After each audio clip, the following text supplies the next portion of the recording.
A Short History of German Philosophy. Vittorio Hösle. Translated by Stephen Rendell.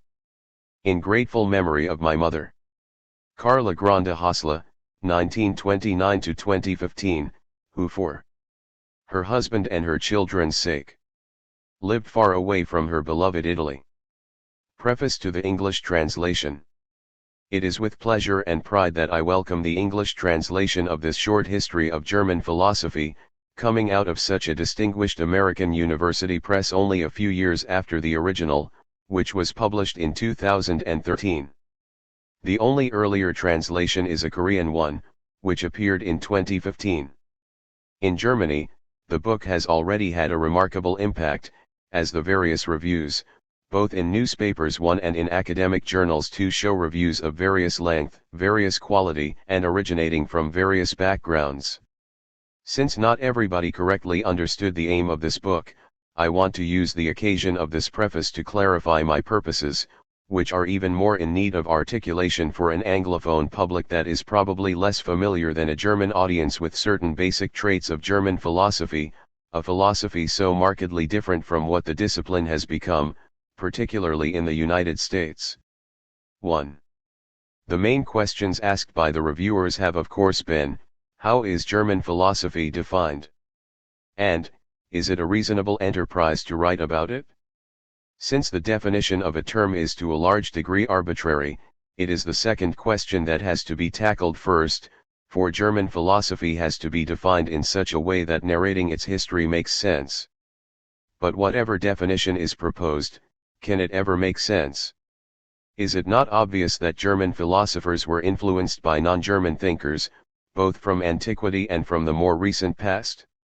And does not focusing on German thought alone discriminate against the two other major modern European philosophical traditions, the French and the British, to which one can add, even if its influence was on a somewhat lesser level, the Italian? The answer can only be that of course German philosophy is not an isolated part of world philosophy no more than any other national philosophical tradition.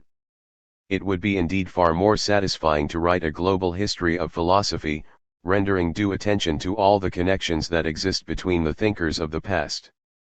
Such connections are both causal and structural, for certain patterns of thought recur in the history of philosophy, independently of causal connections. Point 3. And since philosophy is part of a general culture, the history of philosophy should be written in the context of a comprehensive history of ideas, which encompasses also the history of the sciences and of the arts. Point 4. The problem, however, is that there are not many people who could tackle such a project. The author of this book at least recognizes that it is beyond his forces. For most people, it is necessary and generally acknowledged as legitimate to focus on a segment of the history of philosophy, whether on a single author or on a single epoch, such as the philosophy of the 17th century. But why focus on a single culture? Is this not anachronistic in an age of increasing globalization, and worse, does it not surreptitiously support nationalistic thinking? I think the last chapter of this book will suffice to answer this charge. Point 5. We live indeed in an age of increasing cosmopolitanism, and nationalism was perhaps a necessary but certainly an unfortunate episode in human history.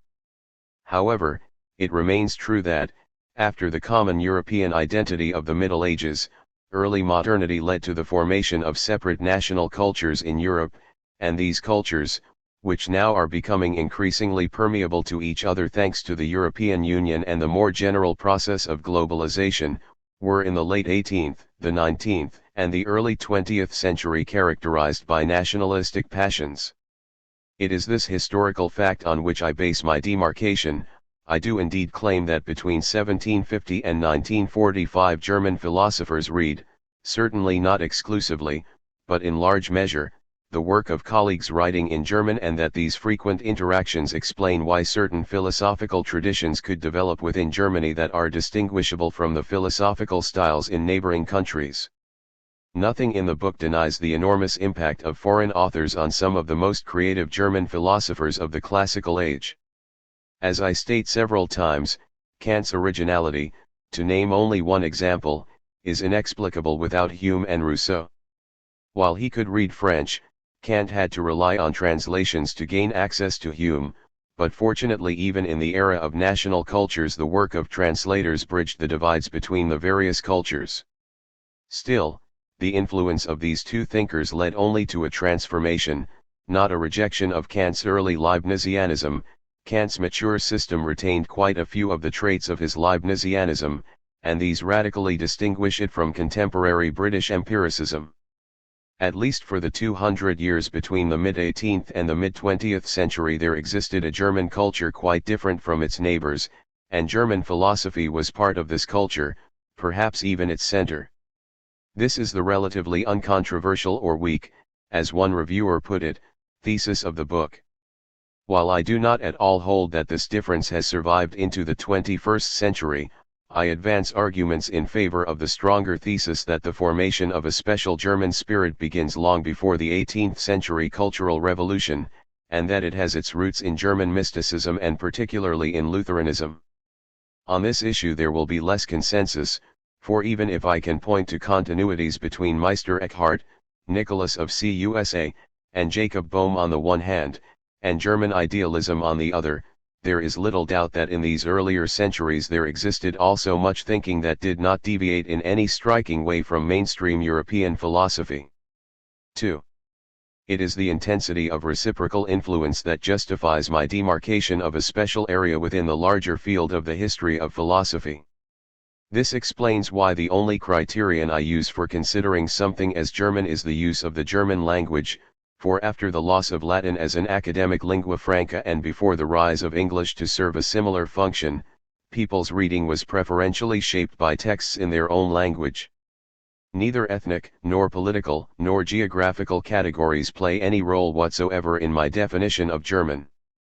Austrians and German-speaking Swiss thus fall under my definition of German, even if this may not be politically correct, and, conversely, medieval and early modern German philosophers who wrote exclusively in Latin do not belong to the German philosophy that I am studying here. As long as someone writes in German, he is potentially a subject of this history, and when he ceases to write in German, he is no longer a candidate for inclusion.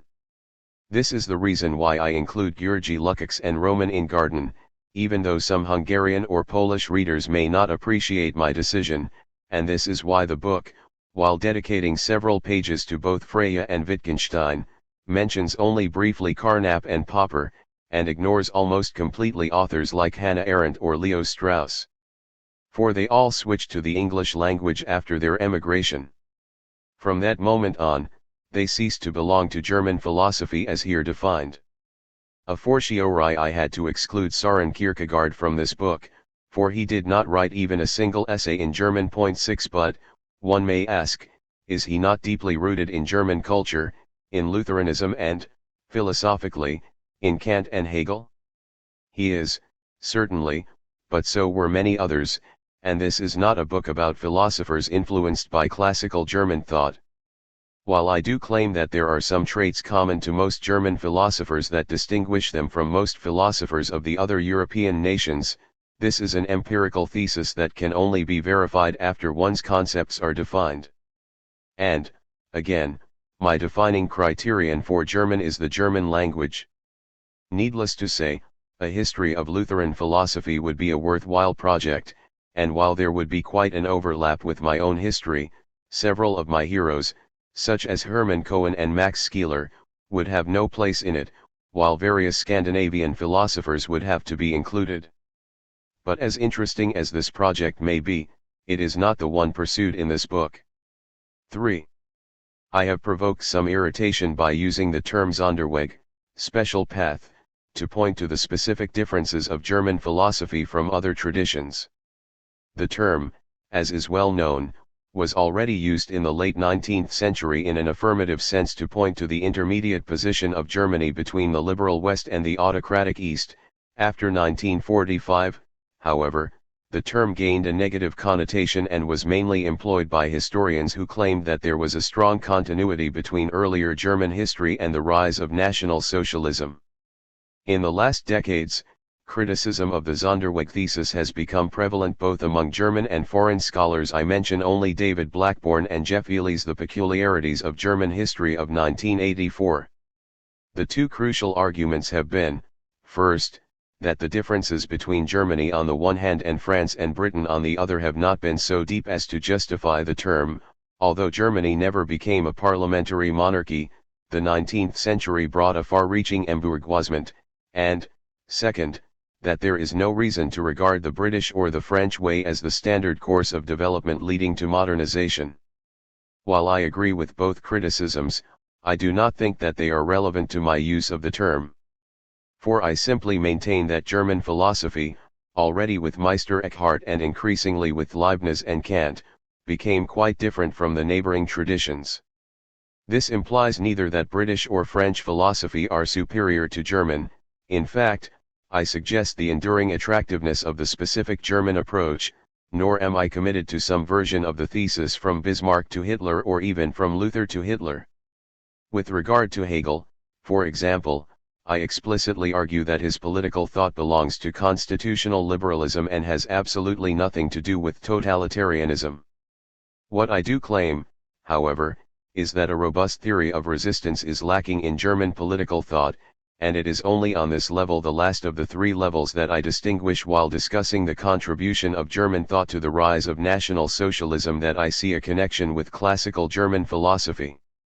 Given the Holocaust, I have also dutifully mentioned instances of anti-Judaism and anti-Semitism among German philosophers, but I have never averred that they are more frequent than, say, among French philosophers. If the Sonderweg thesis is constructed to mean that there was an inexorable causal connection between the mindset of Germany in the 19th century and the rise of National Socialism without taking into account a huge number of individual events, such as the defeat of 1918, then the thesis seems to me no less than absurd. What I do agree with, however, is that both Nietzsche and Wagner contributed considerably to the formation of the National Socialist Weltanschauung, even if this inevitably irritates both the postmodern admirers of the philosopher and fans of German opera. 4. Despite all the remarkable variety among German philosophers, I do indeed maintain that there are certain features that are common to many of them and that had an enduring impact on the German spirit. What are they? To my mind, the most striking are rationalist theology, a commitment to synthetic a priori knowledge, ultimately based on the trust that God has created the world in a rational way, a penchant for system building, the foundation of ethics in reason and not in sentiment, and the combination of philosophy and philology.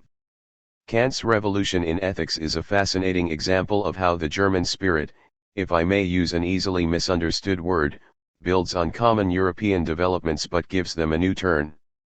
For Kant's revolution shares much with the general universalistic transformation of ethics that occurred all over 18th century Europe, but still differs from it thanks to his abrupt turn against the eudaemonist tradition and thus against empiricism. Needless to say, not all features mentioned are instantiated in every philosopher. For example, there is not much of a rationalist theology in Nietzsche, but there is quite a lot of philosophical sensibility toward the challenge of philology and history. And the radically of Nietzsche's thought is distinctly German and ultimately Lutheran. The great key to success for Britain, on the other hand, has always been its openness to substantial innovation while maintaining old traditions. Anglicanism is dogmatically Calvinist, but its liturgy remains Catholic, and the country that first beheaded a king, introduced parliamentary monarchy, and initiated the Industrial Revolution has been able to maintain one of the world's most stable monarchies. My interest in the German tradition is not simply historical. I do think that German philosophy was the most productive and original philosophical tradition of modern Europe and that many of its foundational ideas remain valid. What I particularly admire in this philosophical tradition is the way it permeated culture at large, and thus my book often draws connections to other German developments, especially in literature, but occasionally also in the other arts, in science, and in politics. I have now lived long enough in the United States to say that such an interpenetration of general culture and philosophy is quite alien to this great country. Here, philosophers understand themselves mainly as smart puzzle solvers, which is indeed noble work, but rarely inspires society at large or even other disciplines or the arts. Philosophy as a Weltanschauung was more than that, and even when it did not meet the necessary standards of rigor, its cultural impact was huge, and it contributed to the almost religious awe in which Germans have held products of high culture. It was particularly the specific German version of objective idealism that inspired a philosophical religiosity alien to American culture, where religion is often anti-intellectual and philosophy anti-religious, the short period of transcendentalism excepted. For many Europeans, two of the most striking features of the contemporary political debate in the US are, on the one hand, the entanglement of political and cultural wars, which render it difficult to reach compromise even in such practical matters as establishing a budget, and, on the other hand, the unhealthy polarization between religious and secular culture. The secular culture presents itself in two versions, the naturalist one, often based on a specific reading of Darwin, and the constructivist one, which dominates the humanities. Both reject transcendent ideal norms, and while naturalism at least adheres to some objectivity, it offers quite a reductive concept of objectivity. The religious culture, on the other hand, is largely rooted in philologically and theologically naive conceptions, which in Germany had already become impossible in the 19th century, no doubt due in large part to the rigorous study of the classical languages in the gymnasium. The lack of an intellectually sophisticated religiosity is, I believe, one of the main reasons for the level of the general culture in the US, which contrasts considerably with the exceptionally good institutions of higher learning of which the country rightly boasts. 5. Clarifying the concept of German that I utilize is one of the prerequisites for embarking upon the project of narrating the history of German philosophy. The other is the elucidation of the concept of philosophy. This is a much more arduous task, for philosophy is not as clearly demarcated as, say, mathematics. I understand philosophy admittedly in a vague way as the intellectual endeavor that tackles the ultimate principles of the various disciplines, whether they are general categories such as truth, goodness, and beauty, or more limited to regional areas, such as the nature of time or life. This explains why I have not hesitated to touch upon authors who were not philosophers but whose work in specialist disciplines caused important changes in philosophical reflection, such as Johann Joachim Winckelmann, Max Weber, and Albert Einstein. However, I only touch upon them, and to the complaint of some reviewers that Weber or Freud would have deserved many pages, I can only answer that the elaboration of their specific sociological or psychological theories transcends the task of a history of philosophy. Another reproach has been that I do not mention at all certain philosophers who deserve at least an honorable mention, such as Hans Blumenberg, whom I consider more a historian of ideas than a philosopher, and treated others far too quickly, such as Karl Jaspers or Ernst Bloch, who in my eyes were important in their time but did not leave classic works behind. At least no reviewer has complained of the absence of any really great name. It was my explicit desire to focus on the most important figures and to avoid as much as possible mere name-dropping, and an added difficulty I had to write this history within the 300 pages granted to me by the German publisher. This inevitably meant that I could not write as much on secondary figures as I would have loved to. It is in fact often harder to write a book of 300 than of 500 pages. That my choice of secondary authors as well as of the amount of words dedicated to each of them is partly subjective I do not deny, and the indefinite article used in the title of my book already pleads guilty to this charge. I am aware that my history is only one possible account. Still, I want to mention some of the criteria that determined my selection. As a negative criterion, I decided to avoid living figures. The jury is still out on them. I personally believe that some figures still unknown internationally may gain more attention after their deaths than others who have already garnered acclaim, and the inclusion of some at the expense of others is always invidious. I made, however, two exceptions, namely for an octogenarian and a nonagenarian philosopher. Jürgen Habermas has for more than a half-century been such an important figure in the intellectual life not only of the Federal Republic of Germany, but also worldwide, that his exclusion would have deprived the penultimate chapter of one of its most forceful presences. Habermas, however, is unintelligible without Carl Otto Apel, whose inclusion is a simple matter of fairness when dealing with Habermas. My positive criteria have been first, the pure quality of the philosophical work, second, its impact on the history of philosophy, and third, its capacity to express certain basic ideas of the time and of German culture in a paradigmatic way. The fourth criterion rests on whether the author helps us make sense of the development of German thought, for a history must be more than an agglomeration of data, it must narrate a process that follows a certain logic. It is this fourth criterion that justifies my dedicating an entire chapter to Schopenhauer, for without him the transition from Kant to Nietzsche could not be grasped. And Nietzsche's impact on later philosophy, as well as his capacity to express the German crisis of the late 19th century, and thus to prepare the catastrophe of the 20th, are so extraordinary that he, too, cannot be handled in less than a chapter, even if, as the reader will surely notice, I am not one of his admirers. At least, I have showed him respect by trying to write about him in a way somehow similar to the one in which he spoke about the philosophers of the past. But is not a judgment about the quality of a philosophy, which, unlike its impact, cannot be measured by quantitative data, utterly subjective? I do not believe so. I hold that a fruitful history of philosophy, like that of a science, can only be written by someone who is familiar with the issues at stake and not afraid to make judgments about the possible truth of a philosophical theory. Since the great philosophers of the past collectively, but often also individually, covered all of the subdisciplines of philosophy, an intelligent historiography of philosophy has become more difficult in a world where the purported need for professionalization leads graduate students to early specialization. In my own work, I have tried to avoid it, but it is to the reader to decide whether this enabled me to access German philosophy in a way that renders at least some justice to its astonishing wealth. I finish by mentioning that this English version, besides correcting some errors, offers three differences with regard to the German original. The original 13th chapter has been divided into two, because one of the two anonymous reviewers rightly suggested that Heidegger belongs in a different philosophical league from Gehlen or Schmidt.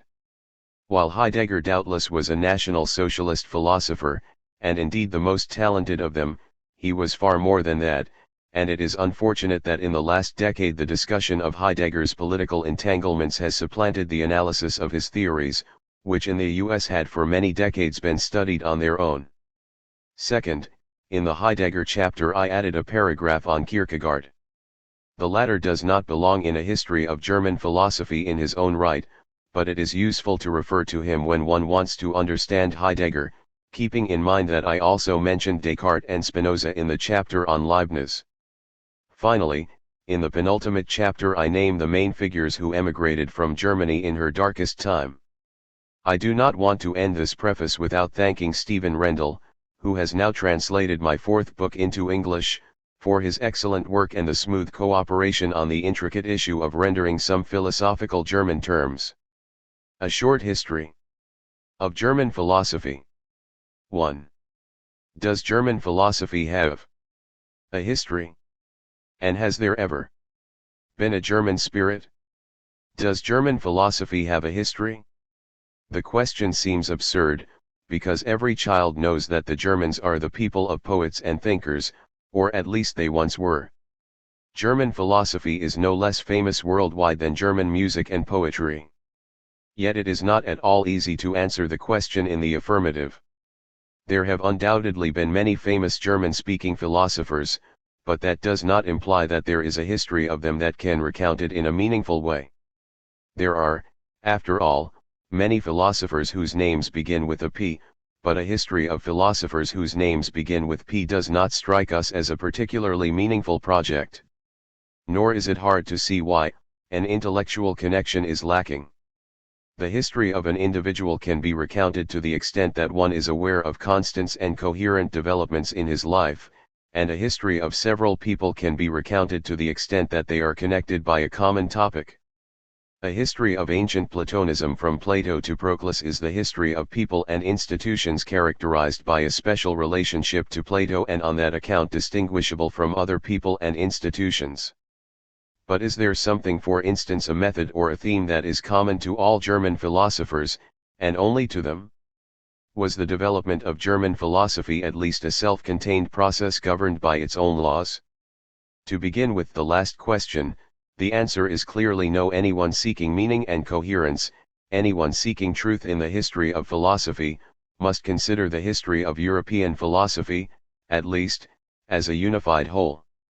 Schelling, who concluded the lectures he delivered in Munich in 1827, on the history of modern philosophy, with a lecture entitled On National Differences in Philosophy, sees in religious seriousness and a priorism something that distinguishes German philosophy from the two most important neighboring philosophies, the French and the English. However, he emphasizes that the truly universal philosophy cannot possibly be the property of a single nation, and so long as any philosophy does not go beyond the borders of a single people, one can be safe in assuming that it is not yet the true philosophy. When the French philosopher Victor Cousin, who had made Hegel and Schelling known in France, was accused by patriotic countrymen of bringing the enemy into his homeland, he rightly replied that in philosophy there is no homeland other than truth. In fact, Nicholas of Cusa cannot be understood without the Catalan Ramon Llull, Leibniz without the French philosopher Descartes and the Dutch philosopher Spinoza, or Kant without the Scotsman Hume and the French-speaking Swiss Rousseau, and for all three of them, ancient philosophy was, in different ways, a point of reference for their own thinking. Indeed, for the Christian philosophy of the Middle Ages the influences of Islamic and Jewish thought were also important. For example, Meister Eckhart, like Thomas Aquinas, frequently grappled with Maimonides and Averroes, and also with the Persian Avicenna, and he did so more often than most philosophers today debate thinkers from other cultural groups in our own globalized world. In short, the extraction of a separate history of German philosophy underestimates the real referential relationships in the world republic of thought, and it therefore seems as wrong-headed as a history of German mathematics, which obviously exists only as a dependent part of world mathematics. It is equally difficult to find traits that are common only to German philosophers, or at least to all of them. To be sure, almost the whole of German philosophy in the 18th century was determined by the reception, or at least by the conscious criticism, of the decisive ideas of the Enlightenment. But as its best modern historian, Jonathan Israel, has shown, the Enlightenment was a thoroughly European phenomenon. Not only were its ideas found in most Western European countries, but the reception history relationships, the real intellectual history configurations, transcended national borders. And, conversely, individual German philosophers stood far apart from one another. What connects Kant and Nietzsche, for example? Would it not be much more natural to relate both of them to Hume than to each other? Thus the suspicion arises that German philosophy is an artificial construct that owes its existence to nothing other than the need of the German nation and the German nation-state to create an intellectually ambitious identity. It can hardly be an accident that in the first half of the 19th century books with titles like Deutsche Sinn und Witz, German Thought and Wit, 1828, and Geist Deutscher Klassiker, the Spirit of the German Classics, 1850, were still rare, but became more common in the second half of the century in connection with the unification of Germany, Deutscher Geist und Deutsches Schwert, the German Spirit and the German Sword, 1866, Deutscher Geist und Deutsche Art im Elsass, the German Spirit, and German Ways in Alsace, 1872, Deutsches Herz und Deutscher Geist, the German Heart and the German Spirit, 1884, and downright proliferated in the first half of the 20th century. And writings that make use of the German spirit are not limited to books of the kind that one can today only handle gingerly with forceps, such as that of Arthur Triebitzky, the well-known anti-Semite of Jewish descent who supported Hitler and was admired by him, Deutscher Geist oder Judentum, Der Weg der Befreiung, the German Spirit or Jewry, The Path to Deliverance, 1919. First-rate scholars such as Ernst Troeltsch, as edited by Hans Baron, and Ernst Robert Curtius wrote on the German spirit. The fact that in the meantime people have ceased to talk about the German spirit cannot be attributed to the catastrophe of National Socialism alone. After the war, an effort was still made to grasp the German spirit. Its most important document is Thomas Mann's novel Dr. Faustus. Das Leben des Deutschen Tonsetzers Adrian Leverkuhn, Erzählt von einem Freunde, Dr. Faustus, The Life of the German Composer Adrian Leverkuhn, Told by a Friend, 1947. Today, such an effort no longer seems in accord with the self-conception of an age that is forming supranational units such as the European Union and whose essence is globalization. And yet this epochal change means only that it has become absurd to talk about current German philosophy as an independent entity that is more than a number of objects related only externally. It does not mean that this also holds for the past. Precisely because the German spirit, if it ever existed, is part of the past, we can now examine with greater distance and objectivity the question as to what it was. An intellectual historian who studies the various European cultures since the end of the Middle Ages can scarcely avoid the impression that certain ways of questioning and approaching the world are more strongly developed in some European cultures than in others. To be sure, in every culture there are always exceptions that stand closer to the mainstream of another culture than to its own, but that does not change the fact that in most cultures there is something like a mainstream worldview that often deviates from those of other cultures. This is rapidly changing in the age of the Internet, in which one communicates with people in other continents more quickly and more often than with one's own next-door neighbors.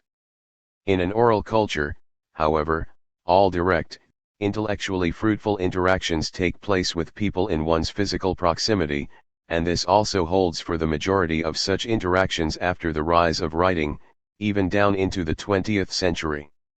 To be sure, books from other cultures and correspondence with scholars from other lands played an important role in the Middle Ages and the early modern period, but they were fewer in number than interactions with members of same culture.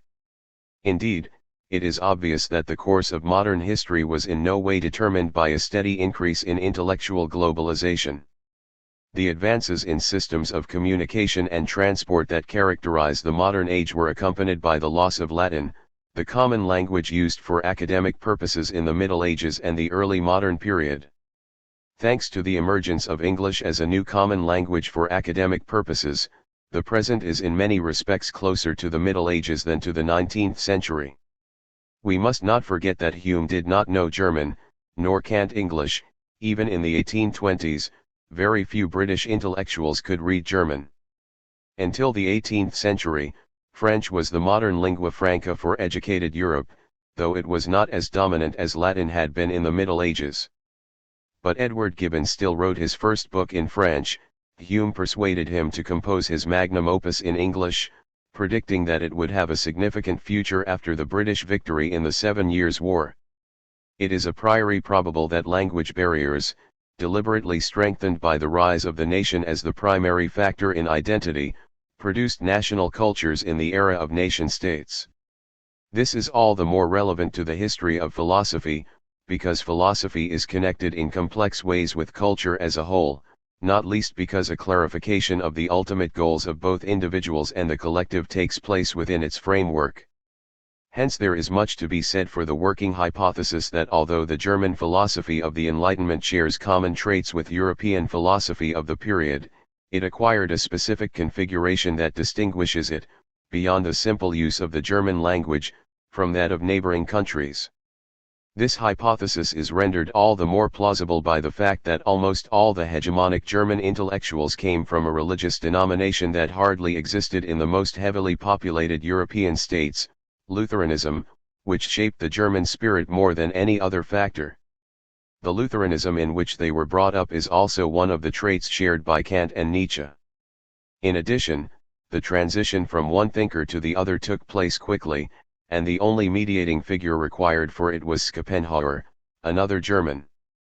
Because of the enormous importance of Lutheranism for the formation of the German spirit, I considered for a time bringing in Søren Kierkegaard, who was often in Berlin and quoted Shakespeare, for example, in German. but I decided against doing so because Kierkegaard wrote nothing in German and cannot be understood by drawing on Kant and Hegel alone, without knowledge of his specifically Danish environment. Thus the objective of this book has been outlined. My goal is to provide a brief survey of German philosophy, a sort of aerial view, as it were, and thereby to bring out peculiarities that distinguish this philosophy from those of other European nations. We will see that reflection on the concept of Geist, spirit, is a crucial part of the German spirit. Despite all the changes in German philosophy, plausible lines of development will be made clear. Without them, a history really cannot be written. The audience to which this book is addressed is not primarily composed of professional philosophers, but rather of educated general readers. It is intended to be of interest, for example, to mathematicians and lawyers, and therefore it occasionally touches on their disciplines. But I have foregone footnotes and cited no secondary literature, even though I owe much to it. I have often modernized spellings in quotations, most of which can easily be found on the internet. In citing posthumously published texts, I give the usual titles, even if they date from a later time. Here we are concerned with the main lines, not with scholarly details. I hope the reader will be encouraged to read the classics of German philosophy, rather than spend too much time on another book of secondary literature.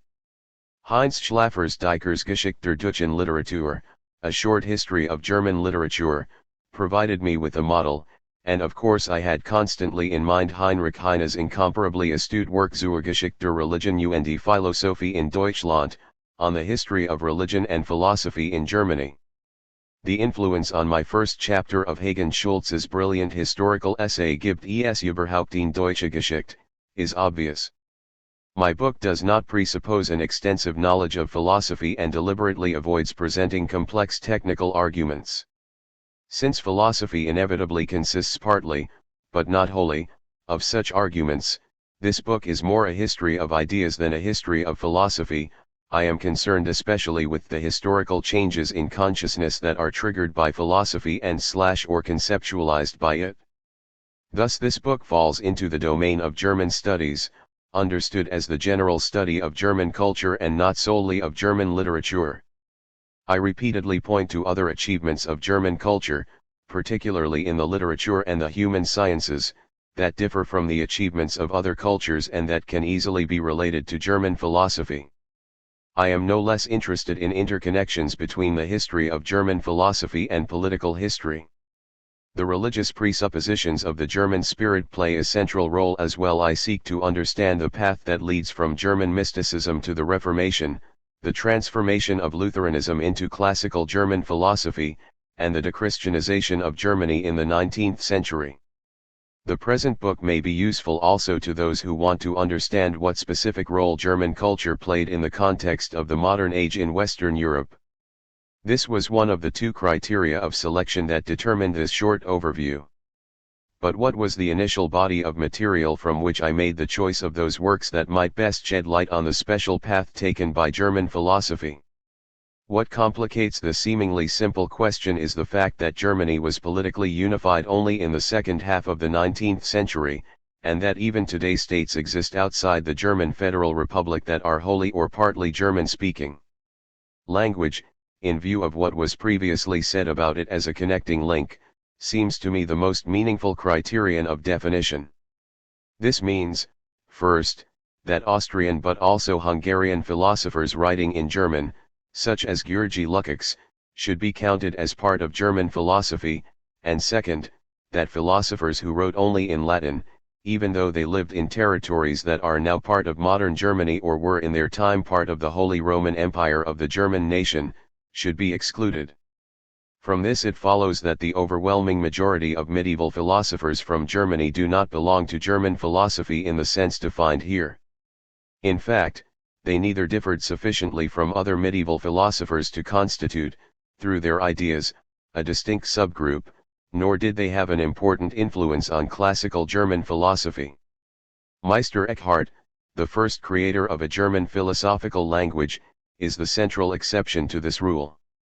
Thus, for the most part, German philosophy in the sense we have given the term here extends from 1720 to 2000, I concentrate on the especially innovative period between 1770 and 1930. However, I also mention works not written in German by thinkers who wrote primarily in German but who occasionally still used either the old language of Latin for academic purposes. Latin continued in use for formal academic occasions down to the 19th century, the European cultural language of French, or the new academic language, English. Neither Kant's Latin works, nor Marx's Mesure de la Philosophie, nor Hans Jonas's The Phenomenon of Life can be left out of a history of German philosophy. Qualifying works written in Latin were a requirement of the German university. Despite his exile in France, Belgium, and Great Britain, and the surrender of his Prussian nationality, Marx remained rooted in German culture, on which he exercised an enduring influence. Jonas helped translate his aforementioned book into German, and ultimately wrote his last great work in his native language. I have even discussed here two philosophers who wrote in German only occasionally. One is Leibniz, who wrote most of his works in Latin or French, for an academic and a non-scholarly but educated audience, respectively. His thought represents a starting point for Kant's philosophy, and indeed without Wolff's creation of a highly sophisticated German technical language for philosophy, German philosophy in the linguistic sense defined here would not exist at all. Wolff, however, was inspired by, among other people, Leibniz. In addition, I could not envisage ignoring Nicholas of Cusa. It might be replied that the problem disappears if a territorial or ethnic criterion is substituted for a linguistic one.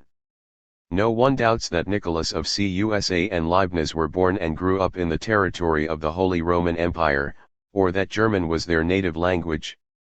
But apart from the fact that Kant never set foot on the territory of the Holy Roman Empire, to which Prussia proper did not belong, it can also be objected against such a criterion that it creates artificial boundaries. So long as there is a common language for academic purposes that transcends state borders, any drawing of boundaries in accord with political structures is rather arbitrary. The assumption that there is something that binds German philosophers together and that this is what we have in mind when we make use of the concept of a German spirit, is valid from the outset only if a causal mechanism links the representatives of this spirit, and that mechanism is and remains the especially intensive reception that is made possible by language and in fact, for philosophy, by the language used for academic purposes, rather than by the native language. Not peoples, but individuals, and their attributes, in fact often socially shared, are ontologically prior. Only on the basis of an increase in socially shared attributes such as a common language, religion, and political rule can something like a people be formed or in the event of their decline, be dissolved. A history of Germany cannot begin with the unification of Germany in 1871, the widespread desire for a common state was an outgrowth of the strong German national consciousness that had developed since 1800. This consciousness was partly engendered by developments in neighboring countries, and partly expressed the feeling that, since about 1760, German-speaking culture had taken a path that distinguished it from other European cultures. This new path did not emerge as the result of a return to earlier periods in German history. A comprehensive interest in the German Middle Ages or even in early Germanic history did not develop until the 19th century. Goethe knew Greek, Latin, Italian, French, and English literature incomparably better than he knew Middle High German literature. Indeed, despite his enormous gift for languages, he did not take the trouble to learn to read Middle High German. To put the point provocatively, one can say that the German spirit did not exist before 1750, even if it rested on earlier developments, and especially on Lutheranism. But even if Lutheranism combined the religious with the national in a way that was unknown to the Middle Ages, it was first of all a religious movement and only secondarily a national one. The dating of the German spirit proposed here is also valid for the external perspective. Only since the early 19th century, Madame de Staël's famous book on Germany was published in 1813, did Europe begin to take a specific interest in German culture, and not just in the German nation as the traditional bearer of the Holy Roman Empire, that august relic from the Middle Ages. It was, among other things, that special and honorable role that made Germany's rise to the status of a modern nation-state like France, Spain, or England so difficult. Until the collapse of the empire, Germany was politically both more and less than the other great European states. The empire's Christian Universalist project, which we citizens of the European Union now look back upon with more respect than did the age of nation-states, guaranteed that Germany would be more deeply entangled in the past and at the same time that its thought would be more utopian than that of France or England, for example. If from our perspective at the beginning of the 21st century, when the political and cultural focus of world development seems to be turning away from Europe after 2.5 millennia, we look back on the last 1,000 years, we can say, albeit oversimplifying to a considerable degree, that of the great European nations, Germany was the last that exercised a certain intellectual hegemony. In the High Middle Ages, Italy and France were Europe's leading cultures. In the 16th century, Spain was the foremost power. In the 17th, primacy passed to France, which had to yield it to the United Kingdom in the 18th. In the 17th century, the Netherlands played an important secondary role. The writers in other European nations who are considered the greatest in their respective national literatures come, like Dante, from the Middle Ages, or like Camões, Shakespeare, and Cervantes, from the early modern period. By contrast, in the 16th century, drama in Germany did not rise above the level of Hans Sachs, and Germany produced its first literary masterpieces only around 1800. Russia was the only major European country to follow even later. The history of German culture is thus the history of the most belated Western European culture, at least in the areas of literature and philosophy. In the plastic arts, first-rate work was already done by Tilman Riemenschneider and Albrecht Dürer around 1500, and in the 17th and early 18th centuries Heinrich Schütz and Johann Sebastian Bach won international recognition for German music. The simultaneity of brilliant literary and philosophical achievements is one of the reasons for the special attraction of classical German philosophy. The latter took up questions raised by modern science and the Enlightenment, as did other European philosophies of the time, but it developed at the same time as a poetry of original greatness was forming, a poetry of a kind that hardly still existed in neighboring Western countries. The well-known view mentioned above, to the effect that Germans are the people of poets and thinkers, was first shaped in the 19th century to mark the high level of culture among Germans in general, but it can also be understood as indicating a connection between philosophical and poetic development so close that it had before this existed only in Greece. It is exemplified by the youthful friendship of Hegel, Schelling, and Hölderlin. But the true reason why it makes sense to produce a new account of the history of German philosophy at the beginning of a century that will no longer be a European one is the extraordinary quality of this philosophical tradition that is surpassed only by that of the Greeks. This is a massive value judgment, and the reader should be forewarned. He will find much in this book which is half essay, half history that deliberately interprets German philosophy in light of its culmination in German idealism. Inevitably, this decision is shaped by its author's own philosophy. Every historian has to select, and my second criterion of selection is in fact the quality of a philosophy. I make no attempt at completeness here. I concentrate on the greatest thinkers and ignore academic philosophers who were influential only in their own time. What Horace said about poets that neither humans nor gods allow them to be mediocre holds to an even greater degree for philosophers. In addition, only the German classical philosophers shaped a German culture that endured over generations. Here we will be dealing solely with those thinkers who achieved truly important insights or at least threw light on peculiarities of German culture. These are the philosophers without whom the development of that culture cannot plausibly be explained. But in what does the importance of a philosopher consist? Philosophy is concerned with truth, and so, quite logically, we assign high rank to a philosopher when he or she has recognized certain truths for the first time. Philosophy is however such a complex enterprise, and its truth so many-layered, that we also have to recognize as important a philosopher who had the courage to pursue, all the way to the end, an idea that later turned out to be false.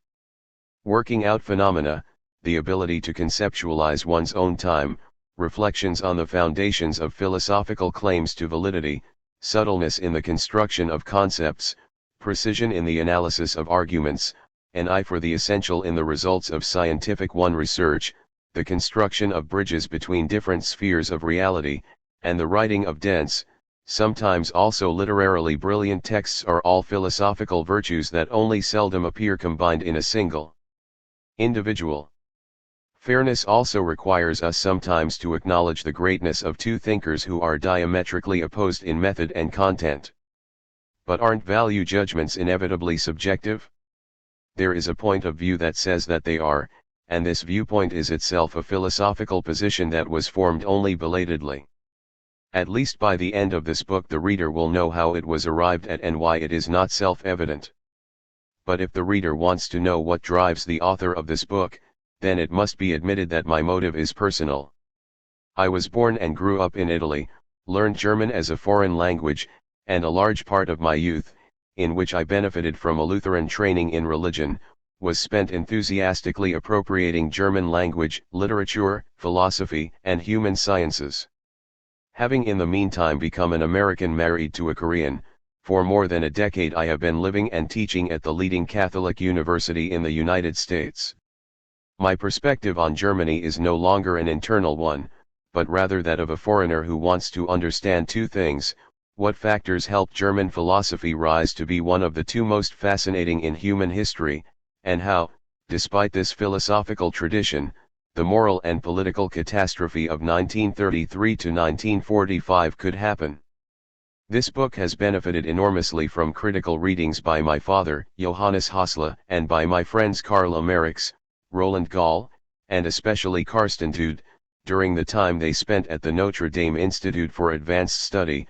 I wish here to offer them my hearty thanks. 2. The Birth of God in the Soul. The Beginnings of German Language. Philosophizing in the Middle Ages. In the work of Meister Eckhart and Nicholas of Cus's Consummation and Demolition of Medieval Thought. The first histories of German philosophy began with Lessing, Arnold Ruges Geschichte deutschen Poesie und Philosophie seit Lessing, 1847. History of German Poetry and Philosophy since Lessing, or with Leibniz, Eduard Zeller's Geschichte deutschen Philosophie seit Leibniz, 1873. History of German Philosophy since Leibniz. It is true that in the introduction to Zeller's book the German philosophy of the Middle Ages and early modern period is mentioned, but only in a cursory way. Conversely, most histories of medieval philosophy have little to say about German philosophy. The dominant view has always been that the intellectual centers of medieval philosophy were Paris and Oxford, and that from a philosophical point of view, Germany was a mere province.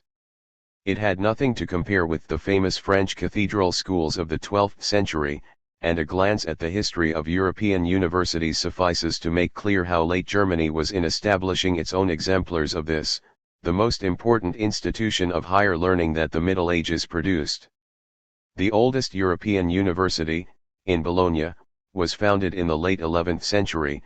In the 12th century Paris and Oxford followed, and in the early 13th century Cambridge, Salamanca, Montpellier, Padua, Toulouse, Orleans, and others. Some of these institutions had only one faculty. A small country like Portugal got its first university in 1290. In Central Europe, by contrast, the first universities were not founded until the 14th century, in 1348 in Prague, 1364 in Krakow, 1365 in Vienna, and 1386 in Heidelberg. Everywhere, the language of instruction was Latin, and therefore Germans were able to study abroad long before universities were founded in the German kingdom of the empire. But that does not alter the fact that from a scientific point of view, Germany was on the periphery of Europe until the 14th century. Philosophy is not bound to the institution of the university. In the Middle Ages, before universities emerged, it was possible to do concentrated study at monastery and cathedral schools, and sometimes also at princely courts. Indeed, a few of the most important modern German philosophers, such as Leibniz, Schopenhauer, and Nietzsche, were not professional teachers of philosophy at universities, and the same goes for the most original German philosopher of the Middle Ages, Nicholas of Cusa. But contact with an institution such as a university no doubt abetted efforts to achieve universality. Therefore it is not surprising that the number of important philosophers active in medieval Germany is small. Only Albertus Magnus, Meister Eckhart, and Nicholas of Cusa achieved the status of classics. In recent decades, however, a deepened interest in less well-known German philosophers of the Middle Ages has developed and found expression in the publication, by Kurt Flask and Loris Sterlase, of a separate corpus of the works of German medieval philosophers. We owe to Sterlase a learned book published in 1993, Die Deutsche Philosophie im Mittelalter, which covers the period between 748 and 1280. Sterlase sees his approach as regional history of philosophy, and in fact he discusses with great erudition most of the figures who dealt with philosophical questions on the territory of what today is Germany. But does this really prove that there was a German philosophy during the designated period in the Middle Ages? Aren't we looking rather at medieval philosophy in Germany in Germaniae Partibus, as Gilbert of Poitiers once put it? The difference goes back to an issue discussed in the first chapter. Of course, an author can draw boundary lines wherever he wishes, thus one could write a history of philosophy from 807 to 1305 between the Greenwich meridian and the circle of longitude 9.5 degrees east. But one cannot assert that such a delimitation is determined by objectively relevant differences, that is, that it represents a natural classification. Certainly, philosophizing took place on German soil, and Albertus Magnus, c. 1200 to 1280, can with some legitimacy claim to be among the most important thinkers of the High Middle Ages along with Anselm of Aosta or of Bec or of Canterbury, Thomas Aquinas, and Bonaventura. In the Middle Ages he was probably the most revered thinker from Germany. He was sometimes called Albertus Teutonicus, Albert the German, as both his byname, the Great, and the many legends that gathered around him prove. But what is specifically German in his philosophy? Hardly the language in which he writes, it is exclusively Latin. And although he spent most of his life in Germany, he studied in Padua, where he entered the Dominican order in 1223, and he lived and taught in Paris from 1243 to 1248. It is true that his thought, and especially his doctrine of reason as the divine element in humans, influenced a series of German Dominicans, such as his pupil Ulrich of Strasbourg, and also Dietrich von Freiberg, Meister Eckhart, and Berthold von Musberg. But his most influential student by far is Thomas Aquinas, an Italian who studied with him in Paris and Cologne. To be sure, with the establishment of the Dominican Studium Generale in Cologne in 1248, he created an institution from which the University of Cologne was able to proceed in 1388, and the series of lectures on Aristotle he gave for a decade in Cologne, beginning in 1250, did indeed permanently change the history of philosophy in the Middle Ages. After Albert, theology had to cope with a conception of philosophy and science that was independent of theological categories, and in fact Albert's own descriptions of the natural world, of minerals, plants, and animals, were important and admired in the Middle Ages. But already in 1259, a commission charged with reforming the Dominicans' program of studies in Valenciennes had admitted a few newly discovered philosophical texts to the training curricula of theologians. Among the members of this commission were, in addition to Albert, Thomas Aquinas, and Pierre de Tarentaise, later Pope Innocent V. It was international. That is the decisive point. The order to which Albert belonged was international, despite its division into provinces. The university system of his time was international, and the language of philosophy was international. Earlier, I made a point of mentioning all three of the places with which Anselm's name is associated. One lies in what is now Italy, one in France, and one in England. Anselm was a European like Alcuin, who was born in northern England, and Eriugena, who was born in Ireland, both of whom made their careers on the continent under the Carolingians, and much the same can be said about Albertus Magnus. He therefore does not yet fall under the concept of German, that is, German language, philosophy used here, but is instead a high point in its prehistory. The first thinker to whom we owe philosophical texts in German is the Benedictine Notker Labeo, c. 950–1022, who was the director of the monastery school in St. Gallen. He was not himself an original philosopher, but he translated Aristotle, from the Latin, and Boethius into Old High German, in the process helping to standardize its spelling. We recognize in his work the first steps toward a German language for academic purposes, even though Notker's was a language that capriciously mixed Latin and Old High German. Early on we find works of popular science in Middle High German around 1190, the Lucidarius, Donor of Light, a work in prose that disseminated knowledge of theology and the natural sciences. Mechthild of Magdeburg, c. 1207–1282, wrote a work in the vernacular that describes mystical experiences, Ein Velius and Lit Minor Gottheit, usually translated the flowing light of the Godhead. It is extant only in a High German translation from the Low German original. But the first writer to express his own philosophical ideas in the vernacular was the Dominican Meister Eckhart, c. 1260, 1327–28. For this reason, and also for two others, it is in my opinion still meaningful to consider him the first German philosopher.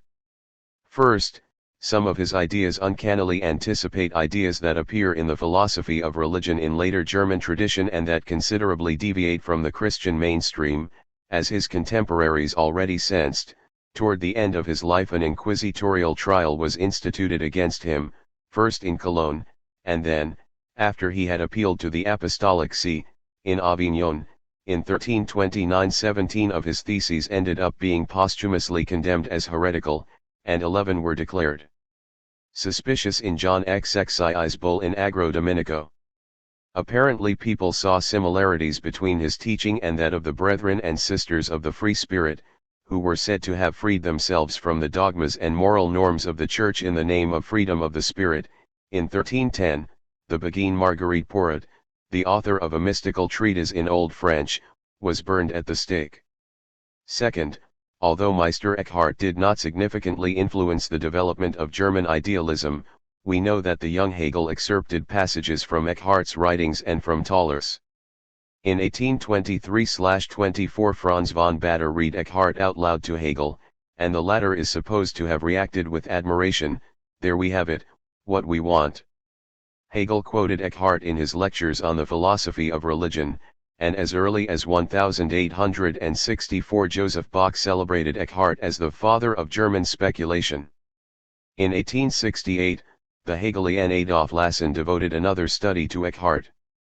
An essential relationship with Eckhart thus began to make itself felt quite early in the history of classical German philosophy. The use of the vernacular for philosophical purposes did not occur first in Germany. Around 1274 the lay scholar Ramon Llull wrote in Catalan, and in the first 2 centuries of the 14th century Dante composed his Convivio, Banquet, and, of course, his masterwork, the Divina Commedia, Divine Comedy, certain passages of which are a philosophical didactic poem in Italian. Unlike Llull, Dante and Eckhart were also completely fluent in Latin. Since Eckhart, unlike Dante, was a trained theologian, he took a master's degree in Paris in 1302 and twice taught there. He wrote a large number of his works in Latin, but also many others in German, mainly sermons, a large number of them delivered in nunneries, but also a few treatises. Die Rede der Unterscheidung, the Counsels on Discernment, which he wrote in Erfurt at the end of the 13th century, contains ethical teachings that Eckhart, in his capacity as the vicar of his order's province of Thuringen, conveyed to his brethren in German. This he did contrary to custom and despite the fact that they could certainly understand Latin. More important theoretically is Das Buch der Göttlichen Tröstung, the Book of Divine Consolation, presumably a late writing that together with the Sermon von dem edlen Menschen, the nobleman, composes the Liber Benedictus, Benedictus. At its end Eckhart explicitly justifies the use of the vernacular. Only in the vernacular can one reach the uneducated. Whether the work von Abgeschiedenheit, on detachment, was written by Eckhart himself or only inspired by him, is a matter of debate. It is not mentioned in the papal bull. What is it, then, that is innovative in Eckhart's philosophy, beyond his creation of a German philosophical vocabulary? Simplifying somewhat, we can say that it combines a rationalistic system with new interest in an unmediated relationship to God. The notion that reason can and must legitimate belief was very widespread in the early Middle Ages, think of Eugenia and Anselm. However, Eckhart's Dominican brother Thomas Aquinas taught that the proper articles of belief escaped reason. His view soon became canonical for Catholicism and supported the Church's claim to power, which thereby no longer depended on its dogmas having a rational foundation. In contrast, Eckhart insisted that the enlightened could know what cruder minds could only believe, Sermon 39 Quint. In the 14th and 15th centuries this rationalistic position was found only rarely outside Germany, especially since the Via Moderna of nominalism, which was flourishing in England, but also influenced Luther through Gabriel Biel, definitely abandoned the Platonism of the Church Fathers, and fostered an empiricist theory of knowledge. Eckhart shared an interest in a direct relationship to God with those called mystics, who are found everywhere in Christian Europe, and indeed also in other religions. He encountered mystically inclined thinkers in, among other places, the nunneries that he supervised pastorally. But in Eckhart's case, we can speak at best of philosophical mysticism, because he argues in a highly complex way and is in no way satisfied with evoking or describing religious experiences. As he sketched it out in the Prologus Generalis, General Prologue, the basic structure of his never-completed masterpiece, Opus Tripartitum, three-part work, makes the nature of his rationalism clear. The first of the three works was supposed to contain general theses, the second problems, and the third interpretations of the Old and New Testaments, together with a few sermons. What is crucial is that philosophical theses stand at the beginning, and that they guide the discussion of particular questions as well as the Bible interpretations. The scriptures are to be interpreted naturali rationi, with natural reason, as Eckhart explains at the end of the previously mentioned prologue and also at the beginning of his Expositio Sancti Evangelii Secundum Johannem, interpretation of the Holy Gospel according to John. The scriptures can be correctly understood only through the Spirit. Philosophy, on the other hand, is the measure of theology. The connection of the interpretation of Scripture to the Spirit is an old strategy that goes back especially to Origen, a thinker highly esteemed by Eckhart. Its goal is to avoid the repeatedly arising awkwardnesses of a literal interpretation. The doctrine of the fourfold meaning of Scripture, which sees allegorical, tropological, moral and anagogic meanings alongside the literal meaning, was the foundation for the whole of medieval Bible interpretation. But Thomas Aquinas, among others, emphasized that the literal meaning of the Bible must always be the starting point. In contrast, Eckhart skips with sovereign aplomb over the literal meaning and reads his own metaphysical and ethical convictions into the text. A famous example is his splendid Sermon 86, in which Eckhart interprets the passage in Luke 10:38 ff, about Mary and Martha. Hardly any reader of the Gospels can seriously doubt that Jesus here prefers Mary over her bustling sister, and on a superficial acquaintance with Eckhart one might assume that he himself would laud Mary's pious listening to Jesus. But he manages not only to represent Martha as superior, but also to interpret Luke's Jesus as actually criticizing Mary and praising Martha. Eckhart's conception of God is no less novel. In one of the four extant Parisian Quaestiones Disputatae, work of questions, he examines the question, Utrum in Deo sit idem set intelligere, are being and knowing identical in God, and defends the thesis that in God knowledge grounds being. Being is the vestibule, but reason is the temple of God, we read in Sermon 9. In this sense, in the Book of Divine Consolation God is called the Spirit of all spirits. This is, in a way that is not really plausible, connected with a negative theology according to which God stands over being, a theology that ultimately goes back to Plato and Neoplatonism. Therefore Eckhart insists that, at his center, God is a pure unity that transcends his Trinitarian structure. but the superordination of knowledge over being foreshadows the basic operation of idealism. Even if Eckhart has in mind not humans, but God, God must think not only the world, but also himself, before he can be meaningfully described as existent. The creation of the world must not be understood as a one-time act but rather as ongoing, since God is timeless. Man's real task is to attain unity with God, for the lowest point of man's soul is higher than the highest point of the heavens. Things are more valuable in the soul than in the world, Sermon 17. Through love for God, man can almost become God. We find this view expressed in several passages in the sermons that are condemned in the papal bull. Eckhart speaks of the birth of God, in which God gives birth and is born, and repeatedly suggests that God is dependent on men's subjective appropriation. The eye in which I see God is the same eye in which God sees me, Sermon 12. Of course, Eckhart accepts the doctrine of the Incarnation and Christ's role as a model, but he teaches, in a certain continuity with the Gospel according to John, that Christ's status as the Son of God is attainable by every person. For God it is more valuable to be spiritually born in a good soul than to be physically born from the Virgin Mary, Sermon 22.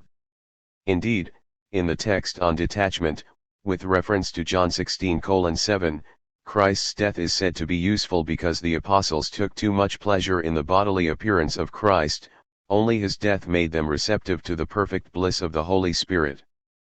The inner appropriation of the Spirit seems more important than the relationship to Christ.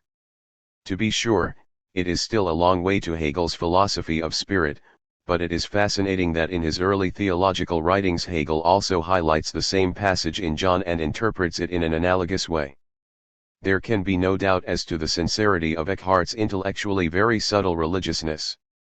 And we can doubt even less that a few of his statements that offended naive beliefs are persuasively deduced from plausible propositions.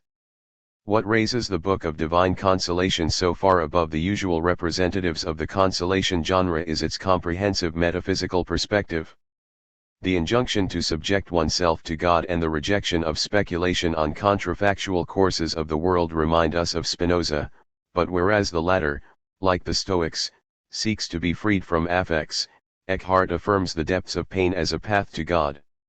One ought not wish to be rid of pain, but rather to accept it inwardly. If one's whole life and knowledge are in God and as God, then one can no longer be afflicted by either the creature or by God. A person in whom God acts can no longer complain about harm, but only about the fact that he is still complaining. Prayers asking for something, such as health, are unseemly. The heroism of the pagans teaches us that natural virtue is already capable of self-sacrifice.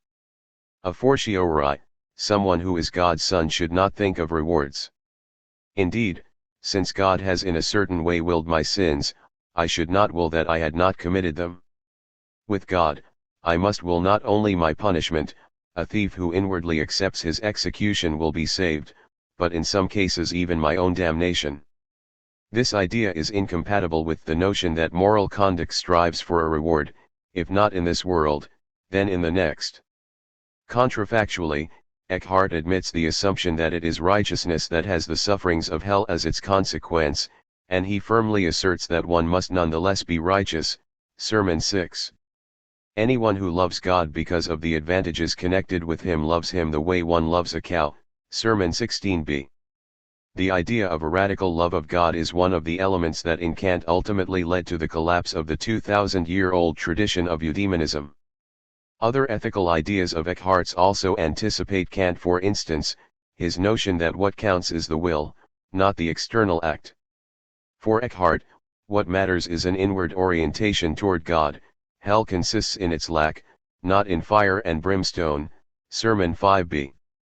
To be sure, in the 12th century Abelard had already worked out an ethical intentionalism, but when Eckhart points to the divinity of the inner act, which cannot be comprehended by time or space, the modern reader inevitably thinks of Kant's conception of the noumenal ego.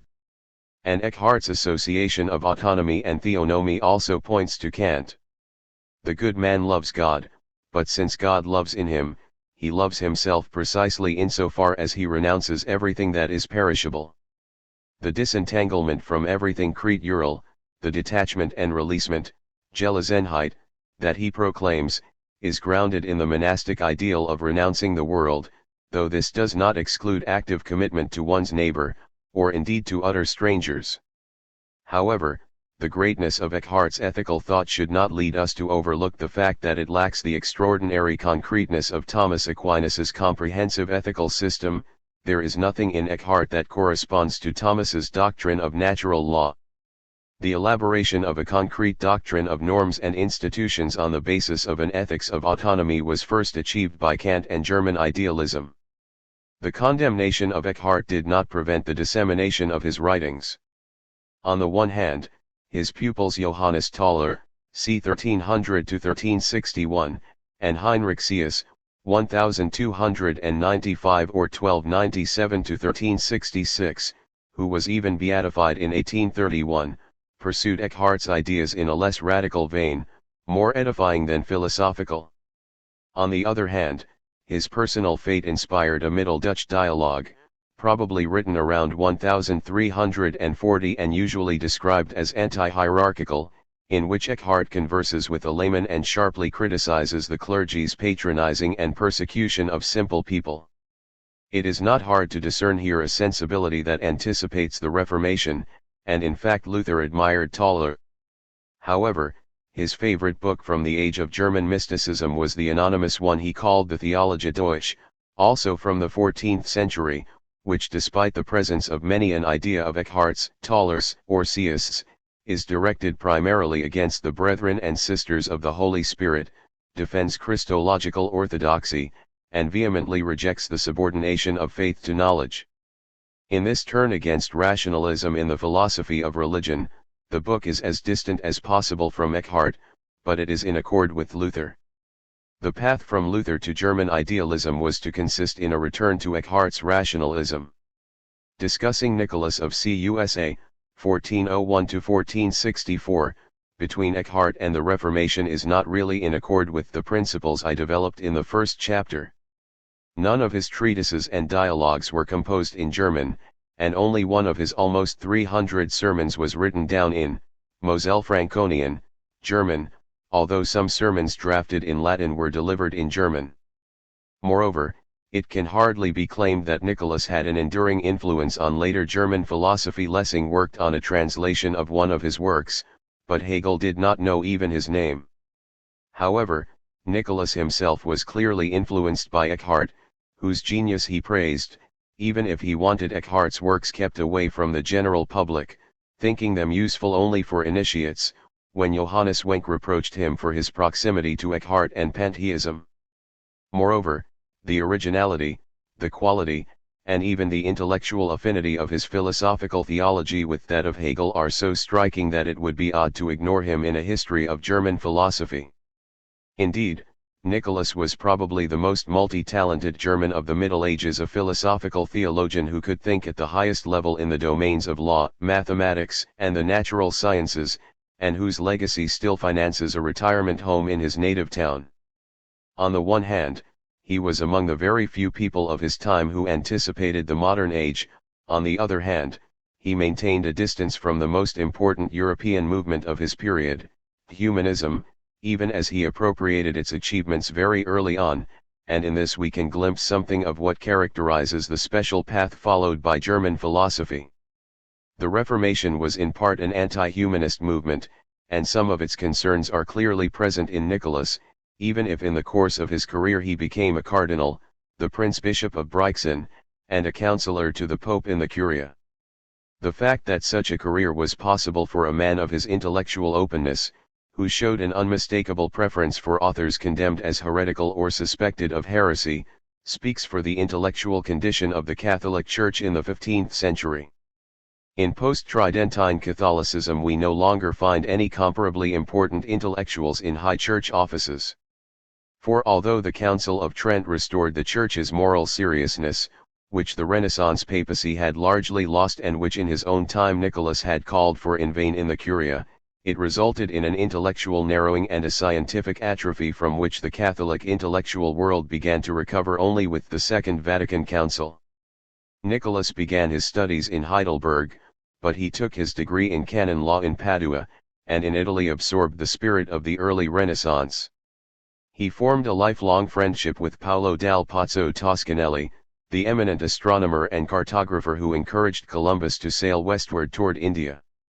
Benefiting from a humanistic education, he discovered, among other things, manuscripts of previously unknown comedies by Plautus. His studies in the history of law permitted him to declare that the donation of Constantine was a forgery before Lorenzo Valla did the same. And he laid the foundation for his later career through activities at the Council of Basel, where he initially supported the conciliarists who set the council's authority over that of the Pope, but in 1436 changed sides. His first work, De Concordantia Catholica, on Catholic concordance, published in 1433, defended the conciliarist position, that the council could depose a pope who violated his duties. Nicholas also elaborated a philosophy of the state that justified rule largely on the basis of consensus. In this, he was strongly influenced by Marsilius of Padua, whom he never cites, however, for this most revolutionary medieval political philosopher had been excommunicated. But the maxim quod omnes tangit, ob omnibus approbare debet, whatever concerns all must be approved by all, was hardly new, having been first formulated in the canon law of 12th century Cologne. According to Nicholas, the Pope did not have the right to install or depose a monarch without the consent of the people. The third book of the work provides detailed recommendations regarding the reform of the empire, whose weaknesses it clearly recognizes. It argues for a strengthening of the central power, and contains the first formulation of the electoral system that was proposed by Jean-Charles de Borda in the 18th century and is named after him. In 1437 the Papist party sent Nicholas to Constantinople. He returned accompanied by the Byzantine emperor and the Patriarch, who in view of the threat posed by the Ottomans agreed at the Council of Ferrara and Florence to a, short-lived, union with Rome. However, the journey produced more than just this significant diplomatic success. It was, or at least so he claims, on his way home that Nicholas conceived, in a moment of sudden intuition, the philosophical project to which he gave expression in his subsequent philosophical theological works, from Didacta Ignorantia, on learned ignorance, 1440, to the retrospective Divinatione Sapientiae, on the hunt for wisdom, 1463. In what does the originality of his first theoretical work consist? It is striking, first of all, that Nicholas, unlike Thomas Aquinas, for instance, but very much like Ramonui, whom he had studied with great care, cites only a few authoritative sources, assuming a broad convergence between the Bible and pagan philosophy. He argues on the basis of reason, and thus pursues a rational theology, even in matters involving the specifically Christian dogmas of the Trinity and the Incarnation, which according to Aquinas cannot be grounded in reason. Nicholas tries to clarify the immanent Trinity of God before the creation by means of triadic groups of categories, and the Incarnation is also made comprehensible within a triadic scheme. Thus the structure of Didacta Ignorantia seems at first to be modeled on that of Aquinas' Summa Theologia. The third book of both works deals with Christ, whose central philosophical significance is for Nicholas beyond doubt. But in his first book Aquinas discusses God and the creation, including the fall, whereas the second presents general and particular ethical norms. Nicholas, who had hardly any interest in ethics, instead devotes his first book exclusively to God before the creation, whom, following Anselm, he interprets as the absolute maximum. The second book deals with the universe, which he interprets as the contracted or limited maximum. Christ is introduced as the synthesis of the first two concepts, that is, as both absolute and limited maximum. The Church as the community established around Christ concludes the third book. God, the universe, and Christ and his Church appear as three steps in an inherently coherent development. God is essentially the unified ground of the world, which with Christ returns to its origin. The Incarnation has as its primary task not vicarious satisfaction, but rather the completion of the structure of being. As an image of the Trinitarian God, the universe gains a new dignity, and the result is the project of an a priori, theologically grounded natural philosophy. This project goes back to Plato's dialogue Timaeus, which enjoyed great popularity in the Christian West of the 12th century. However, Nicholas develops on this basis not only a holistic natural philosophy, according to which the world in no way consists of independent particular substances, but also the most important medieval critique of the geocentric system. It was a philosophy that exercised an enduring influence on such fathers of modern cosmology as Giordano Bruno and Johannes Kepler, even though it was hardly based on empirical observations. Nicholas's insight into the principle of the relativity of movement destroyed the Aristotelian worldview, with its strict distinction between the sublunary and the stellar worlds, and the universe, as a result, lost both its boundaries and its hierarchical structure. The planets no longer move in perfect circles, the Earth is not a perfect sphere, the stars consist of the same elements as the Earth, and many of them are probably inhabited by rational beings. What is fascinating about Nicholas's critique of the Aristotelian worldview is that he bases his scheme on the Christian spirit. An infinite God is incompatible with the finite ancient cosmos. In truth, modern science is indebted not so much to a secularization of Christianity as to taking seriously what is specifically Christian, as against the antique, and especially against Aristotelianism, just as did Descartes' ethical revolution, which took on new intensity in the modern period. However, it must be conceded that there were tensions between the new science and Christianity. If there are rational beings on other stars, the modern reader asks himself, what is the source of the special status of human nature, on which the argument for the incarnation is based? The title Didacta Ignorantia implies that our knowledge of God is limited, and in fact Nicholas began as the representative of an at least partially negative theology. Since there is no proportionality between the finite and the infinite, only learned ignorance of God is possible, in whom the greatest and the smallest coincide, because nothing is opposed to him. However, Nicholas proposes a new method of coming closer to God. One begins from finite mathematical figures, rises to infinite figures, and from there finally moves on to the infinite as such. In this connection, Nicholas anticipates ideas from both projective geometry and the set theory created by George Cantor, who recognized in Nicholas a forerunner of his defense of actual infinity. In his later works, however, Nicholas seems to defend a more optimistic view of the knowability of God. Thus, already in his second major theoretical work, De Conjecturis, on Surmises, c. 1442, we find an epistemological distinction between understanding, ratio, and reason, intellectus. This distinction goes back to Plato and the Neoplatonists, but it plays no role in the writings of Aquinas and most other medieval theologians. For Nicholas, reason is capable of achieving knowledge that is denied to the understanding, which is limited by the law of contradiction. In contrast, in God opposites coincide, indeed, God is beyond their coincidence. But Nicholas cannot explain how unity unfolds into multiplicity. De Conjecturis describes a four-stage emanation inspired by Neoplatonism that moves from divine unity through spirit and soul to the sensory and physical world, a model that deviates from the triadic one that sees the universe returning to its origin via Christ. Nicholas plays with various systemic conceptions but is unwilling to commit himself to any one of them. Of particular importance are the works Idiota de Sapientia, Idiota de Mente, and Idiota de Staticis Experimentis, the Layman on Wisdom, the Layman on Mind, and the Layman on Experiments done with weight scales, which date from 1450. What is dramatically interesting in these dialogues is their representation of a layman as clearly superior to an orator and a philosopher, respectively, who stand for the humanistic tradition. In the last dialogue, the layman calls for an experimental science that is as quantitatively precise as possible, that would, for example, be able to predict the weather. Alchemy and astrology are depreciated. Nicholas thus anticipates the scientific revolution of the 17th century, and his holistic convictions do not prevent him from investigating concrete correlations between physical magnitudes. Of special importance is his praise of the human mind, which is now no longer understood as the unfolding of the divine unity, but rather as the latter's direct image.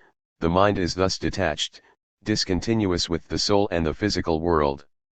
The divine mind wants to create itself again, as it were, in the human mind, and paradoxically, the human mind is precisely more perfect insofar as it is not too similar to God, because through that alone is a process of convergence with God made possible, in which the mind manifests its vitality. In this connection Nicholas develops a revolutionary philosophy of mathematics. The human mind creates mathematical structures. This constitutes a break with an almost 2,000-year-old Platonic tradition, but it is compatible with the assumption of the pre-existence of mathematical structures, insofar as human creativity merely imitates that of the divine mind. By creating numbers out of itself, the mind also finds what subsists timelessly in the divine mind. In his last work, De Apis Theoriae, on the summit of contemplation, 1464, Nicholas defends a far-reaching epistemological optimism. Everything exists for the sake of the mind, but the mind itself exists in order to contemplate possibility itself. That is the last of the many names of God that Nicholas seeks to introduce. In 1453, after the fall of Constantinople, Nicholas wrote the interreligious dialogue De Pace Fide, on peaceful unity of faith, which more than 3 centuries later fascinated the author of Nathan der Wise, Nathan the Wise. Lessing, however, assumed that all 3 monotheistic religions were of equal value, a view that Nicholas was far from sharing. His anti-Judaism is evident, and influenced, unfortunately, a few of his decisions regarding church policies, and his crib ratio al-Charani, sifting the Quran, of 1460/61 recognizes as positive in the Quran only what is also found in the Gospels. Nonetheless, this dialogue is important. It continues a long medieval tradition that goes back to Anselm and his pupil Gilbertus Crispinus, and to which Abelard and Ramonui made the most important contributions. What is new in Nicholas's work is that it brings in a much larger number of representatives of religions. The conversation described takes place in the heaven of understanding, under the guidance of the Logos, Peter's and Paul's. This seems already to presuppose the truth of Christianity and deviates markedly from earlier interreligious dialogues. But here the Logos is the reason presupposed by all. Nicholas seeks to ground a philosophical religion, superior to the many popular religions, by reflecting on reason and its presuppositions. For Nicholas, the unity of religion is compatible with the plurality of rites. Sacraments, obviously, are devalued. Justification depends not on works but solely on faith, which must, however, find expression in works. Here Nicholas anticipates a crucial issue in the Reformation. A dissolution of Christianity into Platonism, as in the Florentine Neoplatonism of the late 15th century, is alien to him. Whereas in De Genesi, on Genesis, 1447, Nicholas rejects the chronological data in the Pentateuch as not binding. Some of his theological arguments presuppose the historicity of the events reported in the Gospels, for instance, the resurrection. We will see how in the late 18th century a new formulation of Christianity was attempted that no longer shares this presupposition. Paradoxically, it was precisely the Protestant Revolution that led to this critical result. But Hegel's idealism, which also emerged from this crisis, was to develop a metaphysics and natural philosophy that is surprisingly close to that of Nicholas, but replaces the third part of the system of Didacta Ignorantia with a general theory of the mind that goes still further than the conception of the mind in Nicholas's dialogues. Hegel also devoted one of his first works to the now truly moribund empire. But before doing so he studied the historical development of Christianity with a thoroughness for which all the presuppositions were lacking in the 15th century.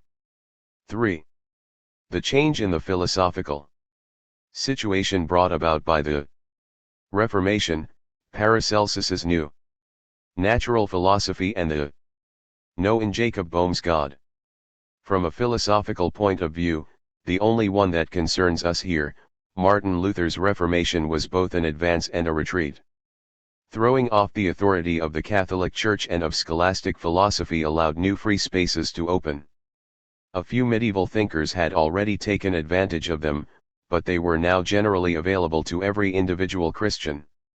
At the same time, however, this increase in autonomy could be justified only by binding every Christian directly to the divine word. Unmediated recourse to the Bible was objectively plausible, for if the Catholic Church traced its authority back to the God who became a man, while at the same time reserving for itself a monopoly on the interpretation of Christ's words, the circular nature of this grounding was only too obvious. Christ legitimates the Church, but the Church declares what Christ actually taught. It is rather astonishing that it was so long before the call for independent access to the Word of God became historically potent. External factors were indispensable. On the one hand, the Church's loss of moral credibility as a result of the behavior of the Renaissance popes and bishops; on the other hand, the German princes' perception that the Reformation offered them an opportunity to throw off the emperor's dominion. Luther could prevail, or even survive, only because his sovereign supported him, and not for religious reasons alone. In his great study Die Europäischen Revolutionen, the European Revolutions, Eugen Rosenstock Hösle, 1888–1973, one of the last German universal scholars in the humanities and social sciences, spoke of a princely revolution in connection with the Reformation. The formation of religiously autonomous small states with their own local universities, whereas the University of Paris had been a European university, and an officialdom devoted to the sovereign and enjoying great prestige, was one of the most important results of the German Reformation. In the 17th century, as in the Middle Ages, England got along with only 2 universities, but this did not in the least hinder its rise to become the economically and politically most advanced nation in Europe, while Germany had about 40 universities, despite its late adoption of the institution. Princes and professors/pastors/officials were the pillars of the new order, and while the princes disappeared in 1918, Germany is still basically, even in its Catholic areas, a professors and officials state such as exists nowhere else in the world. Although on most questions Lutheranism occupies a middle position between the Catholic Church and the Reformed denominations that freed themselves from medieval ideas much more decisively than Luther did, there is one issue on which Calvinism stands closer to Catholic doctrine than to Lutheranism, namely the right of resistance, to which both Catholicism and Calvinism cling. Luther, by contrast, radically rejects this right, and however much he believes he is authorized by Scripture to reject the right to resist, Romans 13, seen from the outside it is clear that this rejection was the price he had to pay for the protection of the princes. The peculiar combination of an emotional commitment to freedom of conscience with an insistence on subservience, even to unjust rule, long remained one of the distinguishing marks of Lutheranism in Germany. Characteristically, a defense of the right to resistance by corporative groups, not individuals, is found in the Calvinist Johannes Althusius, 1563–1638, whose conception of a federal corporative state with subsidiarity deviates sharply from the thinking of Jean Bodin, who justified French absolutism, and legitimated the Netherlands' battle for freedom. But this half-autonomy did not characterize Lutheranism solely with respect to politics. Luther's masterful translation, which made the scriptures freely accessible and raised the New High German language to the level of other European languages, at the same time shackled interpretation to the letter of the Bible. The old doctrine of the fourfold meaning of Scripture had led to far-fetched interpretations that no longer had anything to do with the text. That was now over. But at the same time the fourfold doctrine had allowed exegetes to further develop the tradition in the sincere belief that they were remaining true to its real meaning, and now that, too, was over. Or rather, it became significantly harder to continue in that tradition. It could not be wholly abandoned because, first of all, Scripture was needed to legitimate the new economic and social order, which differed even more radically than that of the Middle Ages from the order praised in the Sermon on the Mount, and second, because for more than 200 years Lutheranism strove to avoid recognizing that between the Christologies of the Gospels, which deviate from one another, and that of the Credo there are enormous differences. Calvin himself had Michael Servetus burned at the stake because of his discovery that the doctrine of the Trinity had hardly any basis in the New Testament. In order to understand the true meaning of the Bible, it became necessary to devise new hermeneutic techniques that left behind those of the Middle Ages. The study of Hebrew and Greek now received a religious consecration, so to speak. The emergence of the methods of modern humanistic studies was decisively encouraged by Lutheranism, even if at the price of a repression of theology's philosophical validation. The latter affected Melanchthon less than it did Luther himself, for Luther had an unphilosophical mind, and was thus hardly a great theologian, and certainly no saint.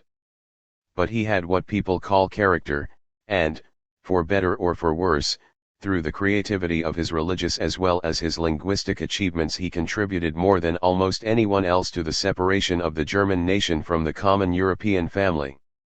Because Luther did not collaborate in Calvin's and Zwingli's further innovations, German Protestantism, along with that in the Scandinavian countries, persisted in an intermediate position between the Old and the New worlds, of which the Romanic and the Anglo-American countries are the leading examples. Certainly the appeal to the subjective certainty of faith helped people shake off heteronymous authorities and thus to acquire great personal integrity. But unfounded certainties do not become truths just because someone totally relies upon them. Indeed, the obsession with one's own justification could lead to a spiritual narrowness of the kind that characterized Lutheranism until the rise of Pietism. Luther's anti-humanistic streak led to the view that he had kept alive for another 2 centuries the Middle Ages that the Renaissance had already vanquished, but this overlooks the fact that the 14th and 15th centuries were intellectually significantly more multifaceted than were the first 2 centuries of Lutheranism. Certainly Christian anti-Judaism, in its full abomination, goes back to the Middle Ages, but the higher clergy and the emperor had repeatedly tried to restrain it. Luther, on the other hand, expressed the vox populi directly, and gave especially in Von den Juden ihren Lügen, on Jews and their lies, anti-Judaism a consecration that continued to be influential through its transformation into modern anti-Semitism from the end of the 19th century to 1945. Consider just Vide Harlan's film, Jude Sus. The belief held by most medieval theologians, that no non-Christian could be saved, is hardly tolerable, but then what can we say about the teaching of the Wittenberg professor Abraham Kalof, who maintained that no Catholic, and not even a Reformed Christian, could be saved, indeed, that even Lutherans who, like George Calixt, did not follow him on the last issue, were to be damned as heretics? God's plan for salvation shrinks to the area around Wittenberg.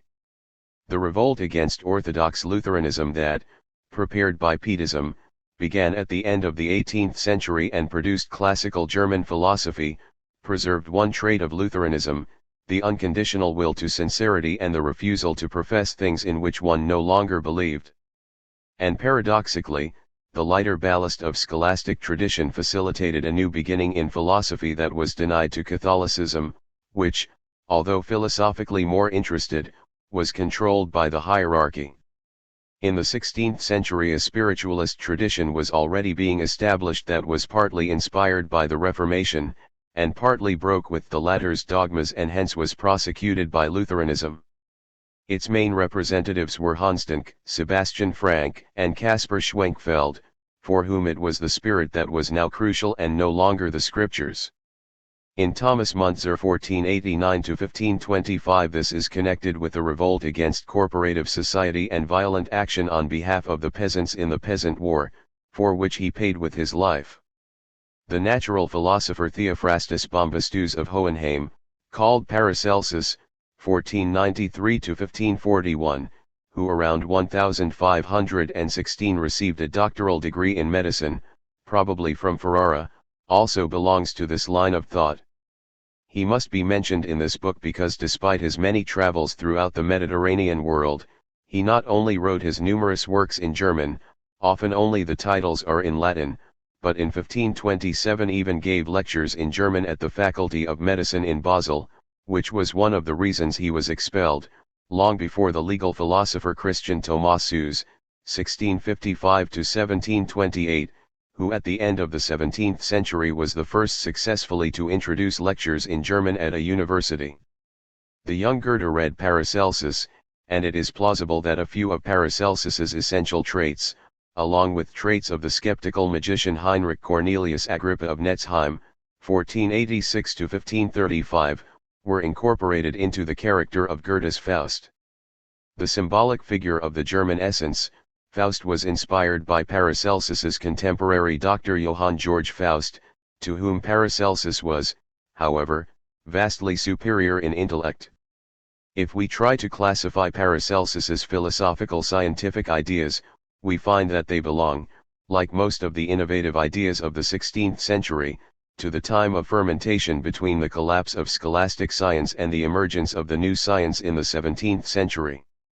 The polemic against traditional medicine, especially the humoral pathology that derived from books rather than from direct experience, is conducted in a churlish manner reminiscent of Luther and with bombastic self-praise.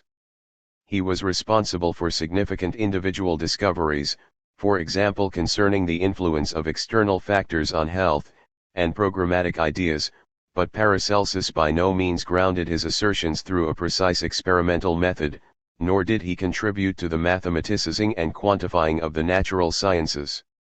He did not yet distinguish astrology and magic from genuine science, and he claimed that the doctrine of signatures, to which Jacob Boehme also adhered, made it possible to infer the inner qualities of natural substances from their external appearance. Although the Renaissance worldview begins by grasping nature as a largely self-enclosed causal web, its holism is detrimental to the isolation of individual causal factors, without which scientific progress is not possible.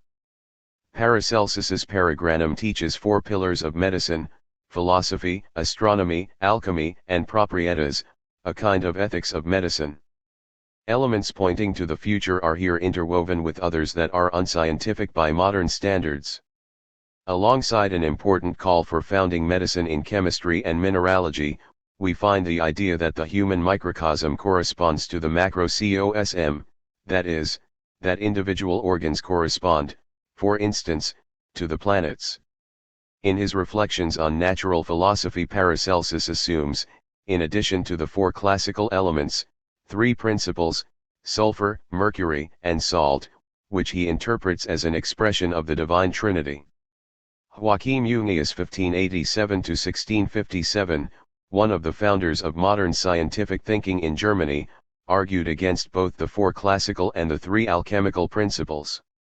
According to Paracelsus, God manifests himself in the forces of nature, so that all sciences are particles of theology.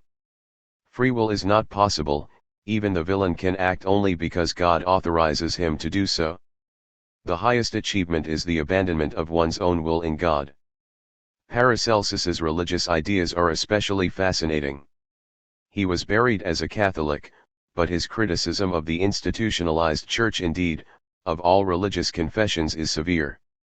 He believes in a church in the Holy Spirit, which has no dwelling, rejects any forceful conversion as the devil's, teaches the salvation of all children, even those that have not been baptized, and praises, in an appendix to the early drafts of a commentary on Matthew, the islands of naked people. He thinks it would have been better if the European ships that came to these islands had sunk and left the pagans unconverted, because the natives will quickly forget Christ and only the knavery will remain. In his political ideas, Paracelsus stood close to the radical wing of the spiritualists, whose exemplar was Thomas Muntzer. But in De Magnificis et Superbiis, on the magnificent and the proud, in which he proposes that Paul's theory of political authority should be understood as applying only to his own time, he also warns expressly against rebellion, which can lead to significantly more evils than existed before. As a Christian ideal, however, Paracelsus advocates a far-reaching equality of estates and active intervention on behalf of the poor. Nobility is not established by God, rights to land are always lent only by the emperor, everyone has a duty to work, property without labor is theft, a father should bequeath to his children only work equipment. He rejects the death penalty, only defensive wars are morally permissible.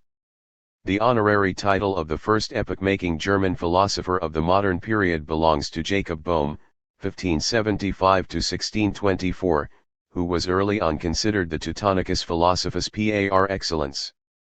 To make clear German culture's relative backwardness and at the same time its special potential for religious philosophy, a glance at the neighboring countries is instructive. French philosophy shines in the late 16th century through the person of the highly cultured skeptical essayist Michel de Montaigne, and in the first half of the 17th century through René Descartes, who sought to provide an unshakable foundation for metaphysics and science. In England, the statesman Francis Bacon developed the methodological basis of the modern empirical sciences. By contrast, his contemporary Bohm, who came from what was then the most stimulating German cultural area, Silesia, was a cobbler who had never studied and therefore could not write Latin, but who had experienced mystical visions and wanted to provide a deeper foundation for his traditional Lutheran piety, inspired by the Bible, through a philosophical account of the development of God, nature, and redemption through Christ. He might well be called, after the well-known naive painter, the Henry Rousseau of philosophy, a naive thinker who in fact read, in addition to the Bible, Paracelsus and other Renaissance spiritualists, yet articulated in an enormously expressive and creative language that was hardly influenced by the philosophical tradition. His fascination with nature and his religious anxieties and hopes, producing a simultaneously confused and magnificent image of reality. Bohm's urge towards speculation drove him beyond the ecclesiastical Lutheranism that persecuted him pitilessly in Görlitz even after his death, although he considered himself a pious Lutheran and stood closer to the Middle Ages than to German idealism. His interpretation of the history of creation in the Mysterium Magnum, Great Mystery, is at bottom closer to the commentaries on the 6 Days work produced in the Middle Ages than it is to Nicholas of Cus's De Genesis. His descriptions of the horrors of hell, for instance in the 6th point of the Sex Puncta Theosophica, Oder von Six Theosophischen Punkten hohe und Tiefgründung, Sex Puncta Theosophica, or High and Deep Foundation of 6 Theosophic Points, English title, 6 Theosophic Points, make us think of Hieronymus Bosch transferred inwardly, so to speak. His Christology, too, is traditional. Indeed, his veneration of wisdom as the virginal female side of God expresses elements of Catholic rather than Lutheran religiousness. Bohm's originality soon won him a group of admirers, and after his death his influence extended to the Netherlands, Scandinavia, and even England. To my knowledge, no other thinker was translated from German into English in the 17th century.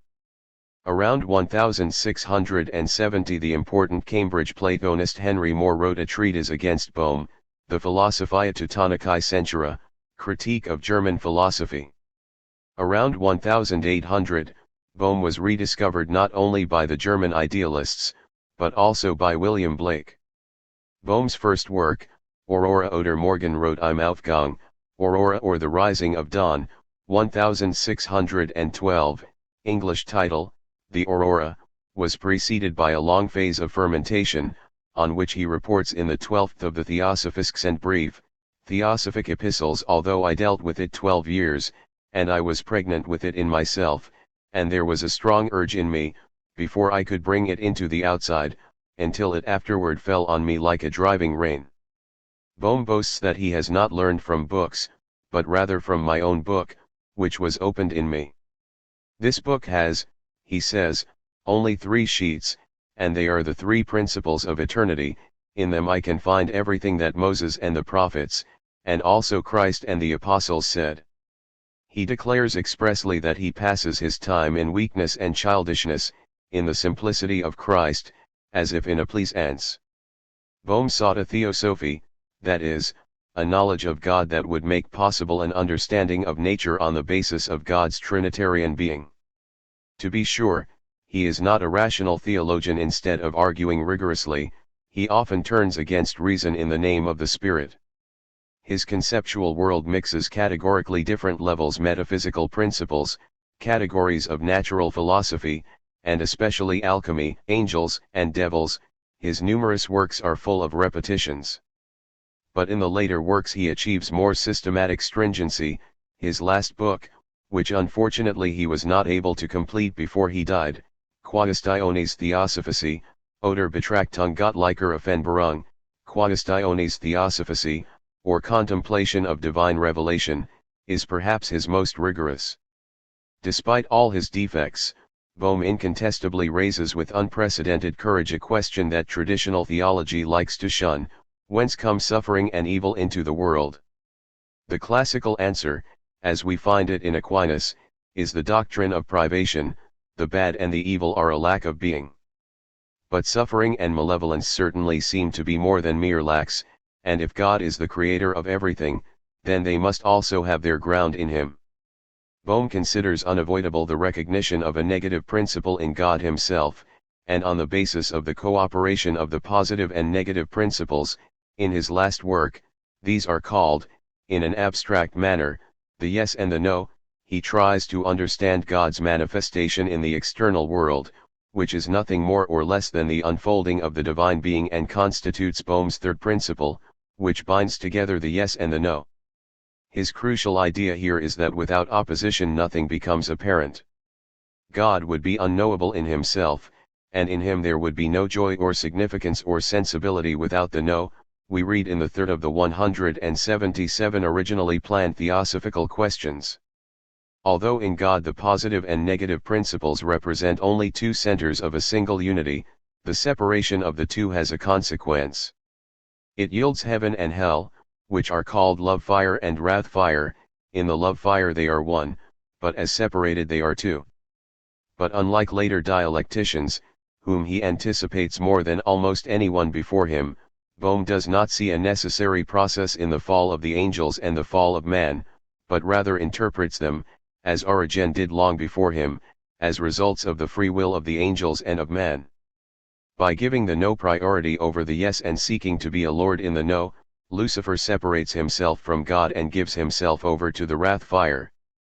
God, who in the light is an X, being, is in hell an X, nothing, that is, not present.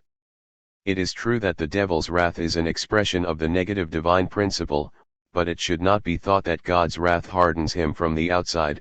Instead, wrath is his inner essence. Reason speaks much about God and his omnipotence, but it understands little about God and his essence, what and how he is. It detaches the soul entirely from God, as if it were only a separate being. And that is the great harm of the blindness due to which people quarrel and dispute and never arrive at what is truly fundamental.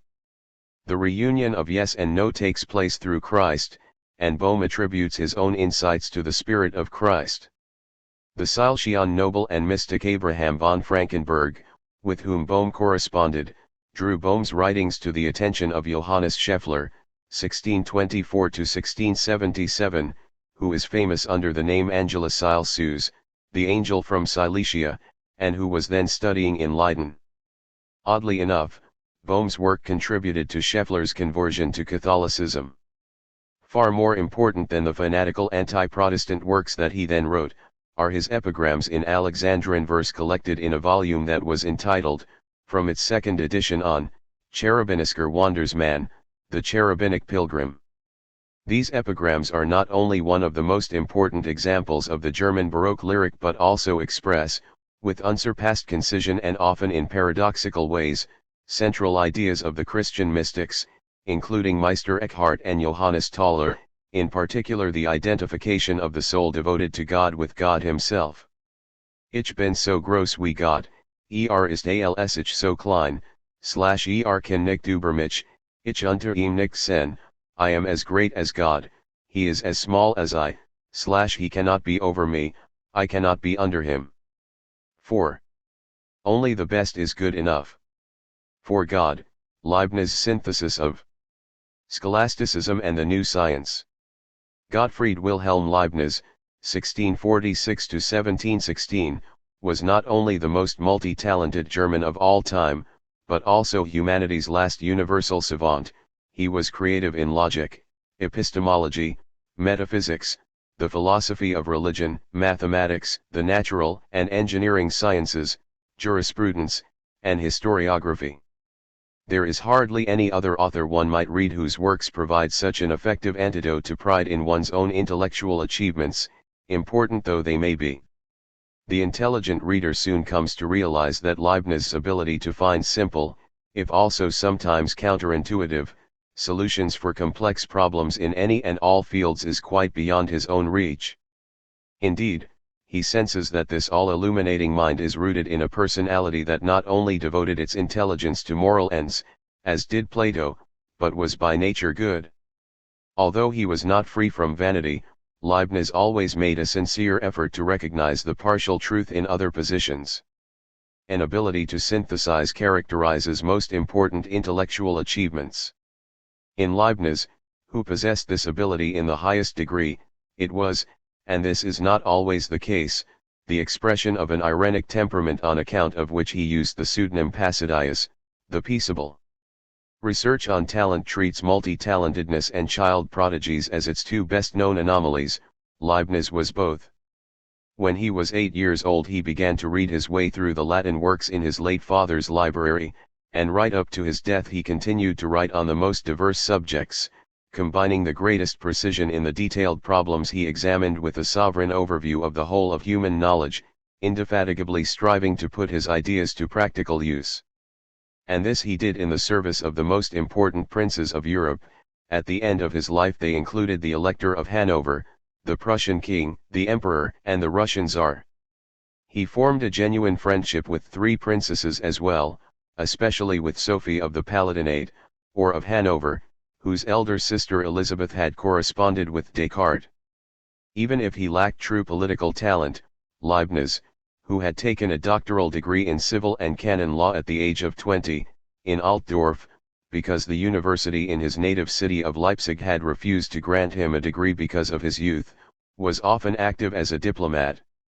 He tried, for example, to reunite the Christian denominations, which, after Europe's religious wars, was undoubtedly an important task.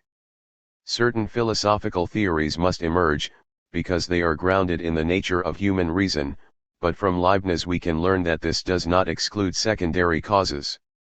And it follows, therefore, that we can freely grant that among the decisive factors that favored the rationalistic turn in philosophy in the 17th century, there were 2 circumstances that have special interest for us.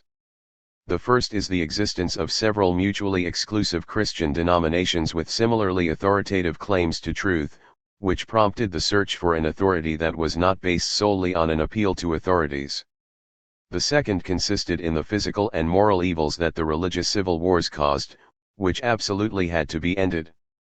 And both of these factors also explain why an effort to ground religion in reason was particularly important precisely in Germany, and why it was pursued with such religious energy.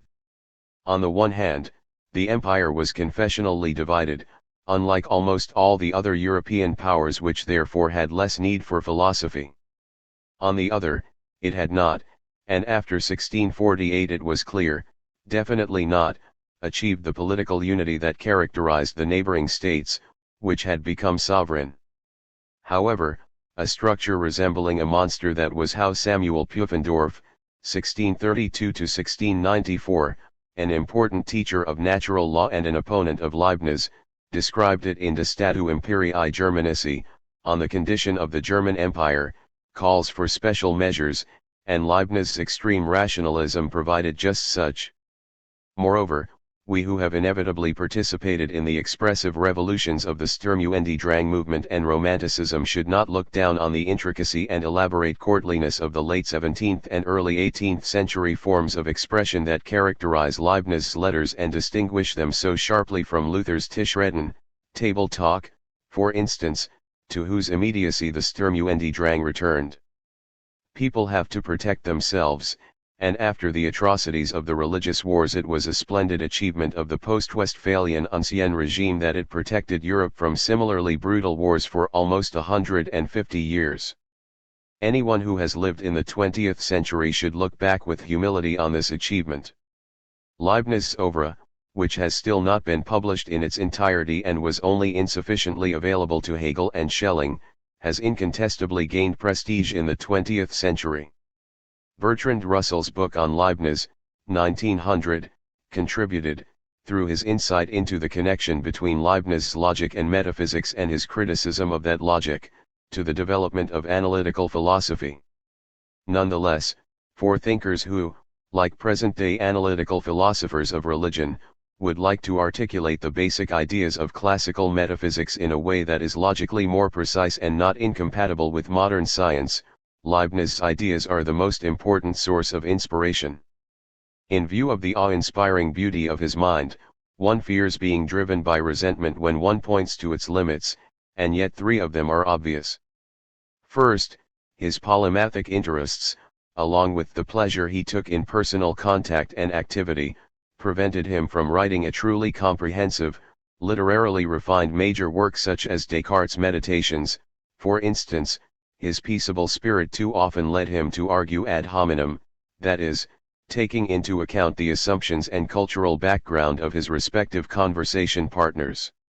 His most original ideas are found in private sketches, essays for select acquaintances such as the Discours de Métaphysique, Discourse on Metaphysics, 1685/86, and in letters, and not in his two most extensive works, the Nouveaux Essays sur l'entendement humain, New Essays on Human Understanding, which he completed in 1705 but which were published only in 1765 and probably strongly influenced Kant, and the Essays de Théodicy, Essays in Theodicy, 1710, which oppose Locke's radical empiricism and Bell's fideism, respectively. Second, until the end of his life Leibniz continued to be something of a child prodigy.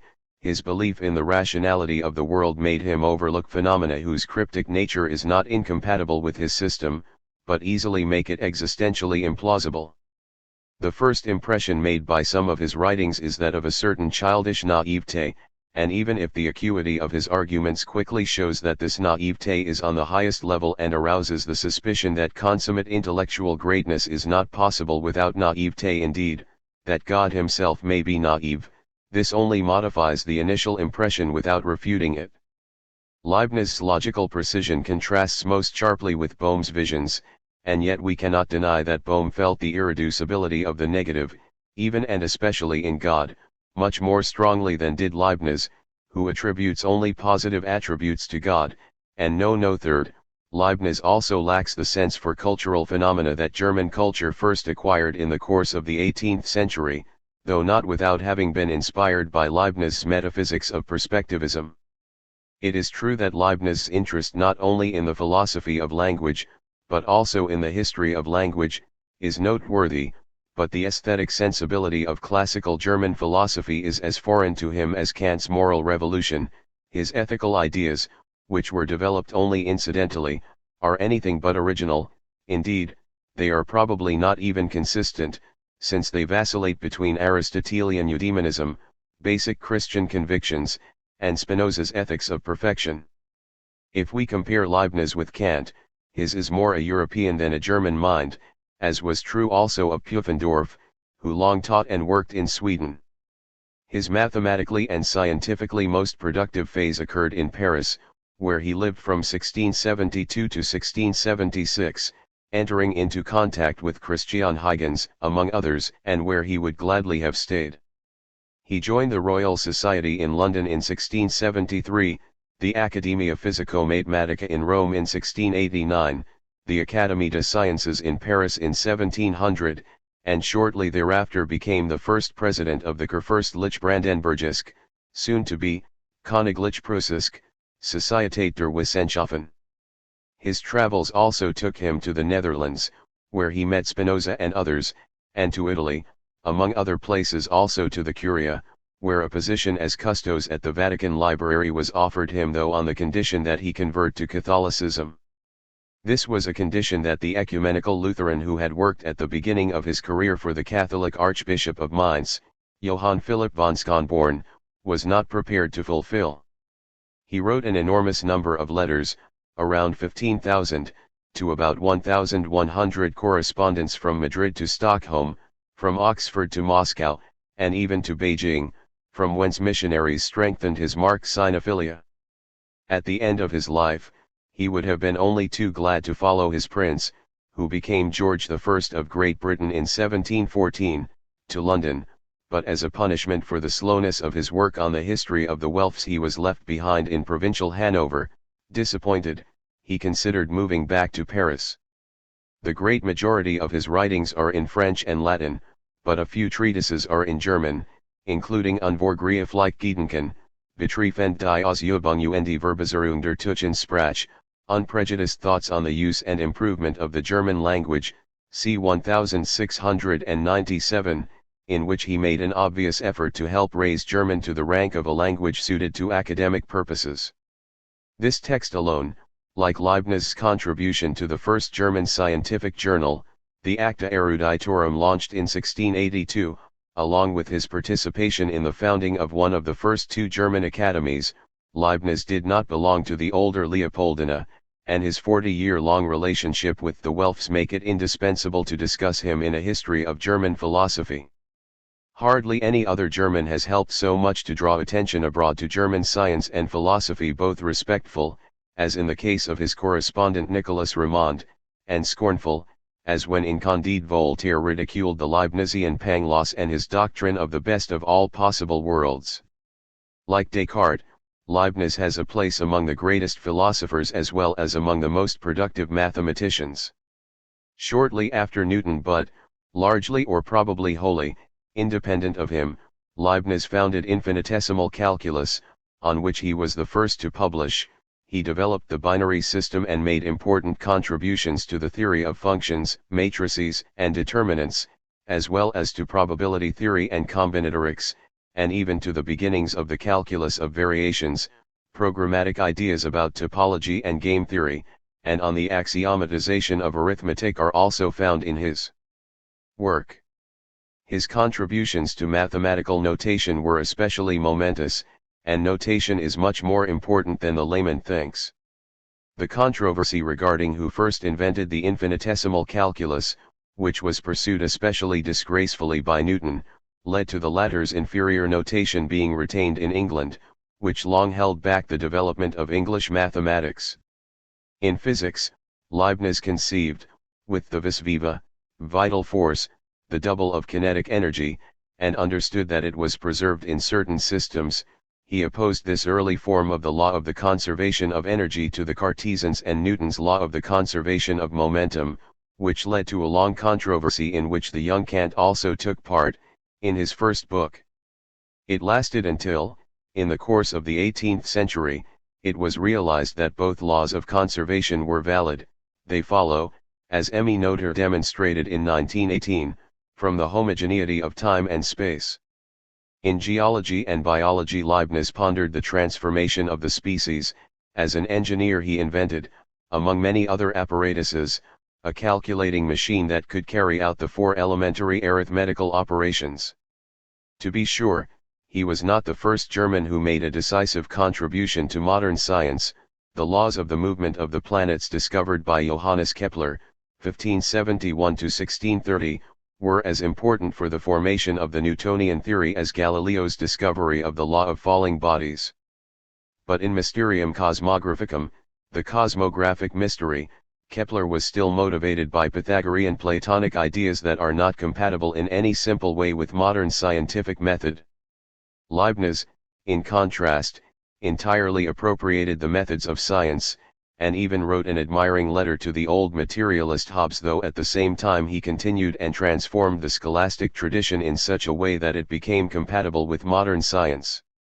Leibniz, like almost all original thinkers of the 17th century, declined to pursue a university career, which was offered him early on, but unlike his greatest colleagues, Descartes and Spinoza, he was very familiar with scholastic philosophy, which was still cultivated even in Protestant universities. In a letter written to Ramond in 1714, he describes, perhaps understating his age, how as a 15-year-old he turned away from the scholastic substantial forms and toward modern, mechanistic natural science, but later returned to the metaphysical tradition, because the ultimate grounds of the sciences were to be found only in the latter. It is undeniable that a combination of science and theology characterizes modern natural science in general. But Descartes is a voluntarist, that is, he sees natural laws, and even the axioms of mathematics, as arbitrary postulations by the divine will. They are facts that cannot be further explained. Leibniz, on the other hand, is a rationalist. He sees God's being and his creation as determined by reason. And that means that it must in principle be possible to grasp the basic structures of reality through a priori reflection. Why are natural laws the way they are? Why is there mind in the world? Why are there beings that act in accord with moral ends? According to Leibniz, these questions point beyond science to metaphysics, which however only pursues further the way of thought essential to science, which consists in inquiring into the grounds of phenomena, in this case, the laws of nature themselves. The physical search for efficient causes and the metaphysical search for final causes, which are also presupposed in every human action, are compatible, indeed complementary, enterprises. This rationalism, which deviates so markedly from the empiricism championed in England, was rooted in different assumptions regarding the nature of God. And these assumptions played a crucial role in giving German culture its special status, even if after Herder the central focus of interest was the connection between God and the laws of the humanities, not the laws of the natural sciences. Precisely because Leibniz assumes that natural laws are themselves determined by God, he can maintain against Henry More, for instance, and with Spinoza, that every event must be determined by secondary efficient causes. The repression of prescientific religious belief, in the name of a more complex concept of God, was probably Leibniz's most important contribution to the German spirit. In England, far into the 19th century, a more naive form of religiousness persisted that believed it recognized the hand of God in very limited natural goals that purported he could not be explained scientifically, but at the same time, because of its empiricist foundation, science in England was more quickly disengaged from theological and metaphysical bases. In Leibniz's work, the silly notion that religion has its place where gaps appear in the sciences was replaced by the more complex idea that only a metaphysical and theological grounding could deprive natural laws of their brute facticity. God is not a gap filler endangered by every new triumph of science. Instead, he is the foundation of the sciences, whose advancement is a religious duty. Analogously, Leibniz's early Enlightenment program for improving the world expresses a Christian philosophy: in science and technology we imitate God's creative power. The opposition of reason and religion that runs through the French Enlightenment of the 18th century, which identified religion with the Catholic Church, would have been incomprehensible to Leibniz, and a like opposition never gained a footing in German culture even after him. On the contrary, the acutest critic of Christianity, Nietzsche, shows his German roots by the fact that he simultaneously wages war on reason, which would again have been incomprehensible to Voltaire. What are Leibniz's central philosophical ideas? In very simplified terms, modern philosophy can be seen as a contest between ancientizing authors and modernizing authors. The leader of the latter is Descartes, who starts from the undeniability of the cogito, I think, as an unshakable foundation, whereas the other camp seeks to integrate subjectivity into a complex order of being in which it is a part, not the starting point. Modernizers think primarily epistemologically, ancientizers ontologically. From his analysis of the ego, Descartes concludes that the physical, residential extensa extended thing, and the mental, residential cogitans thinking thing, are different in kind, and thus bestows on modern philosophy a problem that was alien to the ancients but is the driving force behind the modern development. Descartes believed, in complete accord with common sense, that physical and mental states could cause one another, but his royal correspondent Elizabeth already expressed doubts about this, given the differing nature of the two substances, and the interactionist conception became even more questionable in the course of the 17th century, as it was understood that momentum is a vector and not a scalar magnitude. In view of the law of the conservation of momentum, Descartes' idea that the mind could determine the direction of the physical, animal spirits collapsed. The most important thinkers of the second half of the 17th century sought an alternative to this conception. But in doing so they did not challenge the fundamental irreducibility of the mental to the physical. Leibniz lent it support with a famous simile: someone who could move around inside a person's brain as if it were a mill with all its gears and pulleys would nonetheless never be able to know which mental states corresponded to the brain states. For the ancientizer Spinoza, The ontological proof stands at the beginning of philosophy. It proves the existence of a single substance, God or nature, that has an infinite number of attributes, of which only extension and thought are known to us.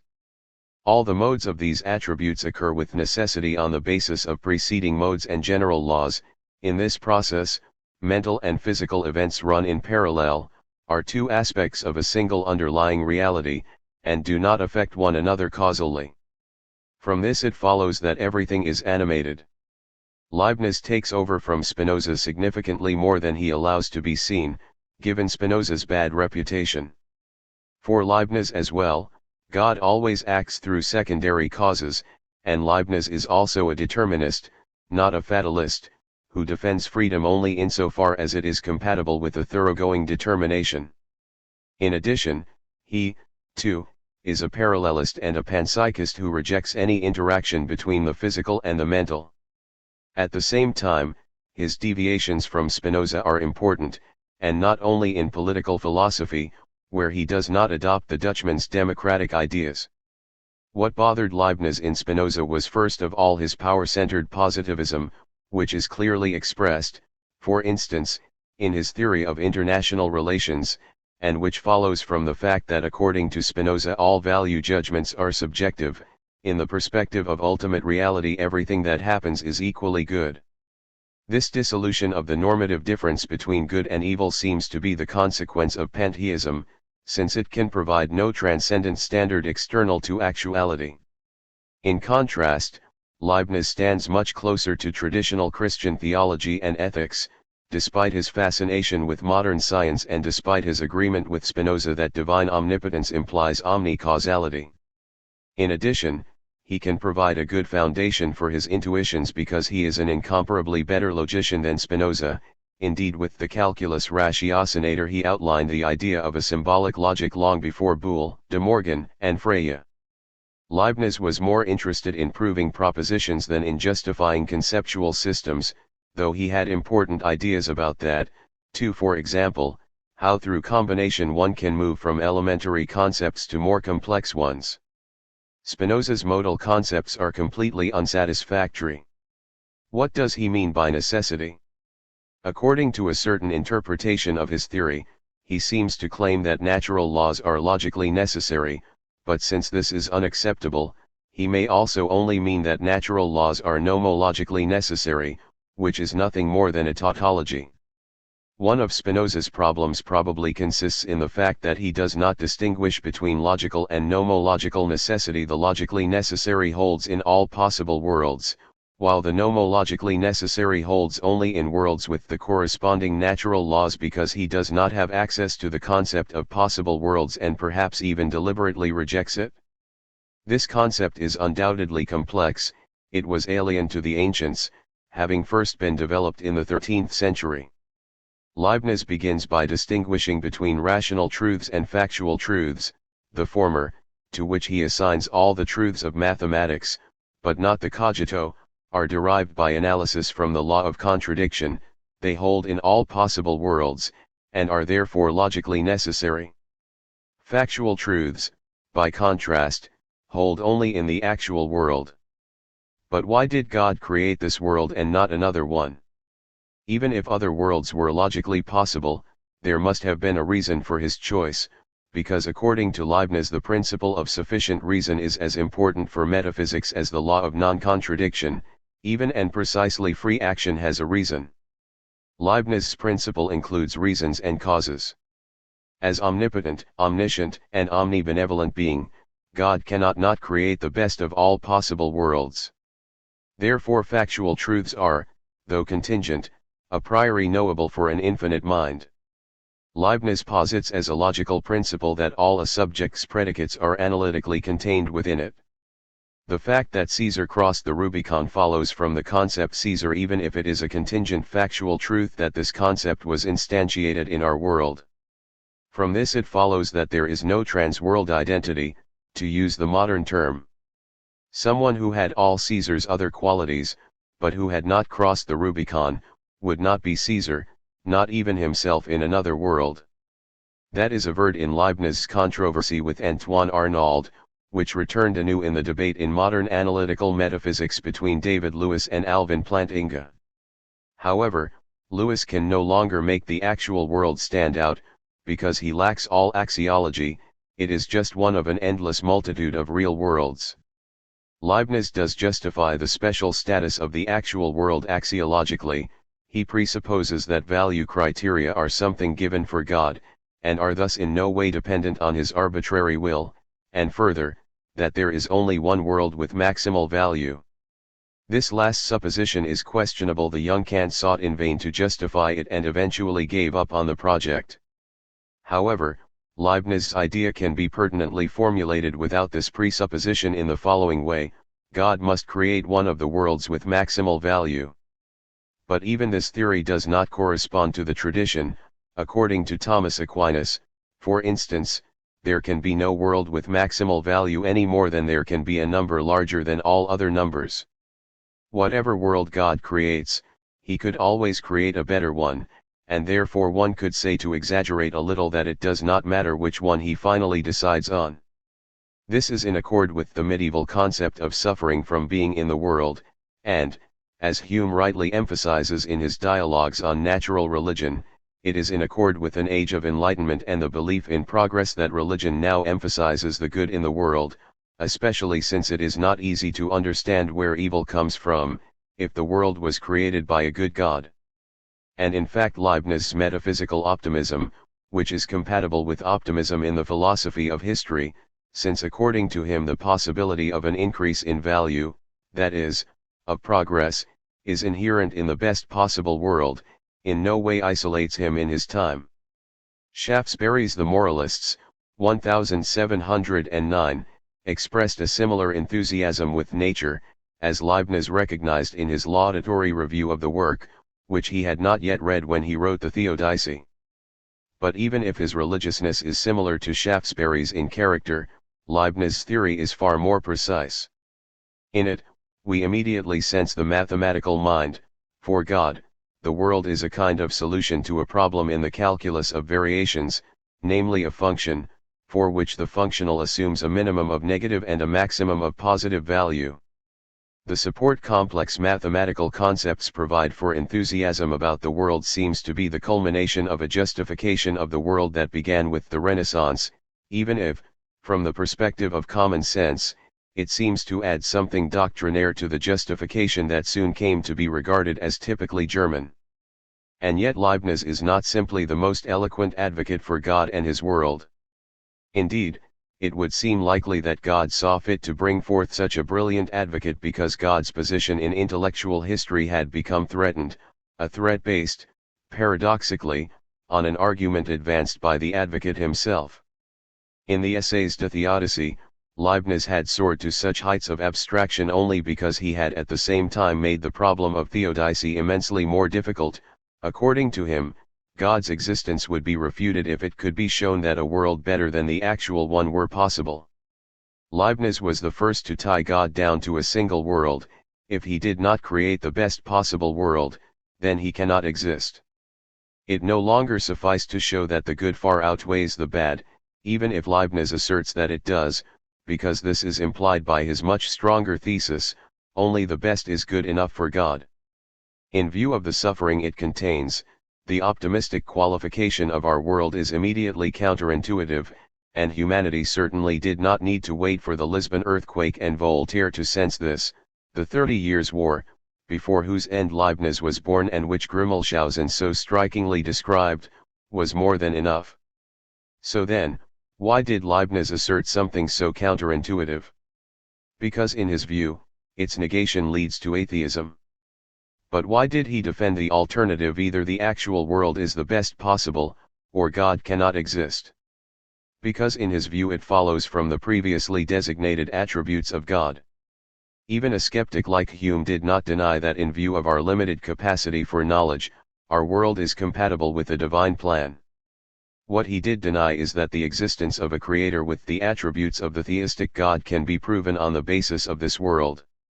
Leibniz, however, does not commit this error, because the so-called physico-theological proof appears in his work only in the special form of pre-established harmony, a concept that we will examine further later on. His other proofs are not inductive, but a priori, and since he is sure of them, he can set up his alternative with full confidence of victory. However, if one begins to doubt them, the alternative could encourage atheism. For Leibniz, the ontological proof, in both its versions, God as a necessary and as a perfect being, is central, and as Mersenne had already done in his criticism of Descartes, he understands that God's possibility has to be proven before his necessity can be inferred from it. In order to achieve this, he emphasizes that God has only simple and positive attributes that cannot contradict each other. The cosmological proof, which argues from the contingency of actuality to a necessary being, presupposes the principle of sufficient reason, but this ultimately presupposes the ontological proof as well, since otherwise it would be possible to question beyond God. In addition, Leibniz uses the proof on the basis of eternal truths, which according to him can subsist only in a divine mind. Russell considered this proof scandalous, since Leibniz himself presupposed that the eternal truths are something given for God, they could then not also presuppose him. But perhaps the divine mind and those truths can be understood as only two aspects of a complex unity, especially if a few of these truths are based on the principle that performative contradictions are to be avoided. In any case, Leibniz believes that on this basis he can serenely interpret all the world's evils, metaphysical, physical, and moral, as compatible with the best possible world. Any alternative world would have less good or more evil to offer. The arguments regarding this compatibility, derived a priori, and which Leibniz seeks to make plausible in detail, are partly very old and already to be found in the Church Fathers. Leibniz first modifies the theory of privation, according to which evil is a lack of being, to the effect that every finite existent necessarily contains a negation, precisely because God in his perfection can exist only once. Again, this follows from his other metaphysical principle that what cannot be distinguished must be identical, that is, there cannot be two things that are similar in every respect, differing only in their position in space and time. Whereas the converse of the principle is undisputed, if two things are identical with one another, they must be alike in every respect. Leibniz's principle, against which Kant, for one, objected early on, is not compelling, even if Leibniz uses it in many of his arguments. For example, in his debate with Samuel Clarke over the nature of space and time, which according to Leibniz represent only relations between things. Second, Leibniz points to the fact that only certain evils make certain goods possible, and he emphasizes, third, that human freedom is a good for the sake of which God accepts certain evils. However, since Leibniz is a compatibilist, that is, he thinks that with God's choice of a world all acts are already established, the reference to freedom does not really represent a new argument compared with the second one. In Leibniz, freedom is not as it is in Origen, who shaped the modern conception of will more than almost anyone else something that happens against God. Instead, it is part of his plan. How could it be otherwise, given the presupposed omnipotence and omniscience of God? However, God does not want certain acts directly, but accepts them only for the sake of a higher good. What is lacking in Leibniz is a concrete attempt to name exhaustively the positive values that God aims to achieve with his creation, and to make the basic structures of reality plausible on the basis of those values. Leibniz limits himself to abstract ideas such as the simplicity of natural laws, the principle of plenitude, and the principle of continuity, according to which all composable intermediate stages must be realized, and finally a hierarchy of beings that culminates in the city of God, the community of rational spirits, whose happiness God seeks as the monarch of the world, after he has created it as its architect. The German idealists were the first to attempt to determine more precisely the basic structures of reality on the basis of the concept of the absolute. The differentiation in the concept of necessity and the moralization of the concept of God constitute Leibniz's first deviation from Spinoza. The second concerns the concept of substance. Whereas Spinoza is a radical monist, Leibniz assumes, like most philosophers in the tradition, a plurality of substances. He calls them monads, and thus one of his late essays, which outlines his system, is entitled monadology. However, Leibniz's concrete metaphysics is the most peculiar part of his system. It had, in fact, almost no followers, even though his assumptions could certainly be made plausible on the basis of his logical principles. For Leibniz, everything that truly exists is a substance that, as such, must be characterized by a complete individual concept. As a good Lutheran, Leibniz is not a realist with regard to universals. Truly existing are only the individuals, which are, however, to be distinguished conceptually from each other. Here Leibniz draws on Duns Scotus's category of haesitas. Thus there is not only a concept of the human being, as Plato would have it, but also a concept of Plato or Leibniz. What is ontologically decisive for a substance is that it constitute a unity and thus be indestructible, and therefore matter, which is infinitely divisible, cannot be a substance. Furthermore, a substance must be an active center of force. This is connected on the one hand with Leibniz's critique of the Cartesian doctrine that mere extension is the fundamental category of the physical world. He rightly recognizes that force is not reducible to extension, but on the other hand he connects this insight with the questionable conviction that every active center of force must be at least an elementary form of subjectivity. This leads to panpsychism. Everything is animate, including any and every particle of matter, no matter how small, and each particle contains an infinite plenitude of other subordinate monads.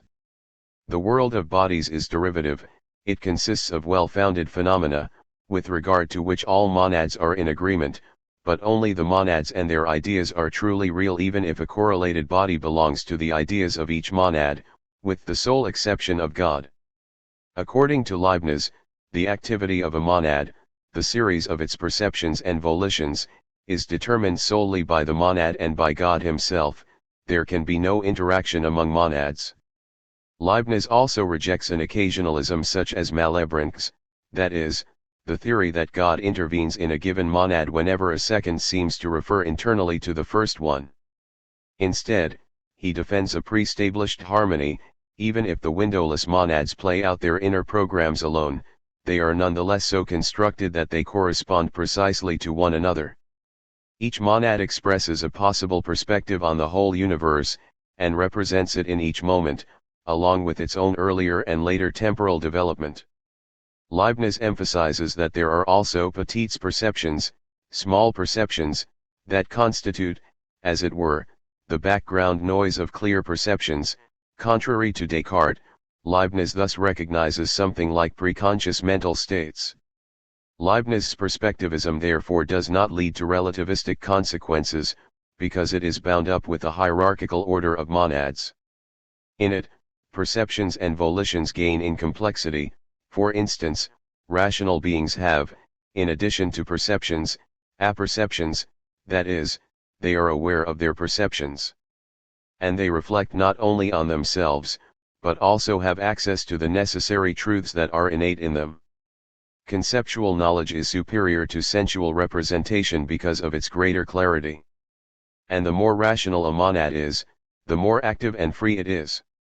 The increase in one's own rationality constitutes happiness, and whereas the medieval tradition in the West interpreted the beatific vision in the afterworld as an unsurpassable state, at the end of Principes de la nature et de la grace, Fons en raison, principles of nature and grace, based on reason, Leibniz emphasizes his eschatological hope that there will be continual progress. Thus our happiness will never consist, and should not consist, in a complete enjoyment in which there is nothing to be desired and that would make our spirit dull, but rather in an eternal progress toward new joys and new perfections. When Goethe's Faust accepts his damnation in the event that he ever asks to linger, even for an instant, he is hardly a traditional Christian, but he is certainly, even more than an heir of Paracelsus, a Leibnizian. According to the criteria established at the outset, Christian Wolff, 1679–1754, should have no place in this book, because this industrious but not really original mathematician, philosopher and jurist never wrote a work of classical rank. Schelling said remembering him was boring, and indeed, Wolff's writings are often painful to read because of their superfluously elaborate proofs. And yet he deserves to be mentioned for three reasons. First, despite what is often said, it is not true that he merely systematized Leibniz's philosophy. What he in fact did was integrate Leibnizian ideas into his own philosophy, which drew on the most diverse sources ranging from the scholastics to Descartes. He adopted in particular Leibniz's rationalism and the central role of the principle of sufficient reason, but he rejected other doctrines of Leibniz's, such as the monadology and the dismissal of the distinction between essential and non-essential properties, and even though he corresponded with Leibniz from 1703 on, his knowledge of the latter's still widely unpublished over remained limited. Nonetheless, his pupils already spoke of a Leibniz-Wolffian philosophy. His adoption of scholastic categories explains his popularity in the Catholic Enlightenment. Though he himself was a Lutheran, he had grown up in Breslau, which was biconfessional. Second, Wolff has the merit of being the first to have composed a comprehensive philosophical system in German, which therefore had enormous influence on the curricula of German universities in the 18th century, replacing the old scholasticism. It is true that in a later phase Wolff also worked out his system in Latin because only in that language could he gain international attention, but the step toward using German for academic purposes had finally been taken, however late in comparison to other great European nations. Perhaps it is more than an accident that the creator of the Russian academic and literary language, Mikhail Lomonosov, studied with him. The shift to the vernacular supported the Enlightenment's goal of communicating reasonable ideas, thus begin the titles of several of his works, to a broad audience. Third, one of the greatest scandals in the history of German philosophy is connected with Wolff's name. In 1723 he was forced to give up, at Frederick William I's command, his professorship in Halle and leave Prussia within 48 hours if he wanted to avoid being hanged. In truth, this only contributed to his fame. He was given a professorship in Calvinist Marburg and became celebrated all over Europe. In 1740 Frederick the Great called him back to Halle. How did he come to be expelled? In 1721, Wolff had delivered in Halle, as praelector, a celebratory speech on the practical philosophy of the Chinese, in which he expressed his admiration for their morality, a morality that was precisely not theologically founded. This praise sprang from the widespread sinophilia of the 17th and 18th centuries. At the same time, it expressed the conviction that morality could exist without religion, even if Wolff, in the long annotations to the expanded printed version of 1726, did not deny that specifically Christian norms rested on revelation. His theological colleague Johann Joachim Lang was enraged, and the fact that Wolff, like Leibniz, was a determinist also played a role in the denunciation that Lang and other theologians mounted against him. Thus he was said to be a fatalist who depreciated individual responsibility, for example that of soldiers who were thinking about deserting, and that of course alarmed the soldier king. The theological philosophical controversy, which ran its course over several years, contributed to the emancipation of philosophy from theology in Germany and is also important because Lang was a representative of Pietism, whose center was the Frank Foundations in Halle. Since the Reformation, Pietism had been the most original religious movement in Germany, without its rejection of rigidified Lutheran orthodoxy and its emphasis on the individual examination of conscience and the elevation of feeling, which had to become manifest in active social commitment. The German Cultural Revolution around 1770 would not have taken place. And the man who shared Wolff's notion that ethics could, indeed must, be grounded without theology, though his philosophy cannot be understood without reference to his rebellion, which reminds us of Lang's, against Leibniz and Wolff's determinism, was also brought up in a pietist household, Immanuel Kant. 5. The German Ethical Revolution. Immanuel Kant.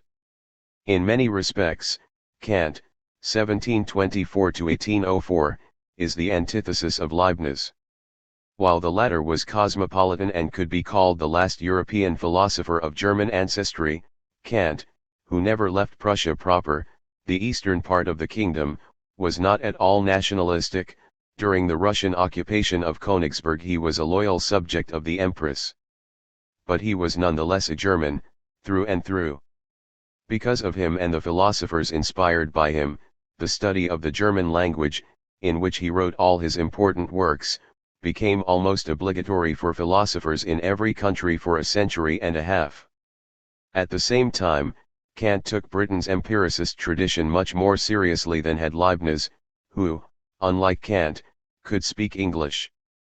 Second, while Leibniz, who was the son and grandson of professors, avoided academia, Kant, of lower middle-class ancestry, remained connected with the university almost his whole adult life, with the exception of the 6 years he spent as a private tutor, and the university, in consequence, acquired national and international prestige as a place in which not only guild interests but also intellectual innovations had their place.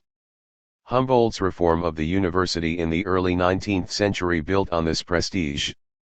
Third, while Leibniz created the infinitesimal calculus at the age of 20-something and had completed his philosophical system before he turned 40, Kant was a late bloomer.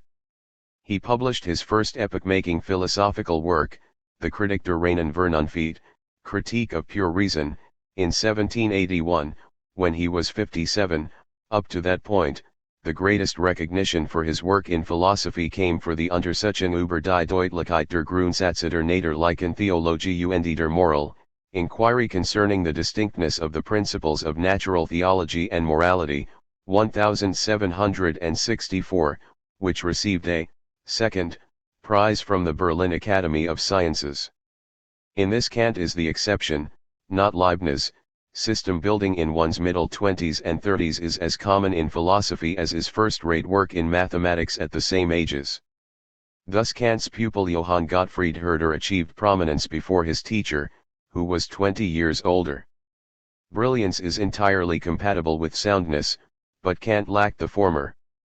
And since brilliance, even if sound, easily blinds the uninitiated, beginners in philosophy are strongly urged to study Kant. It not only sharpens reasoning power, but also communicates the moral seriousness without which philosophy is seldom more than a matter of puzzle solving. In order to work out his ideas, Kant needed, as we have said, a great deal of time. It is true that his ideas developed much more continuously than was long thought. But without the silent decade before 1781, which passed almost without publications, indeed, even without appearances on talk shows or blogging, Kant today would be known only to experts. Unmolested by university evaluation committees, he took the time he needed to restructure and ground his philosophy. It is in fact still dazzling how in the following 17 years, using the time that remained to him in his own unique way, he produced a multitude of also architectonically perfect works on the most diverse problems. In this process, he constantly developed further his conception of philosophy. The counterbalancing Kritik der Urteilskraft, Critique of Judgment, of 1790 was not at all foreseen in 1781, it revoked earlier assumptions and at the same time created a systematic unity of Kant's philosophy that was not at all what he had intended at the outset. In Kant's obituary, Schelling therefore says that his philosophy was produced more atomistically than organically. Kant looked back on his recently completed writings so little that he did not notice transpositions of whole passages in the Prolegomena and the Rijkslehre caused by the compositor. Fourth, while philosophy was only one of the areas in which Leibniz excelled, Kant was not a creative polymath, but rather only a broadly cultured philosopher, thanks in part to his comprehensive lecturing activities. Nonetheless, he had published a few studies in natural science that were important, especially for their concept formation, the Monadologia Physica of 1756, for example. In 1754 he even proved a change in the Earth's rotation. But Kant was extremely creative in all areas of philosophy, including ethics, which Leibniz had neglected, and aesthetics, which Leibniz had ignored. Comparable creativity had not been seen since Plato and Aristotle. This is the fifth difference. Even if Kant continues the 17th-century project of justifying modern science philosophically, he is most revolutionary in ethics, in which the dyed-in-the-wool metaphysician Leibniz had hardly any interest. In its concrete demand for equality in rights and duties, Kant's ethical universalism was largely in accord with the European Enlightenment, but he gave it a meta-ethical grounding and built upon this foundation a complex metaphysics of ethics that lent German culture a special attractiveness. British utilitarianism, for instance, not only differed materially from Kant's ethics, although it, too, produced a universalistic ethics, but failed completely to understand the desideratum of a metaphysics of duty. The exceptional level of German legal culture in the 19th and parts of the 20th century is due to a philosophical training that has up to now been rejected by common law jurisprudence, guided as it is by individual cases.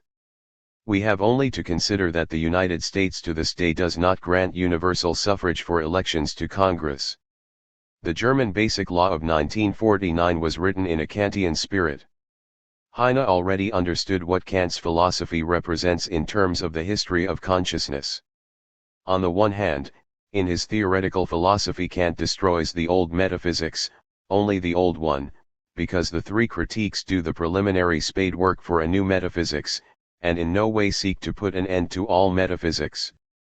The fact that today the average intellectual considers the idea of a proof of God or a demonstration of the immortality of the soul as absurd, even though the most important minds of the 17th and early 18th centuries adhered to them, goes back, in the German-speaking world, to Kant.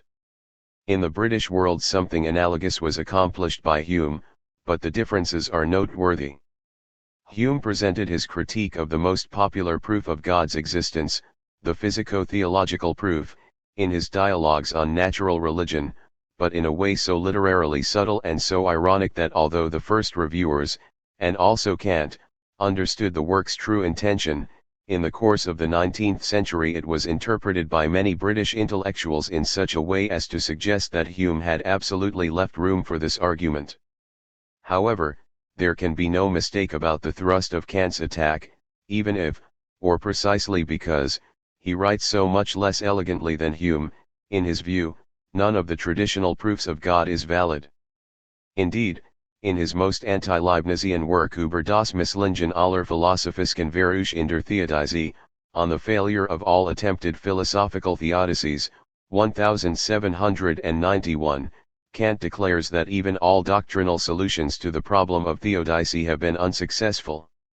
Leibniz's joyful affirmation of the world has been replaced by a more gloomy view, especially of human nature, which Schopenhauer will soon render darker still.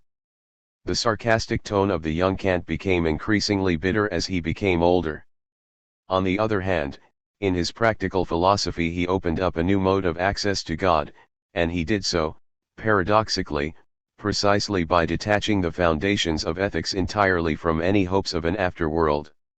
Against the notion, already criticized by Meister Eckhart, that one should behave well in order to be rewarded by God, but also against the ancient theory that moral conduct is what leads to personal happiness, Kant emphasizes that the value of a moral act consists in its being performed as an end in itself. Ethics is not a science of hypothetical imperatives that teaches that one must use certain means if one is to achieve certain goals, on earth or in heaven. Instead, ethics is based on a categorical, that is, unconditional imperative that is owed to practical reason's self-legislation, not to heteronymous factors such as a voluntaristic God or moral feelings, which are in principle changeable. It is significant that Kant also rejects an ethics of feeling as heteronymous. This distinguishes him from Rousseau, and especially from Hume, both of whom strongly influenced him, and who undertook analogous attempts to justify our moral convictions in the framework of the French and British Enlightenments after the breakdown of Christian dogmatics and the rise of modern science.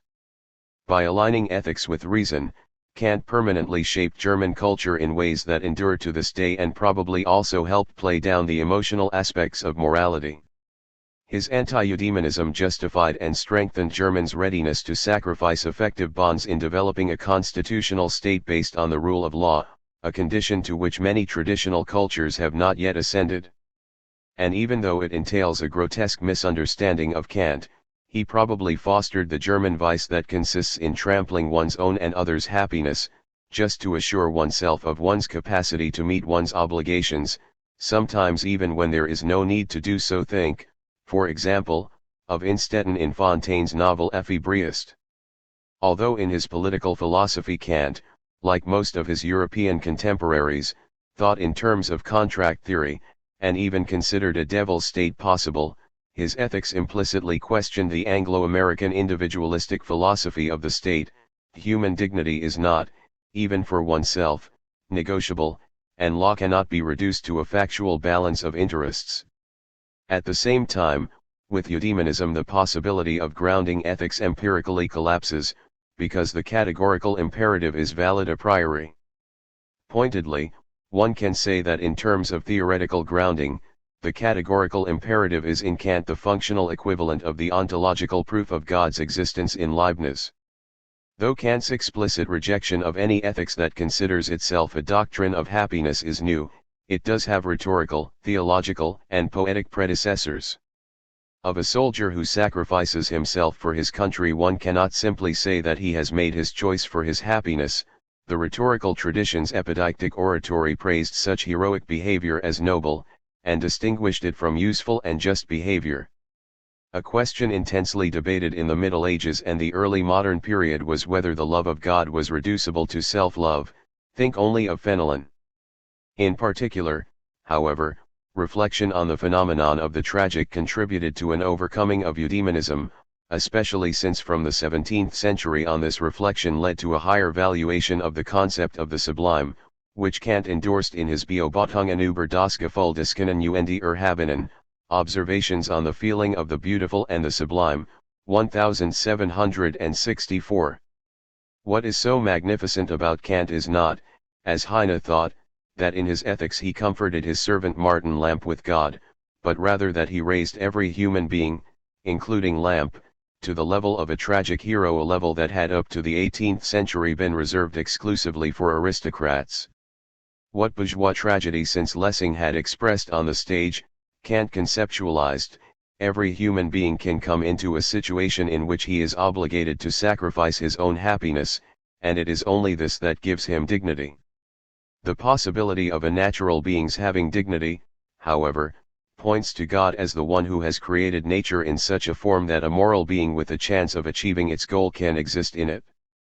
The idea of grounding the relation to God internally, in the moral law, while having skeptical reservations with regard to the presence of God in nature, is a philosophical expression of Protestantism, and especially of Pietism. What constitutes Kant's special status in German intellectual history is that he found a balance between the Enlightenment and Pietism, though in fact the latter was inclined to be hostile to the former, a balance whose perfect expression was his own personal and intellectual integrity.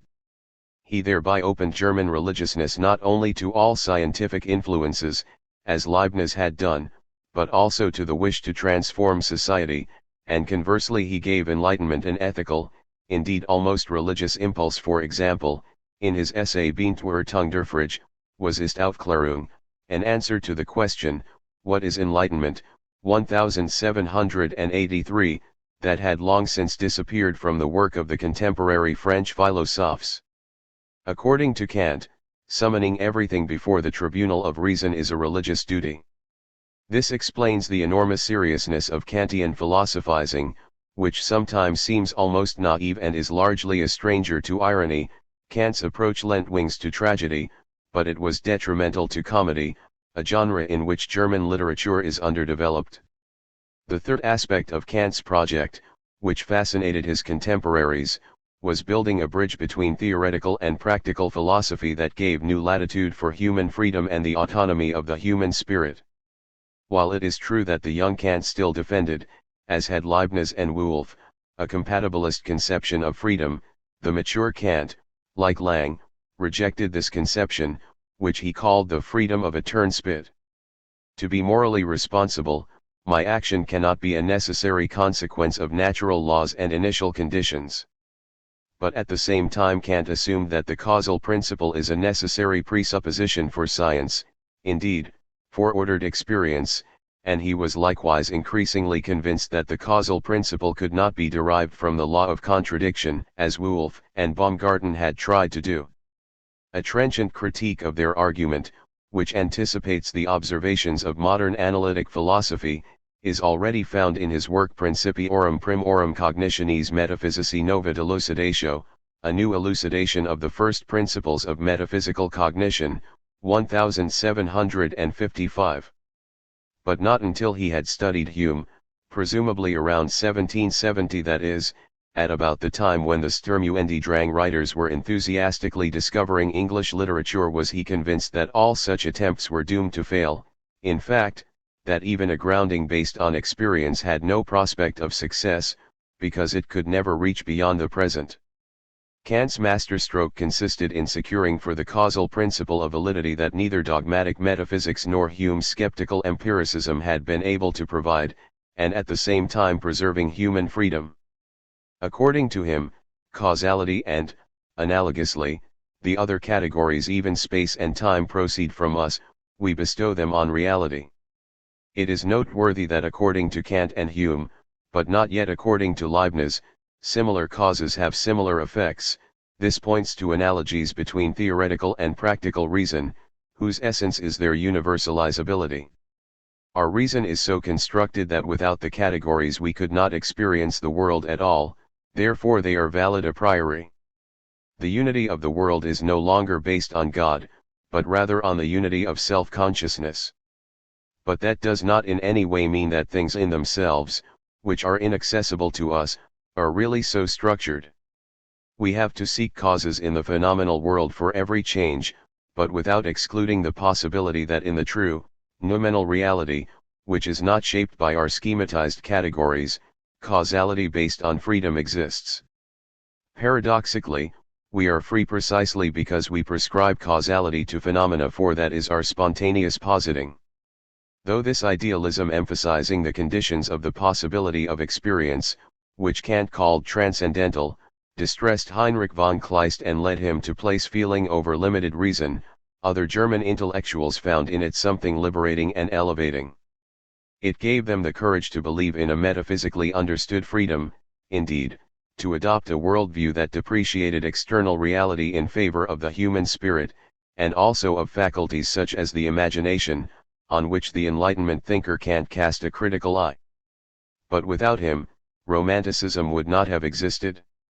Kant's interest in the metaphysics of freedom may also have been part of the reason why there continued to be less interest in political freedom in Germany than in France and England. Kant's solution to the problem of freedom, making compatibilism and incompatibilism compatible through the theory of the two worlds, phenomenal and noumenal, is such a daring exploit that it is easy to see why his delight in it caused him to overlook the fact that it is absolutely untenable. For how can Kant say that things in themselves affect us if causality is limited to phenomena? Kant's talk about the realm of unknowable noumena seems without significance even by his own criteria. An almost too eerie part of Kant's theory is particularly fateful. Kant undoubtedly belongs to the Cartesian, modernizing strand in modern philosophy.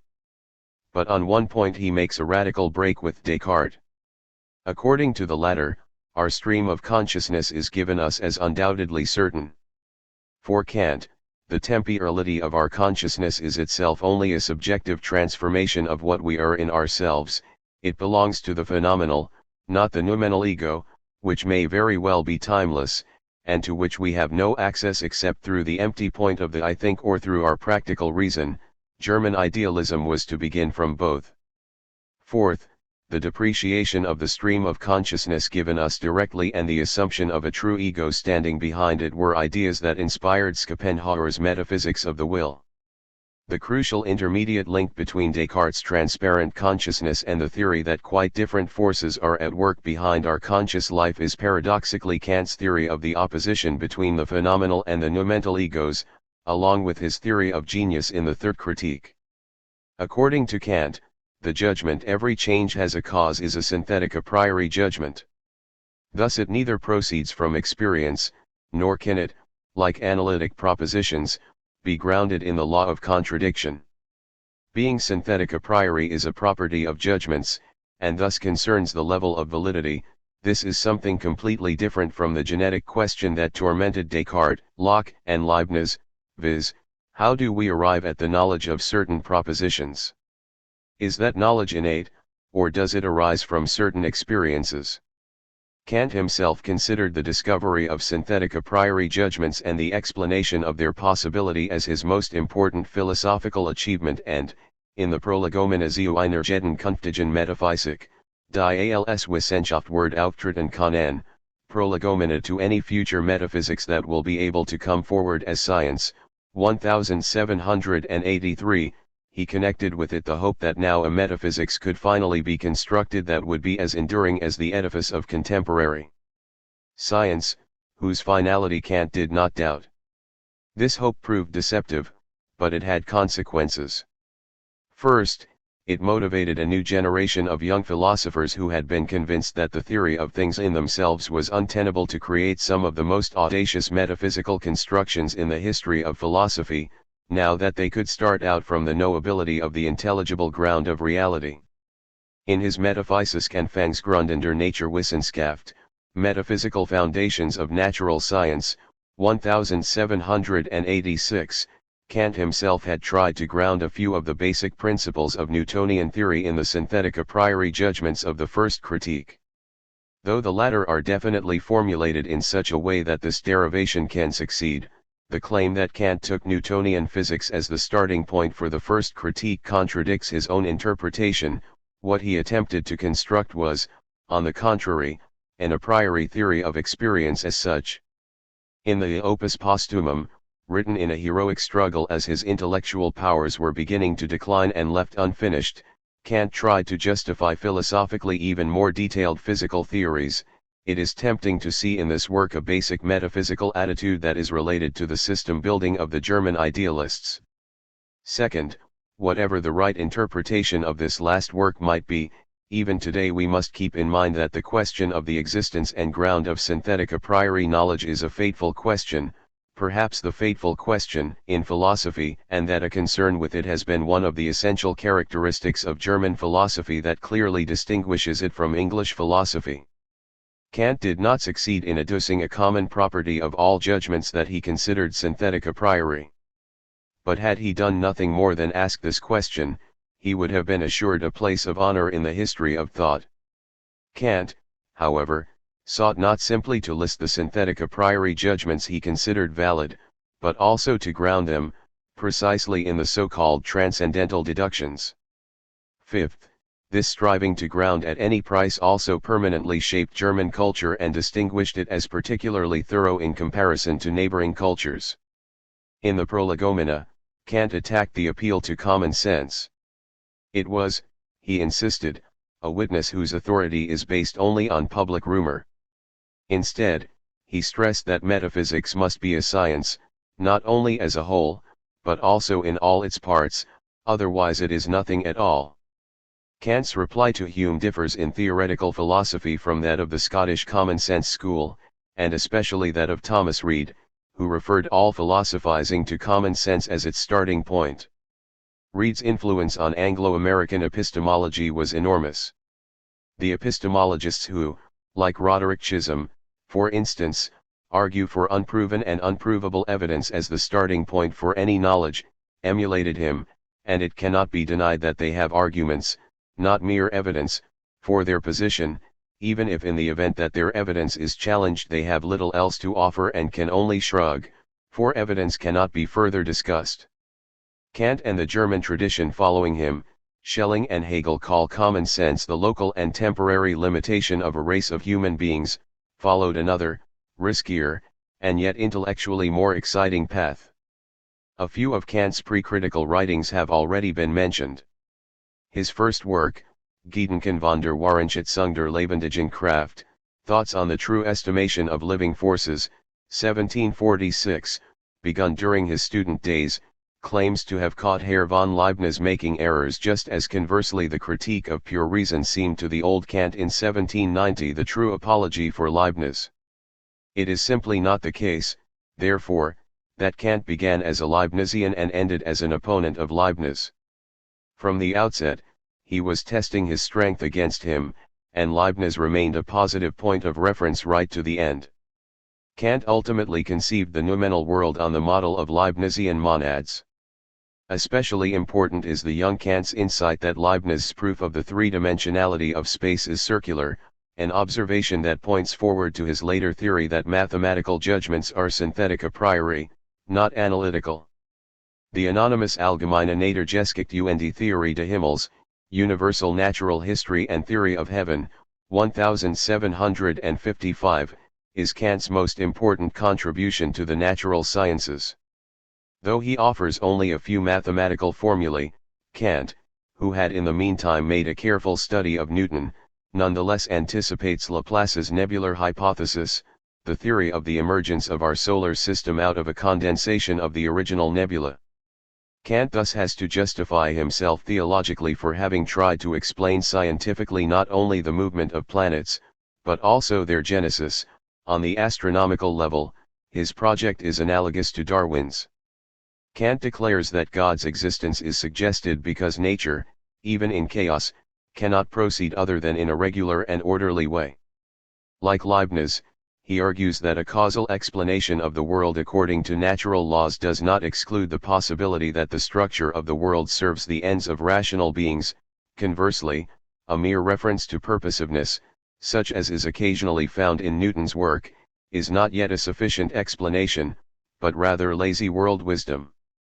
Indeed, Kant sees in the infinitude of the cosmos, as did Nicholas of Cusa, who was unknown to him, an appropriate expression of the incommensurability of God, whose creation continually proceeds in accord with the principle of plenitude, sometimes even by destroying parts of the universe.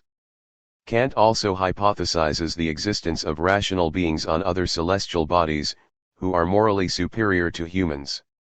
In this scheme, humans are compared to lice, even and precisely a figure like Alexander the Great, except for their eschatological hopes, they would be the most contemptible of all creatures. The noble human being must rise above this universe, despite its infinitude, find a source of bliss within himself, and in this way attain grandeur. If we subtract the concept of happiness, the conclusion of the Naturgeschichte anticipates the famous passage at the end of the Critique of Practical Reason: two things fill the mind with ever new and increasing admiration and awe. The starry heavens above me and the moral law within me. Der einzig möglich Beweisgrund zu einer Demonstration des Daseins Gottes, the only possible argument in support of a demonstration of the existence of God, 1763, is Kant's most important pre-critical work. It is true that several of its ideas are already found earlier, for instance, in the two works published in 1755, the view that the physico-theological proof cannot prove God's omnipotence and that the ontological proof is invalid, but this is the first time that the problem of the proofs of God's existence is systematically developed. The position of the first critique is almost already achieved. Kant considers the argument from purposiveness in nature, which he here still calls the cosmological argument but later the physico-theological argument, natural, but not compelling. At best it proves the existence of an architect, not a creator of matter. It does not allow us to conclude God's omnipotence and omniscience, indeed it does not even allow us to conclude that there is only one God, as Hume had argued independently of Kant, and as the Indian philosopher Ramanuj had already argued in the 11th or 12th century. Kant shares the feeling of most intellectuals in continental Europe at his time, namely that the leap from limited goals in nature to the Creator is improper, and he quotes with approval Voltaire's taunt that we have noses so that glasses can be set upon them. In England, however, thanks to the Bridgewater treatises, the physico-theological tradition persisted almost to Darwin's day. For that reason, Kant was interested in a formal teleological principle such as Maupertuis's principle of least action, and he stressed that a teleological view of the world could not be excluded even if we succeeded in explaining the order of the world in purely mathematical terms. God could also manifest himself in that mathematical order. Moreover, he acknowledges that the argument from the contingency of the world to a necessary cause is plausible only if the ontological argument is valid. But existence is not an attribute that could be added to the other attributes of the perfect being, in order thereby to infer from the concept of God the existence of God. In the first critique, this becomes the plausible distinction between imagined and real thalers. But Kant did not settle the discussion about the ontological argument, for the latter in no way posits that existence is an attribute like others. There are coherent reconstructions in the framework of modern modal logic, which certainly constantly presuppose the possibility of God, that remains, as Leibniz understood, the problematic premise. However that may be, Kant rejected the proof as early as 1763, but he still believed he had an alternative argument, the only possible one. It is a variant of the ontological argument, since it does not presuppose the existence of the world, but rather proceeds a priori. The inner possibility of things presupposes a necessary being. But Kant doubts the compelling nature of this proof, which he soon abandoned, and with that he reached the position of the first critique. In the latter, the main objection to the ontological proof is not logical but rather epistemological in nature. Our cognitive apparatus depends on the senses to move from possibility to reality. But it speaks for Kant's continuing reflection that in the third critique he recognizes that the ontological proof could absolutely be valid for a divine intellect.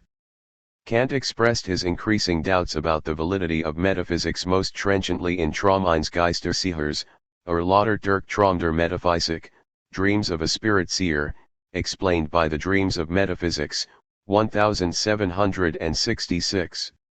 This satirical work is directed against Emanuel Swedenborg, who had reported experiencing parapsychic phenomena.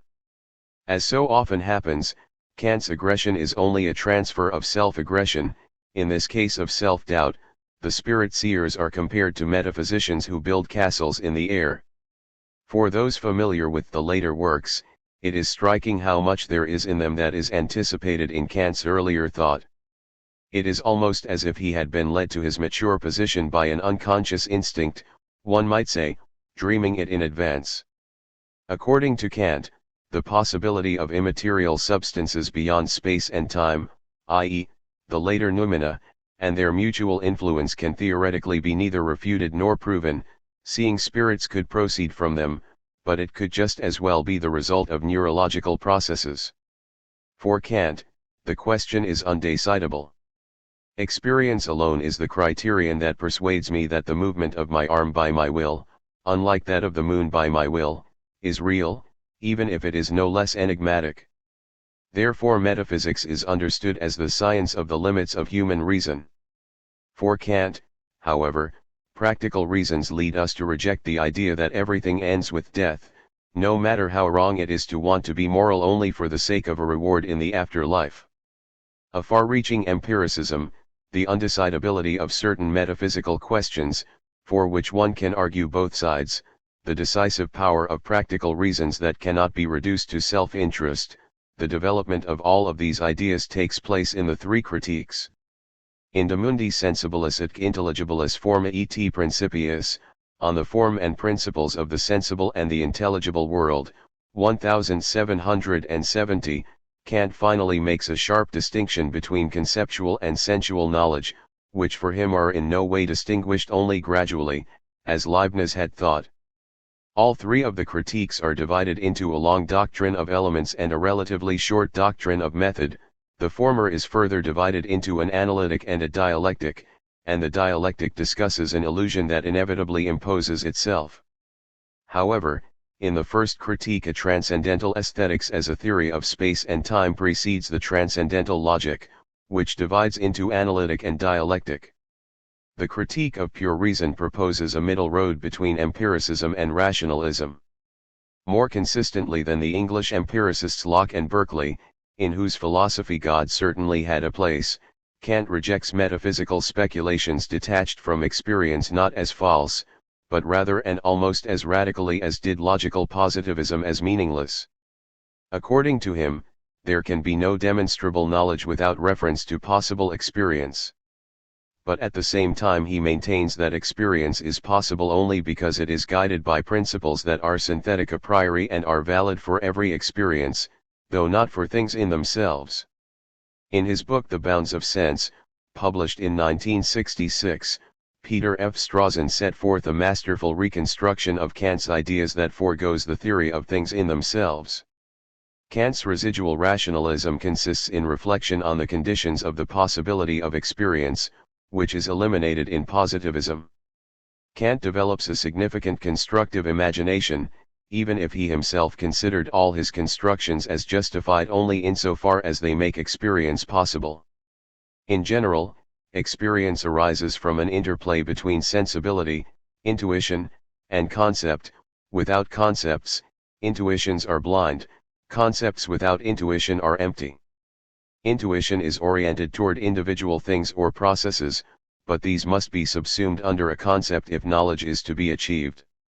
In addition to empirical intuition, Kant also assumes that all experience is preceded by a pure intuition of space and time through the external and internal sense, respectively, within which all experience is played out. The experience of one's own self takes place in the framework of the inner sense, and is thus subject only to time, even though the identity problem can be resolved only by reference to one's own body. According to Kant, both forms of intuition make possible the synthetic a priori knowledge of geometry and arithmetic.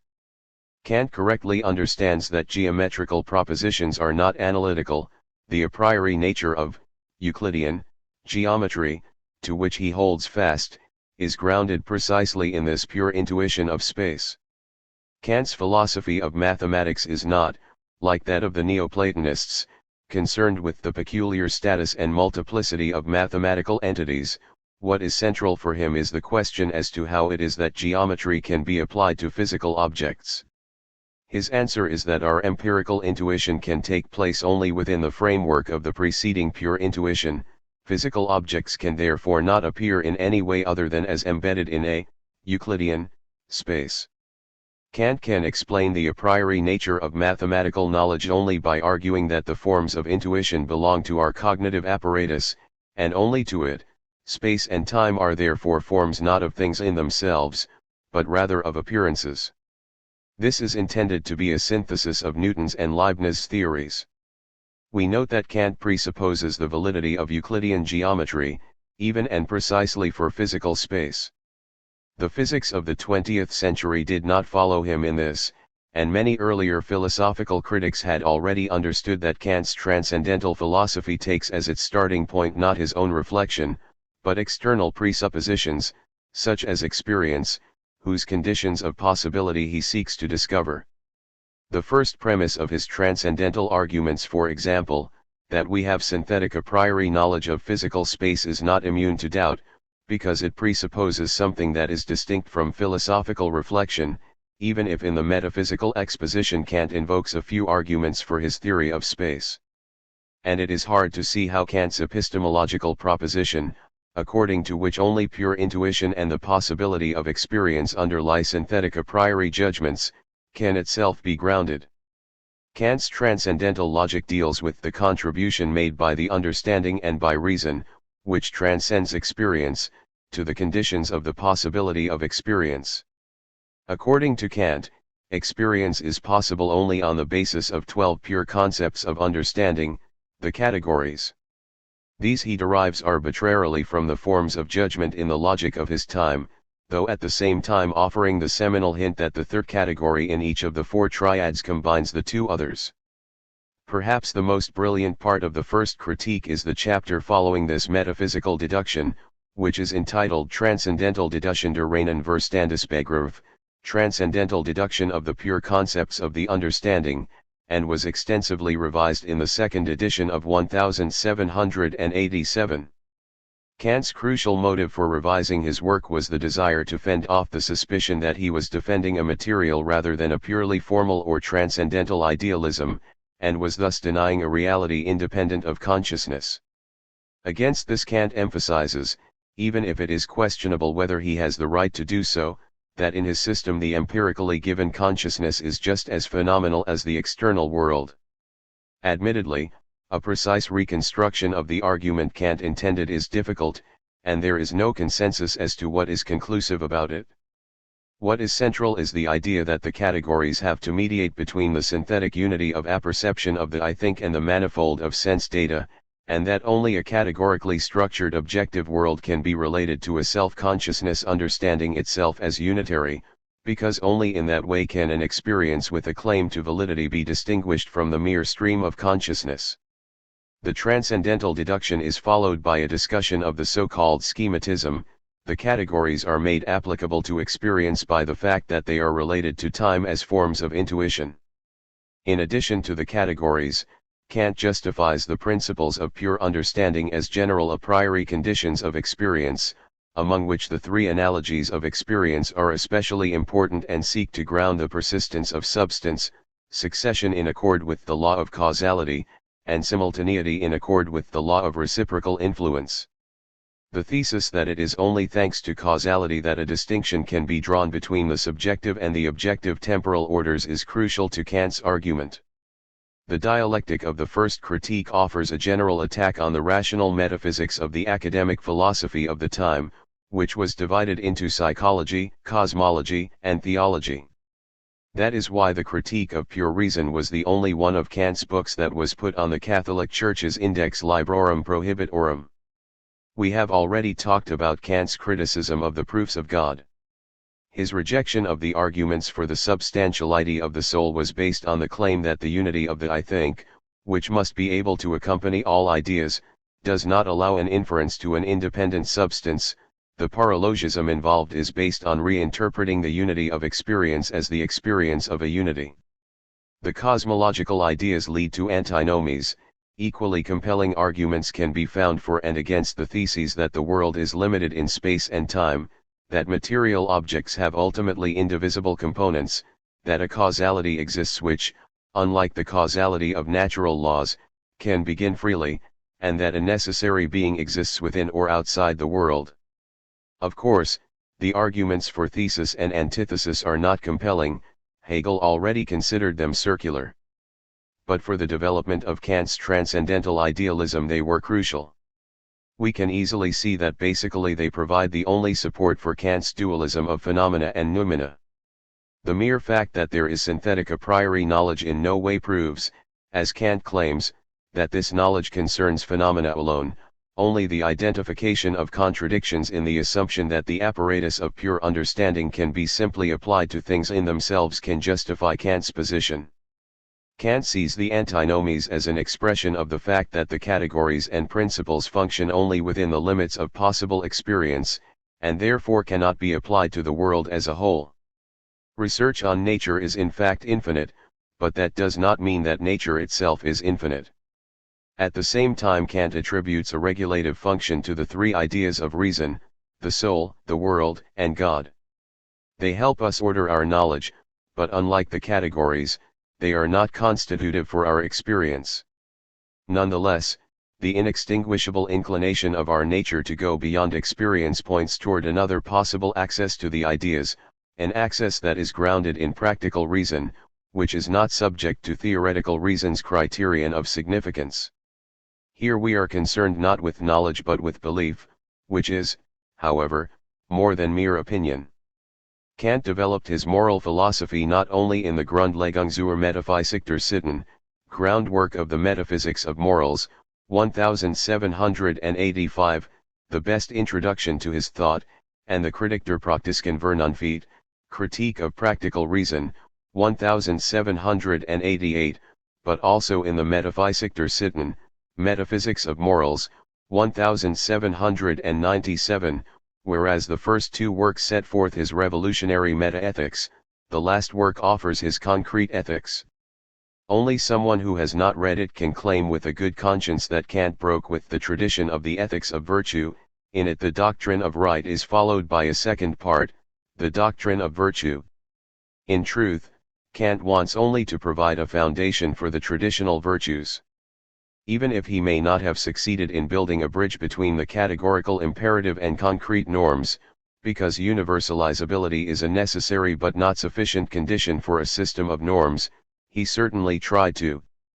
His starting point is, as we said, the conception that moral duty is absolute and does not serve an end, even were it the pursuit of happiness. The latter is subject to moral reservation, but is obviously legitimate if it is compatible with morality. Indeed, an effort to make others happy is, like self-improvement, a central material duty.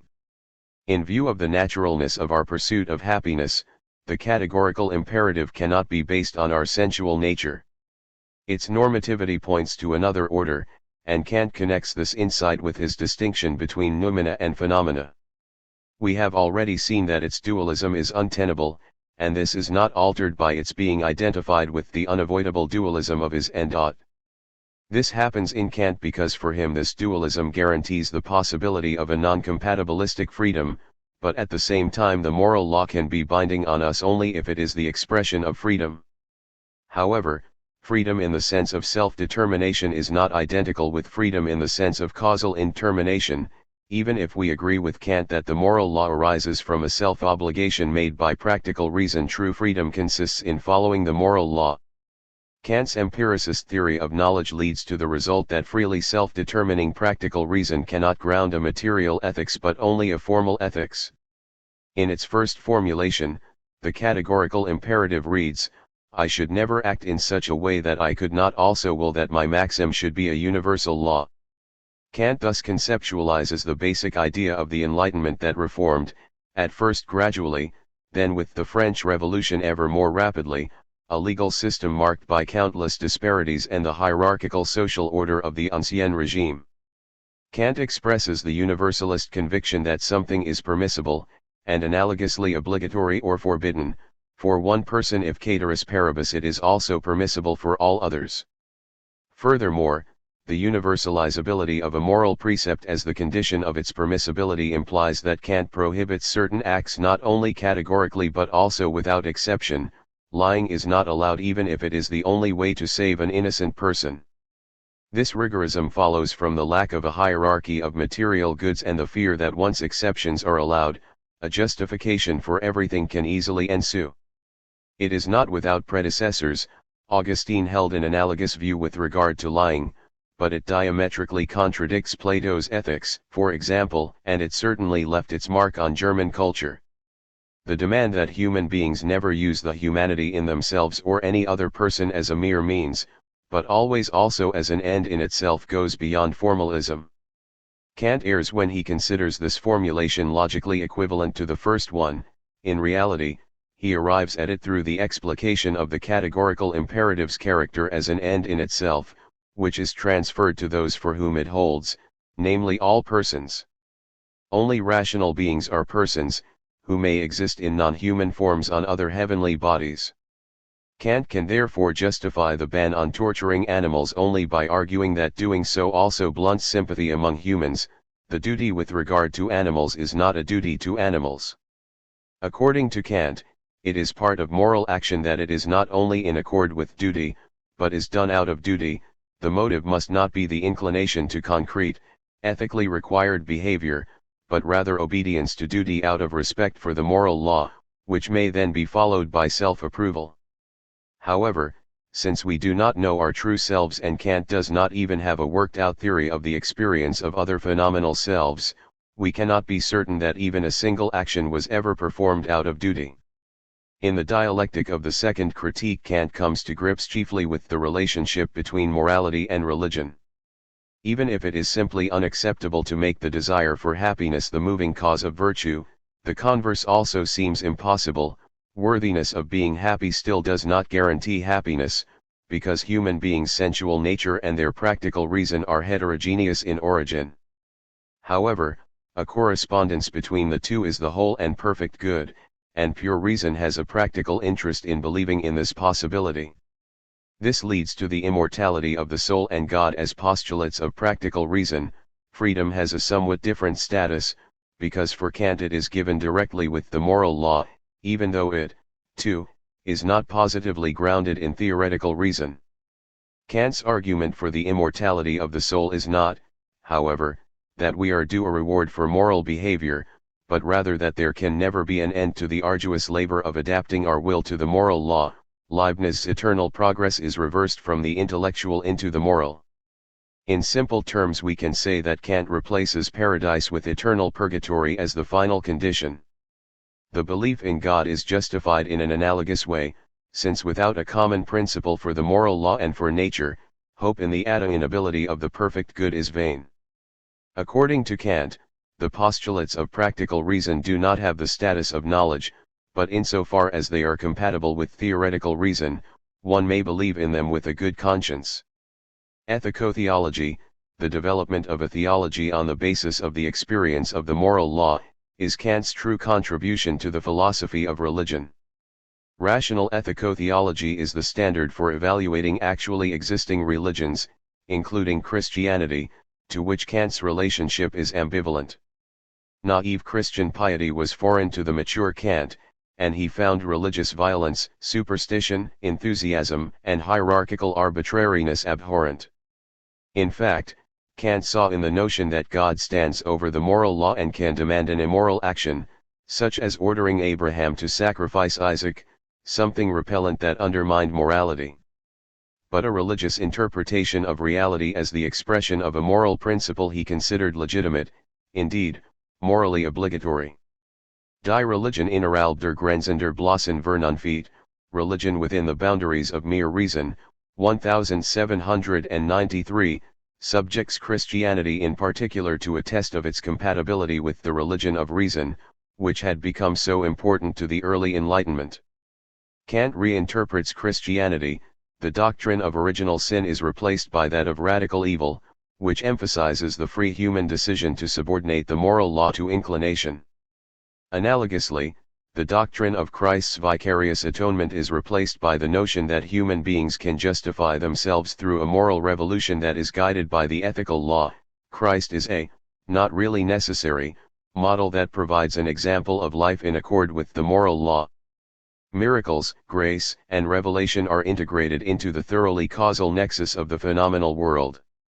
The generality of natural laws corresponds to the universality of the moral law. Kant's work, which is close to Pelagianism and Socinianism and as distant from Lutheran orthodoxy as can be imagined, triggered a response on the part of the Prussian censors. Kant had to promise the bigoted King Frederick William II never to publish on religious questions again, a promise that he kept, but only until the king died in 1797. In 1798 he defended, in Der Streit der Fakultaten, the contest of faculties, the sovereign right of philosophy to judge even regarding juristic and theological questions. The typically Kantian combination of an Enlightenment-style commitment to reason with a religiousness fed by moral certainties did not exist in England or Italy. Rousseau came closest to it, but he had a much more negative view of reason and science than did Kant. Since Kant's central ethical thought consists, as it were, in the adoption of the modern form of juridical thought, it cannot be surprising that he offers a moral legitimation of law. Kant thus continues a 1,000-year-old tradition of natural law that he now detaches from all theological and cosmological presuppositions and seeks to ground solely in the categorical imperative. Every human being has an original right to freedom, but that means that he also has to respect other persons' right to freedom. Just law, which is characterized by its authority to coerce, is defined as the aggregate of those conditions under which the will of one person can be conjoined with the will of another in accordance with a universal law of freedom. Law concerns only external acts, not inner attitudes, legality, not morality, and it is oriented toward the regulation of freedom, not toward the satisfaction of needs. Therefore Kant does not justify a welfare state. However, according to Kant, one also has a legal obligation to oneself. One's own person is inalienable. His doctrine of right deals with both private and public law. The former is concerned primarily with the justification of private property and contractual principles. His views on marital law were criticized early on. Their unworldliness may have something to do with Kant's life as a bachelor and his misogyny.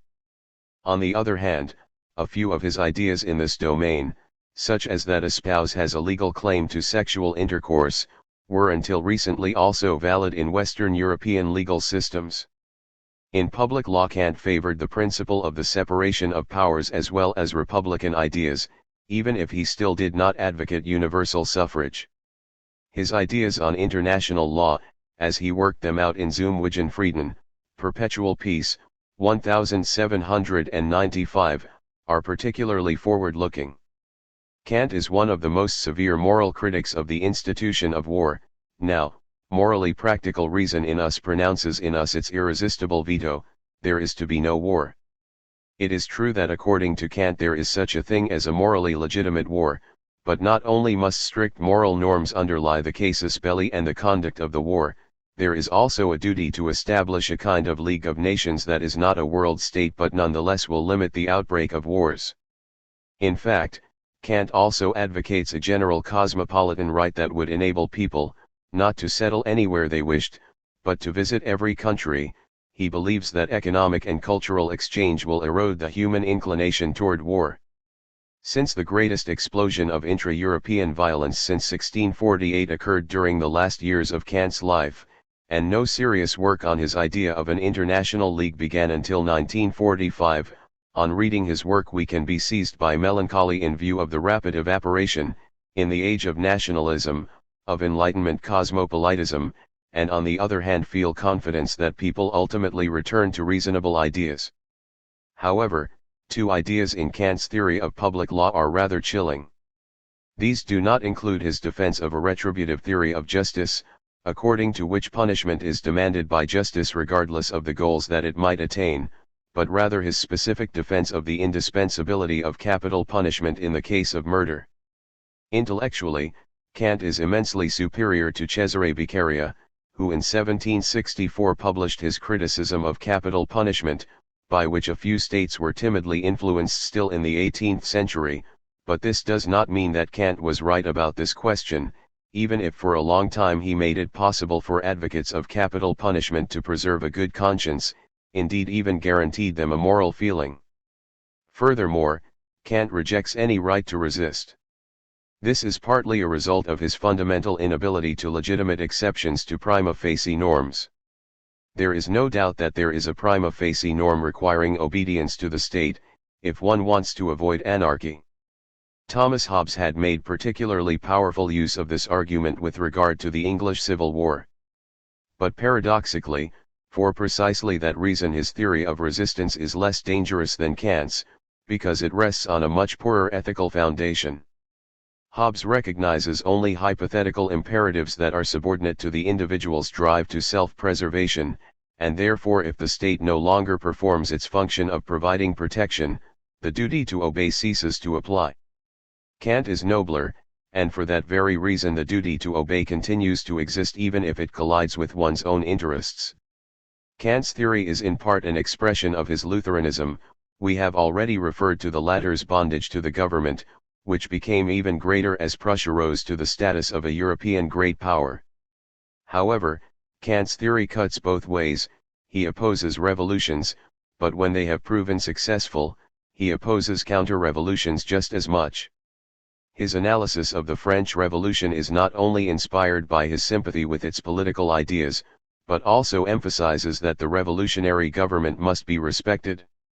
Nonetheless, it remains true that, unlike the Anglo-American world, Germany was not provided by its greatest philosophers with a positive and at the same time moderate theory of resistance such as that of John Locke. Kant not only teaches that political practice must be adapted to the demands of moral theory, but also assumes, in Idee zu einer allgemeinen Geschichte in weltbürgerlicher Absicht, idea for a universal history with a cosmopolitan purpose, 1784, that there is a slow movement, based on morally questionable motives, toward the morally required political institutions. Kant shares with various 18th-century thinkers the recognition that human action produces a system of unintended consequences, even if with the theory of human nature's unsocial sociability he gave this idea a special emphasis. This recognition can be connected with a belief in divine providence. In the idea, human action was already embedded in a teleological natural nexus, but Kant discussed this problem much more fundamentally in the methodology of teleological judgment, a long final section of the Critique of Judgment, 1790. The rehabilitation of teleology proceeds from the adherence to a normative point of reference and the insight that it can be achieved only through the mediation of natural causes. The third critique thus deviates from its two predecessors in that it consists of two parts constructed in parallel that are, at least on first inspection, independent of each other, the critique of aesthetic judgment and the critique of teleological judgment, which deal with natural beauty and with natural ends, respectively. They are both forms of reflective judgment which, unlike determinative judgment, ascends from a given particular to the universal. And yet the inner duality of the critique of judgment cannot conceal the fact that Kant, who for the most part uses dichotomic divisions, now chooses a tripartite division for the structure of his system on the most general level. The third critique's central task is to bridge the dualism between nature and freedom, understanding and reason. Kant positions the feeling of pleasure and displeasure as mediating between the faculty of cognition and the faculty of desire. These three faculties are also made the basis of the descriptive anthropology in Pragmatischer Hinsicht Abgefass Anthropology from a pragmatic point of view, 1798. Kant remains true to the starting point of the first critique insofar as he attributes to teleological judgments only a regulative, not a constitutive role. But the explicit discussion of the organic on the one hand, and the place of human beings in nature on the other hand, goes far beyond the first critique thematically. With regard to the first theme, Kant seeks a middle way between the vitalistic view that it will never be possible to explain life mechanically, so that there can be no Newton of the blade of grass, and the opposite view, which may be open to a more complex understanding than our own, for which the mechanical and the teleological explanations coincide. Kant grasps precisely inner purposefulness, metabolism, and reproduction as the essential marks of the organic, and sympathizes with the idea of trans-specific evolution. The organic points beyond the understanding, toward reason. In the idea of life, the noumenal is immanent, as it were a thesis which, like Kant's reference to an archetypal understanding of a nature different from ours, anticipates German idealism and most convincingly disproves the anthropologistic interpretation of the critiques that was widespread before the advent of Neo-Kantianism. Kant extends the teleological reflection on organisms to nature as a whole, which is interpreted as if it were oriented toward the possibility of the moral. For Kant, only morality is an ultimate goal. Without this final point of reference, the purposefulness of organisms is without value. A religion based on it alone is a demonology that is to be superseded by an ethico-theology. Herder was deeply disappointed by Kant's aesthetics because of its formalism. In fact, Kant's experience of art was very limited. Moreover, the emergence of a new kind of human sciences, Geisteswissenschaft, a development that will be examined in the next chapter, had left no mark on the old Kant, for whom natural beauty was more important than artistic beauty. Nonetheless, modern art, which has largely detached itself from contents, experiences Kant's formalism as liberating, and his aesthetic theory undoubtedly remains one of the most original and influential in the history of philosophy. Even if Kant develops his aesthetics only in the framework of a theory of judgment, for him its function as a bridge is central. He is not the first author of an aesthetics, but he is the first to maintain that a philosophical system cannot be complete without reflections on aesthetics. Though his ideas do not exclude the aesthetics of the artwork and especially production aesthetics, Kant's point of departure is of a reception aesthetics nature, namely the judgment of taste. Unlike the pleasant and the good, the beautiful necessarily elicits a disinterested enjoyment that is represented as general. The generality of the judgment of taste distinguishes the beautiful from the pleasant, purely subjective. At the same time, the judgment of taste is less general than moral judgment, because it is not based on concepts, therefore it can only require agreement from everyone. Kant treads a middle path between the emotive and the rationalist aesthetics of the Enlightenment.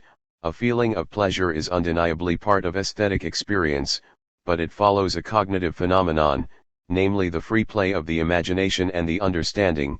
That is the crucial point of Kant's deduction of the generality of judgments of taste, which does not suffice, however, to guarantee agreement in comparative judgments.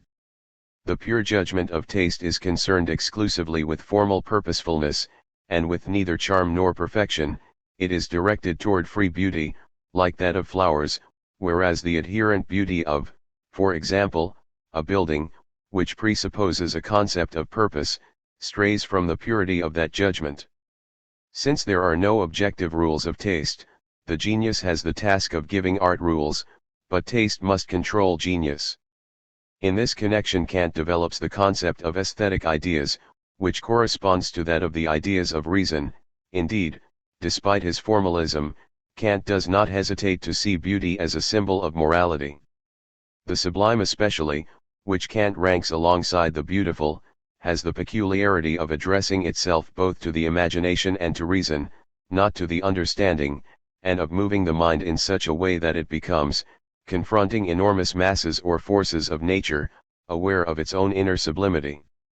Thus Kant permanently influenced both German tragic drama, especially from the mature Schiller on, and German theory of tragedy, which with Schiller's pertinent essays, for instance, Über den Grund des Vergnügens and tragischen Gegenständen of the cause of the pleasure we derive from tragic objects, 1792, began to free itself from the Aristotelian conception, which put the plot, not the hero, in the center. 6. The human sciences as a religious duty, Lessing, Hamann, Herder. Schiller, the early Romantics. And Wilhelm von Humboldt. Sometimes the limits of great minds are no less instructive than their achievements. Kant did more to ground modern natural science and morals than almost anyone else, but he did not set forth a critique of interpretive reason, verstehende Vernunft. He lacked a sense for the specific nature of the human sciences. Indeed, like other idealists, in the first critique he avoided solipsism only because he did not really raise the problem. This is all the more astounding because in addition to Kant's philosophy, the greatest achievement of the German 18th century was the development of a new human science. But although in 1805 Goethe co-edited Winkelmann Jahrhundert, Winkelmann and his century, and thus named the 18th century after Winkelmann, Kant's books mention neither Winkelmann nor Goethe, this though Goethe highly valued the connection of nature with art in the third critique. What was the origin of the German human science? It is well known that its creators often came from Lutheran parsonages and or had themselves studied Lutheran theology, a course of study that included excellent philological training in Greek and Latin, and sometimes also Hebrew. However, it was precisely this education that threw the intellectually best and morally most upright representatives of Lutheranism into a peculiar crisis. In 1799 Novalis complained about the hectic influence of philology on theology. For example, philology taught Hermann Samuel Reimarus, 1694–1768, to reconstruct the actually intended meaning of the scriptures. This made apparent the contradictions between particular biblical texts that pre-modern exegetes had papered over, even and especially authors such as Meister Eckhart. Modern historiographic methods identified secondary causes of religious ideas, and these were not always edifying.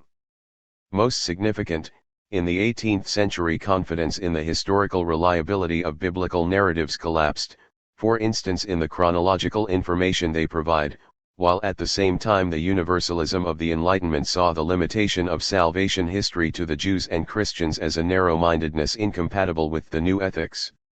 Whereas the Catholic and also the Anglican churches still did not really accept the challenge of modern biblical criticism, Hume and Gibbon invented a distinctive style of detached irony with which they recounted the natural history of religion in general and Christianity in particular from the vantage point of agnosticism or deism. This form of irony, which is quite different from Voltaire's malicious glee and the world-weariness of the German Romantics, is nonetheless incompatible with the Lutheran pathos of sincerity.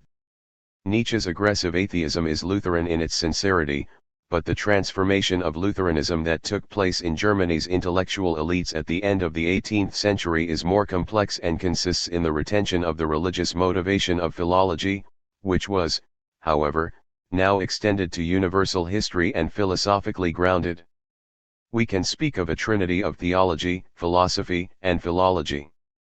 The Word of God, which was still studied fervently, was no longer limited to the Bible, but manifested itself in the whole history of the human spirit. Understanding it as a unity is not only a valid scholarly interest, it is a religious duty, and presumably it is only by fulfilling such a duty that one has a chance to do something really lasting. No work of Goethe's expressed this view more splendidly than his fragment Die Geheimnis, The Mysteries, with its description of a universal religion of humanity, a description that owes much to a suggestion made by Johannes Valentinus Andrea, 1586–1654, who was the author of the Chemische Hochzeit Christiani Rosenkreuz, the chemical wedding of Christian Rosenkreuz, 1616. No one so energetically pursued the breakdown of the old Lutheran orthodoxy, and did so with religious arguments that he adapted according to his changing conversation partners, as did Gotthold Ephraim Lessing, 1729–1781.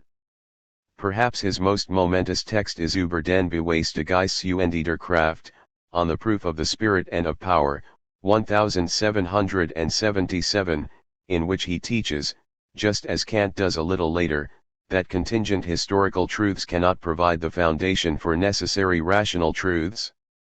It would therefore be a mistake, for example, to try to justify Christological dogmas on the basis of biblical accounts of miracles, even if one could persuade oneself of their historical veracity, which is not easy in an age without miracles. On the other hand, in Das Christentum der Vernunft, the Christianity of reason, the young Lessing defends the doctrine of the immanent Trinity on the basis of the idea of God's thinking of himself. Yet it would be false to attribute to Lessing a farewell to Christianity, with regard to which the defenders of the religion of reason, which is sometimes called deism, adopted entirely different positions. Although it decouples the Christian command to love from traditional doctrines of faith, Das Testament Johannes, the Testament of St. John, which is despite its brevity one of the most moving dialogues in the German language, defends it resolutely. Lessing's most important work in the area of the philosophy of religion, Die Erziehung des Menschengeschlechts, The Education of the Human Race, 1780, acknowledges the necessity of positive divine revelation at the beginning of the process of education, but argues that the latter seeks to promote reason, which in the end requires neither worldly nor otherworldly sanctions. Autonomy and theonomy once again coincide, but factual history of religion can and should be conceived as rational. Lessing's sympathy with the religion of reason made it easier for him to be friends with Moses Mendelssohn, 1729–1796, with whom Jewish thought begins to have an important place in German language philosophy. Rejecting Johann Caspar Lavater's unabashed demand that he convert to Christianity, Mendelssohn clung to his religion, which he nonetheless interpreted rationalistically. With his contribution to the Haskalah he paved the way for the emancipation of the Jews. In the eponymous hero of Nathan der Wise, Nathan the Wise, which is a manifesto directed against the subordination of morality to an irrational God and against ecclesiastical arbitrariness, as well as an apology for a religion freeing itself from external rites, Lessing erected a monument to his friend, who after Lessing's death defended him against Friedrich Heinrich Jacobi's, 1743–1819, accusation, in Über die Lehre des Spinoza, on Spinoza's doctrine, 1785, that he was a Spinozist. The controversy over pantheism that was connected with this had two consequences that Jacobi had not intended. First, it led to an increased interest in Spinoza, and in 1811 he repeated the accusation of pantheism against Schelling. Second, Mendelssohn rightly pointed out that Lessing's pantheism was much more subtle than Spinoza's, and hardly deviated from a theism like Leibniz's. There can be no doubt that Lessing is a moral realist and defends a teleological interpretation of reality, and this corresponds to Leibniz, not to Spinoza. The fascination with Spinoza in the German culture of the time was determined by his language, which was uncompromising compared to Leibniz's. It was nonetheless, as also in Herder, a Spinozism transformed by Leibniz. That was to change only with Nietzsche. However, Jacobi's philosophical achievement consists in having emphasized the importance of unmediated evidence, of belief and feeling, and later of an immediately intuitive reason, for the theory of knowledge. He held that in it alone a personal God was given. Lessing might seldom be first-rate as a poet, because he too often says too clearly what matters to him, but as a literary critic and aesthetician he is always first-rate. To be sure, around 1750 German culture had already produced, with Johann Martin Cladnius, 1710–1759, and Alexander Gottlieb Baumgarten, 1714–1762, important works on hermeneutics and aesthetics, but Lessing represents something entirely new. His Lacan, 1766, deals with the limits of painting and poetry, and is thus an attempt to differentiate aesthetic norms, for example, the role of the ugly, for the different arts. That presupposes the general concept of the fine arts, which first appears in the modern age. What makes Lessing's treatise so magnificent is the combination of a comprehensive knowledge of antiquity, a great familiarity also with modern literature, and a construction of new categories characterized by precision. He can be accused of having given aesthetics too strong a psychological bias, and of having committed a few philological errors, but in the combination of classical philology and general aesthetics the work is just as trailblazing as Johann Joachim Winckelmann's Geschichte der Kunst des Altertums, History of Ancient Art, 1764.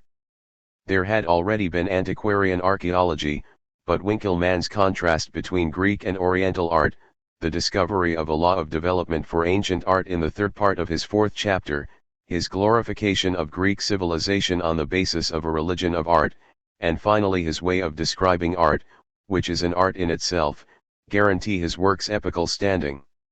It is again the fusion of detailed knowledge and general categories that made it such a success. Even Heinrich Wülflin's Kunstgeschichte like Grundbegriff, Principles of Art History, 1915, with its paradigmatic opposition of Renaissance and Baroque, would be inconceivable without Winckelmann. And the Philhellenic idea produced a new form of humanism that, unlike the first humanism, detached itself from Christian dogma, though in its universalistic ethics it owes far more to Christianity than to antiquity. Lessing's writings on the philosophy of religion and aesthetics are largely independent of one another. Johann Gottfried Herder's, 1744–1802, achievement consists in having developed a theology of the human sciences, so to speak, in his work, The Elucidation of the Intellectual World, and in particular of the poetic art of peoples, becomes a kind of religious duty. Since Herder interprets the Bible purely immanently, like other texts, and thereby help found German Oriental studies, he seems to follow Riem Aru's, but since in decoding all the great texts he senses in them the Spirit of God, as it were, we can just as well say that he universalized traditional biblical interpretation. In this regard Herder was influenced by the Magus of the North, Johann Georg Hamann, 1730–1788, in whom uneasiness with the rationalism of the Enlightenment found a hermetic expression. There are few German-language works that are so hard to understand as the short and obscure writings sparkling with wit and Bible quotations, and deliberately unsystematic associative of this Lawrence Stern of philosophy. Hamann's starting point is a religious experience, namely his personal relationship to Jesus and to the Bible as the Word of God. To this aspect of his thought only his admirer Søren Kierkegaard remained faithful, not Herder, who followed Lessing in Christology. But Herder was able to achieve a synthesis of Lessing and Hamann only because the latter used a basically old-fashioned form of theology to discover, even in the pagan world, resonances of biblical salvation history. In his first work, Socratisk Denkwordigkeiten, Socratic Memorabilia, 1759, which is directed against Kant's critique of Hamann's way of life, he presents Socrates as a predecessor of his own existential conception of philosophy. The bodily aspects of philosophizing, such as Socrates' homoeroticism, are emphasized. At the same time, Socrates is an equivalent of the Jewish prophets. Indeed, the whole of human history has to be interpreted as mythology, that is, as a type of biblical events, a riddle that cannot be solved, unless we plow with a calf other than our reason. According to Hamann, and his friend Jacobi, belief can and should not be justified, because belief takes place as little through reasons as do tasting and seeing. Feeling is irreducible to concepts. Hamann's Aesthetica in Nous, Aesthetics in a Nutshell, emphasizes the pre-rational origin of human culture in poetry, song, and similes. In the modern world, which has lost its connection with the divine, the creature becomes alternately a sacrificial victim and an idol. Hamann's biblical piety leads him to a metaphysics of language. In his Metakritik über den Purismus der Vernunft, Metacritique of the Purism of Reason, he cites as one of his main objections to Kant's ideas his neglect of the linguistic nature of our reason. He refers thereby to a central theme of later philosophy, even though his philosophical style is so little commensurable with Kant's rigorous analyses. The later opposition between hermeneutic and analytic philosophy is preshaped in the debate between Hamann/Herder and Kant. Herder is central in the history of German culture for three reasons. First, he gave German philosophy a new focus in the disciplines of philosophical anthropology, the philosophy of language and history, and aesthetics and hermeneutics. Second, through his poetics, which broke with French classicism and rehabilitated popular poetry and Shakespeare, through his own highly expressive style, and also due to his personal meeting with Goethe in Strasbourg in 1770-71, he helped found the Sturm and Stress, Sturm und Drang, movement, which represents, as it were, the spring awakening of German poetry. Third, through his career as its general superintendent, he introduced the new philosophical religiousness into the evangelical church. However, his philosophy is less rigorous methodologically than that of Kant, who wrote a sharply critical review of Herder's main work, Ideen zur Philosophie der Geschichte der Menschheit, Ideas toward a Philosophy of the History of Man, 1784-1792, and even if Kant did not do justice to its importance, the mediation between Herder's substantial insights and a formally more rigorous philosophy remained a task that only the German idealists proved capable of performing with regard to anthropology, Fichte, and to the remaining disciplines, Hegel. Herder's prize-winning Abhandlung über den Ursprung der Sprache, Treatise on the Origin of Language, 1772, is directed, on the one hand, against Johann Peter Sismilch's theory of the divine origin of language, and on the other against Kondelic's theory of the animal origin of language. Herder's assumption of a purely human origin reflects a deeper religiousness, precisely because it avoids using elaborate stage machinery and anthropomorphizing God, while at the same time attributing creative powers to human beings, precisely qua creatures of God. The origin of language thus becomes divine in a worthy manner only insofar as it is human. The possibility and necessity of language emerged from the specific nature of human beings, who differ from other animals through their lack of instincts, a thesis that deeply influenced Galen. Precisely because man's senses are less acute, he can relate to the whole world, and this relationship to the world is not something that is imposed on an animal basis, but instead changes the nature of animal functions. The most sensual condition of humankind was still human. The decisive mark of the human being is language, which according to Herder must develop even in an isolated human. In his work, language's communicative function plays a smaller role than its expressive and representative function. In the context of a complex philosophy of the senses, Herder justifies the special status of the intermediate sense of hearing. Thinking manifests itself in speech and underlies it, thus the development of the mind can be inferred from that of language. Poetry precedes prose, abstract concepts are acquired late. Herder's work Ausgehende Philosophie der Geschichte zur Bildung der Menschheit, yet another philosophy of history for the education of humanity, 1774, is even more important. It is directed against Voltaire's Philosophie de l'Histoire, Philosophy of History. Since the publication of Herder's book there has been a specifically German philosophy of history. Hegel's lectures on the philosophy of history simply carry out Herder's program.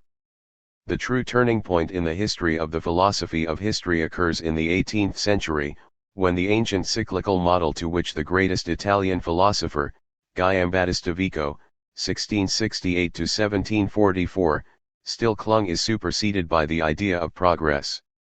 Although Vico and Herder share similar interests, it was, significantly, in one of Hamann's letters to Herder that Vico was mentioned almost for the first time in the German-speaking world, and both of them took a particular interest in the pre-rational phases of human culture, which in no way makes them opponents of enlightenment.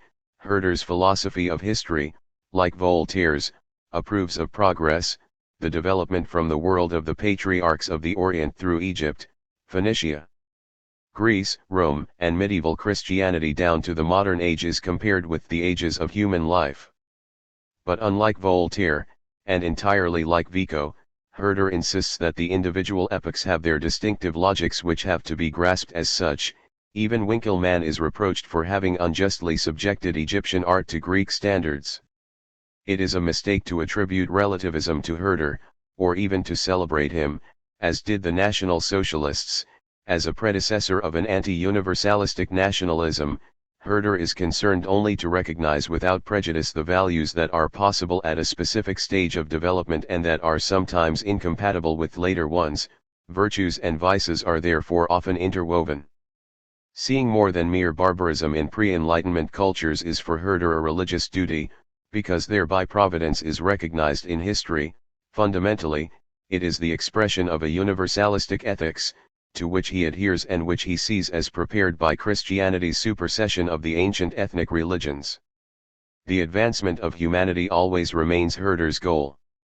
To be sure, he grants each culture a right to its own specificity.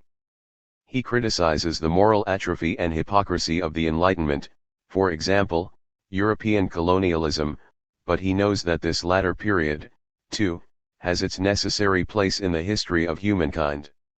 In his main work, The History of Humankind is integrated into the history of nature, within which the special status of humans is worked out in a way that remains valid today. Herder was helpful to Goethe's poetic genius, because he drew his attention to the vitality of original folk poetry and offered him a universal history perspective on all the creations of the human spirit. Thus a unique mixture of natural freshness and philosophical subtlety was produced that characterizes German culture around 1800 and distinguishes it as much from the artificiality of the Rococo as from the ultimate hostility to the intellect that characterized the Rousseauist revolt directed against it, from the naivete of Anglican orthodoxy as well as from the condescending winks of the Scottish Enlightenment thinkers. The German concept of Kultur, in contrast to the French civilization, has its origin here, and in it compensation plays a role. The resort to Germany's own folklore was possible and necessary, because Germany did not enjoy the same intellectual prestige as did France. Lessing's twofold talent as a poet and a philosopher was not granted to many, but his model sensitized German poets to philosophical questions and oriented German philosophers toward aesthetics. Goethe himself gave perfect poetic expression to the complex worldview that was now formed, and, with the Bildungsroman, created a new and typically German, because intellectual, subgenre, even if he himself was not a professional philosopher, or even an original aesthetician. Only his concrete interpretations of artworks, in the plastic arts even more than in poetry, are path-breaking. In contrast, Friedrich Schiller, 1759–1805, has a permanent place in the history of aesthetics. Indeed, he gave it a central role in the conclusion of the system of philosophy that is only envisaged in Kant. In Über Anmut und Würde, On Grace and Dignity, 1793, Schiller already thoroughly criticized Kant's moral rigorism on the grounds that although subjection to the moral law is needful, with grace, a harmony of inclination and duty is possible. Thus a traditional aesthetic category is given a moral function. The letters Über die Ästhetische Erziehung des Menschen, on the aesthetic education of man, 1795, attribute in a more general way a central role to beauty in mediating between nature and morals.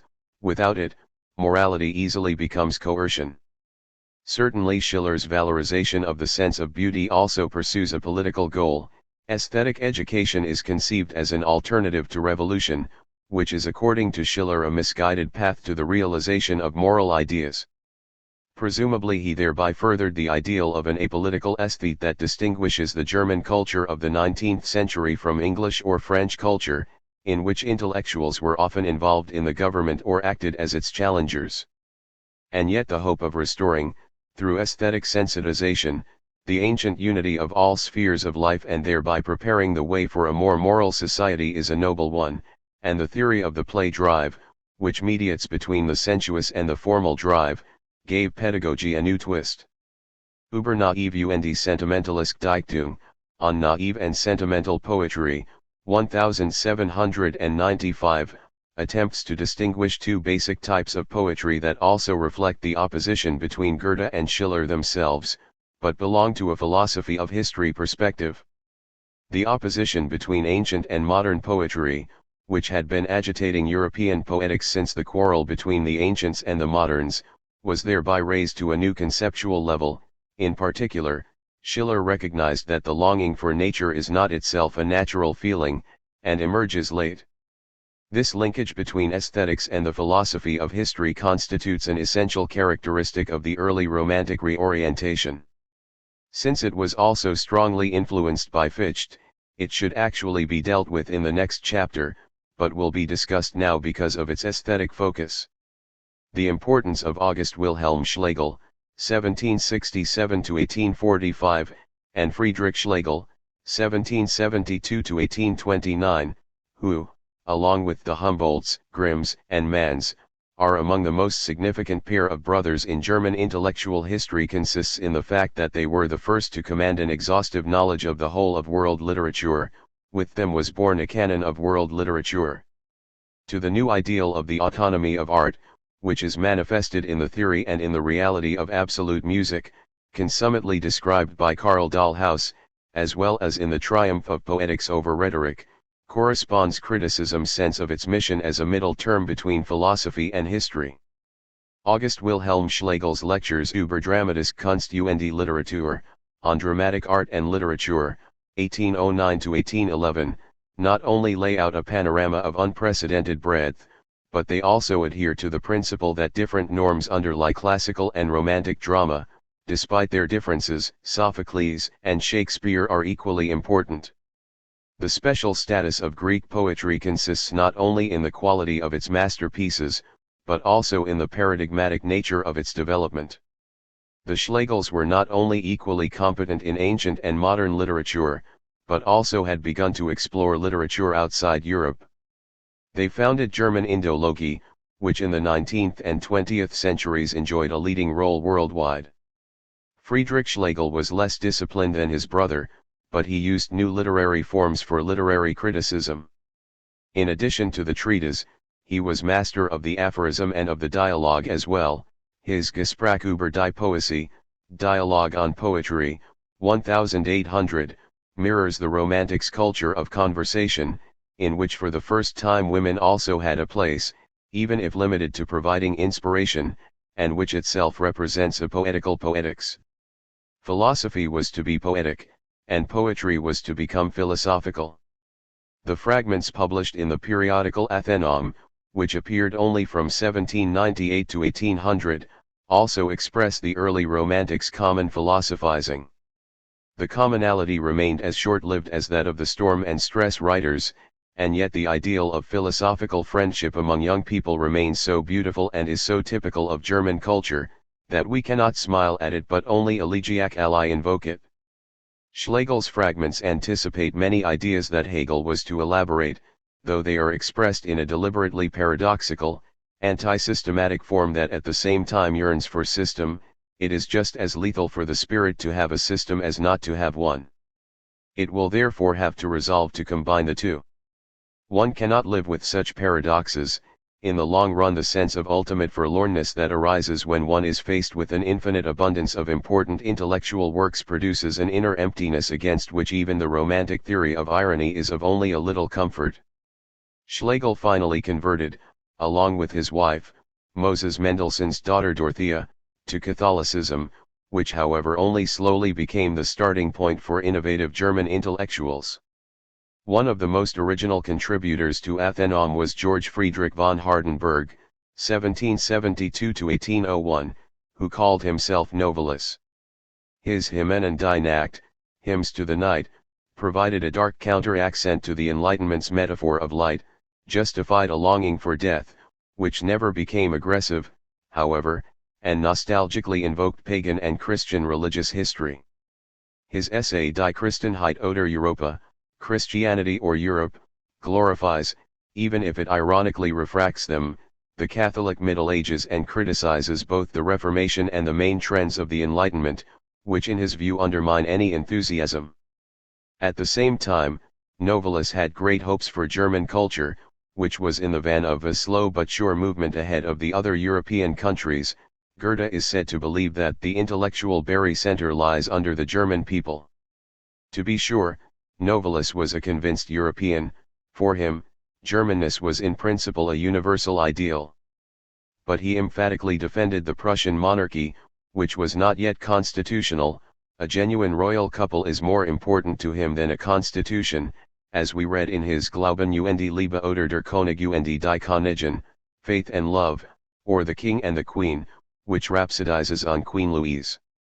Given Novalis's endearing disposition, it is not easy to criticize him, but it is nonetheless true that political romanticism, which was given eloquent expression especially by Adam Heinrich Müller, 1779–1829, and to which Friedrich Wilhelm IV, for example, adhered, made more difficult Germany's transition to a parliamentary monarchy on the British model.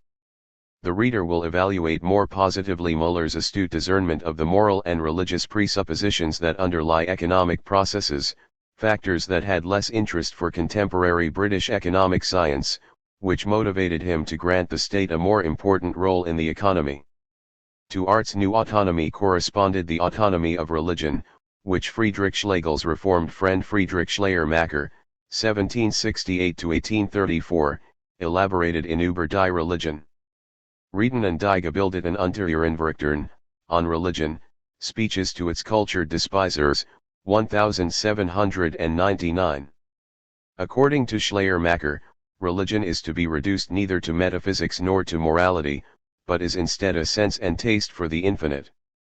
Thus religion became accessible once again to people who had detached themselves from the old dogmas. Schleiermacher's theology of feeling has roots in the Enlightenment and in Pietism, even if it represents something entirely new and is probably the greatest caesura in the history of theology since Thomas Aquinas.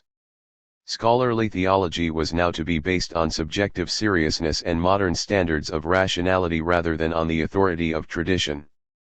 Thus even in his later theological writings Schleiermacher continues to adhere to a modern hermeneutics which he decouples from any consideration for dogma. We are not allowed to read later dogmas into the Bible.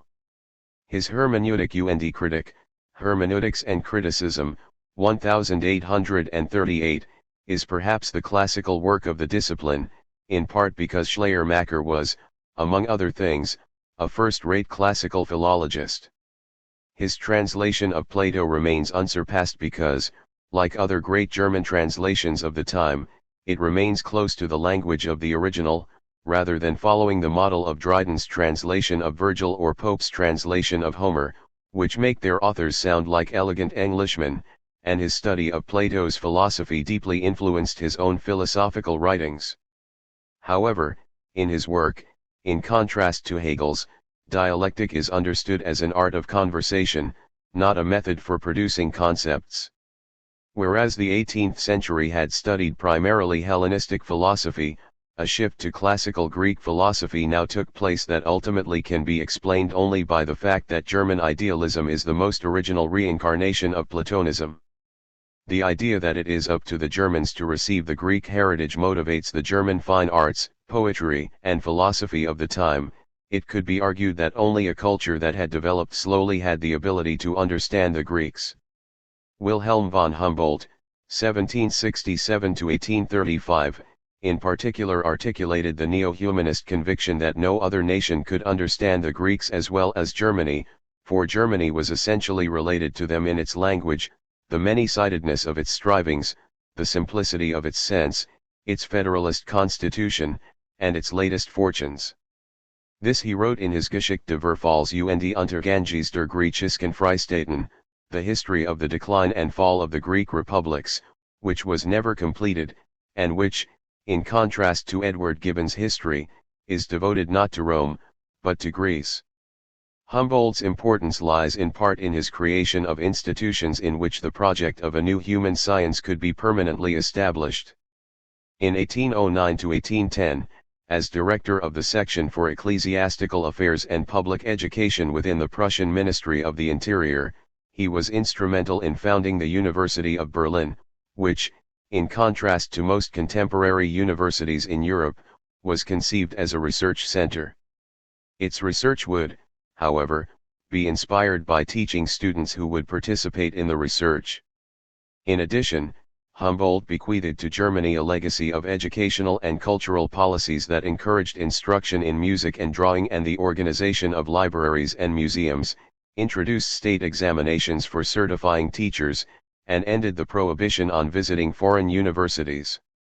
Not all of his ideas were realized. For example, alternatives to the humanist gymnasium were created, though the latter's great prestige is owed to Humboldt, who in his school plan for Lithuania wanted even carpenters to know Greek. Humboldt was part of a broader movement that concentrated on inner regeneration after Prussia's defeat by Napoleon, but he had few allies who shared his enthusiasm for reaching this goal through the use of culture, embodied in a comprehensive concept of education, Bildung. Disciplines were to be pursued only with a view to the whole and to shaping the self, and they were to be understood in their historical development. That was, in his view, what distinguished education from the mere accumulation of knowledge. Therefore Humboldt rejected the partitioning of the Academy of Sciences into divisions. His concrete political decisions continued to be shaped by his early Ideen zu einem Versuch, die Grenzen der Wirksamkeit des Staats zu bestimmen, Ideas for an Attempt to Determine the Limits of State Action, 1792, which exercised a lasting influence on John Stuart Mill and sought to limit the state's tasks in a way quite foreign to Germany. Certainly, Humboldt neglected the state's economic and social obligations, but his insight that the nation suffers when the state undertakes too much remains correct. If the state distributes goods, abilities atrophy. The autonomy of scientific institutions remained a central concern even for this Prussian official. The state had to know that science would go infinitely better without it. As a diplomat, Humboldt advocated classic liberal principles and feared that a united Germany would endanger the European balance of powers and might wage wars of conquest, which would hardly be conducive to its spiritual education. More important than the Essay über die Aufgabe der Geschichtschreibers, on the historian's task, 1821, in which Humboldt emphasizes that the grasping of facts must always be guided by ideas, are his linguistic works, especially über die Verschiedenheit der menschlichen Sprachbase und ihren Einfluss auf die geistige Entwicklung des Menschengeschlechts, on the diversity of human language construction and its influence on the mental development of the human species, 1836, the posthumously published introduction to his work on the Indonesian Kawi language. Before Humboldt, hardly anyone had mastered so many languages. His linguistic typology, which was partly anticipated by the Schlegels, is still influential today. But the truly philosophical aspect of his work, which guarantees linguistics an intrinsic value and legitimates, for instance, the interest in dialects, lies in his analysis of the relationship between language and thought. To be sure, Humboldt focuses on the influence of language on thought. What interests him more than the classification of the world that takes place in vocabulary is the basic grammatical structure of language. He overestimates the influence that inflection exercises on thought, for example in Sanskrit, which he contrasts to the isolating linguistic structure of Chinese, even though he is certainly aware of the reduction of inflection over time in Indo-European languages. But Humboldt's thesis that there is no standpoint outside language differs from the views of later linguistic relativists in that he interprets language itself as an unconscious work of the mind. He emphasizes that a universal linguistic competence underlies every individual language, and that it is this principle that makes mutual understanding possible, even if, because of the holistic nature of language, the connotations of words corresponding to each other in different languages are in no way the same. Every language can express an infinite number of ideas by further modifying a finite number of elements. In particular, poetry and philosophy expand language. 7. The longing for a system. German idealism. Only one philosophical school of thought has retained the epithet German idealism. Why? On the one hand, because it was the most intellectually ambitious philosophy that Germany has produced, on the other, because it succeeded in integrating almost all the innovative achievements of earlier German philosophy in the shape of a system, the most complex form of philosophical thought. The religious motivation of the three main figures within this movement, all of whom had studied theology, contributed to the emergence of a kind of philosophical religiousness that was new in world history. This religiousness permanently marked Germany's educated middle class in the 19th century, especially its Protestants, but rudimentarily the Catholics as well. Indeed, its offshoots are still discernible in Thomas Mann, and it had hardly any equivalent in other European countries. It is out of the question to portray in the context of this introduction the history of idealism's development, which has recently been much enriched by studies concentrating on less well-known intermediate figures. In terms of intellectual history, it is interesting that Karl Leonhard Reinhold (1757–1823), an Austrian Catholic priest who converted to Protestantism, and Salomon Maimon (1753–1800), a Lithuanian Jew, contributed to the transition to Fichte. The three crucial figures Johann Gottlieb Fichte, 1762–1814, Friedrich Wilhelm Joseph Schelling, 1775–1854, and George Wilhelm Friedrich Hegel, 1770–1831, who at the end of their careers all taught at the University of Berlin, where both Fichte and Hegel were rectors for a time, had so many brilliant ideas that it is impossible to describe even the most important of them here. Compared with Leibniz and Kant, Fichte is a philosophical dilettante. He had as little understanding of mathematics and the natural sciences as he did of the revolution in the human sciences that had recently taken place, and his exaggerated, even dogmatic sense of mission, which compensated for his inferiority complex arising from his humble social background and humiliating experiences as a private tutor, too often makes reading his work unpleasant. He sought constantly to force his reader to be autonomous, and since he could not achieve that goal, he largely ceased publication toward the end of his life, and in his popular lectures cultivated a German tendency to berate the audience. His unconditional need for freedom explains his enthusiasm for Kant, whom he first read in 1790, and for the French Revolution he considered 1793 a historical threshold, the last year of the old darkness.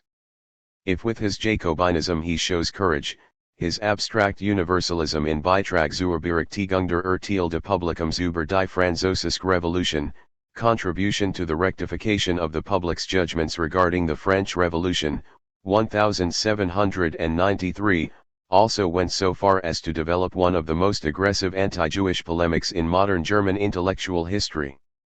This polemic, which denied Jews not human rights but civil rights and foresaw a day when they would be forced to go to the Promised Land, arose from the feeling that Jews rejected modern ethical universalism. It was thus no longer religious, but not yet racist. It resulted in Saul Ascher's pamphlet Eisenmenger der Zweite, Eisenmenger II, 1794, which alludes to the Protestant theologian Johann Andreas Eisenmenger, whose Entdeckungsjudentum, Judaism Unmasked, 1700, stands at the apex of Christian anti-Judaism. And yet Fichte is one of the most brilliant thinkers of all time. His weaknesses irritate us, but we remain fascinated by the energy of his character and overwhelmed by the quality of his new foundational ideas, his ability to organize the various philosophical disciplines into a systematic context, and by the existential pathos with which he demands a philosophy developed from one principle. If the French revolutionaries wanted political freedom, Fichte wants more. He wants to avenge the affront that corporality represents for a rational being, by providing insight into its necessity, i.e., by a deduction. Hegel wished to be buried next to him, with good reason. Fichte's meteoric rise began with the anonymous publication of Versuch einer Kritik aller Offenbarung, attempt at a critique of all revelation, 1792. It was taken to be Kant's not yet published work on the philosophy of religion, because Fichte had with enormous cleverness thought his way into Kant's approach. Like Kant, he subordinated any alleged revelation to a moral reservation, while at the same time insisting that a revealing God had no need to intervene directly in the causal nexus, but could instead arrange the latter in such a way that his will would be expressed on the basis of immanent secondary causes. Fichte was always of the opinion that his whole philosophy deviated only from the letter of the Kantian theory and remained true to its spirit. Kant disagreed, and soon rejected Fichte's philosophy, but even Fichte's admirers should feel compelled to insist on his originality with respect to Kant. It is still breathtaking that Fichte managed to lay out in just a few years his conception of philosophy, in Über den Begriff der Wissenschaftslehre oder der sogenannten Philosophie, concerning the concept of the Wissenschaftslehre, 1794, his theoretical philosophy in Grundlage der gesamten Wissenschaftslehre, Foundations of the entire science of knowledge, 1794-95, and his practical philosophy, in both Grundlage der Naturrechts, Foundations of Natural Right, 1796-97, and thus even before. Kant's Doctrine of Right, and in System der Sittenlehre, the System of Ethics, 1798. And alongside his scientific compositions, he wrote numerous popular works. 1798 was the crucial turning point in Fichte's career. The publication of his essay Über den Grund unseres Glaubens an eine Gottliche on the ground of our belief in a divine world governance, which ends, characteristically, with quotations from Goethe's Conversation on Religion in Faust and from Schiller's Die Wort des Glaubens, the Words of Faith, led to charges of atheism and to the loss of his professorship in Jena. The conditions of his fall were, however, more lenient conditions than those to which Wolff was subjected in his own time. In his Appellation and das Publikum, Appeal to the Public, 1801, Fichte put his case before the public, arguing for a kind of freedom of opinion and scientific investigation that was not then recognized in either positive or natural law. It is a distinctive characteristic of German culture, in contrast to French, that in the 18th century there was no materialistic atheism. What was vilified as atheism in Fichte's work was instead the identification of God with the moral order of the world, which according to Fichte is necessary in order to believe in good faith that a radically intentionalist ethics contributes to the good in the world. Jacobi's soon published letter to Fichte, 1799, probably contributed to the crucial turn in Fichte's philosophy, for as much as Jacobi celebrates Fichte as the messiah of speculative reason, he insists equally that Fichte's extremely coherent philosophy leads to nihilism. The word is a neologism coined by Jacobi, because it dissolves everything in thought. Therefore in matters of religion Jacobi favored belief, not knowing as opposed to knowing. What are Fichte's enduring philosophical achievements?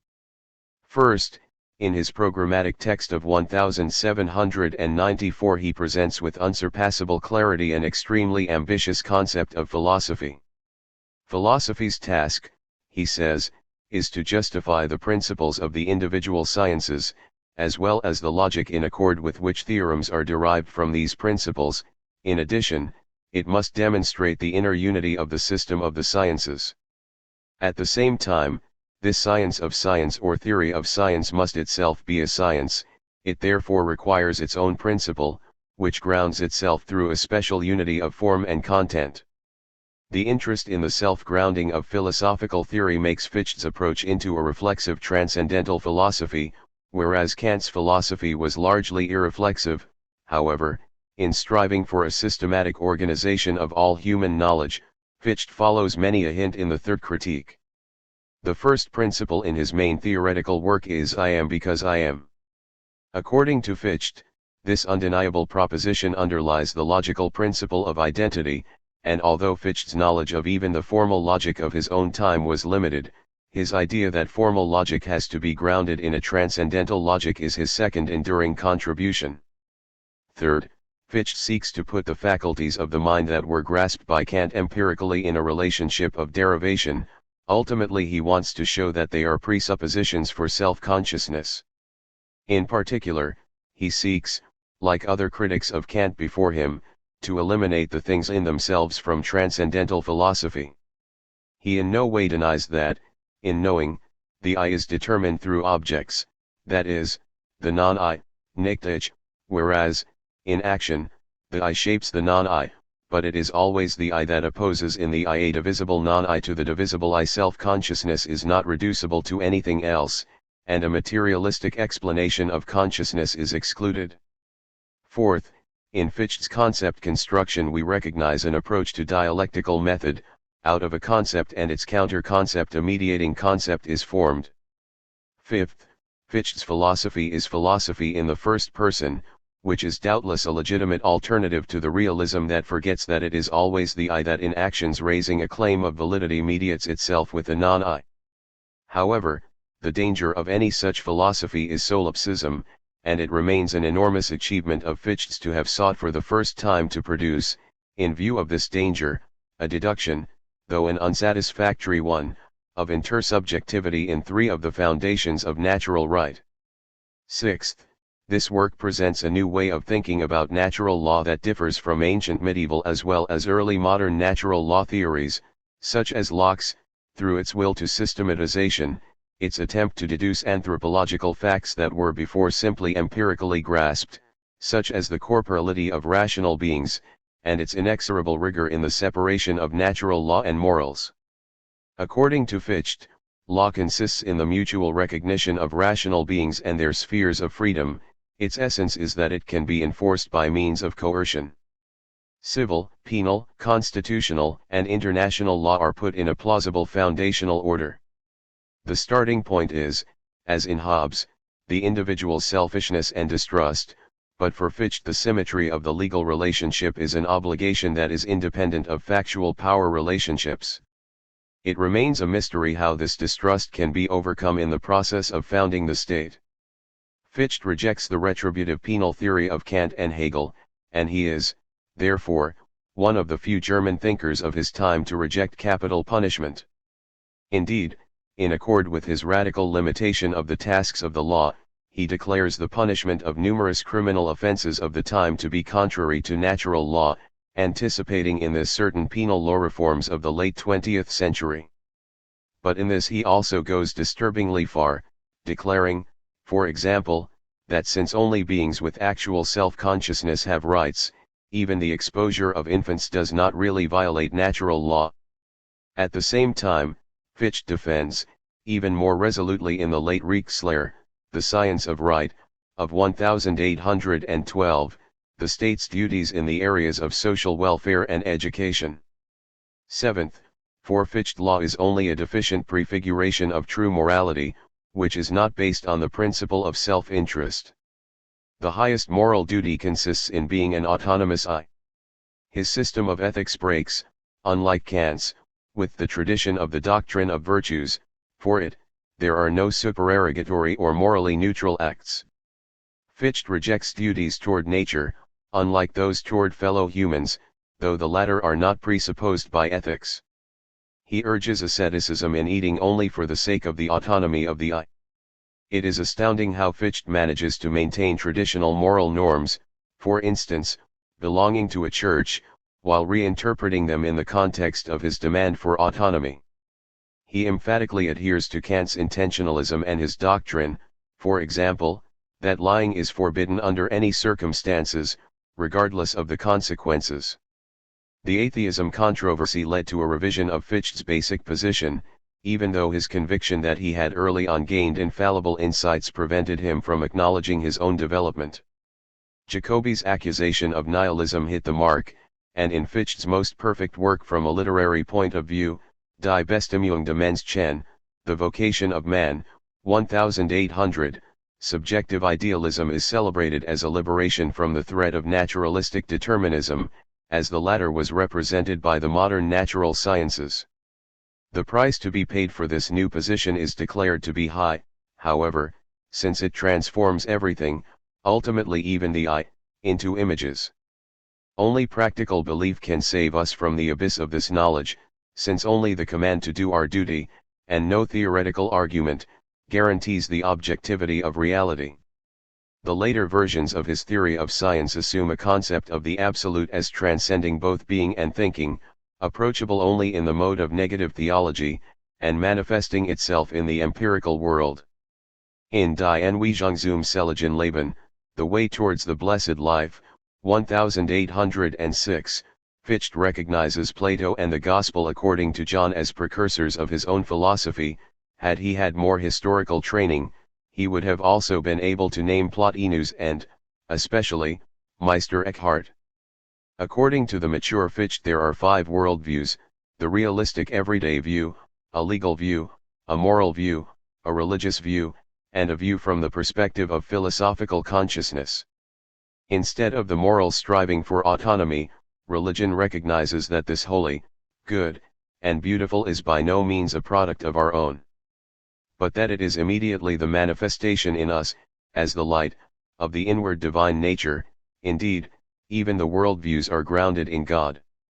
Like Meister Eckhart, Fichte also teaches that genuine religion is active, and not only contemplative, and the rational penetration of religion from the point of view of science. That is how Fichte, and Hegel still, always designate philosophy, is the last and highest standpoint, because seeing is more than mere believing.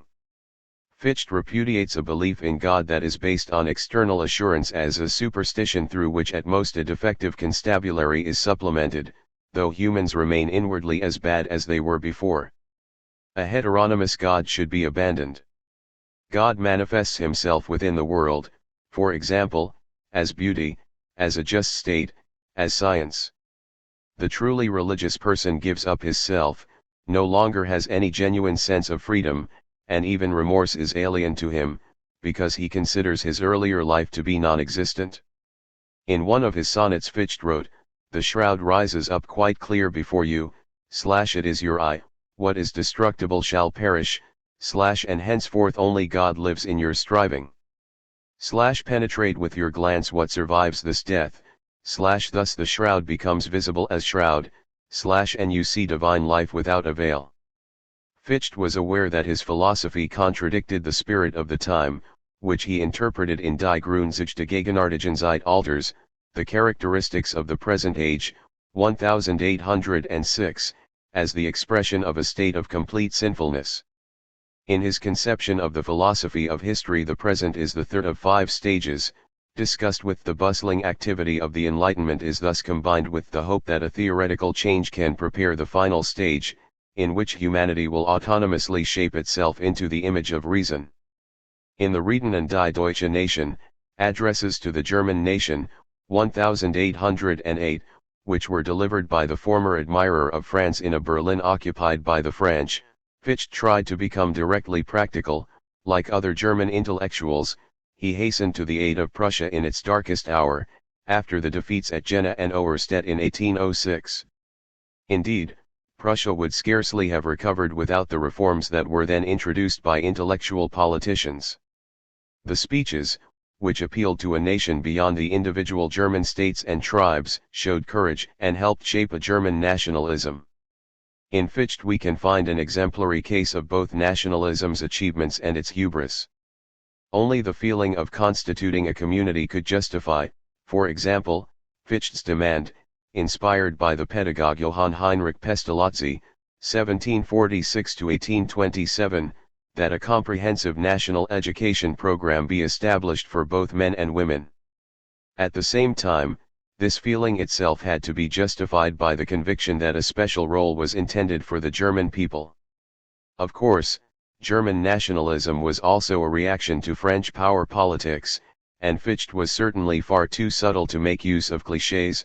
He expressly disputes the notion of a German ancestral purity, noting for instance that they had mixed with Slavs, praises Germany because it has not been guilty of engaging in colonialism. In Der geschlossene Handelsstaat, the closed commercial state of 1800, he already rejects global trade, emphasizes the complementarity of the various nations. Wants Germans to be citizens of the world, and sees in Germanness an original spirituality that will ultimately be accessible to all. At the same time, he wants to distinguish the Germans, not from Scandinavians, but from other nations of Germanic descent, through the originality of their language. Having one's own language founds the right to have one's own state. Unlike the French, Germans have not only intellect, but also soul. The educated classes remain connected to the people, instead of affectation. Naturalness prevails. Luther he considers the central figure in the formation of the German nation, seriousness and concern for a blessed life being in Fichte's view the distinctive characteristics of Germans. He rightly observes that the opposition between religion and philosophy was less marked in Germany because the struggle for autonomy had religious roots. Belief in the supersensible was never abandoned, but was instead reoriented by reason. It is surely this philosophical spirit that for Fichte augured world dominion. But it coalesces in a dangerous way with the real circumstances of the German nation, for in the context of the addresses Fichte attempts to prepare the German nation to defend itself against the French. Indeed, he polemicizes just like Machiavelli, whom he enthusiastically praises in an article against what he sees as the Christian enervation of the will to fight and, indeed, against the traditional policy of limited cabinet wars. We must not criticize Fichte from the vantage point of our 21st century knowledge, and especially we must not forget that it was the French revolutionary armies that swept away cabinet wars and which could not be stopped by the ideas that inspired the cabinet wars. But even if he does so in the context of competition with France, when Fichte promises his potential freedom fighters that the years of salvation will be counted anew from the date of their deeds, he crosses a boundary that Leibniz and Kant would not have dared approach. The peculiarity of Schelling is most aptly indicated by noting that the most productive phase of his thinking ended when he was 25 years old. He published his last important book at 34. He nonetheless continued to give important lectures until he died, and although volatile changes in his interests and in his position from a youthful pantheism to a form of Christianity that comes closer to traditional Christology than Fichte's and Hegel's forms caused people to call him Proteus, we are able to see more and more continuities in his development. As a teenager, he was already fascinated by myth, and his late philosophy seeks only to complete, not to replace, the early outlines of his system. Throughout his life, freedom remained a major theme.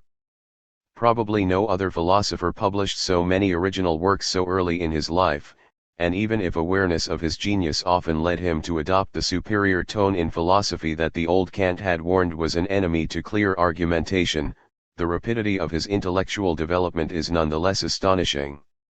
In his school days he could already read Hebrew and Arabic, and at the age of 15 he was accepted in the Tübinger Stift, where he shared a room with two college mates who were his elders by 5 years, Hegel and Friedrich Hölderlin, 1770–1843.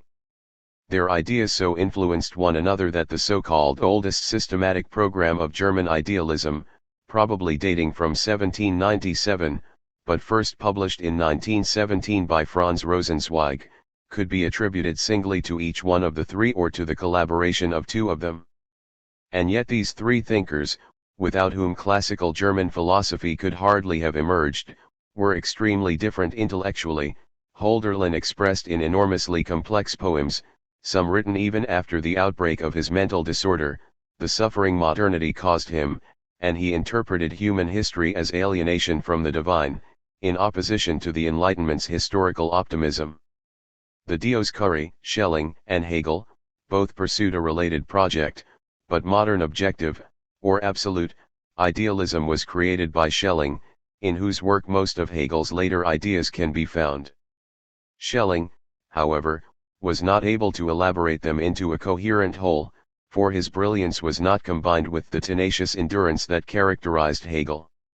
The latter was the most important of Schelling's many pupils, a few of whom contributed, through the awkwardness of their ideas and language, to the isolation of German philosophy that Schelling himself complained of in 1834.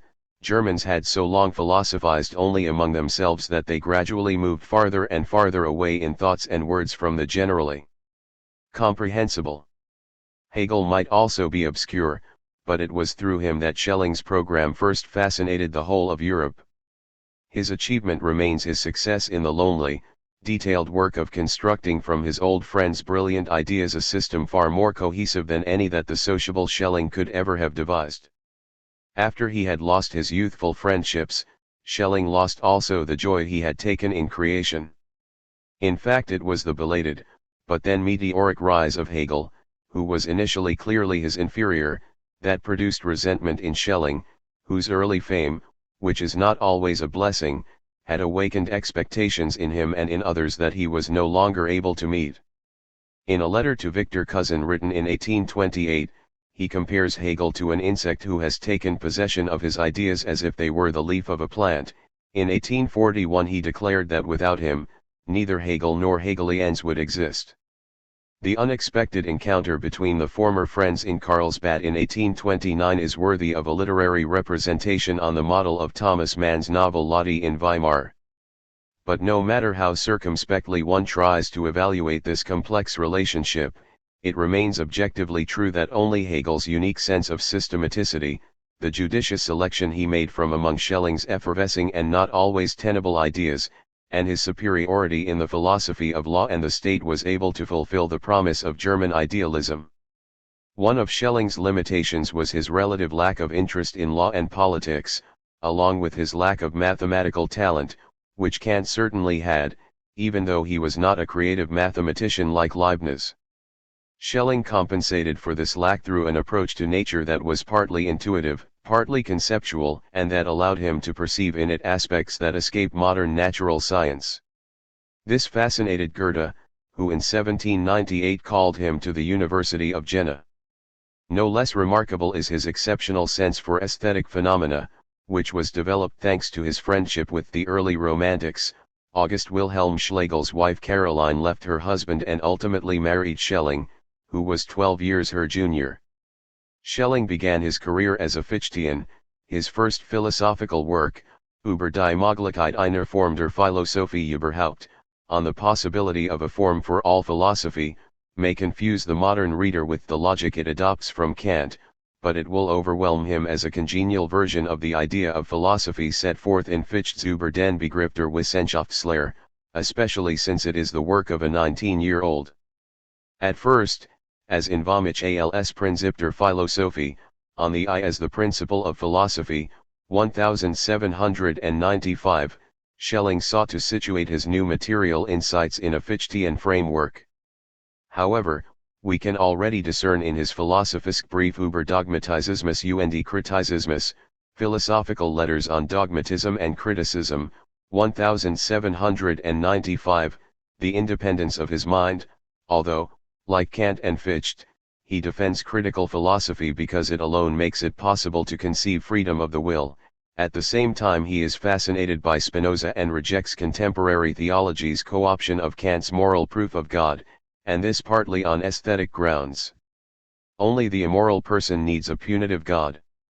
Kant's question about synthetic judgments is transformed into a metaphysical one: how can the absolute proceed from itself? As in Hölderlin's contemporaneous text Urteil Judgment and Being, it is emphasized that an absolute unity must precede the synthesis.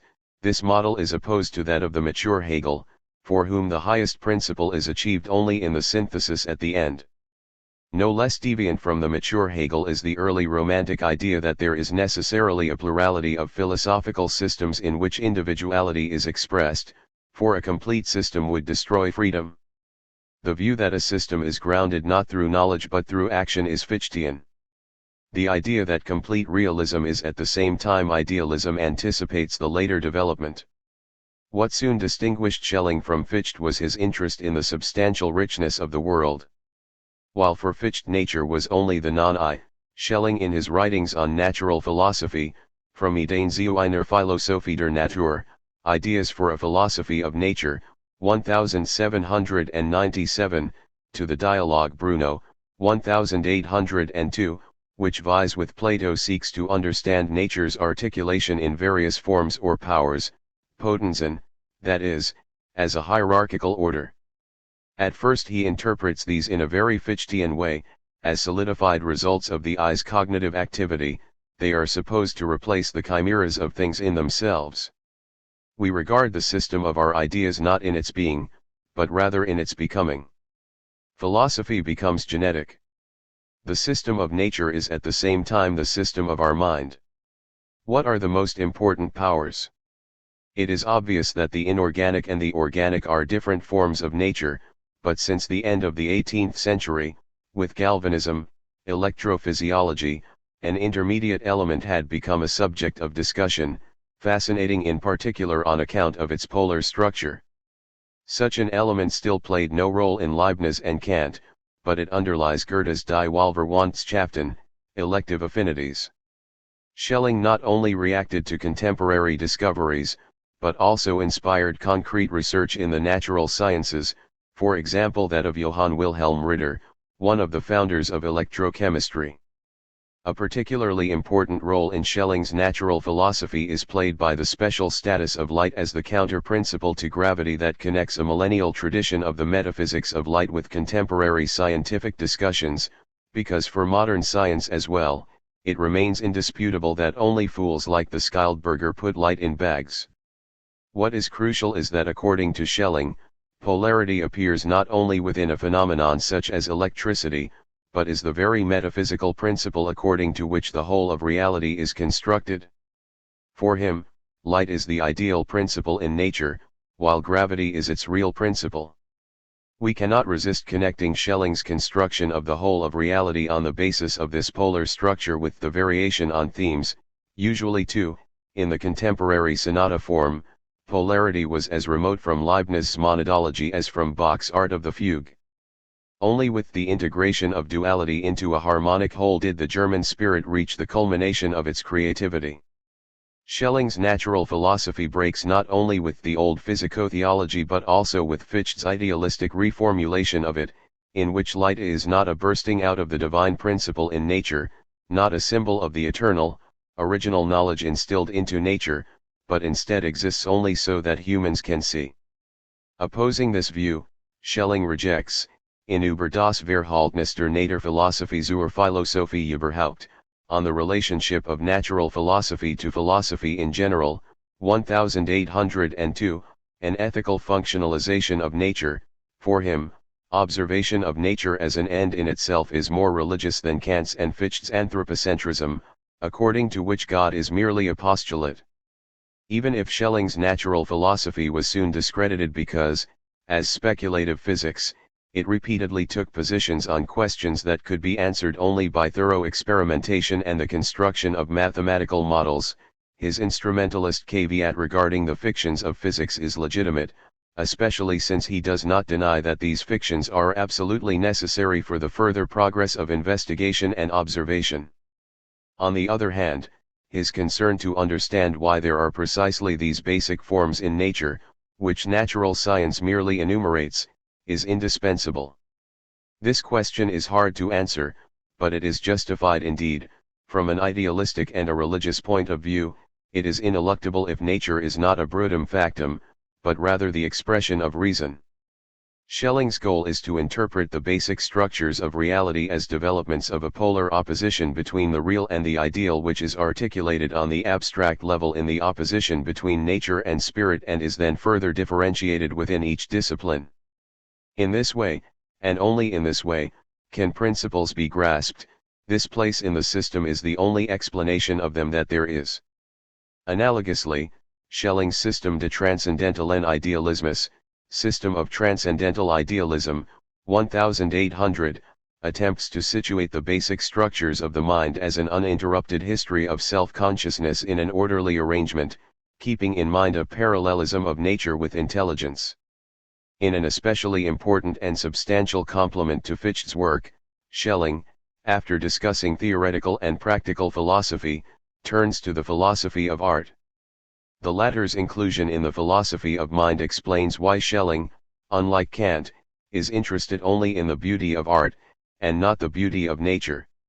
He emphasizes all the more strongly the naturalness of the artist's production.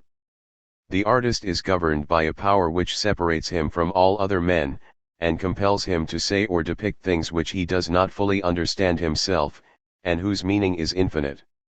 Starting out from contradictions, he strives to achieve infinite harmony. The high status of art corresponds to early romantic sensibility. Art and science pursue the same task, which however remains infinite for the latter. Art, by contrast, is already where science is ultimately to arrive. Only art registers what philosophy cannot represent, namely the unconscious element in production, and lays bare the unity that underlies nature and history. What we speak of as nature is a poem lying pent in a mysterious and wonderful script. Yet the riddle could reveal itself, were we to recognize in it the Odyssey of the spirit. In the course of his increasingly exacerbated correspondence with Fichte, Schelling understood that the lack of a philosophy of nature and an aesthetics in Fichte pointed not simply to gaps that remained to be filled, but instead required a fundamentally different systematic structure. In the important appendices to the second edition of the Ideas published in 1803, Schelling described his new position as absolute idealism, as opposed to the relative idealism of Fichte and of his own early work. Absolute idealism is at the same time a realism, because it no longer reduces nature to finite consciousness, but rather, like Spinoza, grasps both as manifestations of the absolute. Concepts are not something that we force on things, instead, they grasp their true being. In its title, the Darstellion means Systems der Philosophie, Presentation of My System of Philosophy, 1801, already alludes to the break with Fichte and seeks to develop the notion of absolute identity that he considers the foundation of the philosophy of nature as well as of transcendental philosophy. Schelling's intuitions are powerful, but his specific arguments are hard to reconstruct. On the basis of his new insights, however, Schelling lectured on the philosophy of art in Jena in 1802–1803, and in Würzburg in 1804–1805, here we find for the first time an attempt to deduce a priori a system of the arts along with a systematic development of central aesthetic categories such as the naive and the sentimental, and a philosophical penetration of literary criticism's discovery of the differences between ancient and modern poetry. The method of concept construction still wavers between 2- and 3-part classifications. It continues the procedure of the earlier philosophies of nature, but with more enduring results, since the revolutionizing of the empirical natural sciences in the 19th and 20th centuries was far more profound than that of the human sciences. The central organ of the new philosophical program was the Kritisches Journal der Philosophie, 1802–1803, which was co-edited by Hegel. The introductory article über das Wesen der philosophischen Kritik überhaupt, on the essence of philosophical criticism generally, reflects ideas common to both friends. The crucial task of contemporary philosophy is said to be overcoming the dualism prevalent since Descartes. Connected with this are religious hopes for the true gospel's time of the reconciliation of the world with God, while the temporary and merely external forms of Christianity crumble. The required intellectual work is simultaneously understood as an ethical task just as it is in most ancient philosophies. One may smile at this, but it ought not to be forgotten that those who completely disconnect philosophy from morality and religion deprive the former of its special status among the sciences. However, the early Schelling's religiousness is rationalistic, like that of Kant and Hegel. In Philosophie und Religion, Philosophy and Religion, 1804, he rejects the notion that philosophy needs to be complemented by faith, because beyond the absolute conceived by philosophy there is still a God. He strongly emphasizes that taking the absolute as the point of departure is the mark of true philosophy. He explains the finite's origin, ab confit, by a free lapse that does not take place in time. Egoity represents the greatest distance from the absolute and at the same the return to it. Human history is to be conceived analogously. The lapse is thus the means of God's complete revelation. Moral commandments and rewards for virtue exist only at a lower stage. Eternity already begins in this life. Schelling's return to a more traditional Christianity was influenced by, among others, the Catholic Franz von Bader, 1765–1841, who had read Jacob Boehme with great care, and whom Schelling met in Munich, where he went to live in 1806. His Philosophisch Untersuchungen über das Wesen der menschlichen Freiheit und die damit zusammenhängenden Gegenstände, Philosophical Investigations into the Essence of Human Freedom and Matters Connected Therewith, 1809, defends an incompatibilist conception of freedom, but sees objective idealistically the possibility of evil in the universe as a whole. Hence the veil of dejection that is spread over all nature, the deep indestructible melancholy of all life, and rejects the age-old theory of evil as privation, represented by Augustine and Aquinas, for example. According to Schelling, evil is not mere imperfection but rather finiteness that tears itself away from the universal will and is raised to selfhood. The work's true concern is to distinguish between the ground of God's existence and God himself. Only this discrepancy, which God sublates within himself and which thus does not establish any kind of dualism, makes evil possible outside God. God is not a mere logical abstractum from which everything necessarily follows, for such a God would be only the highest law without any personality. However, according to Schelling, God is not a system, but a life. At the same time, Schelling endorses Leibniz's rejection of the claim that God could have created a better world. This text is symptomatic of Schelling's desperate attempt to avoid a retreat to a naive belief in revelation and at the same time to escape the consequences of a rationalistic conception of God. Significantly, the will plays an increasingly decisive role in his thought, although it was precisely his early philosophy that made Leibniz's program concretely feasible, by presenting, instead of a merely formal metaphysics, an attempt to grasp the real world in its concrete structures. Schelling was never able to elaborate into a book the alternative philosophical theology that now danced before his eyes which, in view of his brilliance, shows that it was not a project that could be easily carried out. The late lectures on the Philosophie der Mythologie, Philosophy of Mythology, and the Philosophie der Offenbarung, Philosophy of Revelation, declare programmatically that a purely rationalistic interpretation of reality is a negative philosophy that has to be complemented by a positive philosophy. In these lectures delivered in Berlin, where Mikhail Bakunin, Friedrich Engels, Alexander von Humboldt, Søren Kierkegaard, and Leopold von Ranke were sometimes in the audience, Schelling interweaves metaphysical reflections with an interpretation of human myths and of the Christian revelation sharply distinguished from them. Behind this connection stands the thought that God makes his existence known in the historical development of religions, whereas the negative philosophy has to do only with the what, and not with concrete reality. What is crucial is that Schelling now rejects the ontological proof on which the rationalistic transition from concept to reality depends.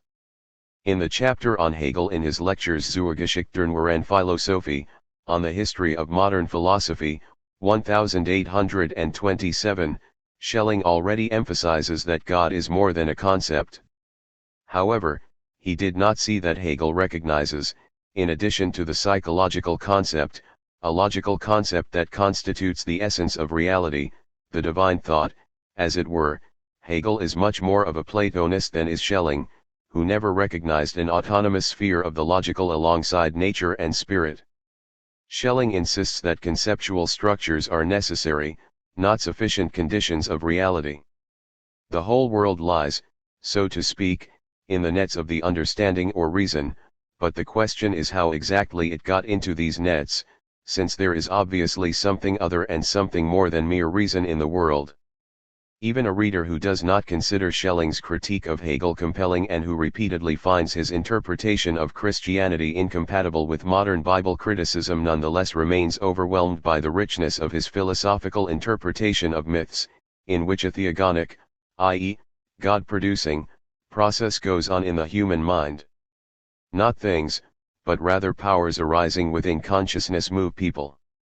The true God keeps a tight rein on people through their ideas of God, which have an entirely different power than poetic ideas, as is shown for example by sacrifice.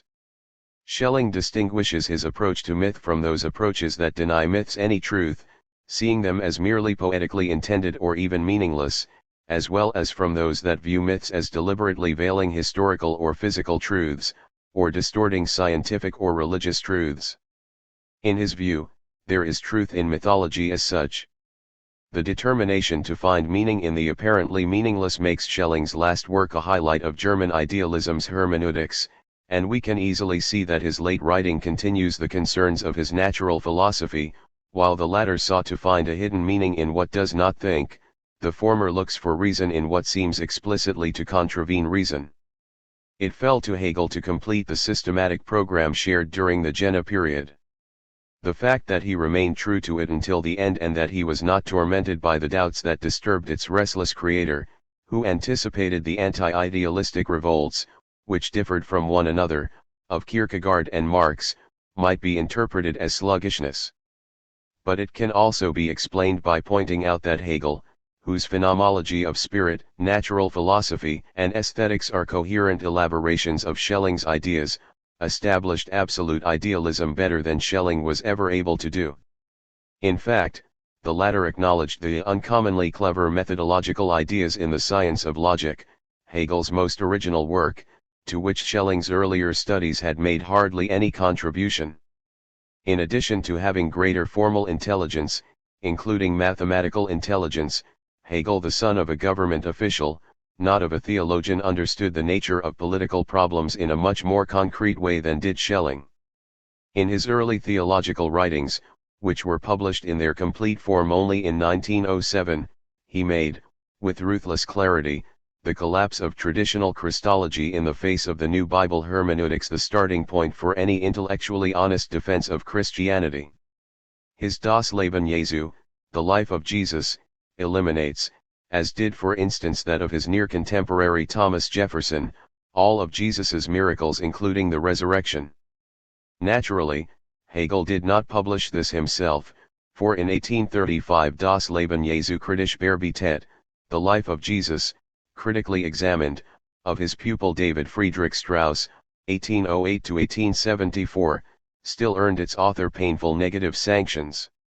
At the same time, Der Geist des Christentums und sein Schicksal, the spirit of Christianity and its fate, defends a Christianity inspired by the Gospel according to John as superior even to Kant's legalistic morals, however much the disciples misunderstood Jesus's message.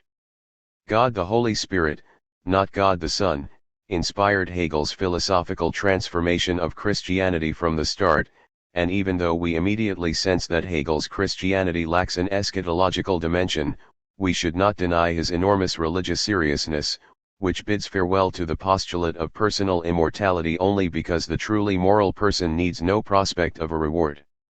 The slow dying out of the traditional belief in individual immortality began among the German elites at this time. Think of Schiller's Resignation, 1786.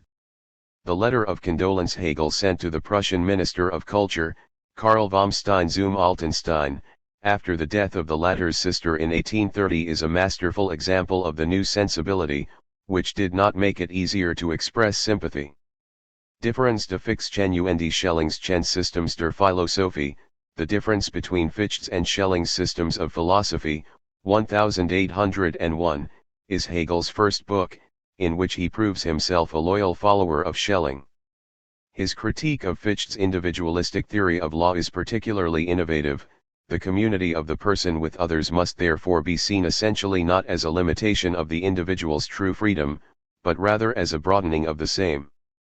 In Glauben und Wissen, Faith and Knowledge, the new philosophical program is opposed to the reflective philosophy of subjectivity ascribed to Kant, Jacobi, and Fichte, and Hegel's last article in the Kritisches journal, Über die wissenschaftlichen Behandlungsarten der Naturrechts, on the scientific ways of treating natural law, develops, in opposition to Kant's formalistic universalism, a new concept of ethical life through an analysis of Greek tragedy, among other things. His turn away from the cosmopolitanism of the Enlightenment is unfortunate, but Hegel rightly understands that moral conduct is possible only within the framework of social institutions, whose inner logic he tries to reconstruct in the posthumously published System der Sittlichkeit, system of ethical life he wants to reconstruct, as if he were a Schelling of the social world, the social world's powers. Hegel's main work from the Jena period is the Phenomenologie des Geistes, Phenomenology of Spirit, 1807, which he presented as the first part of the system of science. It may be doubted whether the system later laid out in the Enzyklopädie der Philosophischen Wissenschaften im Grundriss, Encyclopedia of the Philosophical Sciences in Outline, 1817, of which a third, heavily revised edition was published in 1830, really needs the phenomenology from the point of view of the theory of validity, especially since most of its chapters are found in the later work, sometimes in a different order. But in it Hegel seeks to make clear the rise to absolute knowledge, which will then develop the encyclopedia's a priori system of categories with confidence that it is grasping the true nature of reality. The preface outlines in a grandiose, obscure language the Hegelian program, especially his holism expressed as the true is the totality, and the early stages of his rejection of Schelling's theory of identity, the absolute is essentially a result. Hegel develops a kaleidoscope of forms of consciousness, from the simplest kind of sense certainty to absolute knowledge, moving, in the categories of the mature system, from the subjective through the objective to absolute spirit, and thus from a philosophical psychology through a social doctrine to the philosophy of religion. His ability to capture in a few strokes the essence of a worldview, for instance Greek ethical life or Kantian moral philosophy, is stunning, and his subtle distinction between what is the case for one form of consciousness and what occurs only in itself or for us as observers is fascinating. The goal of the work is a coincidence of the two perspectives, that of the subject and that of the object, but also that of the I and that of the we. The phenomenology assigns more space to the theme of intersubjectivity than the encyclopedia does, and the chapter on lordship and bondage in particular deeply influenced later developments from Marx to Sartre. Hegel's magnum opus, the Encyclopedia, is telegraphically concise, especially if we ignore the oral supplements added to the first complete edition of his works, which were taken from students' notes on his lectures. Fortunately, Hegel was able to elaborate on the first part and on the second section of the third part in separate works, the Wissenschaft der Logik, Science of Logic, 1812-1816, and the Grundlinien der Philosophie des Rechts, Elements of the Philosophy of Right, 1821. After his death his lectures on the philosophy of history, aesthetics, the philosophy of religion, including the proofs of God, and the history of philosophy, were published on the basis of his manuscripts and of transcripts not in a form that meets current philological standards, but that nonetheless reflects Hegel's abundance of ideas. Because of their colloquial tone, the lectures are easier to read than the books Hegel published. In particular, his philosophy of history was read by a wide audience in the 19th century, to which it communicated the plain view of an optimistic philosopher of history emphasizing progress, whereas the complexity of the foundational structures of his metaphysics were grasped by only a few. In addition, his schools split into right-wing and left-wing Hegelians was possible only because Hegel's subtle panentheism was missed by most of his students. Hegel most certainly assumes that the manifestation of the absolute in nature and in spirit is part of its essence, which contradicts many a traditional interpretation of Christianity. But he is no less convinced that the spirit is not the first sphere of the system, it develops out of nature, which itself presupposes a self-constitutive ideal structure that Hegel does not hesitate to designate as God's essence before the creation. It is this threefold structure of logic, nature, and spirit that characterizes Hegel's mature system and distinguishes it from Schelling's, which has no elaborated logic. What makes Hegel's system so attractive? What explains why there have been repeated Hegel renaissances, and why no important philosopher can avoid coming to terms with him?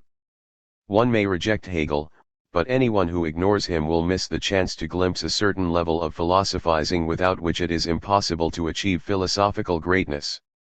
This does not exclude, in fact it rather implies that merely parroting Hegelian formulas is extremely detrimental to the acquisition of technical skills in philosophy. First of all, Hegel is the greatest systematic thinker in the history of philosophy. There is no other thinker who has comparably enriched all the disciplines of philosophy, but also, Kant only dreamed of this, brought these disciplines into a coherent, orderly connection into which many later insights can easily be integrated, most of these later insights appearing to have been present in embryo in his work. Specialization is the fate of all disciplines, but one can remain true to the idea of philosophy only if one develops antidotes to specialization, and the study of Hegel's system arguably remains the most potent of these. The philosophical disciplines are interconnected, so that one cannot do ethics, for example, without knowing about the philosophy of biology, since all the moral beings, that we know of, are also organisms. Anyone who studies a partial domain of reality will almost always tend to consider it fundamental. Reductionisms are the natural outcome of a refusal to look at the whole. Philosophizing without a system cannot be scientific. Unlike Auguste Comte, Hegel does not simply adopt the relationships of presupposition that exist among the empirical sciences, he wants an a priori explanation of the inner architectonics of the sciences. Hegel is interested not so much in synthetic a priori judgments, as in an a priori system of concepts. Basically, the encyclopedia is an elaboration of the cosmos of ideas that Plato and Plotinus had in mind. Whatever objections might be raised against the details of Hegel's order, which was slowly articulated in Jena, Nuremberg, Heidelberg, and Berlin, we should not deny that our access to reality is inevitably guided by concepts and that fruitful criticism of a conceptual system can only consist in proposing a better one, not, for instance, in exiting the sphere of conceptuality. Concepts are not something we impose on reality, reality itself is conceptually structured, even if the concepts are not acquired by abstraction from experience. To say that understanding and reason are in the world is to say what the expression objective thought contains. Objective, or absolute, idealism is the conjunction of the insight that conceptual empiricism is untenable, and that fundamental concepts thus proceed from an a priori process of construction, with the realistic conviction that we are on the pulse of reality not despite, but rather because of our concepts. This sounds paradoxical, but it is definitely in agreement with the religious belief that the world is the expression of divine thoughts, even if Hegel has a confidence alien to naive faith that the right method will allow him to apprehend these thoughts. But what, then secondly, is Hegel's specific method, his dialectic? He handled it with greater virtuosity than he himself was able to make clear. Indeed, sometimes we find misleading statements that seem to suggest that Hegel considers contradictory propositions true, especially when he opposes understanding and reason to one another. In truth, any rational reconstruction of the Hegelian dialectic presupposes the law of non-contradiction. Hegel himself states that contradictions in theories and institutions prove that they are not true. But he teaches that contradictory theories and institutions exist, and he thinks that concepts are contradictory when they are one-sided, do not recognize the relative legitimacy of their counter-concepts, and do not catch up with their own presuppositions. Those are the marks of dogmatic understanding. According to Hegel, the concept of pure being, with which the science of logic begins, is self-contradictory, because it signifies indeterminacy but is itself determined by the signification. Therefore the concept of determinate being as something determined is progress. The concept of the finite does not do justice to the stability that it must have qua concept, but the concept of bad infinity which is opposed to it opposes the infinite to the finite and thus transforms it into something finite, because what has a limit is finite. Only the concept of the true infinite including the finite, which underlies Hegel's panentheism, is adequate. As in Bohm, what is crucial is the inclusion of the negative in the absolute. The last category in the logic, the absolute idea, is the principle that underlies the tripartite structure of Hegel's concepts. A positive concept is followed by a negative concept, and finally by a completing synthetic concept. The reason that forms synthetic concepts Hegel calls not dialectical but rather speculative. To be sure, we can see something mechanical in Hegel's triads, which are sometimes replaced by groups of four. However, according to Hegel, they guarantee the unity of reality and at the same time make its differentiation possible. Even if Hegel was not unhappy to see in his triads echoes of the Christian doctrine of the Trinity, he argued rationally for his general principle of articulation. Such a principle seems especially natural if we reject conceptual empiricism and wish at the same time to avoid arbitrariness in concept formation. And a three-part division allows differentiation without falling into a dualism, because the third category provides mediation. Even someone who repeatedly rejects Hegel's specific concept formations should recognize that no other thinker can tell us as much about plausible subdivisions of concepts. The most comprehensive triad in the system is the subdivision into logic, nature, and spirit. Logic deals with essential concepts that instantiate themselves. The concept of being is, while that of space, the first in natural philosophy, is not itself spatial. Therefore Hegel calls nature the idea's being outside itself, außer sich sein, but it is designed toward an increasing internalization that culminates in the organic special mode of being, in which the parts exist for the sake of the whole and in which something like feeling finally develops. Finally, although spirit derives from nature, it at the same time transcends nature by returning to logic. Thereby Hegel does justice to the twofold nature of human beings, who on the one hand belong to the real world, and on the other hand make normative claims to validity, but without for that reason continuing Kant's dualism. Spirit results from the development of nature, which is, however, so conceived at the outset that first, it participates in conceptual structures, and second, it has to produce a natural being that understands these structures. The final form of spirit is philosophy. It makes explicit what was implicitly happening from the outset in the unfolding of the system. Thus the system ends up subsuming itself an elegant alternative to the transcendental philosophy that is unable to conceive its own constitutive achievement as being at the same time an element of reality.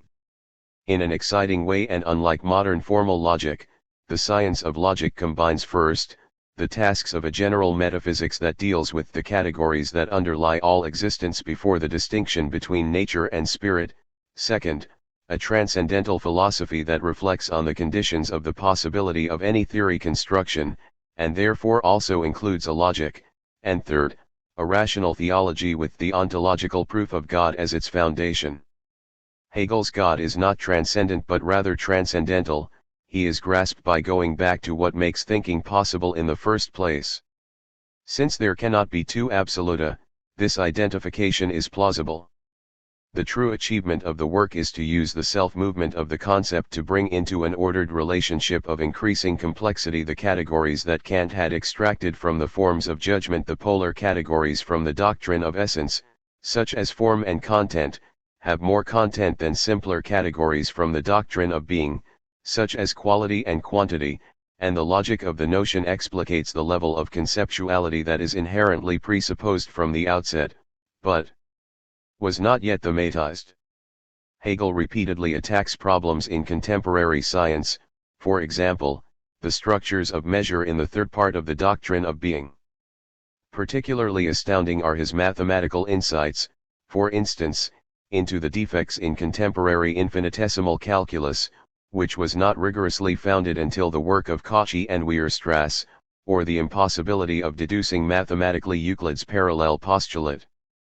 The logical categories anticipate the structures of reality, whose development roughly corresponds to that of the logical sphere, for instance space to being, the absolute spirit to the absolute idea.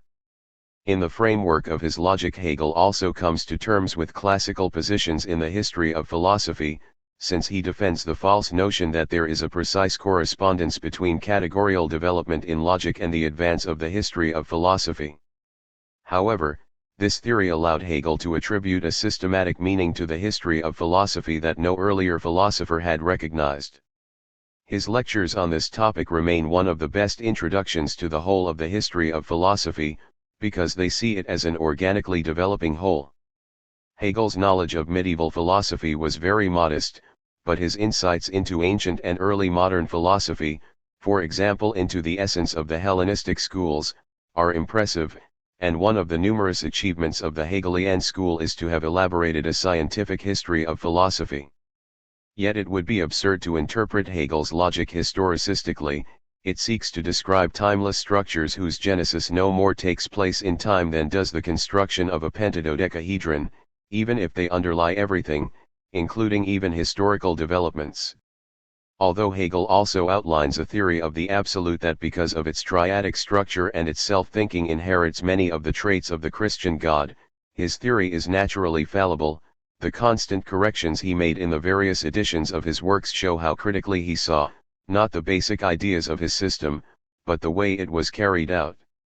Hegel's philosophy of nature, which with the philosophy of spirit represents the philosophy of the real world, real philosophy, is weak at the point where he tries to conceptualize phenomena that the natural science of his time had not yet penetrated, and his defense of Goethe's theory of colors, whose new insights belong to physiology, not to optics, against Newton is even more embarrassing than his vain attempt to present Kepler's astronomy as superior to Newton's much more general theory. But thirdly, Hegel's conception of nature is one of the most fascinating in the tradition, because he argues for a partial a priori knowledge of nature without betraying, as Kant does, our realistic intuitions, and because he recognizes in the abundance of the forms of nature manifestations of the absolute, but without for that reason denying a teleological orientation toward spirit. The third part of the work, Organics, is the most important philosophy of the living since Aristotle, splendid in its detailed analysis of the essential characteristics of the organism, shape, assimilation, reproduction, and of the distinctions between plants and animals.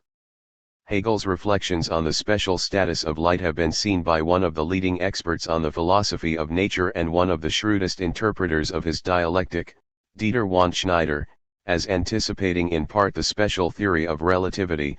We can also recognize in Hegel's notion that the principle of inertia is not valid independent of gravitation and intuition pointing toward the general theory of relativity. According to Hegel, nature rises to forms that ever more subtly overcome the separation of space, gravitation, chemical process, and sexual intercourse are the concluding categories of the three parts of the work. Kant's and Hegel's a priorism probably led German natural science to grant a greater role to thought experiments and theoretical reflections on general principles than, for example, its British counterpart. At the same time, we must insist on the fact that Hegel, unlike Leibniz, is not a panlogist. He assumes that there are irreducible contingencies in the world of the real, and according to him it does go without saying that in the philosophy of the real world, unlike in logic, it is necessary to relate a certain experiential content to a conceptual structure. In the course of doing so, however, errors may occur that do not necessarily put the deduction of the conceptual structure in question. Hegel's natural philosophy is not crucial solely because of the abundance of its insights. Anyone who ignores it, as many Hegel interpreters do, and concentrates instead on the phenomenology and the third part of the encyclopedia, usually misses the objective idealistic overall structure of the system, which is misinterpreted as subjectivist, constructivist, or even historicist. However, it remains correct that the philosophy of spirit that completes the system is Hegel's most brilliant work. He accomplished nothing less than the integration of all the insights that were achieved by the Enlightenment and by classical and early Romantic thinkers into a system whose complexity is without peer from the point of view of the theory of foundation. It is Hegel's fourth great achievement, the creation of a theory of spirit without which the magnificent development of the German human sciences up to 1933 would not have been possible. This remains true even if the disconnection from Hegel's metaphysical assumptions began immediately after his death and if, for example, Dilthey's attempt at a new introduction to the human sciences is as far from Hegel's assumptions as can be imagined. But the aporias in which Dilthey's project soon became entangled clearly show that the enormous drive of the German spirit in the human sciences was owed to a more solid foundation. The classical philologist Bruno Snell's Die Entdeckung des Geistes, The Discovery of the Mind, 1946, still feeds on Hegel's substance. More significant than the doctrine of subjective spirit, in which Hegel sketches a broad panorama of theoretical and practical activities ranging from unconscious mental processes to complex intellectual operations, are his theories of objective and absolute spirit. What is important about the philosophy of subjective spirit is that it once again deals with the concept, this time as a subjective correlate of the metaphysical core of reality. Thus Hegel does not deny that the human spirit creates concepts, but concepts can grasp reality in principle only because the latter is structured conceptually and is intelligible only thereby. According to Hegel, a thing in itself that is not conceptualizable is nothing but a self-contradictory conceptual construct. And not only can being be grasped conceptually, it can also be articulated in language, because in language the spirit reproduces the conceptual structure of the world. Hegel's most fully elaborated text is the Grundlinien der Philosophie des Rechts, Elements of the Philosophy of Right, the most important work of German philosophy of law and the state. Hegel could write it only because from his youth on he was a perceptive observer of political events. We see this already in his early description of the inwardly moribund constitution of the German Empire, and it appears clearly in his commentary on the Verhandlungen in der Versammlung Landstand de Koninkrijkswertemmerg im Jahr 1815 UND 1816, Proceedings of the Estates Assembly in the Kingdom of Württemberg in the years 1815 and 1816, 1817, in which he sides with the party of the king, which wanted to give the country a modern constitution, and opposes the narrow-mindedness of the corporatist society of Württemberg, which Hegel, not unlike Karl Kraus, unmasks simply by quoting it. Finally, there is Über die Englische Reform Bill, on the English Reform Bill, 1831, which competently and carefully discusses the battle over 19th century Britain's greatest constitutional upheaval, before its peaceful resolution. Indeed, Hegel registers the political changes of his time like a seismograph. His youthful enthusiasm for the French Revolution and the promise he made Hölderlin in the poem Eleusis, peace with the statute that regulates opinion and feeling never to accept, were only apparently abandoned by the Prussian state philosopher. In truth, Hegel could well believe that important ideas of the French Revolution, especially equality before the law, had really been implemented in Prussia after the Stein-Hardenberg reforms. Hegel, unlike Fichte, and just like the other greatest German mind, Goethe, viewed German nationalism with unconcealed antipathy. He never considered common nationality as a necessary or even sufficient element in a state. The realization of the idea of law, on the other hand, is crucial for a legitimate state, and Hegel's completion of the natural law tradition, which he defended against the historical school of law, consists in the elaboration of a material theory of justice in the first part of the Elements, abstract right. In few parts of his system is the conceptual development as persuasive, and even if consistency and conceptual differentiation remain indispensable elements of any jurisprudence, Hegel's philosophy of law is not simply conceptual jurisprudence, because in the second part of his work, Morality, there is, in addition to a critique of Kant's ethics, also a justification of concern for one's own welfare and that of others, that is, for interests. However, the idea of law cannot be reduced to interests because, according to Hegel, property, for instance, has an intrinsic worth as a sign of the sovereign right of the spirit over nature that is completely independent of its importance for the satisfaction of needs. Hegel also offers for the first time approaches to a theory of strict liability, which did not exist at that time. Fichte, for instance, justifies only culpable liability. The main problem of the Elements is that it does not represent simply a normative theory like Kant's and Fichte's theories of law, but rather, at the same time, a political sociology in the wake of Montesquieu. This becomes particularly clear in the third part, Ethical Life, which discusses the family, civil society, and the state. The combination of a normative and a descriptive dimension proceeds from Hegel's basic approach. For him, social institutions and intersubjectively shared ways of life have, like natural powers, an intrinsic value. Nonetheless, it remains indispensable to distinguish between forms of ethical life that are morally acceptable and those that are not. Statehood is in itself an achievement, but that does not prevent certain state structures from justifying resistance, though Hegel nowhere discusses that. At the same time, the concrete state that Hegel defends is an absolutely classical liberal state, and therefore it is a mistake to see his political thought as part of the prehistory of totalitarianism, as Karl Popper does. Hegel's state recognizes a natural law that precedes the state, and it is not easy to see what could set stricter limits to the state. Moreover, Hegel emphatically defends an autonomous civil society. He is the first German to make it an object of discussion. Unlike Fichte, Hegel had read the British economists, and he knew about the market's self-regulating powers. But these can operate only if, on the level of the state, there is rational concern for the common good, whereas the family is based on particular altruism, and civil society is based on universal selfishness. Without state oversight, civil society necessarily produces a polarization into rich and poor, and the so-called rabble. Hegel's ethical justification of the state shaped the rigorous ethos of German officialdom. He himself was for the most part baffled by the social questions that he relentlessly brought to light, but a welfare state program that made the state responsible for solving social problems was nonetheless sketched on the basis of his ideas, for example by Lawrence von Stein, 1815 to 1890, an important expert on administrative law. In this model, the state is largely disconnected from society and rules from above. In 1882 Stein told Ito Hirobumi, who sought him out in Vienna and was later to be the first Japanese prime minister, to avoid a democracy based on political parties and universal suffrage.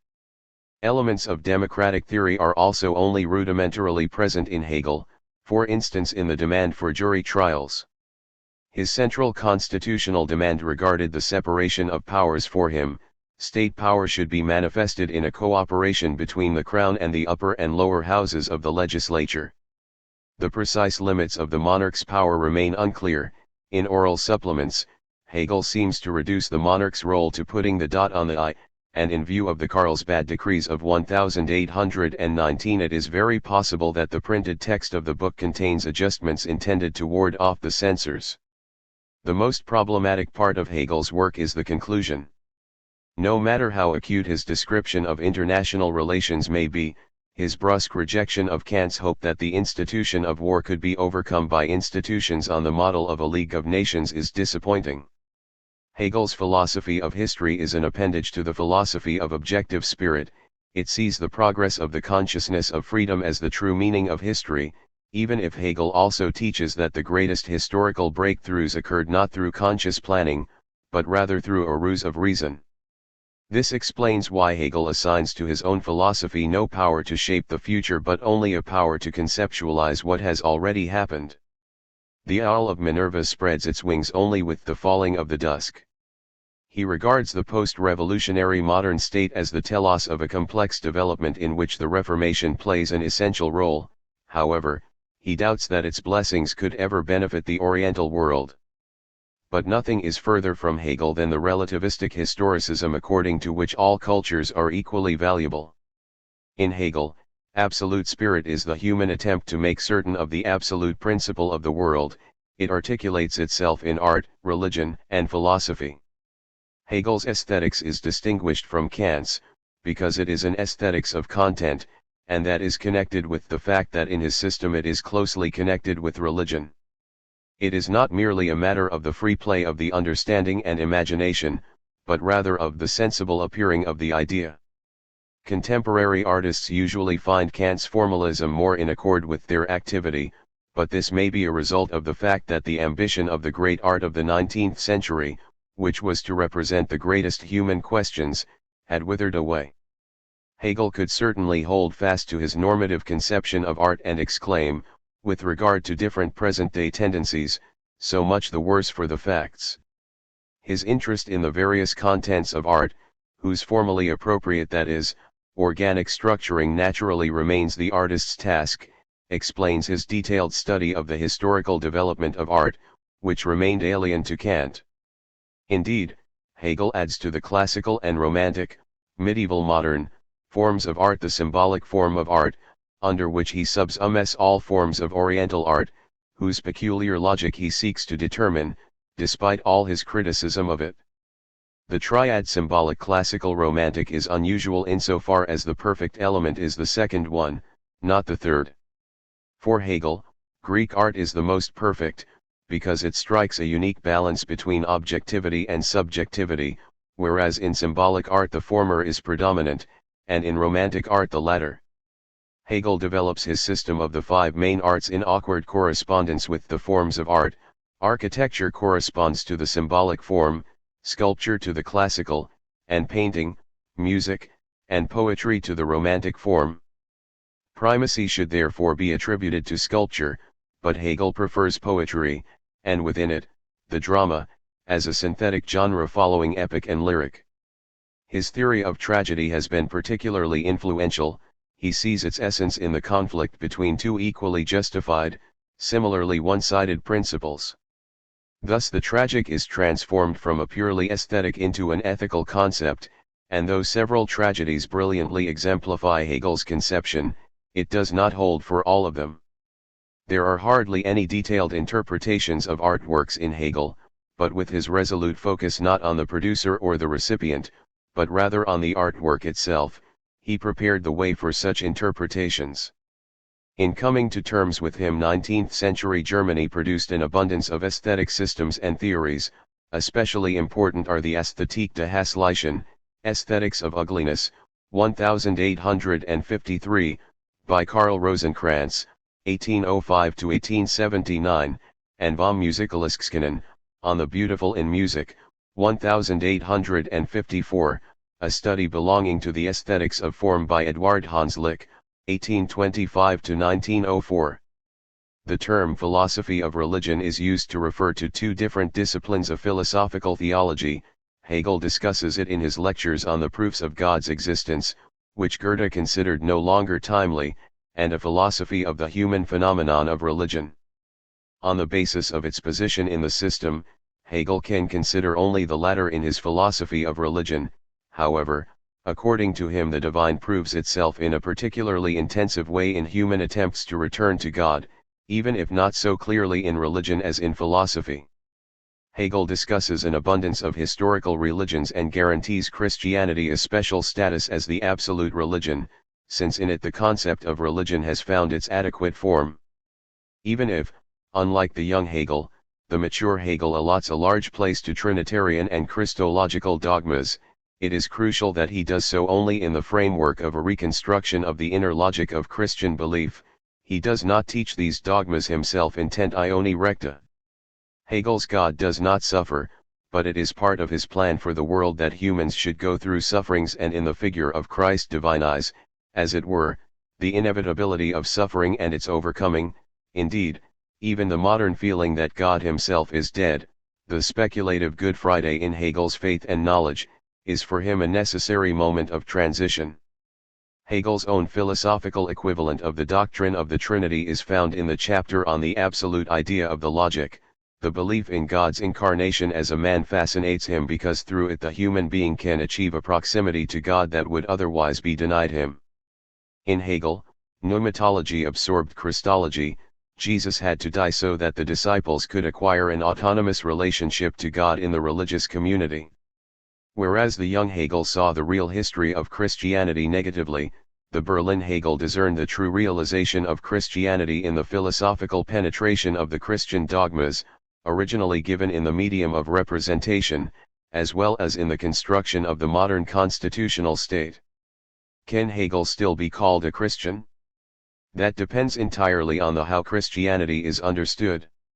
Hegel is doubtless a rational theologian, even a radical Trinitarian, unlike the Unitarian rationalists, and in the framework of his rational theology he attributes an exceptional importance to Christianity. The crisis of naive Christian religiousness that he observed in his time deeply disturbed him. Nietzsche correctly writes that Hegel was the thinker who most delayed the victory of atheism. But he could not base Christianity on traditional stories of miracles. As a Lutheran, he was too sincere, and as probably the last person to retain a comprehensive grasp on almost all the knowledge of his time, not least the methods of modern source criticism, he was too intelligent. That he did not take up the problem of a personal appropriation of Jesus's moral revolution and the moral arguments for an eschatological dimension explains why first Søren Kierkegaard, and then the dialectical theologians of the 20th century revolted, especially since cultural Protestantism, against which they turned, had trivialized Hegel and Schleiermacher by depriving them of a metaphysical foundation, and thus transformed religion into a mere cultural phenomenon, and sometimes even into an edifying support for German nationalism. But anyone who believes that he owes God consistency in his thinking, is urgently advised to study in depth, not only Leibniz and Kant's, but also Hegel's philosophical doctrine of God. 8. The revolt against Christian dogmatics, Schopenhauer's discovery of the Indian world. Opinions about Arthur Schopenhauer, 1788–1860, vary more than those about almost any other philosopher. He is doubtless one of the greatest German prose stylists, whereas Hegel is only powerful in his language. Schopenhauer is unsurpassably clear and elegant. His essay Über Schriftstellerei und Stil, on authorship and style, should be read by anyone who ventures to write in German. We sense that as a child this polyglot son of a merchant had already learned French and English. He was repelled by the kind of obscurity that claims to be deep, and thus by the German culture of his time, to which he preferred the most reasonable and most intellectual of all European nations, Great Britain, even though its stubborn adherence to Christianity enraged him. His phenomenological insight is penetrating, his many interests are almost as encyclopedic as Hegel's, and his architectonic system-building talent is considerable. His hard-edged, brusque personality, like Luther, he had character, made this first European Buddhist say things that were still taboo in his time, which is never a guarantee of truth, but increases the likelihood of grasping new truths. In fact, Schopenhauer's originality is enormous. It was he who radically challenged the philosophy of the logos that had existed since the Greeks, and he did so without falling into the alternative of materialism, which is flat, and has been commonplace since antiquity. Without Schopenhauer, Nietzsche and his descendants would not have been possible, and his influence extends to the whole of subsequent German, indeed European intellectual history. Richard Wagner and Thomas Mann owe important debts to him. Indeed, even fictional figures like Thomas Buddenbrook could not escape his influence. Whereas Schelling achieved fame in his early years, Schopenhauer, despite his acquaintance with Goethe, was never given a professorship. His lectures in Berlin, which he had, with excessive self-confidence, scheduled for the same hours as those of Hegel, were a fiasco, and his magnum opus, Die Welt als Wille und Vorstellung, The World as Will and Representation, 1818 and, greatly expanded, 1844, was hardly noticed, even über die Freiheit des menschlichen Willens, on the freedom of the will, which was given a prize by the Norwegian Society of Sciences, and über das Fundament der Moral, on the basis of morality, 1841, were not very successful. Not until the publication of his essay collection Perurga und Paralipomena, 1851, did he gain widespread attention, and even then mainly through a review and an essay by the British dramatist John Oxenford, Iconoclasm in German Philosophy, promptly translated into German, in which Schopenhauer was credited with subverting the dominant German philosophy. Schopenhauer lived to see not only the publication of a third edition of his magnum opus, in 1859, but also the beginning of his worldwide fame. For instance, he received a visit from Friedrich Hebel, who had begun his dramatic career as a Hegelian. But the preceding long period of neglect increased the bluster of his criticism in Fichte, whose lectures he had attended, and Hegel, who was present at his postdoctoral qualifying examination, the habilitation. He saw charlatans, for the Christianity of his time and for academic philosophy adapted to the church and the state he felt nothing but contempt. On the whole, the feed shoveled out to professors in stables is best suited to ruminants. On the other hand, those who receive their own pickings from the hands of nature feel better being free. All this makes reading him a rare pleasure. His Aphorismen zur Lebensweisheit, Aphorisms on the Wisdom of Life, in the Perurga remains a masterpiece not of moral philosophy but of the art of living. For instance, the description and mockery of the various forms of honor is timeless. Schopenhauer had studied, among other authors, the great Spanish moral theologian Baltasar Gracian, whom he congenially translated into German. In psychology as well, for example in the systematization of parapsychic phenomena, Schopenhauer remains a trailblazer. And yet the objections to Schopenhauer are no less important than his attractions. Politically, he was extremely conservative, for he lived on inherited wealth. The political changes of his time did not interest him because he rejected any philosophy of history based on progress. If he was an heir to the Enlightenment, then only in religious, not social matters. He defended capital punishment as energetically as Kant and Hegel did. Even if he rejected their absolute theories of punishment, according to him, punishment serves as a deterrent. His attitude toward democracy was decidedly hostile.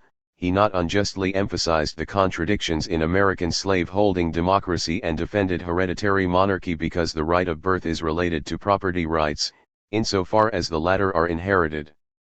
His misogyny, which is most clearly expressed in the essay Über die Weiber, on women, is pathological, even if it was relatively widely shared among 19th-century philosophers with literary ambitions.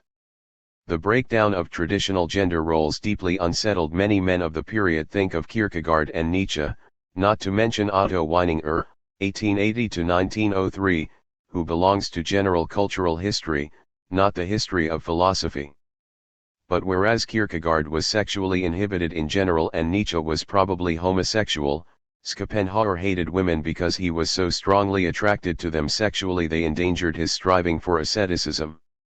It is appropriate to wonder whether this is really a good reason for hating women, even if it must be admitted that a strong sex drive accompanied by an inability to love and Schopenhauer was not capable of more than compassion is painful. No less disturbing is the fact that Schopenhauer rejected Christianity especially on account of its Jewish heritage. The later doctrine of the Aryan Jesus is foreshadowed in him. Like Fichte, he did not deny Jews human rights, but he did deny them civil rights. He considered the Jewish religion the lowest of the religions of high cultures. But the decisive objection to Schopenhauer is philosophical in nature. The clarity of his language does not alter the fact that his arguments are bad and his theses often ludicrously exaggerated. Elementary reflections on the nature of justifications are foreign to him. Indeed, the combination of revolutionary metaphysics with traditional ethics and aesthetics was shown to be unstable as early as Nietzsche. His reversal of Leibniz's thesis is famous. According to Schopenhauer, we live in the worst of all possible worlds. But Leibniz knew that his thesis could not be grounded empirically. In his work it follows from the ontological proof of God. Schopenhauer, however, has no functional equivalent at his disposal to justify his counter-thesis. He can ground it only inductively. In general, he defends unlike Kant, Schelling, and Hegel, but like many a less well-known 19th-century thinker, for instance Eduard von Hartmann, 1842–1906, who was influenced both by him and by Hegel, an inductive metaphysics that does not proceed a priori but rather takes basic experiences as its starting point. But it is not hard to imagine considerably more suffering than one can actually experience. Schopenhauer cannot argue, in symmetry with Leibniz, that such an increase in suffering would be conceivable only by assuming absurdly complicated natural laws, because for Leibniz the simplicity of natural laws is a good, and while perhaps it is value-free, it is hardly an evil, as Schopenhauer would have to maintain in order to claim that our world is worse than all alternatives. Schopenhauer's claim is thus objectively absurd, so why does he make it? His fame rests on the fact that he forcefully expresses a sense of life, namely, the world weariness first deeply felt in the Romantic period. This pessimism, as Nietzsche rightly notes, was not developed in a particularly dreadful time, but rather at a time when people had lost the ability to endure suffering as a normal part of life. Schopenhauer's protest against theism and pantheism finds its moral justification in the overly sensitive perception of animal and human suffering. For him, given these pains which the optimist witnesses without experiencing them himself, as if in a peep show, philosophies like those of Leibniz and Hegel are downright nefarious. If Leibniz tamed the theodicy problem logically, Schopenhauer declares its existential insolubility, and after the failure of the German Revolution of 1848, the country was ready to agree emotionally with Schopenhauer. His sense of life was shared by others in the 19th century, in particular, by the Italian poet Giacomo Leopardi, whom he loved, and by the American writer Herman Melville. But in the optimistic USA, Melville was not recognized as a classic until the 20th century, and Leopardi, who never gave up his politically progressive ideas, was not a systematic philosopher. Europe's hangover after the gradual flickering out of Christianity was expressed by no one more eloquently and with greater philosophical depth than by Schopenhauer, who concluded the first edition of his magnum opus, before the appendix titled Critique of the Kantian Philosophy, with the word nothing, nichts. It would be better, he declared, had the Earth produced no more life than the Moon. This is a new and far more dangerous conception of German nihilism than the one Jacobi diagnosed in Fichte. Schopenhauer could develop his alternative worldview with all the more authority because he was convinced that it coincided with the heart of Buddhism. Since Schopenhauer, Western intellectuals have been able to draw on Asian worldviews as superior sources of wisdom and enormous change in terms of the history of consciousness, which undermined, for example, the justification of colonialism, against which Schopenhauer railed, a position presumably easier in a state without colonies. Since Friedrich Schlegel's Über die Sprache und die Weisheit der Inder, on the language and wisdom of the Indians, 1808, a first-class German Indology has been developed that is to this day not inferior to the British achievement. The first of so far only 3 German winners of the Kyoto Prize, given since 1985, was, significantly, an Indologist, the outstanding Paul theme. Schlegel had not only been one of the first Germans to learn Sanskrit. His book fascinates readers by its linguistic methodology, but it is no less remarkable for its attempt to discover fundamental ways of thinking that he found exemplified, for example, by Zoroaster's dualism and by the Vedanta's pantheism. Whereas in the 18th century the Chinese had been the Asian culture that most fascinated European intellectuals, India and Zoroaster's Iran now replaced it, at least in Germany. There are 3 reasons for this. First, Indian and Avestan texts had been translated into European languages only at the end of the 18th century. The Avestan texts were translated by Abraham Hyacinth Ainquetil du Perron, but it was a German theologian, Johann Friedrich Kleucker, who defended du Perron against the accusation that he had been deceived by a forgery. Second, the linguistic kinship between Sanskrit, Avestan, and most European languages was recognized, definitively with Franz Bopp. At first, Friedrich Schlegel even considered it possible that Sanskrit was the original language of the whole family, and that by exploring it one might approach the origin of the human race. Europe's chronological ideas had broadened somewhat in the course of the 18th century, but they were still far from ours. Third, Indian mysticism fascinated people, this in contrast to the soberness of the Chinese, whose lack of myths had pleased Enlightenment thinkers. It was precisely the Romantics who were seized by Indomania, to use Schelling's expression. Schopenhauer's concrete knowledge of India was, however, modest. He never learned Sanskrit, as had the Schlegels, Wilhelm von Humboldt, and Carl Christian Friedrich Krauss, 1781–1832, a student of Fichte and Schelling whose panentheism and progress-oriented philosophy of law exercised, in the form of Kraussismo, Kraussism, an immense influence on the Spanish-speaking world. Schopenhauer even resided for a time in the building in Dresden where Krauss lived. Indeed, he did not even have the broad knowledge of Indian culture that Schelling and especially Hegel had. He read the Upanishads only in Ainquetil du Perron's Latin retranslation of a Persian translation. But Schopenhauer nonetheless owed to his encounter with India his discovery of the possibility of a religiousness entirely different from Judeo-Christianism and from rationalism, and of an ethics of compassion that includes animals and detaches itself from Kant's imperativist ethics. He saw also the possibility of a revival of ascetic ideals such as were steadily losing ground in Christian Europe, especially in the wake of the Industrial Revolution's promise of prosperity.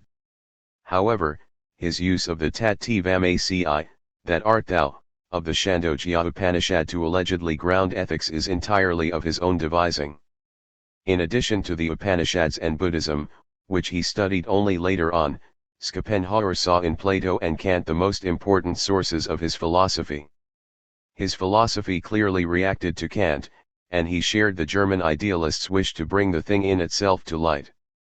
But, on the one hand, Schopenhauer remained very much in the grip of Kant's subjectivism, which he needed because it was, he thought, the only possible way of ultimately avoiding the determinism that absolutely rules the phenomenal world. At the same time, Schopenhauer rejects the vertical dimension of the principle of sufficient reason, which in Leibniz leads to the proofs of God. The world, as it appears to us, is our representation, space, time, and causality, The only category that he recognizes, are only our subjective constructions, and even, on the basis of a theory of identity that anthropologically flattens out Kant's transcendental philosophy, functions of our brain. Naturally one wonders how space could be reduced to something spatial like the brain. On the other hand, according to Schopenhauer, the ultimate ground of reality is not an unknowable thing in itself, instead, it is familiar to us from our inside view. However, it is neither reason nor the concept, but rather the will to live, hence his interest and his extraordinary competence in biology. Environmental biology goes back to him. For Schopenhauer, anyone who observes the world without prejudice sees organisms that battle with one another and that are forced by the sexual drive to preserve a life that, though profoundly senseless, is undeniably characterized by teleology. What appears to be reason, a winged angel's head without a body, is in reality nothing more than a symptom of the will to live. Human knowing stands in a continuity with animal knowing, and it must be interpreted pragmatically as serving vital interests. Influenced by Kant and anticipating Freud, Schopenhauer points to the unconscious as the true original ground of our fully conscious thinking. If we compare our knowledge with a body of water of some depth, then the clearly conscious thoughts are merely the surface, most of them are unclear, feelings. Mixed with the genuine voice of our will, which is the core of our being. The greatest intensification of the will occurs in the act of procreation, which may never and nowhere be explicitly mentioned, but, as the main issue, is always and everywhere taken for granted and is therefore present in everyone's thoughts. But that is the spice and the fun in life, that human's main concern is pursued secretly and is ignored outwardly as much as possible. In fact, however, we see this concern as the true and hereditary lord of the world. Sitting on the ancestral throne and from that vantage point laughing scornfully at the institutions that humans have set up to control, to imprison, or at least to limit it. Thus Schopenhauer proves to be, even before Marx, Nietzsche, and Freud, a master of a hermeneutics of suspicion, to adopt Paul Ricoeur's expression. According to him, every great person turns out to be ultimately small. No hero is a hero to his chamber servant. In contrast, Hegel limited this result specifically to the chamber servant's perspective.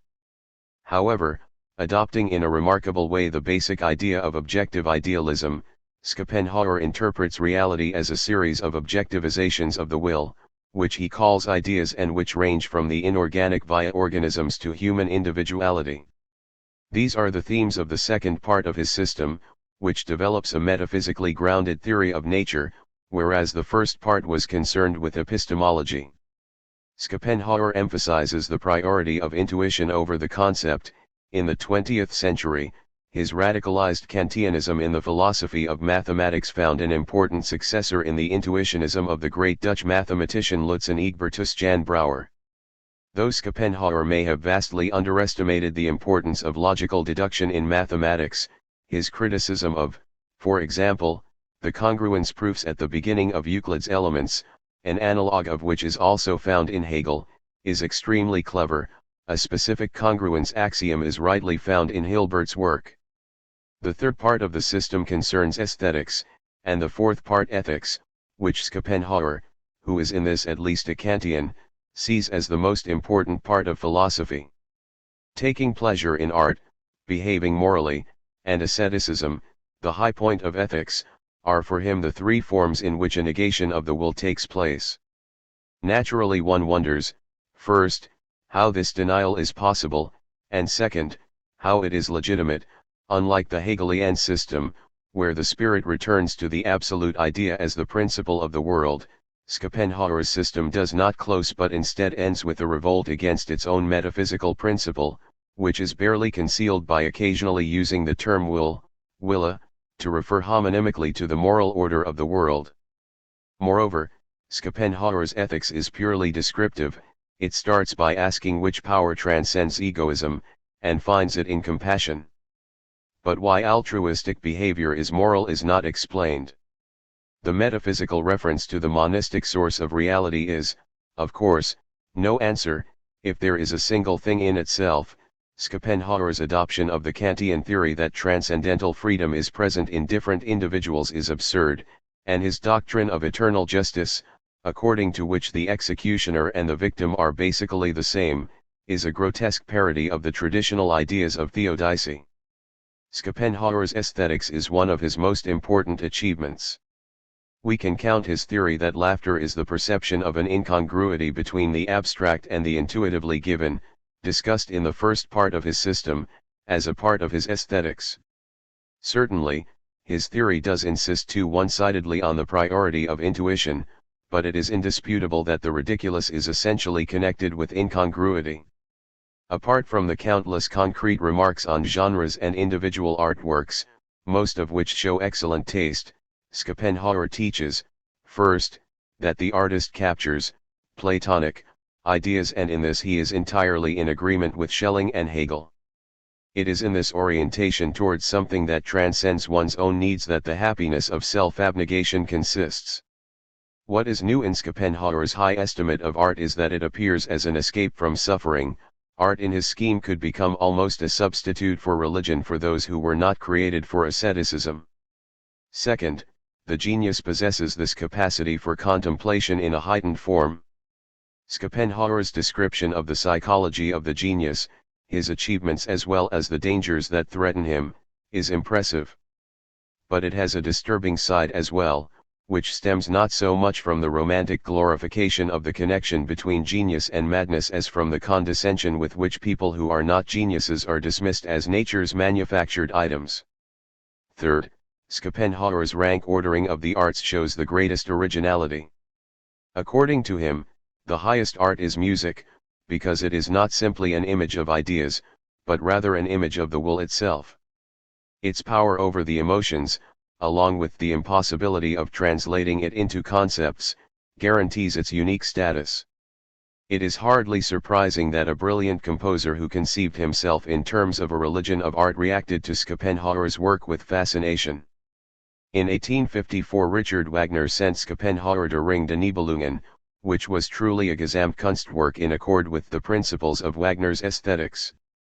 Schopenhauer, who, like Hegel, loved Rossini, did not react positively, but Wagner's stage festival play, Burnenfestspiel, certainly expressed Schopenhauerian, as well as Feuerbachian, ideas. It is mentioned briefly here because this work created a specifically German myth that was very opportune on the eve of Germany's political unification. In The Perfect Wagnerite, 1898, George Bernard Shaw showed brilliantly how Das Rheingold presented, in the garb of archaic German mythology, an allegory of the rise and fall of modern capitalism.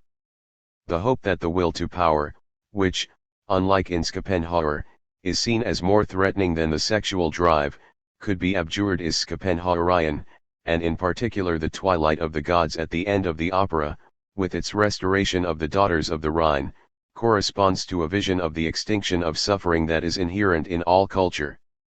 But what is new in Wagner is that the downfall is set in motion by violence, which the poet-composer affirms, whereas the moralist Schopenhauer could hardly take pleasure in the naive brutality of a Siegfried.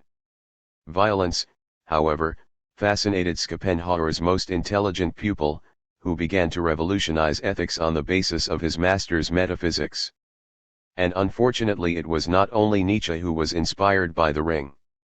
After 1918 a humiliated people identified with Siegmund's sufferings and waited for its own Siegfried. He arrived in 1933 and, entirely according to plan, set in motion the Twilight of the Gods and turned Wagner's anti-Semitic fantasies into bloody realities. 9. The Revolt Against the Bourgeois World. Ludwig Feuerbach and Karl Marx.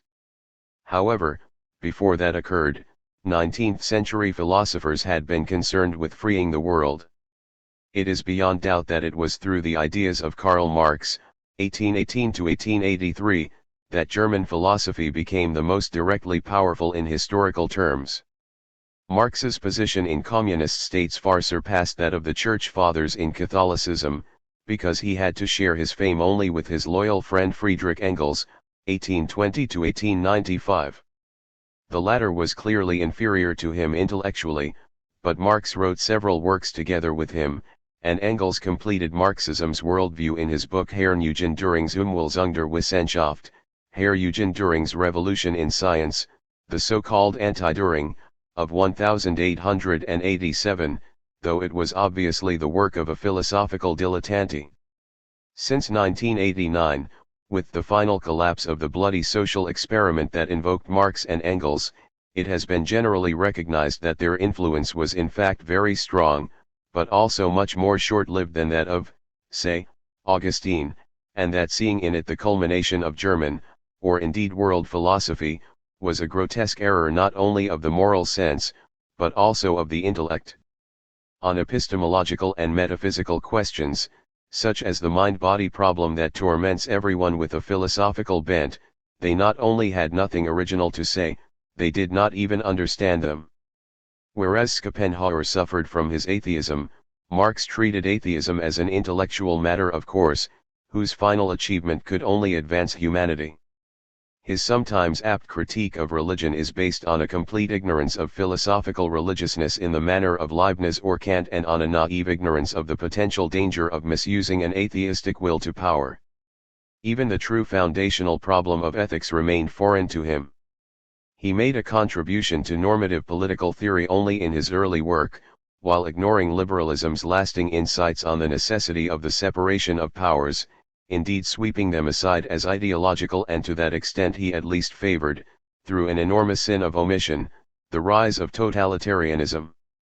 And yet Marx is underestimated today. It is not simply that anyone who wants to understand the period between 1848 and 1989 has to study him, and that many of his absolutely original ideas have changed forever the shape not only of numerous academic disciplines, but also of literature. Think only of Bertolt Brecht.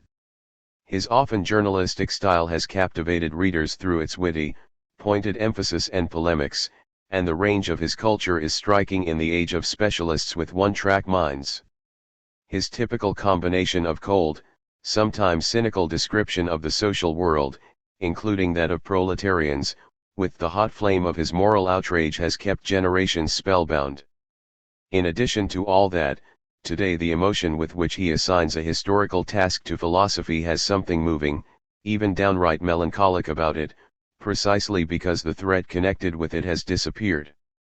The dogmatism with which Marx offered simple solutions to difficult problems sprang from a will not only to personal power, but also and especially to social change, and underlying the latter was an understandable indignation at the moral condition of the bourgeoisie, the class from which, however, both he and Engels came.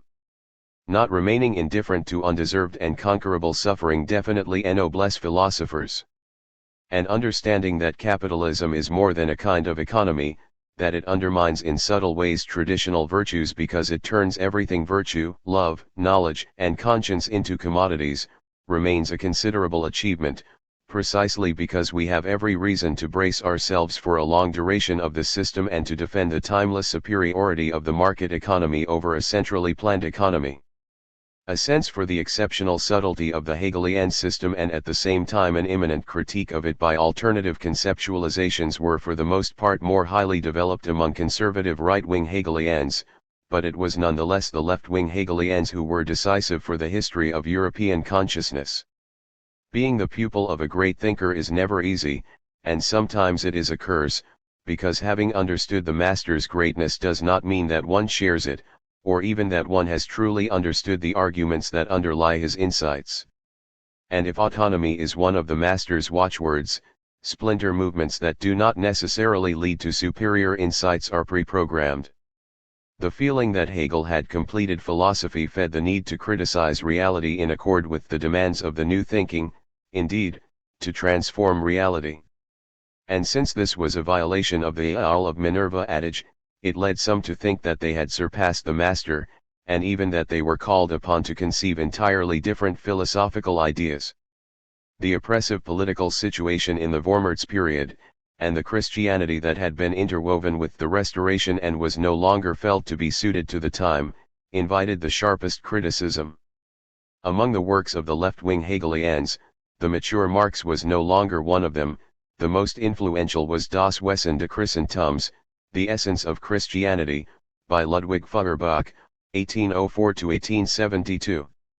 It first appeared in 1841, two further editions were published in the same decade, and French and English translations soon followed, the latter by Mary Ann Evans, who also translated David Friedrich Strauss, and under her pseudonym George Eliot is one of the great authors in world literature.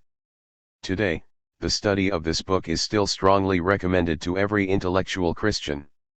It is more timeless than Strauss's Life of Jesus, because it does not go into specific exegetical questions, even though it includes in its argumentation manifest but disturbing findings, such as Jesus' imminent expectation, i.e., his belief that he would soon return, and evidence of the non-historical nature of the Gospel according to John.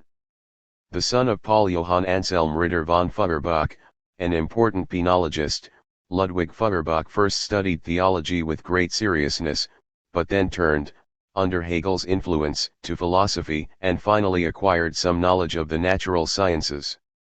His anonymously published book Gedanken über Tod und Unsterblichkeit, Thoughts on Death and Immortality, 1830, posed the explicit challenge to personal immortality that was only implicit in Hegel, and provoked a scandal. It was banned by the censors and led him to give up teaching in Erlangen, where he was a Privatdozent. Later on, he also failed to gain a professorship in Heidelberg, where students invited him to lecture in 1848, and where he had a great influence on Gottfried Keller, among others.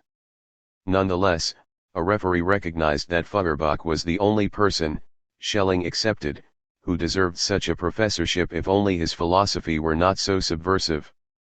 As Feuerbach wrote in 1843, the police were still the barrier between truth and academic science.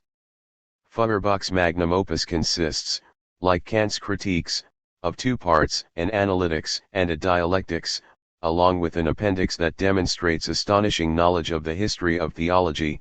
In addition to Luther, with whom he was very familiar, Feuerbach had also read the Church Fathers and Thomas Aquinas.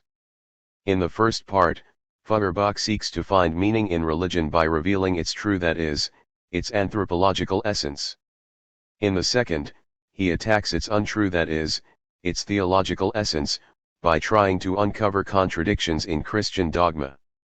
Whereas Hegel's philosophy of religion detaches itself from many historical Christian ideas and replaces them by a speculative metaphysics, Feuerbach knows Christianity in detail, including the wildest excesses of the religious consciousness, and his goal is to explain how it arrived at its specific ideas.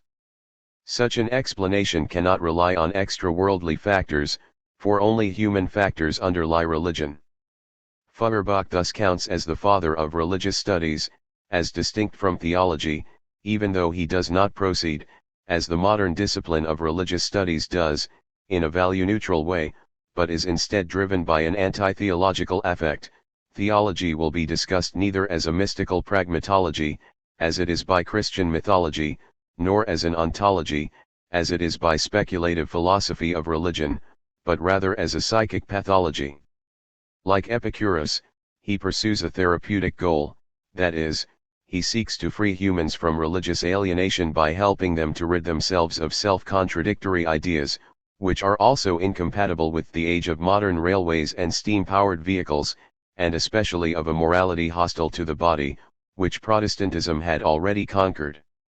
Feuerbach sees his own sensualist humanism as a continuation of Protestantism, which in its ethics leaves Catholicism far behind, but precisely because of that it has lost the coherence that characterizes Catholicism. Despite his rejection of early Christianity, Feuerbach sees in it a greatness that he denies to the compromise Christianity of his own time with an aggressiveness that reminds us of Kierkegaard.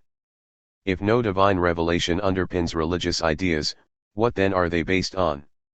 According to Feuerbach, religion is the dream of the human mind, the childlike condition of humanity. In France at the same period, we find religion banished to a primitive stage of development in the work of Auguste Comte, and this banishment underlies all theories of secularization to which, however, religion has opposed an astoundingly powerful resistance.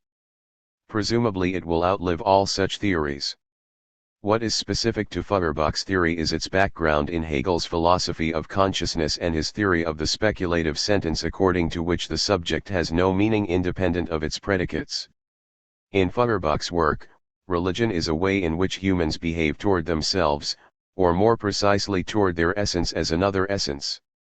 In religion, humans objectify as external powers the properties of their own spirit that they experience as particularly valuable. The consciousness of the infinite is nothing other than the consciousness of the infinity of consciousness. Hence for Feuerbach, religious history is a central indicator of the evolution of the human spirit. He does not deny the divinity of the predicates religion transforms into a subject, namely God, and for that reason, he does not describe himself as an atheist. What holds for atheism today holds for religion tomorrow.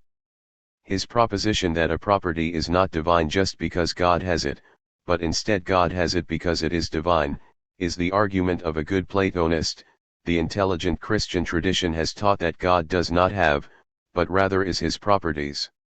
No less justified is Feuerbach's harsh critique of religious voluntarism, including the notion that election for grace is a mysticism of accident, because it undermines any moral sense. In particular, Feuerbach wants to show how human understanding or moral experience are hypostatized as God. And among all religions, Christianity comes closest to revealing this secret, because it identifies God and humans in the doctrine of incarnation. For that reason it is absolute religion. However, it is human beings divine in themselves who create a God who becomes a human being. Christ's sufferings are an apotheosis of the readiness to suffer for others. The Trinitarian doctrine of the I-thou relationship, the veneration of the saint in an image is a veneration of the image as something sacred. The power of miracles manifests the power of the imagination, and is detrimental to unbiased research on nature. In Reflections on the Personhood of God, humans speculate on themselves in the deluded belief that they are exploring the secrets of another being. In particular, Jehovah is the personified selfishness of the Israelite people. All the same, Feuerbach sees in religion also a compensation for what is lacking in real life in Protestantism. Mary's significance as an ideal spouse decreases the moment celibacy is abolished. It is true that the mechanisms described by Feuerbach explain in part the emergence of religious ideas. But an objective description of the secondary causes of religion is compatible with a theological interpretation of the religious, such as we find, for example, in Rudolf Otto's classic Das Heilige, the idea of the holy, and, in literary form, in Thomas Mann's Joseph novels. For even if there are psychological causes of religion, it is still not impossible that a divine plan is realized through them. Feuerbach seems to have sensed this objection, and therefore wrote the second part of his book, which looks for contradictions in Christianity. Chapter 21, however, is directed against the proofs of God, indeed the existence of God in general. The centrality of the ontological proof is recognized, but the proof is repudiated, with Kant and against Hegel. The contradiction in the existence of God is said to consist in the fact that it is neither sensible nor mental, in the sense of a purely subjective thought content. But the underlying alternative is rather modest. Mathematical objects, for instance, do not fall under it, indeed not even the general concepts that Feuerbach himself presupposes when he identifies God with the essence of humanity. No less erroneous is his argument that the belief in God robs virtue of its intrinsic value. That is not the case if moral ideas constitute the core of God. More fundamental is his critique of the belief in revelation tradition masquerading as revelation simply reveals the nature of humans, and declaring that insights that are merely historically valid are absolute leads one inevitably to superstition, or into the caprices of exegesis in order to cover up contradictions in the Bible. It is true that Christian theology is at the center of Feuerbach's critique, but he also repudiates the speculative doctrine of God defended by Hegel and the right-wing Hegelians, whose distinction between understanding and reason is suitable for the justification of any nonsense. For Feuerbach, the Trinity is the contradiction of monotheism and polytheism, the two natures doctrine of Christology is hopelessly inconsistent, and the doctrine of the sacraments promotes superstition and immorality. But the worst contradiction is between faith and love. The former excludes, the latter unites. Persecution of heretics results from faith, and the pride taken in being something special because of one's own faith, even though it is concealed behind humility, is an evil principle that sweetens one's pleasure with the idea that hell awaits others. The flames of hell are only the flashings of the exterminating, vindictive glance which faith casts on unbelievers. Despite the harshness of his critique, which he himself sees as screening, not negation, it would be wrong to describe Feuerbach as an enemy of Christianity. That title should be reserved for Nietzsche. For Feuerbach writes, God is love. This is Christianity's loftiest proposition. It is crucial to connect love with reason rather than with faith, to ground it through itself. For Feuerbach, love is the rule of Christ's life, not the other way around. Thus anyone who loves humans for humans' sake is Christian, is Christ himself. Certainly, Feuerbach assails the supernatural as a euphemism for the contranatural, which is immediately followed by hypocrisy. He wants to derive religious meaning from life as such. But this latter idea is not unchristian. The amen at the end of his book is therefore not insincere. What is unchristian is only the naivete with which he tries to trace ethics back to the phrase homo homini deus, man is a god to man, and after the experiences of the 20th century, it becomes almost ludicrous when this thought is presented as the turning point in world history. And it is unphilosophical that he nowhere explains the metaphysical, epistemological, and ethical presuppositions of his own worldview, unless it is through a generic reference to sensualism whose untenability as an epistemology Kant had already perceived. Why some human properties, which are not all admirable, are supposed to be more valid than others, Feuerbach never explains, nor does he even conceive of it as something in need of justification. Compared to the metaphysical and metaethical subtleties of Leibniz and Kant, Feuerbach is primitive, but that primitivism contributed to his book's bestseller status. However little his work supersedes Kant's critiques or Hegel's encyclopedia, he can nonetheless claim to have opened up for philosophy, with for instance the I-thou relationship in his Grundsätze der Philosophie der Zukunft, Principles of the Philosophy of the Future, 1843, an alternative to German idealism's subject-object model. Although Feuerbach joined the Social Democratic Workers' Party in 1869, he was no political agitator. Marx and Engels, on the other hand, wanted not only to interpret the world differently, but to change it, as we read in the 11th of Marx's Thesen über Feuerbach, Theses on Feuerbach, 1845. With this as their goal, they left the domain of philosophy's tasks behind them. One of the points of Marxism, however, is that certain kinds of knowledge can be acquired only through practice, not through mere sense perception. The second criticism that Marxism directs at Feuerbach is that his materialism is not historical. Religion, for instance, he derives from human nature, rather than from changing historical conditions. Both ideas are certainly worth discussing. Anyone who reads, for instance, the Federalist Papers or John Stuart Mill's political writings, finds them saturated with a concreteness that could only arise from political practice. But a standard of evaluation that transcends factual practice remains indispensable, and this standard is inevitably theoretical. Even if there is also great historical variation in the phenomenon of religion, which the later Feuerbach certainly tried to grasp, something can count as a variation on religion rather than on art only because there is a supra-historical concept of religion. The historian cannot dispense with a basic form of essentialism insofar as he wants to set boundaries to his domain. Marx's historicism has repeatedly led him to believe that certain regularities in the economy are limited to only one period and thus could be overridden in the future. That is true. A few basic conditions of the economy are relative to a period, but by no means all of them.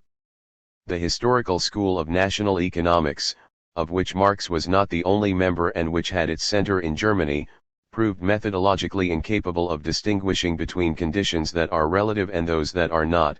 The return to a more deductive procedure in the later history of economic doctrine was therefore right, on the whole, even if some of the insights of the historical school were lost in the process.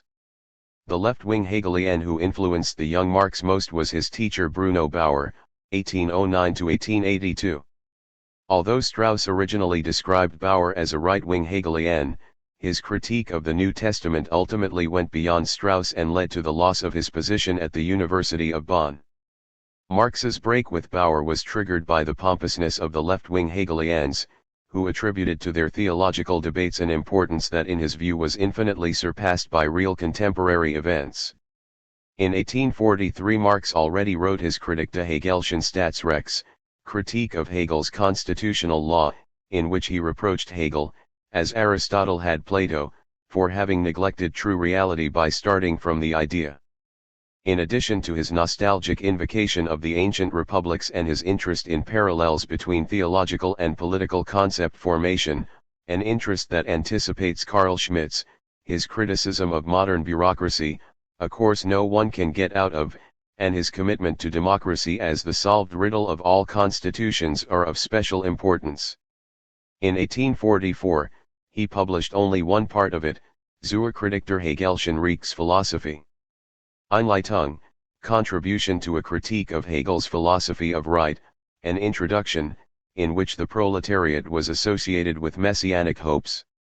Germany, Marx claims, has fallen behind, and because of its very marked tendency to thoroughness it has to be revolutionized from the ground up. His book Die Heilige Family, Oder Kritik der Christlichen Kritik. Gegen Bruno Bauer and Konsorten, The Holy Family, or A Critique of Critical Criticism, against Bruno Bauer and Company, published in 1845 under the names of Marx and Engels, though the latter contributed little to it, testifies by the merciless harshness of its criticism to a depressing lack of human loyalty, but it remains, for instance in its parody of religious language, one of the wittiest polemics of all time. The emptiness of pure criticism's self-referentiality, which dedicates itself to the serenity of knowledge, renounces all passion and love, and as spirit condescendingly looks down on the masses, is opposed to the solidarity with the proletariat. It is the being of the proletariat, not its ideas, that wants changing. Ideas alone cannot do anything. Marx protests against metaphysics, which turns the world on its head, and which he distinguishes from philosophy and opposition, which still influenced Habermas, between what was traditionally seen as first philosophy and what was now considered genuine philosophy. With enormous naivete, communism was thereby presented as the natural result of materialism, despite the fact that the latter actually supported just as well indeed, far better a form of social Darwinism. Consider Marx's British contemporary, Herbert Spencer, who remained, however, a deist. Woven into the work is a debate with Eugene Sue's serial novel Les Mystères de Paris, The Mysteries of Paris, 1842-43, which brilliantly understood both the essence of modern formula fiction, as an ersatz satisfaction, through fantasies of wealth and revenge, and the unappetizing nature of the bourgeois moralism that is deeply moved when it encounters occasional noble actions of its own. Die Deutsche Ideologie, the German ideology, written in 1845-46 by the two friends, but first published in the Soviet Union in 1932, continues the critique of the left-wing Hegelians. In addition, in the first chapter on Feuerbach it lays out the fundamental principles of historical materialism. Even if the title is not original, the polemic against the idealism of the Germans, who are considered inferior to the French and English, against these sheep who take themselves for wolves, is a central concern of the work. To the belief in the power of religion and concepts is programmatically opposed a historiography that does not describe the political actions of princes and states, but rather understands people in relation to their natural bases, and especially their economic activities. The various relations of production, for example, property relationships, depend on the development of productive forces. The intellectual superstructure, Superstruktur, later on, Marx called it the Überbau, is said to be a function of the economic base. In direct contrast to German philosophy, which descends from heaven to earth, here we ascend from earth to heaven. Morality, religion, metaphysics, all the rest of ideology and their corresponding forms of consciousness thus no longer retain the semblance of independence. They must be explained externally, not understood in their own terms, yet German history takes every period at its word, what it says and imagines about itself. As something communicated in language, consciousness is always a social product. The construction of classes is central. Class conflicts spring from the contradiction between productive forces and the form of commerce, which took shape in property relationships, and are the driving force in history. The modern state is nothing other than a function of the ruling classes of bourgeois society, whose ideas are the ruling ideas of a period. The impotence of the modern state is sarcastically described. Its existence in the fall and rise of government bonds on the stock market has become completely dependent on commercial credit. Modern large industry is a turning point. It destroyed as far as possible ideology, religion, morality, etc., and where it could not do this, made them into a palpable lie. It produced world history for the first time, insofar as it made all civilized nations and every individual member of them dependent for the satisfaction of their wants on the whole world. It made natural science subservient to capital.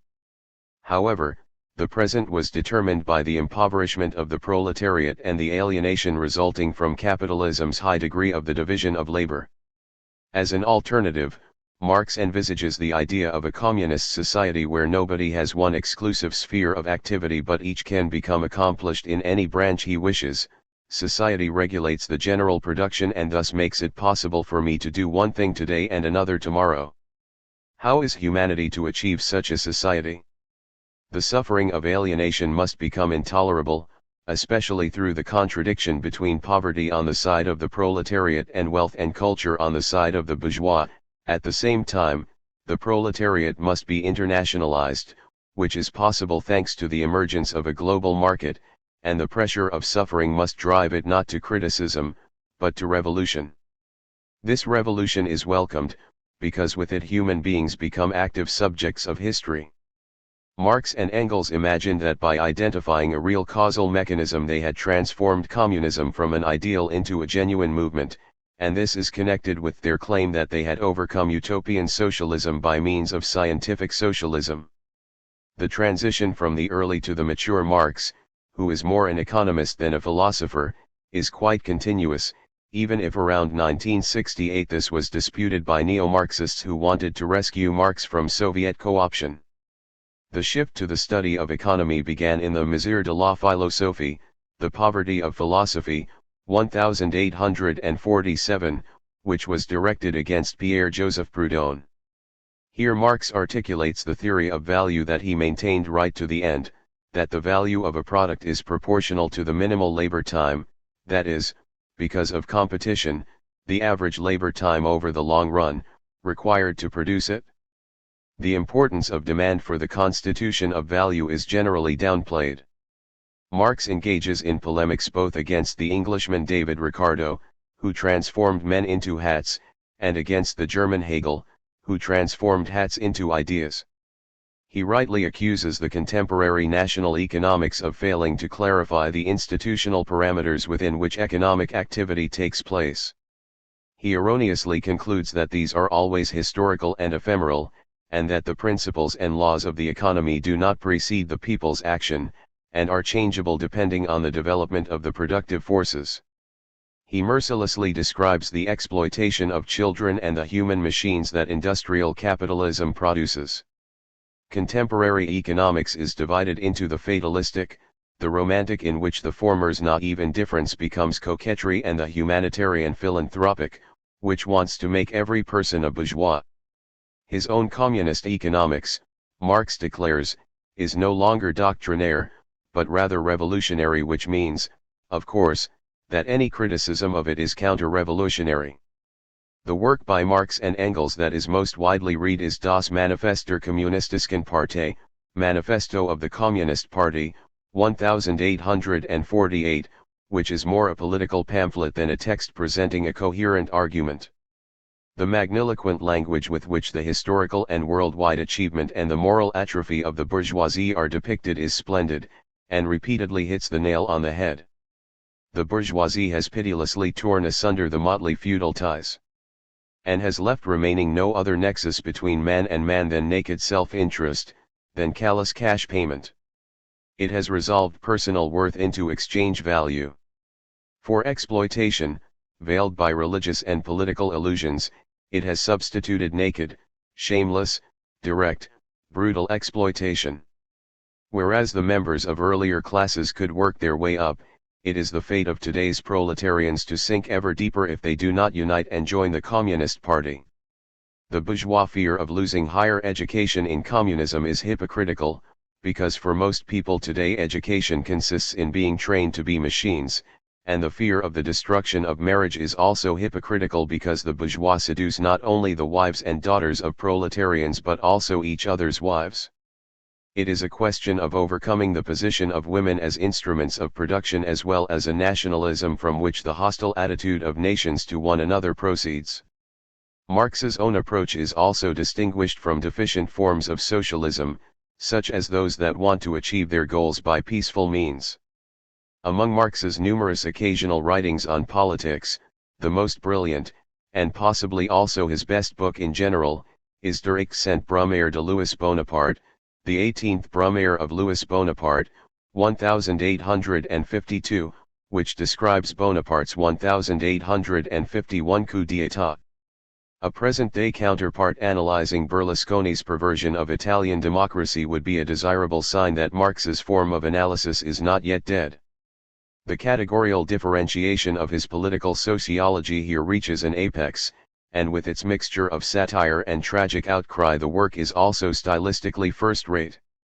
Marx neither demonizes the little Bonaparte nor justifies him by suggesting that he represents greater interests. Instead, he shows in detail which class interests support Bonaparte contrary to what one might expect, those of the peasants and the lumpen proletariat, and why the bourgeois parties were incapable of opposing his seizure of power.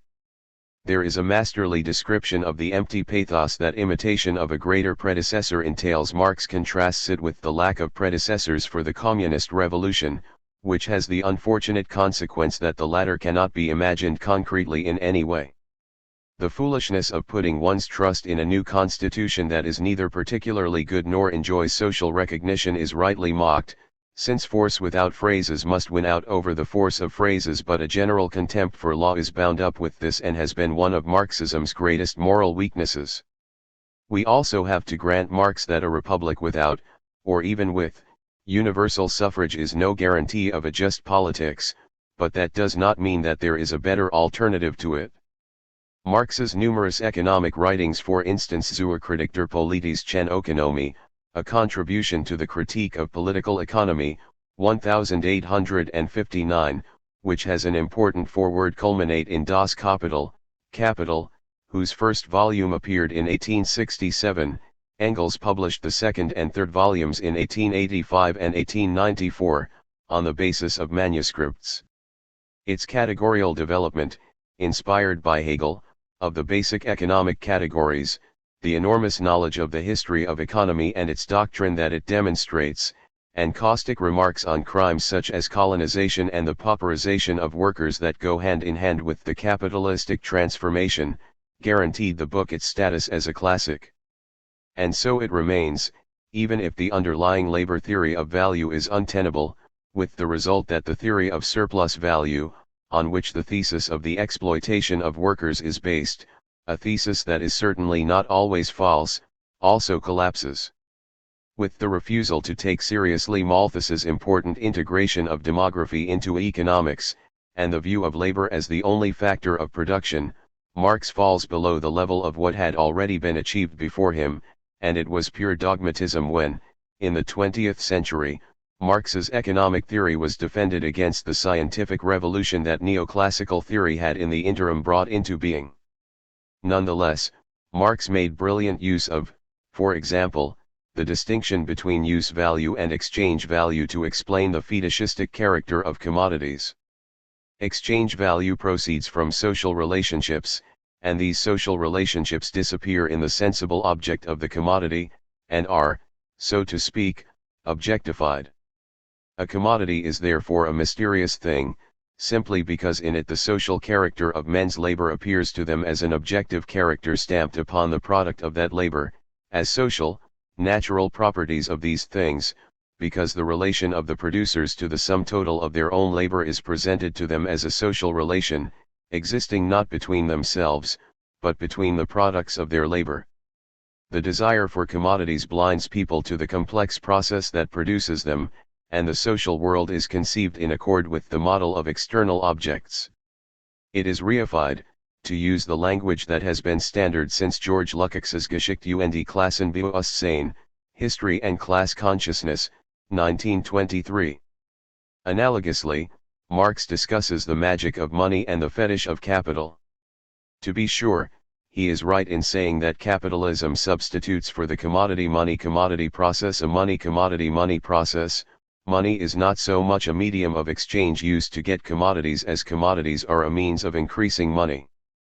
The autonomization of the striving for profit is what is truly alarming about capitalism, even if it is not clear how its positive consequence, an increase in productivity and innovation, could be achieved without that autonomization. In addition, Marx overlooks the fact that most people find the anonymous power of the market less humiliating than direct dependence on the orders of the staff in command of a planned economy.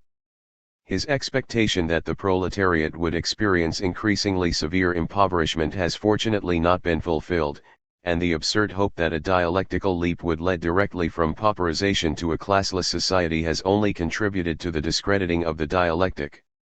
What are we to think of Marxism in general? Marx's work was the first to give social and economic history legitimacy, and his concrete analyses of historical development are frequently brilliant. He is one of the founding fathers of historical sociology. He offers also a splendid analysis of globalization, which in the early 21st century is merely continuing a process that began in the 19th century but was interrupted between 1914 and 1989 by two world wars and the Cold War. Moreover, there is no doubt that the unmasking of the economic interests concealed behind pretentious ideologies is often convincing, even if in the long run it undermines not only naivete but also trust in what is good. Indeed, through its economic reductionism it may have led to economic ambitions being asserted without hypocrisy, and that means, above all, without inhibitions. But the philosophical weaknesses of the approach are obvious. First, it is not clear what is empirical in it, and what is grounded a priori. A distinction between these two elements of knowledge in the social sciences is nowhere drawn. Marx and Engels did not seek to practice an independent philosophy, they claimed to base themselves on observations. However, their frequently innovative categorization of social reality and its history certainly did not proceed solely from unprejudiced observation, which, as should have been known since Kant, always already presupposes categories.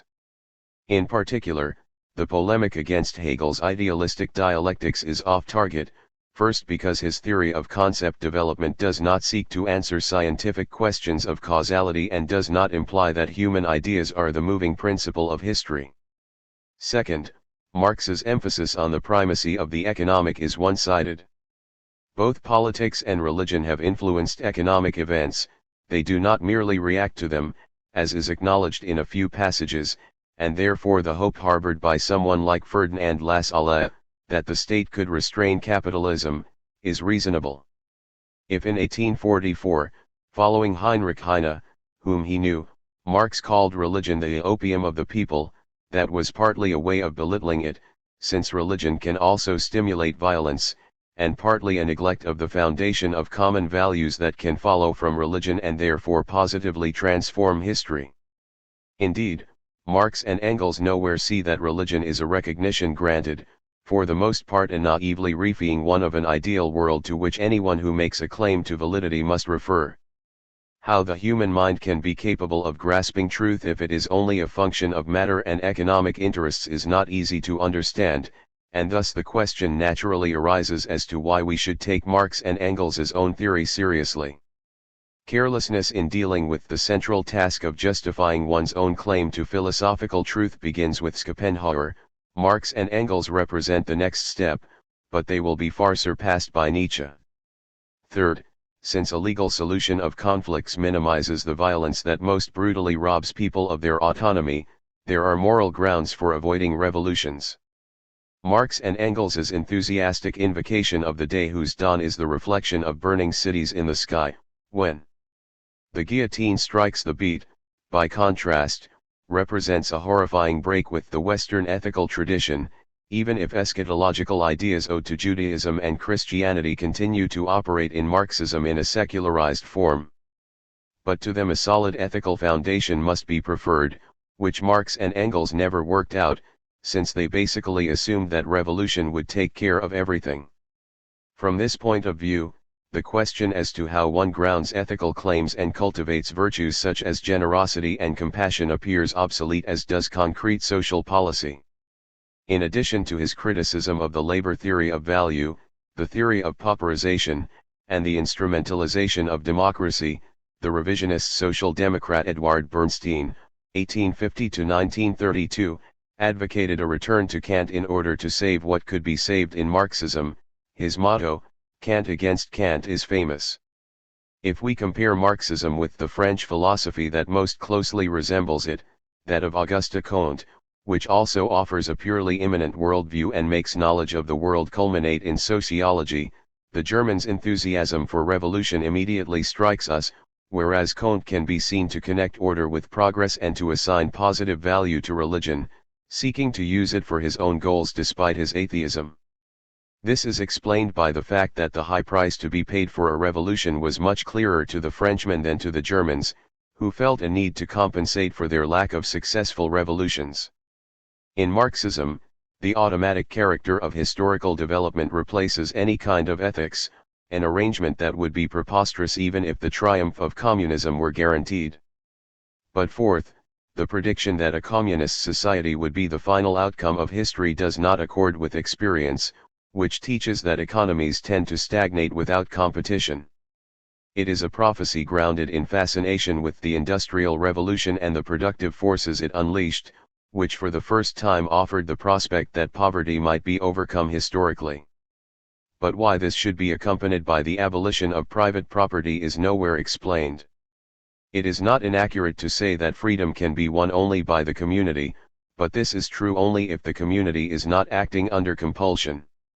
In particular, Marx's radicalization of Adam Smith's and David Ricardo's theory of value was refuted theoretically by the neoclassical revolution in economics, which finally understood, already in the 1870s, or even earlier, thanks to Hermann Heinrich Gaussen, the distinction between total utility and marginal utility.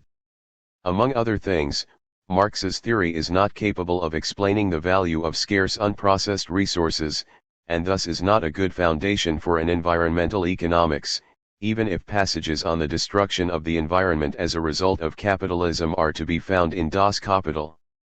Marxism's claim to be scientific became increasingly laughable as it proved less and less capable of explaining even real prices, not to mention the impact of its failed prediction that capitalism would collapse. And even if Marx was correct to note that crises are inherent in capitalism, his refusal to work out a normative theory of the distribution of power for the classless society, because in it any form of dominion would be superfluous, became a recipe for appalling abuses. We can console ourselves with the thought that in this process a special dialectic prevails. 10. The revolt against universalistic morals, Friedrich Nietzsche. I am not a man, I am dynamite. And with all that there is nothing in me of a founder of a religion. Religions are affairs of the rabble. I have need of washing my hands after contact with religious people. Friedrich Nietzsche. Despite his claims to the contrary, a DNA analysis of the mortal remains of Friedrich Nietzsche, 1844–1900, would prove that he was a member of the human species. But as a philosopher he is most definitely outside the norm. After perusing his intellectual autobiography, Ecce Homo, from which the quotation above is taken, normal philosophers may even feel like taking a shower. In this chapter, I make use of the polemical tone that Nietzsche himself adopted in many of his works. For consistency is a minimal condition of truth, and there is no other thinker who is less concerned about the consistency of his statements, who indeed wallows in contradictions, and with whose work it is therefore possible to prove anything. Naturalists and radical hermeneuticists, moralists and cynics, opponents of capital punishment and glorifiers of violence, libertarians and Nazis, romantics and cool psychologists of art all find whatever it is that they are looking for. But logic was not his forte, and even the study of the tradition, which is strongly recommended to every philosopher, was in Nietzsche's case mediated chiefly through the secondary literature of his time, especially the Geschichte Materialismus History of Materialism by the Neo-Kantian Friedrich Albert Lang 1828–1875. As a philosopher and as a historian of philosophy, Nietzsche is thus something of dilettante, even if his unique, seductively beautiful style, which he found only in 1878, for the most part conceals his lack of arguments and evidence. His philosophy, moreover, was not improved by the megalomania with which he increasingly compensated for his self-hatred and which must presumably be explained in the end materialistically, that is, as a symptom of his progressive paralysis, which probably caused the mental derangement that began to afflict him in 1889. It compelled him to return to his mother and sister, from whose tutelage he vainly struggled to free himself throughout his life, a struggle that goes far to explain his polemic against women and especially against their emancipation. He predicted that the period preceding the successful completion of women's emancipation would be a difficult one for all concerned. And he was right about that, at least. Why devote a long chapter to him? Because this man really was dynamite. No other thinker has destroyed as much as this philosophical terrorist, and no other has contributed so much to Germany's estrangement from its classical era.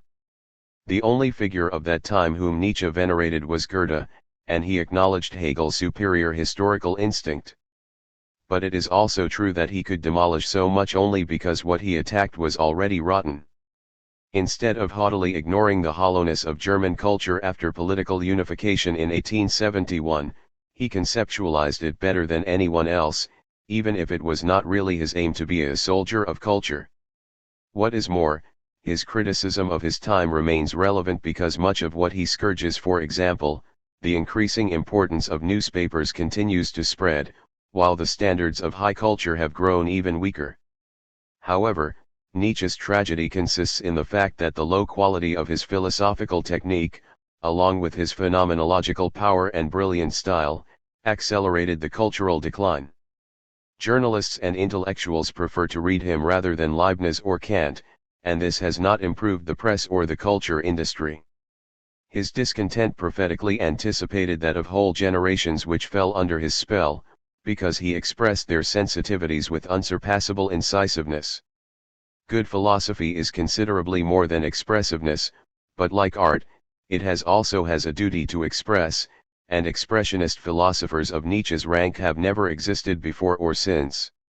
Among the positive changes in the history of consciousness that Nietzsche triggered is a sensitivization with regard to the abyssal depth of the human soul and culture, as well as knowledge of the risk to the spirit and the questionable nature of exceptional moral achievements, both of which were phenomena that he could amply observe in himself.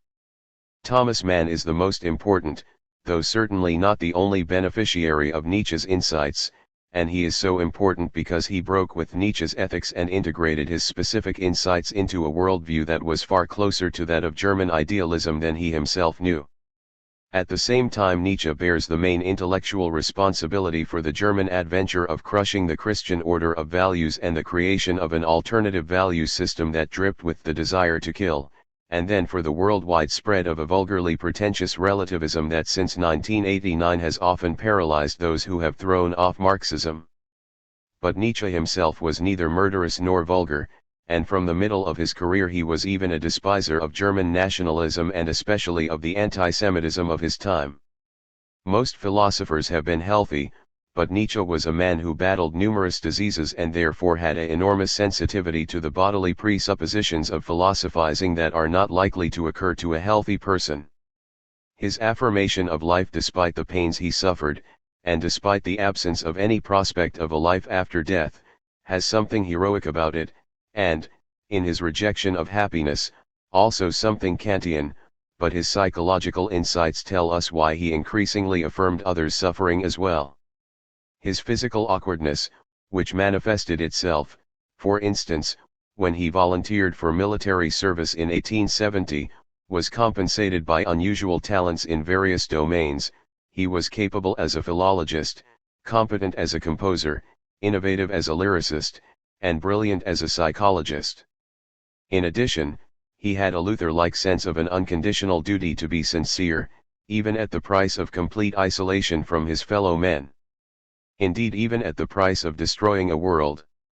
His blustering verbal cruelty was balanced by a great compassion and gentleness in dealing with others, even, and especially, with people who lacked compassion.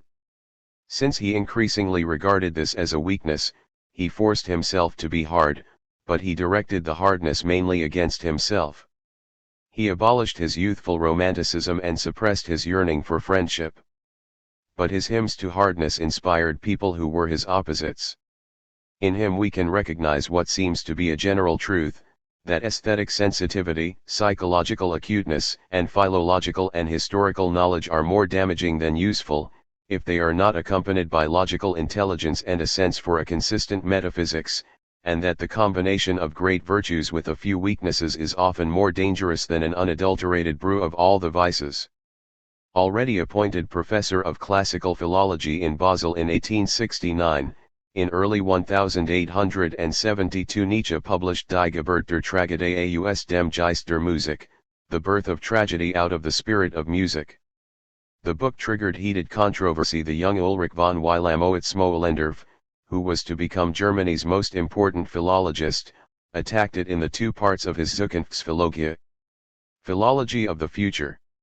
Richard Wagner, whom Nietzsche had met in Leipzig in 1868, defended Nietzsche, as did his friend Erwin Rohde, who also became one of the greatest German classical philologists of the late 19th century. Both replied to the first part of Wilhelm-Moitz's book. Since this controversy, philosophy and classical philology have become strictly separated disciplines. The splendid combination of the two that still existed at the beginning of the 19th century, think of Schleiermacher, the Schlegels, and Humboldt, fell apart for good. Nietzsche's work pursues three different goals.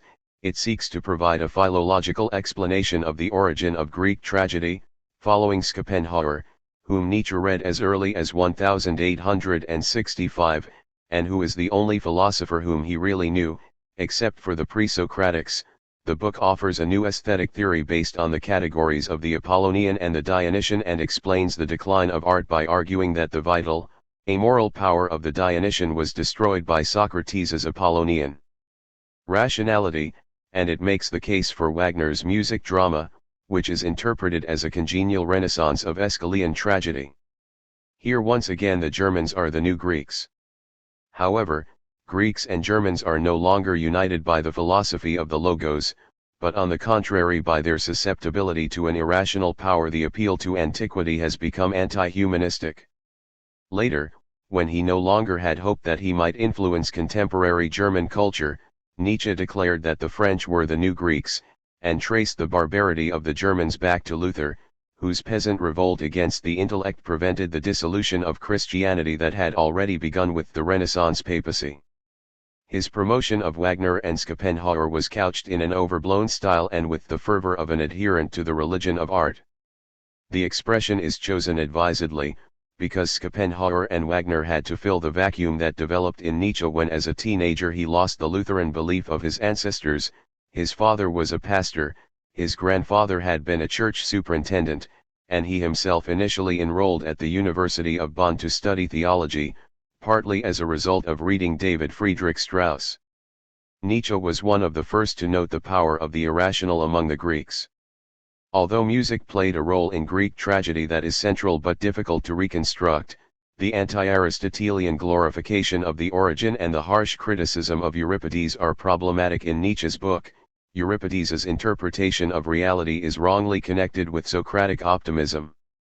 On the contrary, Euripides is the most pessimistic of the tragic poets, a fact that Nietzsche does not want to see because in 1872 pessimism, thanks to Schopenhauer, was still a positive value, and because he does not like Euripides' devotion to the audience and to the little people. A strong distaste for democracy and social thought is one of the few constants in Nietzsche, whose thinking can otherwise be divided into three periods. He himself saw it that way. That he distanced himself from his earlier works is made particularly obvious in his prefaces to their second editions. To simplify, one can say that in the first phase Nietzsche blindly worships his two heroes, in the second, he gives up his faith in them on the basis of a subtler psychology, and in the third he sets himself up as a genius. We would owe a debt of gratitude to anyone who used the style of the second Nietzsche to bring down the monument to himself erected by the third. The hostile reaction of professional scholars caused Nietzsche to turn away from philology. If philology no longer sought to teach the present anything normative, but only to do research on the dead, then he must become a philosopher, even if he was not trained as one. But external impetuses are more central in philosophy than in any other discipline. The four Unzeitgemaße Betrachtungen, untimely meditations, written from 1873 to 1876, express in their title Nietzsche's increasing isolation. His first patricidal attack was made on David Friedrich Strauss's late work Der Alte und der Neue Glaube, The Old Faith and the New, 1872, then a bestseller but in fact one of the most banal works in the history of German philosophy. With his inconsistent mixture of the commonplaces of a time that was no longer Christian, Strauss showed how little he had understood Hegel's philosophy, seeing in Darwin's discoveries a refutation of German idealism, simultaneously advocating a secularized Christian ethics, and concealing under pathetic talk about progress the fact that he no longer had any idea what a rational worldview was. Needless to say, Hegel's philosophy must a fortiori have remained impenetrable to Nietzsche. More important than the first of these meditations, or the third and fourth, which celebrate Schopenhauer and Wagner, though here, too, patricide was soon to follow, is the second one, Vom Nutzen und Nachteil der Historie für das Leben, on the use and abuse of history for life. As an experienced philologist, Nietzsche understood how the historical observation of reality can lead to a crippling of life and of the will to achieve something timeless. As the end result of the three basic types of history, monumental, antiquarian, and critical, i.e., glorifying, preserving, and destroying, appears the man who recognizes greatness but cannot himself do great things, the antiquary without piety, and the critic without need. Unfortunately, Nietzsche does not discuss the way in which radical historicism also clouds the ability to think logically, because it no longer allows us to see that true propositions are timeless structures. Instead, Nietzsche himself demonstrates this clouding in his later works, which belong to critical history in its most radical form, written in the hope of erecting, through this radicalization, a monument to his own greatness. Nietzsche's middle period is his most fruitful philosophically. In it he already articulates almost all of his important insights, while still trusting in science and without the aggressiveness that characterized his late works. It is also at this stage that in Menschliches, Allgemeines ein Buch für freie Geister, Human, All Too Human, a book for free spirits, 1878-1880, Morgan wrote. Gedanken über die moralischen Vorurteile, Don, Thoughts on the Prejudices of Morality, 1881, and Die Fröhliche Wissenschaft, The Gay Science, 1882, he brings the aphorism, a form congenial to him, to a perfection not achieved before or since in German philosophy. The collection of aphorisms is the form opposite to the system, because it expresses pointed, often paradoxical insights and does not need to concern itself over whether these individual insights follow from one another or whether they are even consistent. These brilliant short texts do not bind the author definitively and invite the reader to reflect, and even to object, since for the author, the point is precisely the objection. Under modern conditions, the elusiveness of the form can be used for moral criticism with special ease, because it wounds less than a diatribe, which is usually counterproductive, and shows more respect for the reader's autonomy. The French moralists of the 17th and 18th centuries who, as Nietzsche acknowledges, had Christian roots and sought to shine a light on the corruption of human nature, were the first to use this form in a masterful way, but they had only a few imitators in Germany. Lichtenberg, the early Romantics, Goethe and Schopenhauer are the most important.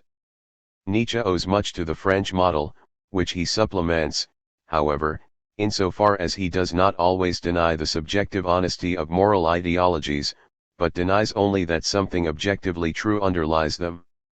In his view, the moral interpretation of reality will disappear just as did the Pythagoreans' belief that they could hear the harmony of the spheres.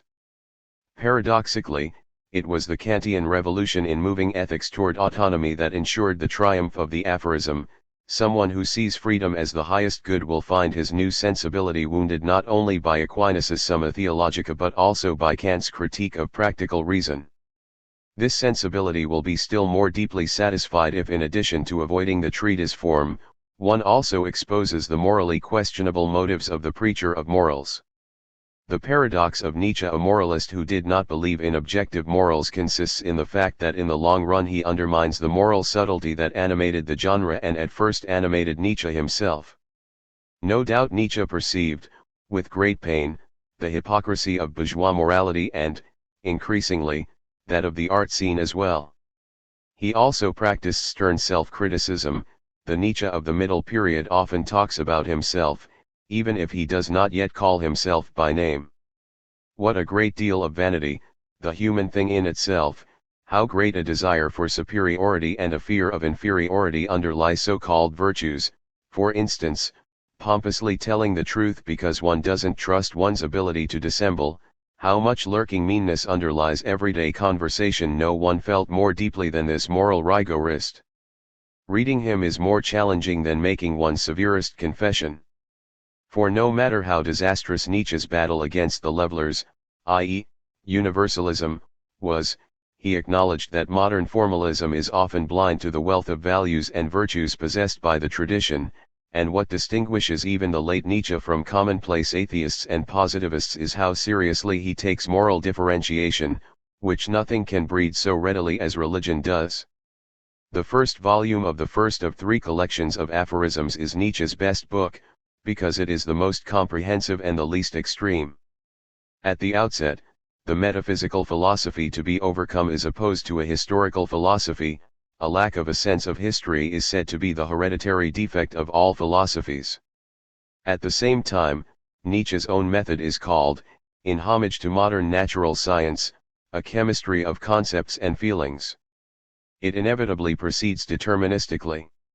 In referring to chemistry and historical studies, Nietzsche appeals to the positivistic scientific beliefs of his time, but he does not care how the two sciences are related to one another, nor does it occur to him that both of them presuppose a logic and ontological assumptions, for example, regarding natural laws, since for him metaphysics refers to the theory of a transcendent order.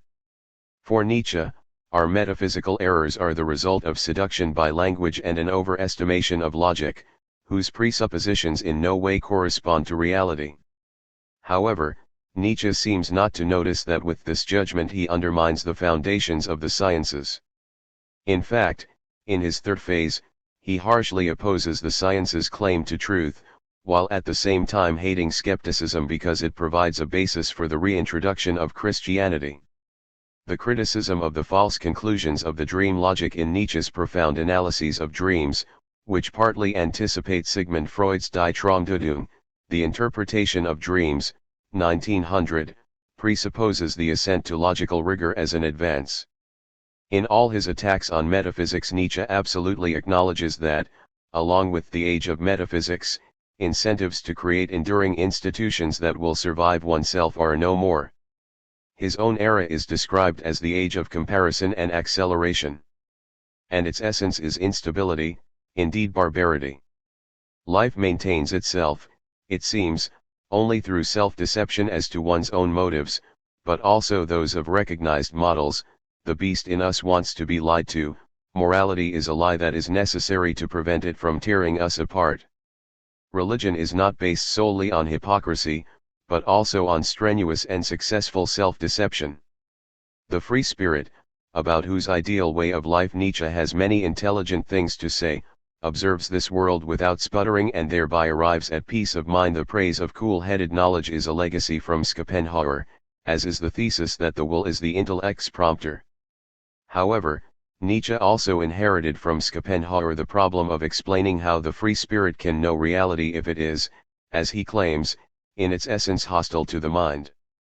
Whereas Nietzsche repudiates the metaphysical significance of morality in Schopenhauer, he is interested in the development of moral ideas and values out of historical processes in which human society is divided into the powerful and the weak. Unlike Marx, Nietzsche opts for the strong. His causal explanation of the genesis of moral ideas out of coercion and violence, and of religion out of magic, is always magniloquent and often plausible, but he does not understand that this historical approach cannot resolve the problem of validity, or that genealogical theories are also subject to criteria of validity. Psychology and history are no substitute for first philosophy and ethics. Only someone who does not distinguish between genesis and validity could claim that with insight into this origin that belief falls away. Unfortunately, Nietzsche did not know Vico, who deals with the evolution of morality in a strikingly similar way, but associates this approach with a universalist theory of natural law that is compatible with it. Kant and Schopenhauer wrongly ignored the historical development of our moral ideas, but it is a greater shortcoming to concentrate on the abundance of historically realized values while being unable to choose among them from the point of view of the theory of validity. And this shortcoming becomes intolerable when it claims to be superior to the effort to think in terms of the theory of validity, arguing that the latter's viewpoints developed historically, too, as if the same argument did not apply also to historicism, which also developed historically. Nietzsche's attack on compassion goes well beyond the mere history of morality. Essentially, his claim is that the compassionate person enjoys his superiority and therefore is hardly capable of shared joy. But in his late works this observation, which in itself springs from a special kind of moral subtlety, turns into a rejection of sympathy with those who are suffering. Nietzsche's brutality is a compensation for his tenderness, but its admirable genesis does not make the end result any more palatable. And yet another ethical doctrine is proposed, that an unsatisfied hunger for vengeance produces a psychic poison that does not form if one immediately takes revenge. This is not false, but from it and from the critique of the modern penal system emerges a defense of duels, and later the glorification of the blonde beast. Early on, there was already a tension in Nietzsche's writings on morals that arose from his deploring the disintegration of moral hierarchies while at the same time contributing to their disintegration, because they interpret greatness sarcastically. One will seldom go wrong if one attributes extreme actions to vanity, mediocre actions to habit, and petty actions to fear. Even the difference between good and evil actions is no more than a matter of degree. Good actions are sublimated evil ones. Later, vices are interpreted as atavisms. Nietzsche may have had a deep hatred for modern leveling down, but he is the writer who provided the resentment that cannot tolerate greatness with its most lethal weapon for taking a superior down a peg. Nietzsche's critique of morality is further developed into a critique of religion, especially the Christian religion, which for him lacks the nobility of the Greek religion. It is in fact so irrational that one can hardly believe that it is still credited. Nietzsche recognizes, however, that Christianity is advantageous for certain persons and makes them more attractive. He had a weakness for aristocratic Catholic bishops, and like Feuerbach and Kierkegaard, he prefers the coherence of ascetic Christianity to the pitifulness of contemporary everyday Christians. Nor does he deny that some of the greatest works of art were made possible only by Christianity. However, if he complains that there is not enough love and kindness in the world to allow its being given away to imagined beings, one can easily reply that this delusion, if it is one, could definitely increase love. At least this is compatible with his theory of self-deception for the sake of life. More interesting is his explanation of asceticism on the basis of the will to power. Someone who cannot tyrannize others satisfies his lust for domination on himself. As further weaknesses of Christianity, he mentions the condemnation of the natural as bad, along with the emotional roller coaster of arrogance and humility. The fourth section of the first volume of Human, All Too Human is perhaps the most original, both because in it Nietzsche breaks with romantic aestheticism on the ground of his disappointment with Wagner, and because his defense of the fragment and incompletion as a means of artistic expression is to be read self-referentially. For Nietzsche, art is not inspiration but hard work. At the same time, the artist's sense of truth, which is somewhat childish, is clouded and inferior to that of the scientist. He dismisses as absurd the metaphysical theory that art represents ideas. Instead, art is explained on the basis of individual needs. A further break with Schopenhauer is represented by the theory that the meaning of music depends upon its original unity with words in song. Absolute music is a late abstraction, and in this claim Wagner's theory of the Gesamtkunstwerk lives on. Most significantly, the concepts of greatness and genius are undermined. Not only does greatness cripple all imitators, but people seize upon the cult of the genius out of wounded vanity, because it relieves them of the necessity of competing with the genius. For the latter, however, that cult is extremely dangerous because he ceases to practice criticism of himself. At last one pinion after the other falls out of his plumage. It is an observation that applies to Nietzsche himself. Nietzsche's identification of what is individually and culturally questionable about genius is fascinating. On the one hand, it often arises out of an effort to compensate for weaknesses and out of the will to power. On the other, it presupposes the brutality of archaic discipline and necessarily atrophies in an ideal state. After bidding farewell to metaphysics, religion, and morality, only one conception of value remains to Nietzsche, that of culture. He is concerned solely with demanding a higher culture. It does not occur to him that civil rights set a limit here. Like his favorite enemy, Rousseau, Nietzsche is absolutely certain that higher culture does not make people happier. He is a perfectionist, not a eudaemonist. In the 8th section of A Glance at the State, Nietzsche gives expression to his scorn for modern representational democracies with their great alfresco stupidities and his longing for men of noble blood. In the end he invented a Polish aristocratic ancestry for himself. He mocks socialism's ideas of justice, which he thought would lead to terrorist despotism, declares admiration for the positive effects of even the most terrible wars, in which he also recognizes, however, negative effects, and, increasingly, he criticizes nationalism in the name of Europe, which for him should rule the world. His contempt for workers, whose sufferings are far less subtle than those of the idle free spirits, can also be explained by Nietzsche's own words: wherever there is a striving to exalt individual men into the suprahuman, there also appears the tendency to imagine whole classes of the people as being coarser and lower than they really are. An essential trait of 19th-century German culture is grasped when one notes that Marx overestimates the significance of the new social class of the proletariat from the standpoint of the philosophy of history, while Nietzsche scorns it. Charles Dickens's Christian answer to the social question has no real equivalent in the high literature and philosophy of Germany. In the second and third volumes of Human, All Too Human, these themes are developed further. For instance, in the gilded sheath of pity there is sometimes stuck the dagger of envy.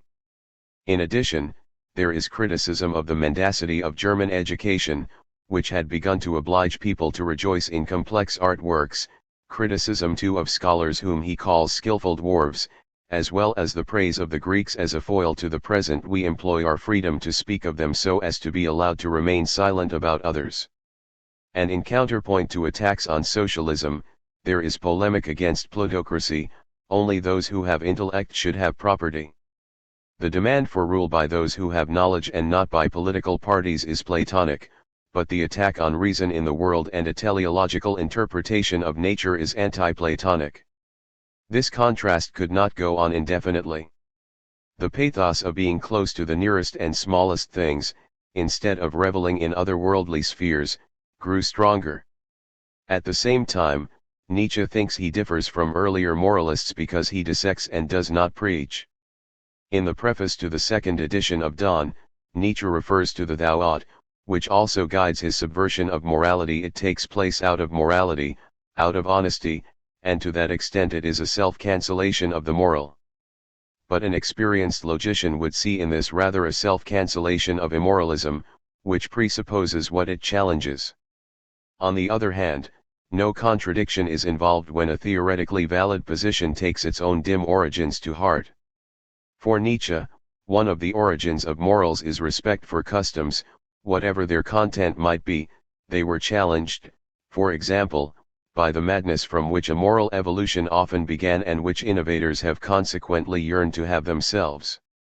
We cannot escape the impression that Nietzsche also yearned for this. What is new in this work is its program for a natural history of morality, which Darwin had already imagined in the 1830s and worked out on an incomparably more precise level. Darwin was not familiar with objective idealism's natural philosophy, which makes it possible to reinterpret a naturalization of the mind, but at least he did not confuse genesis and validity, and therefore the English 19th century did not experience the subversion of moral intuitions that Nietzsche set in motion. In this regard, he emphasizes the mind's inability to cause events. The mind appears only as an excess of vital performances. Later on, this view was expanded into an evolutionary theory of knowledge. Reasons are said to be rationalizations of aversions based on added lies. However, with time appearance is transformed into a believed habit. Nietzsche describes with relish the cruelty of archaic customs and warns against the view that the festering underground has now been conquered, for virtues are merely refined cruelties. And so the beauty and the happiness of evil people begins to fascinate him.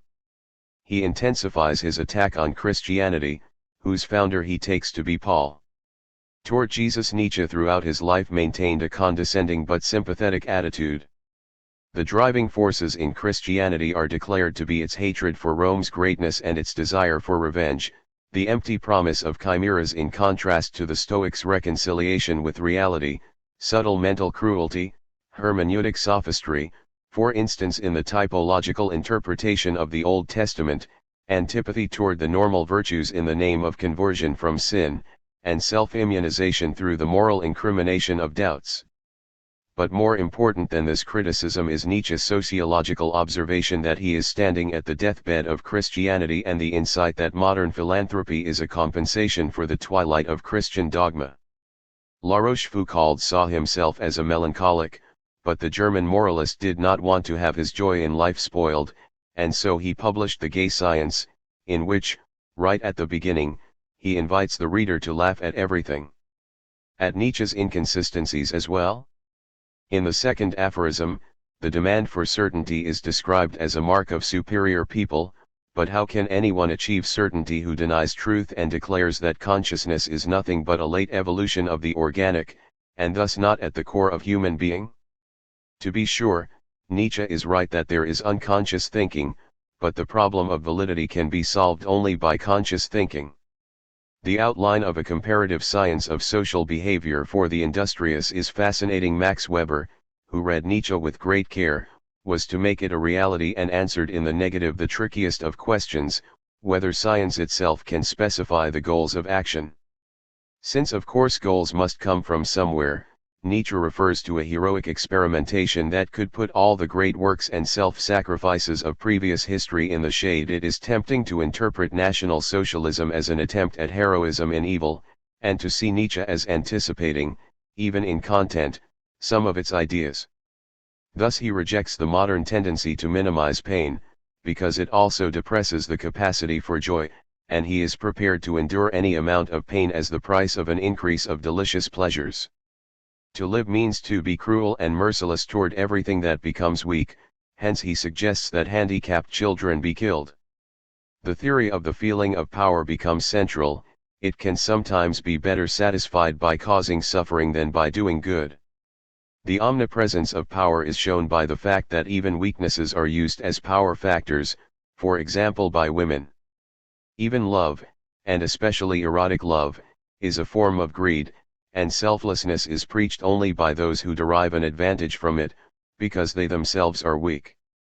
Morality is a herd instinct, and human dignity only a fiction. Nietzsche maintains that instead of teaching the categorical imperative, we should create ourselves. Without criteria, however, such a creation might well become a golem. Polytheism is considered superior to any monotheism because it is more individualistic. We no longer need reasons for rejecting Christianity. Taste decides against it. However, Nietzsche sensed that such a break would have enormous cultural consequences. His famous madman foreshadows the consequences of killing God. Is the magnitude of this deed not too great for us? At the beginning of the last book of the Gay Science, which was added to the volume only in the second edition of 1887, we read that few people are aware of how much else must die along with the belief in God. For example, our whole European morality. This shows that Nietzsche never understood that Kant's ethics was already independent of religious assumptions. To the contrary, the latter were supported by it. But Nietzsche was right. The loss of a religion does have far deeper effects than a change in hat fashions. His dramatizing of dechristianization, which proceeded more swiftly and dramatically in Germany partly thanks to Nietzsche than in the rest of Europe, again won many religious people over to Nietzsche because he thereby attributed to Christianity a more essential importance than even lukewarm Christians usually do. For Nietzsche himself, the news that the old God was dead made him feel as if a new dawn had cast its rays on him. But its light was obscured by a cloud. How could Nietzsche recover his own claim to truth? Unlike his procedure in the earlier books and other works, Nietzsche now turned against not only morality, but also against science, which, as he rightly saw, has moral and metaphysical presuppositions, and this was accompanied by an upward revaluation of art. Science is viewed as a prejudice, and hence Nietzsche ridicules the intellectual mediocrity of savants such as the Darwinists who failed to see that the struggle was not for existence but for power, since the will to life is a will to power. Existing is essentially interpreting, and the world can contain an infinite number of interpretations. Nietzsche polemicizes with verve against universalist morality. A humanity in which egoism and altruism are reconciled deserves to be destroyed, and a kingdom of justice, as one of the deepest mediocritization, is not to be desired, though it would certainly be worthwhile to reflect on new forms of slavery, without which Greece cannot be conceived. The National Socialist state seized upon this suggestion, too, though without managing a return to Hellenic greatness. Nietzsche declares himself free of misanthropy.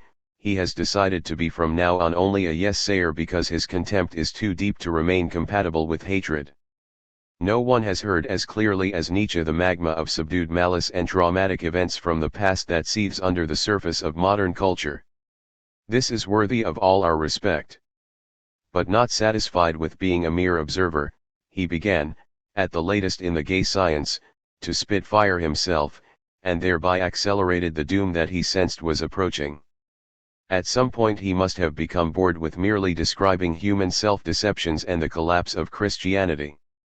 He began to set up new tables of values. According to his own theory of knowledge, there could be no arguments for them, thus he had to write a literary work. Also sprach Zarathustra, Thus Spake Zarathustra, 1883–1885, presents the herald of a new ethics in its interactions with all possible human and non-human figures, a few of whom are allegories. This is Nietzsche's corniest book. It competes in language and structure with the Gospels, but the latter are definitely better. There is nothing in the book that could be compared with the humanity of, say, Peter's denial of Jesus.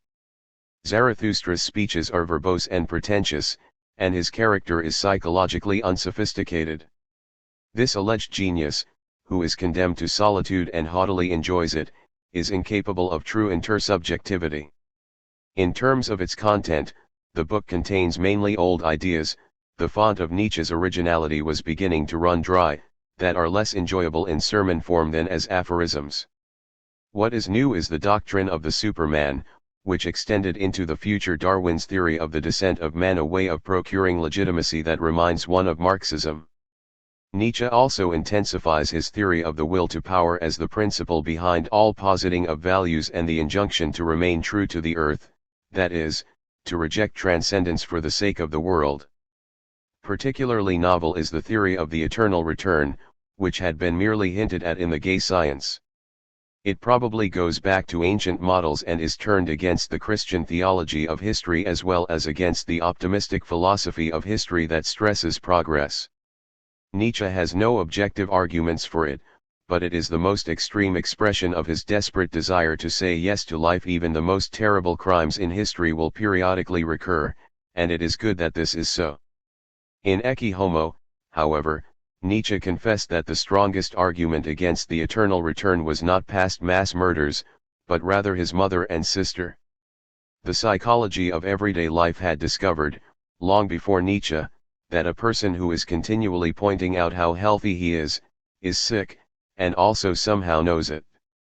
Nietzsche's stress on his physical health in his late works is thus an alarm signal, and the reference to his special status attests no less to deeper problems. Indeed, his ever shriller, and finally hoarse, voice is an unmistakable sign that this dynamite understood that with his denial of the capacity for truth he had left himself no leg to stand on. He was bleeding to death intellectually. By divulging the secret that he wore a mask, he indicated that his desire to mask himself did not go all that deep. Presumably this pretension served to mislead the reader, who, when he encountered contradictions, was supposed to assume complex background ideas.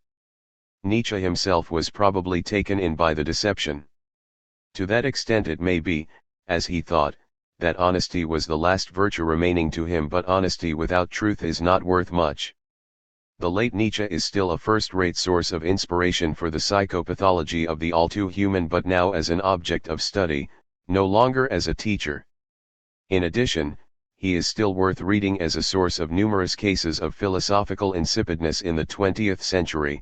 At least he is more original and more stylistically exciting than his epigones. Jenseits von Gut und Böse.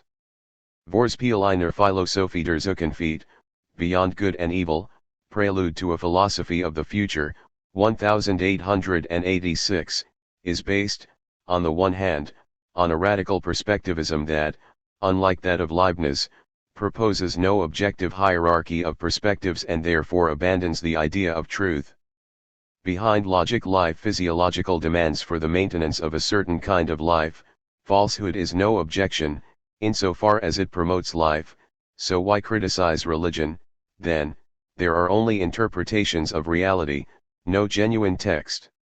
Instead of asking, with Kant, how are synthetic a priori judgments possible, the point is to answer the psychological question as to why a belief in such judgments is necessary.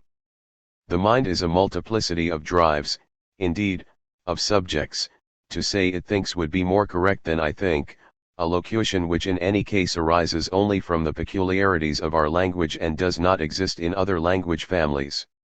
On the other hand, Nietzsche hates the skepticism that springs from the weakness of will. Thus his perspectivism is integrated into an ontology according to which the whole of reality is a development of the will to power. This is a generalization of Schopenhauer's will with its focus on the sexual, which Nietzsche does not underestimate. The degree and type of a person's sexuality reaches up into the furthermost peaks of their spirit. To that extent, Heidegger was right when he classified Nietzsche as belonging to the metaphysical tradition. To be sure, theories are also power factors, as Michel Foucault has shown in detail, although it is not at all easy to quantify the concept of power, the social equivalent of the concept of force. But the dimension of validity cannot be made to disappear in this way, and Nietzsche's perspectivism undermines the status of his own metaphysics. He knows that, and his strategy is to relinquish a generally binding concept of truth and instead to blatantly underscore his own uniqueness, which consists precisely in his exceptional malice and dangerousness.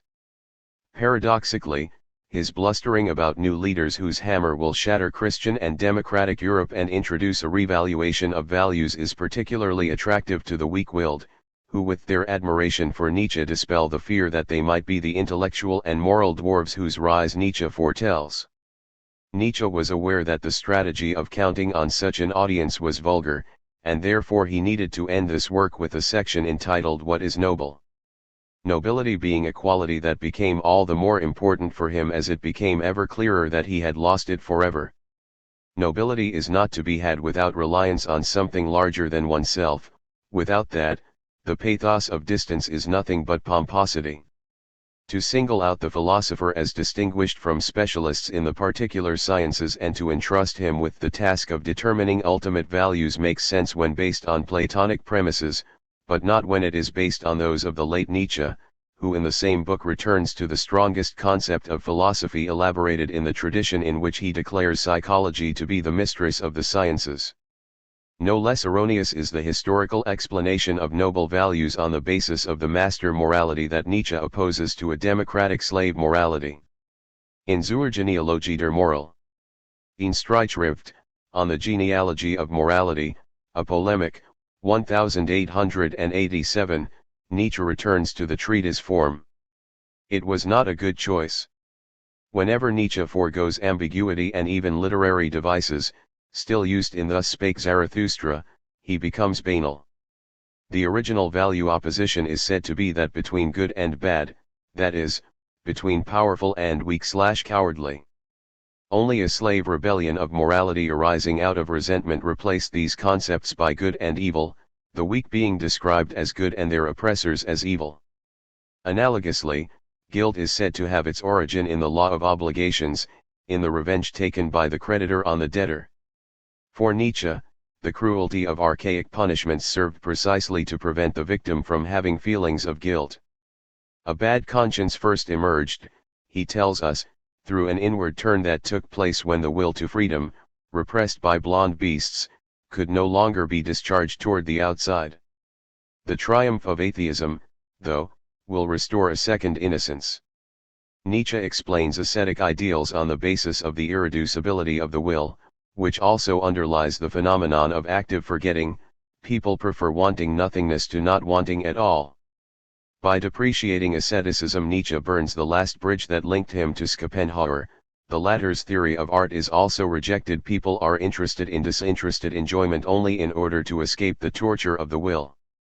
The ascetic ideal arises on the one hand from the instinct of self-protection in a degenerating life that seeks a meaning for its suffering, and on the other hand from the will to power of the priests who by assuming control of sufferers established the only empire they could. Although he concedes that the value of truth is ultimately cut from the same cloth as the ascetic ideal, Nietzsche wants to shake off the latter entirely, because it poisons psychological health. In 1888 Nietzsche wrote his last works, two of which he was still able to publish, Der Fall Wagner.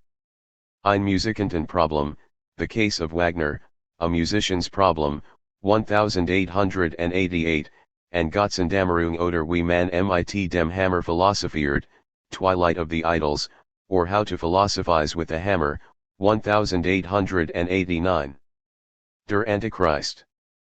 Fluch auf das Christentum, The Antichrist, A Curse on Christianity, appeared in 1895, Ecce Homo in 1908. Fragments written by Nietzsche for a planned but later abandoned work were published in 1901 under the title Der Wille zur Macht, The Will to Power. Nietzsche's sister claimed that this was his true magnum opus, but these fragments contain only a few ideas that are not found in the works he himself published. Nietzsche must have sensed that his time was running out, and simultaneously we note a wish to return to his beginnings, to Wagner and, in Twilight of the Idols, to the problem of Socrates and the untimely view of the present. In this work Nietzsche offered a potpourri of his radicalized favorite themes that seemed marketable: Socrates' dialectic as plebeian revenge on the aristocracy, dualism as a flight from true reality, as in the wily Christian Kant, morality as a counter-nature hostile to life, religion, morality and free will as imaginary, selective breeding, as in the Indian caste system, with its rejection of the casteless, instead of the Christian taming of the blond beast, the pedestrian. Character of the German tendency to merely accumulate facts, the sick as parasites on the successful who should not be allowed to survive in a certain condition. It does not get more specific, and Nietzsche as a disciple of Dionysus. The Antichrist mixes historical analyses of Christianity's genesis out of Judaism, the ways in which it differs from Buddhism, the fundamental break between national and universal religions, and the course of its later decay that led away from Jesus, with the promulgation of a new, anti-Christian morality: the weak and the failures should perish, first principle of our love of humanity. And they should be helped to do this. Enormous hermeneutic efforts are required which are, in view of Nietzsche's willful and deliberately contradictory style of expression, admittedly not hopeless to deny that there is any continuity between such statements and, for instance, the Nazis' Action T4, the mass murder of the mentally ill. To be sure, there are differences from National Socialism, and the rejection of Wagner at the end was perhaps determined in part by an instinctive fear that a fusion of Nietzsche and Wagner might prove far more explosive than dynamite, even if one of his explicit reproaches is that in Parsifal Wagner returned to Christianity and its morality. A synthesis of Nietzsche's anti-Christian cult of power and the Wagnerian revival of old German mythologisms in the name of an aggressively anti-Semitic nationalism was in fact the collective experiment that the German people undertook under Adolf Hitler's directorship. This finding based on the history of ideas should not, however, keep us from tackling two philosophical questions that Nietzsche left behind. How can we account for the fact that so far as we know spirit evolved only late and in a few organisms with the notion that its claim to truth is irreducible? And how can the unconditional validity of a universalist ethics be reconciled with the not very appealing history and reality of our moral feelings? 11. The exact sciences as a challenge. And the rise of analytic philosophy. Freya, the Viennese and Berlin. Circles, Wittgenstein. In 1879, simultaneously with Nietzsche's first attempt to sound the depths of the human soul, an attempt that itself produced wholly new and unfathomable problems, Gottlob Frege, 1848–1925, published his Begriffsschrift, in der arithmetischen Nachgebildet Formelsprache Denkens, Konzeptschrift, a formal language of pure thought modelled on that of arithmetic. This work sprang from a desire, so unlike Nietzsche's, to achieve absolute clarity in forms of inference. The many formulas that adorn it are a counter-world to Nietzsche's expressive language of unmasking, which positively quivers with excitement. Since Frege's book, logic has been not only a deductive science, it was already that in Aristotle, but also a formalized discipline. Earlier efforts at formalization were insufficient, whereas not much separates the procedure of the Begriffsschrift from that of today. Frege had a doctorate and was qualified as a lecturer of mathematics, but, like Windelband, he had studied with the philosopher Hermann Lotze, 1817–1881, and since Husserl was also influenced by Lotze, we see in the latter the ancestor of the philosophers in this chapter and the next, which proceed according to schools, and therefore discuss the older Husserl after Wittgenstein, who continued the tradition founded by Frege and is far more critical of metaphysics than is Husserl. Although today hardly anyone reads him, Lotze was one of the most influential German philosophers of the 19th century. Perhaps still more important than his attacks on Hegel's and Schelling's natural philosophy in the name of modern scientific physiology, which however did not make Lotze a materialist, on the contrary, his metaphysics shaped cultural Protestantism, or even his introduction into philosophical discussion of the concepts of validity and value, was Lotze's radical change in style, instead of the genius-like thinkers of German idealism whose characteristic style was continued by Schopenhauer, Marx, and Nietzsche. There now appeared the university professor who no longer addressed a wide audience but wrote only for colleagues, and often in professional journals. The 1920s were to revolt against these academic philosophers, but without even coming close to achieving once again the intellectual richness and moral differentiation that marked the heroic age of German philosophy. Frege's Konzeptschrift was a precision instrument, designed primarily to clarify the question whether it was possible to ground arithmetic in logic. For that purpose, the completeness of the chain of inference had to be verified, and that could only be achieved by separating oneself from everyday language and grammar. If one of philosophy's tasks is to break the dominion of the word over the human mind, then my Konzeptschrift will be able to become a usable tool for philosophers. Through the logical language of the Konzeptschrift a logical calculus became possible, which Frege laid out both for propositional and for first and higher order predicate logic, and in fact including relational logic, whose development was at that time only beginning. The truth value of compound propositions is a function of the truth value of elementary propositions. Frege proved that his calculus is consistent, but not that it is complete. Moreover, his axioms are not all independent of each other.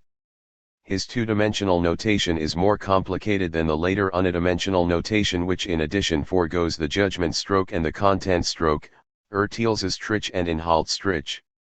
Die Grundlagen Arithmetik, The Foundations of Arithmetic, 1884, seeks to show that the laws of numbers, including the principle of mathematical induction, later in Peano the fifth axiom, are a priori as well as, contra Kant, analytic, that is, that they can be reduced to logic. With regard to geometry, Frege follows Kant's theory of pure intuition and is hostile to non-Euclidean geometries and the use of implicit definitions in David Hilbert's, 1862-1943, Grundlagen der Geometrie, Foundations of Geometry, one of the greatest advances in the axiomatization of the exact sciences, which reached its apex in this period. But arithmetic is more general than geometry, since everything that can be thought can be counted. Whereas the two volumes of the Grundgesetze der Arithmetik, Basic Laws of Arithmetic, 1893 and 1903, are derived using concept script and are therefore difficult to read, the Foundations of Arithmetic develops its arguments in ordinary language, and because of its defense of a Platonic philosophy of mathematics and the concrete explication of the concept of number, it is probably Frege's most important work. Frege strongly opposes a psychological rather than logical foundation of arithmetic, maintains that the meaning of words is to be found solely in the context of the sentence, and insists on the distinction between concept and object. For Frege, as for Plato, concepts are timeless entities without which the world would cease to be intelligible. According to him, there can be no genuine history of concepts, it is only a history either of our knowledge of concepts or of the meaning of words. Frege does not think that we could form the concept of number without sense experience or time. But the fact that one must have had experiences in order to become aware of the content of a proposition does not in any way mean that it could not be a priori. For him, it is clear that numbers cannot be subjective in nature, even if they are not independent of reason, they are given to reason directly. The mathematician creates nothing, he can only discover what is there. Consistency is not sufficient for mathematical existence, indeed, even consistency does not result from merely not finding any contradiction. Numbers are obviously not to be confused with symbols for numbers, neither are they properties of single things or of agglomerations of them, as can be immediately seen from 0, 0, which is not different in kind from other numbers. In the expression "four noble steeds," noble is a conceptual characteristic, whereas the number 4 expresses a property of the concept noble steed, namely, that 4 objects fall under it. However, the concrete execution of Frege's logicistic program collapsed when in 1902 Bertrand Russell wrote him about the antinomy named after him, which can be constructed in classical set theory. Frege was unable to provide any lasting solution to this problem, and therefore later turned away from logicism, perhaps too quickly. But both his reflections on the philosophy of language, especially his distinction between sense and reference, intension and extension, in names and sentences, and his theory of concepts, laid out in essays written between 1891 and 1892, rank as classics. According to Frege, the morning star and the evening star refer to the same object, and thus have the same reference, but they do not have the same sense. Frege also compares concepts with functions, because both of them are unsaturated, that is, they both include a gap and yield a complete sense only when the gap is filled in with a proper noun. In the case of concepts, not only numbers but also objects are allowed as arguments. If one takes Germany as the argument of the function expressed by the capital city of X, then the function value is Berlin. One result of Frege's rigorous distinction between concept and object is that the concept horse, for example, is not a concept, but rather an object, because the corresponding proper noun may not be used predicatively. In his 3 late studies Der Gedanke, ein logische Untersuchung, the thought, a logical inquiry, Die Verneinung, negation, and Gedankenspiel, compound thought, which appeared posthumously under the title Logische Untersuchungen, logical investigations, Freya grounded his break with traditional logic and presented his own philosophy of logic, which assumes the exclusive validity of classical logic.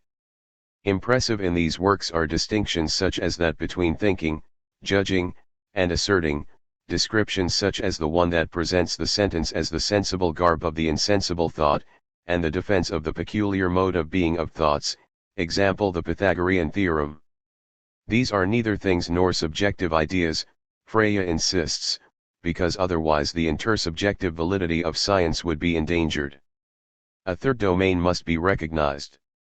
The task of logic is to investigate the spirit, not spirits. Thoughts are timeless and can operate in the world of experience only because they are conceived. The elaboration of artificial languages, whose limits Kurt Gödel, 1906–1978, made clear, has undoubtedly made it easier to test philosophical arguments. However, learning these languages is very time-consuming, and as a result philosophers influenced by Freya are often ignorant of other areas of knowledge that up to Freya's time were considered essential for a philosopher. One may have doubts as to whether this exchange has been useful to philosophy. Despite his admiration for mathematics, Freya did not sufficiently know or value even the great advances made in the mathematics of his time. And outside logic, mathematics, and philosophy of language, he achieved nothing. Indeed, his political diary of 1924, first published in 1994, is a disturbing document of the German radical right, with calls for a war of revenge against France, violent tirades against universal suffrage and social democracy, and anti-Semitic slogans that demand, among other things, that the Jews be driven out of Germany. It may seem unfair to introduce private notes into a brief history of philosophy, but they shed light on the philosophy of the 20th century, showing that acuity in the creation of a concept script is compatible with ethical and political blindness. Freya's logical revolution produced a philosophical school that is now dominant in the Anglo-American world, so-called analytical philosophy. In its origin, it is at least as German-Austrian as it is British, and thus should not be opposed to continental philosophy, even though it is true that most of its representatives emigrated to Anglo-American countries after 1933, and their later works are therefore not dealt with in this book. The first form taken by analytic philosophy, now long since abandoned, was logical positivism or logical empiricism. The former sympathized with phenomenalism, the latter was more realistically oriented.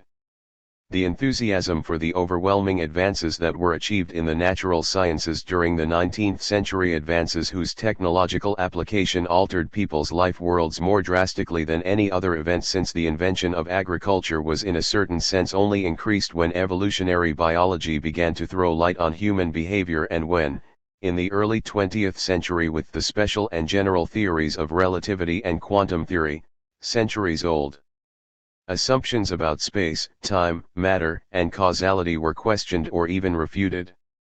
Philosophical reflections on fundamental principles played an important role in this process, whether regarding the nature of geometry, especially after the development of consistent alternatives to Euclidean geometry, in which the Germans Carl Friedrich Gauss and Bernhard Riemann were significantly involved, the nature of measurement procedures, or the general principle of relativity of movement. Albert Einstein's, 1879–1955, special theory of relativity began with the problem of the measurement of simultaneous events spatially distant from each other, that is, with a transcendental reflection on the conditions of the possibility of physics. His ideas were influenced, among others, by the philosophizing physicists Hermann von Helmholtz, 1821–1894, and Ernst Mach, 1838–1916, as well as by the French mathematician and philosopher of science Henri Poincaré. Einstein's book, Über die Spezielle und die allgemeine Relativitätstheorie, Relativity, the Special and the General Theory, 1916, remains a masterpiece of popularization that made difficult theories accessible to the general public. The scientifically exciting atmosphere of this time is part of the crisis of classical modernity, which at the beginning of the 20th century also produced an art, music, and literature whose originality is comparable only to that of the Sturm und Drang movement, as well a new art form, film, whose aesthetic analysis soon followed, for instance in the works of Bela Balázs, 1884–1949, and Rudolf Arnheim, 1904–2007. The dissolution of clear holes into unfamiliar elements is common to cubism and quantum theory. It is striking, for instance, that logical empiricism, in calling for rigor and turning away from the ballast of tradition, coincided with modernist architecture, from Adolf Loos, 1870–1933, the author of Ornament und Verbrechen, Ornament and Crime, 1913, to the Bauhaus. At the same time, the fascination with science and technology meant a reduction of the classical concept of reason. However, since the concept of reason was monopolized by the triumph of science and technology, criticism of the high price of modernization, a price felt more deeply in Germany than in countries like Great Britain, where industrialization had begun much earlier, or Italy, where it proceeded at a more leisurely pace, could only present itself as irrationalist, as, for example, a protest in the name of life. The possibility immediately suggested itself of using Freya's new logic, on the one hand to provide a foundation for the new science, and on the other to assimilate one's own philosophical convictions to the methods and results of natural science. For natural science was now the gold standard of knowledge. The feeling of being a witness to both the most important scientific revolution since the 17th century and to a wide-ranging collapse of traditional aesthetic, religious, and political values and hierarchies, which became unmistakable in 1918 with the breaking apart of four empires, escalated to become the hope that it might be possible to effect a correspondingly radical change in worldview. For instance, the realization that Kant had wrongly passed off as a priori valid some convictions of his own period that had now been falsified led to a fundamental rejection of the possibility of synthetic a priori judgments, which would threaten the progress of physics. Though, in truth, the assumption that the world is governed by natural laws is just such a judgment. Only judgments based on experience and the tautologies of logic were thought to be legitimate. This empiricism was called logical because, like Freya and in contrast to, say, John Stuart Mill, it argued that logic was irreducible to experience. The centers of logical positivism were Berlin and, especially, Vienna. At least since the work of the mathematician, philosopher, and Catholic priest Bernhard Bolzano, 1781–1848, who was harassed by both the state and the church and to whom we owe a more rigorous grounding of logic and of the infinitesimal calculus, as well as an initial approach to the problem of infinite sets that was solved by George Cantor, 1845–1918, there has been an independent philosophy in Austria. In contrast, German-speaking Switzerland has up to now hardly produced an important philosopher, presumably because its success in isolating itself from the rest of Europe favored peace and prosperity, but not intellectual adventure. We owe to logical empiricism first-rate works on the philosophy of mathematics and physics, but in the end it extended its claims far beyond this area to questions it was not competent to address, and in the process underestimated earlier philosophy in disturbing ways, even if it imagined that it had forever replaced speculative philosophy with a scientific discipline. However, it is to be noted that the movement was more heterogeneous than it appears at first glance.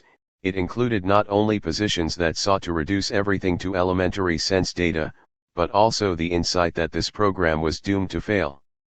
For example, in 1924, long before Willard V. Auquin's holistic criticism of the dogmas of empiricism, Hans Reichenbach, 1891–1953, wrote with reference to the use of measuring instruments, any assertion regarding facts, even the simplest, is already an interpretation, and therefore itself already theory. His book Philosophie der Raumzeitlehre, The Philosophy of Space and Time, 1928, remains a classic of the philosophy of physics.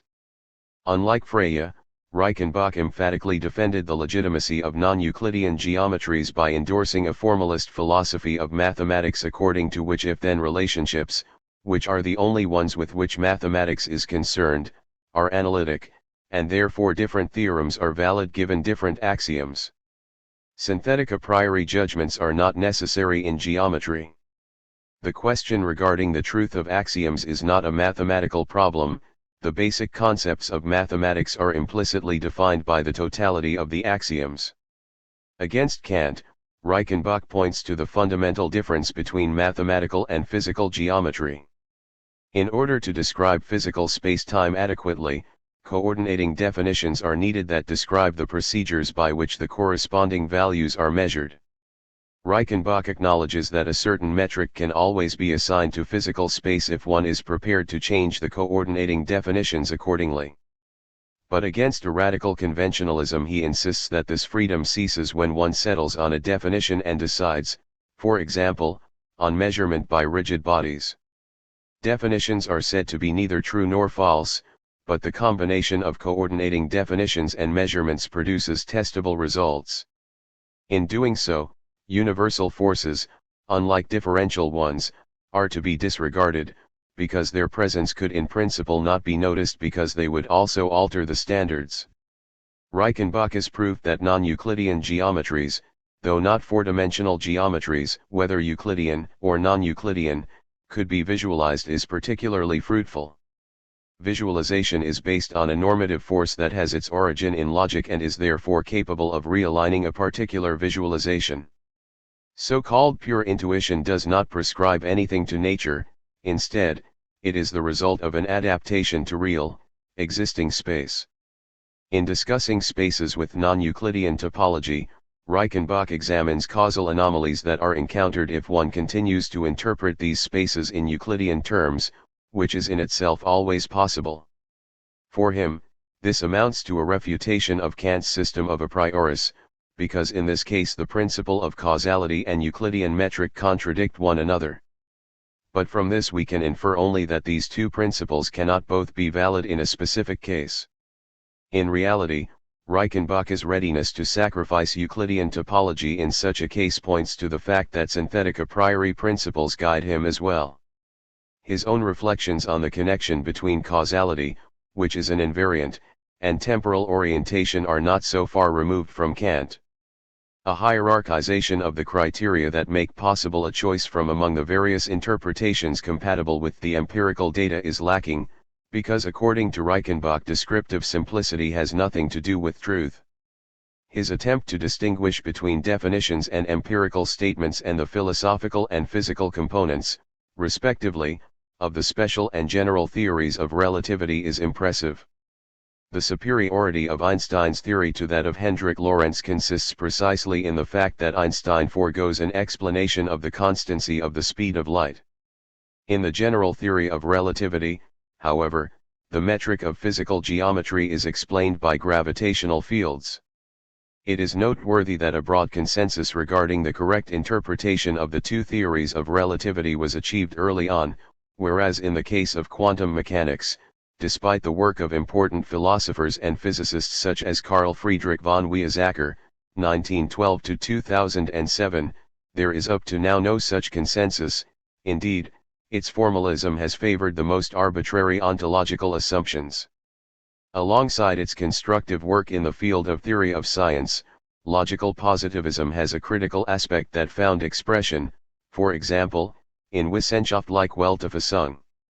Der Wiener Kreis, The Scientific Conception of the World, The Vienna Circle, 1929, a manifesto dedicated by its co-authors Hans Hahn, 1879–1934, Otto Neurath, 1882–1945, and Rudolf Carnap, 1891–1970, to their mentor, Moritz Schlick, 1882–1936, and in Carnap's famous essay Überwindung der Metaphysik durch Logisch Analyse der Sprache, The Elimination of Metaphysics Through Logical Analysis of Language, 1931, in the journal edited by him and by Reichenbach, Erkenntnis. In terms of the history of consciousness, this aspect was far more influential than the first one, simply because it was accessible to a much broader audience than the inevitably more esoteric debate with modern mathematics and physics. That is too bad, because it is by far the poorer of the two. Ultimately it is based on a radicalization of the criterion of significance in Kant's first critique, but it omits the synthetic a priori judgments in theoretical and practical reason, and thus any attempt, no matter how modest, at pursuing the problems raised in the third critique. Personally, the logical positivists were mostly respectable people, and politically they often supported social reform programs. But the majority of them insisted that moral statements were not judgments that could have truth value, but only expressions of subjective preferences. In this they were following a late 19th century tendency attributable to the increasing historical knowledge about alternative systems of value and to the crisis in the theory of natural law, which issued in the jurisprudence of legal positivism. Logical positivism's goal is a unified science modeled on physics. The intended system of constitution seeks to move from one's own mental qualities to physical objects, from these to the mental qualities of others, and finally to the objects of the social sciences. With regard to the mental qualities of others, behaviorism, which reduces the mental to externally observable behavior, is considered a scientific conception of the world. The true enemy of this new conception is metaphysics. Its statements are not false, but rather meaningless. They are pseudo-statements, in which words without meaning are used or constructed contrary to the rules of syntax. In order for a word to have meaning, we have to know how to verify a sentence that contains it. Ultimately, such sentences have to be reducible to protocol sentences. Since the metaphysical conception of God cannot be empirically verified, the word God is meaningless. Carnap's logical analysis of why Martin Heidegger's hypostatization of nothing, nix, into nothingness, das Nix, is based on a misunderstanding of the nature of negative existential statements is impressive. But he moves up from such individual analyses to the generic claim that all metaphysics is meaningless, because its judgments are neither analytic nor empirical. Like music and lyric poetry, metaphysics is the expression of a feeling of life. Metaphysicians are musicians without musical ability.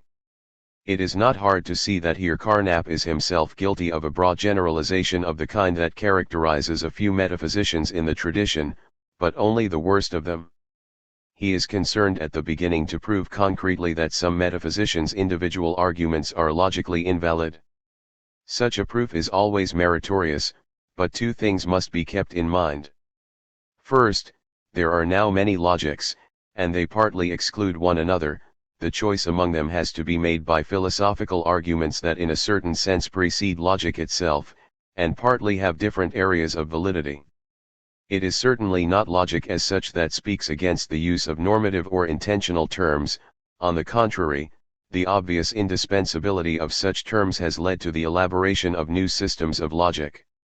Second, an interpreter should make an honest attempt to find meaning in what is to be interpreted. For example, one can understand the phenomenon of the fear of nothingness as fear of one's own death or fear of the loss of meaning in one's own culture.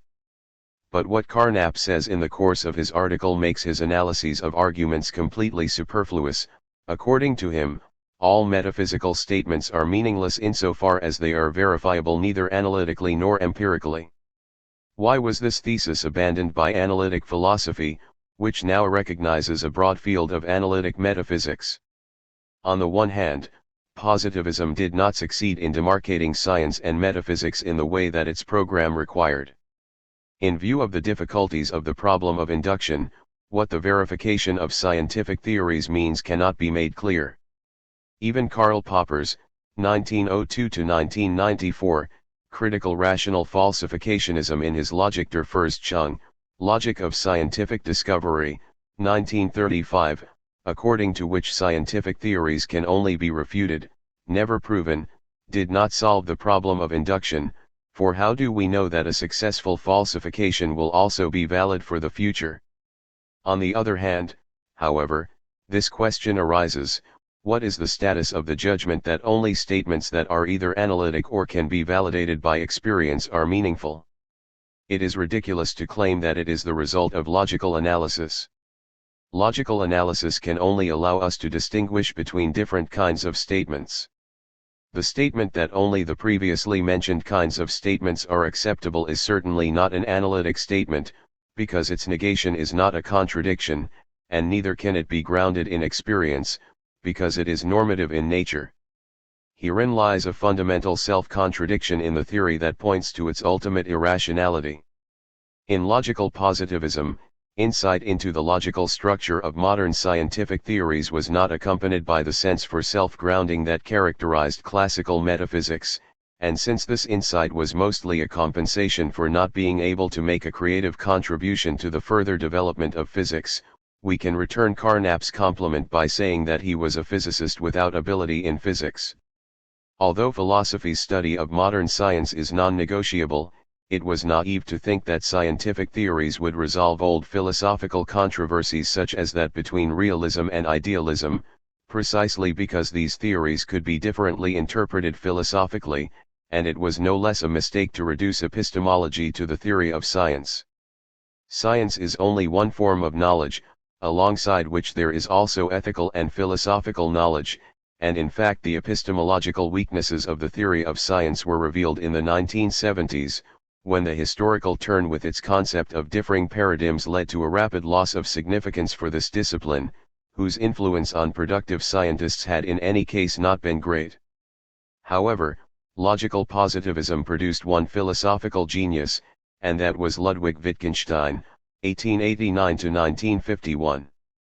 His work is slender. His two main books are the Tractatus Logico-Philosophicus, 1921, and the posthumous Philosophische Untersuchungen, Philosophical Investigations, 1953, of many notebooks published only after his death. The last, Übergewissheit, Uncertainty, 1970, is the most fascinating philosophically, because it seeks to limit the language game of doubt by drawing attention to the fact that doubt can begin in the first place only in relation to background knowledge, a transcendental justification of this knowledge is not, however, considered. Though Wittgenstein did not understand some crucial philosophical questions and certainly is not in the same league as Kant or Hegel, his appeal was considerable, and it can be explained as follows. First, Wittgenstein's ascetic life, which for a period caused him to completely abandon academic activities because he thought that in his Tractatus he had solved all philosophical problems, manifested an existential conclusiveness that is found in no other 20th century philosopher, least of all in any existentialist. Second, although this engineer who had stumbled into philosophy had only a modest familiarity with the philosophical tradition, he was mainly influenced by Frege and Bertrand Russell. This proved to be a blessing, for it enabled him to make a new beginning. Third, Wittgenstein outlined the program of logical positivism earlier, more clearly and more comprehensively than the other members of the Vienna Circle, and at the same time he immediately recognized its internal self-contradiction, which most of the positivists had long hidden from themselves. That the scientific conception of the world left unsolved the true questions with which a human life is concerned, Wittgenstein felt with an intensity that completely escaped the logical positivists, and therefore, fourth, in his second phase he propounded a philosophy which, compared with his early work, represents a break of a radicalness that only a few thinkers have ever endured. Continuity being important to every person, and probably to philosophers even more than to others. Finally, the literary form of Wittgenstein's two main works is highly innovative. The chilly abstraction of his metaphysics of logic goes hand in hand with the most apt metaphors and images, and Wittgenstein expresses himself regarding the great worldview problems of the time precisely by saying nothing about them in an age characterized by a form of mass media discourse entirely new in world history. He adopted a countercultural form of communication that is able to fascinate us more than the presentation of long treatises. It suited the linguistic skepticism of the period around 1900, think of Hugo von Hofmannsthal's Letter of Lord Chandos. The central point of departure of the Tractatus is the idea that the world consists not of things but of facts. Facts are existing states of affairs, and states of affairs are possible facts. Wittgenstein is working on a semantics of possible worlds that deviates from later ones. He defends a form of atomism. So-called atomic facts are independent of all others, and with their establishment the world is determined. For Wittgenstein the central question in epistemology and the philosophy of language is, how can we form a picture of the world, For example, a proposition. By picture, Wittgenstein does not mean something that outwardly resembles the world. Instead, what is crucial is that there be an isomorphic relation between picture and fact, i.e., there must be a bionic correlation between the individuals and attributes that constitute the fact and the elements of which the picture consists. Think of the projections of geometry or musical notations. These correlations are, as it were, the feelers of the picture's elements, with which the picture touches reality. Such a correlation is possible only thanks to the logical form that is common to the world and the picture. This is the sole regularity of the world. We can recognize something objective idealist in this idea, and that explains why Wittgenstein has been interpreted as both a metaphysical realist and as a transcendental philosopher. As a transcendental philosopher of language, however, because he would like to eliminate all psychological categories such as self-evidence. The limits of my language mean the limits of my world. The transcendental content is minimal in comparison with Kant, because Wittgenstein recognizes no synthetic a priori judgments and interprets causality, for instance, as Hume did. The sense of a picture lies in what it represents. Whether it is true can be determined only by comparing it with reality. But a proposition can be understood without knowing whether it is true. Whereas elementary propositions are logically independent of one another, and the statement of all true elementary propositions provides a complete description of the world, other propositions are truth functions of elementary propositions. An artificial language is best suited to the representation of such relationships, for its use avoids the logical confusions that characterize traditional philosophy, in which ordinary language reflects thoughts in a distorted way.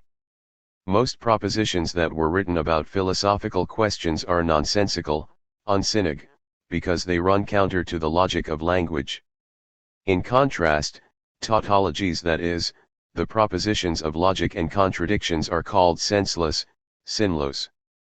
The ban on reflexivity is crucial for Wittgenstein's theory of propositions. No proposition can refer to itself.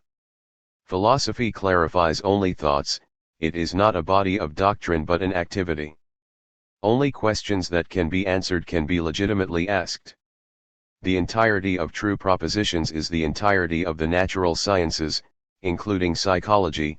There can be no ethical propositions. But what, then, is the status of the propositions in the Tractatus itself?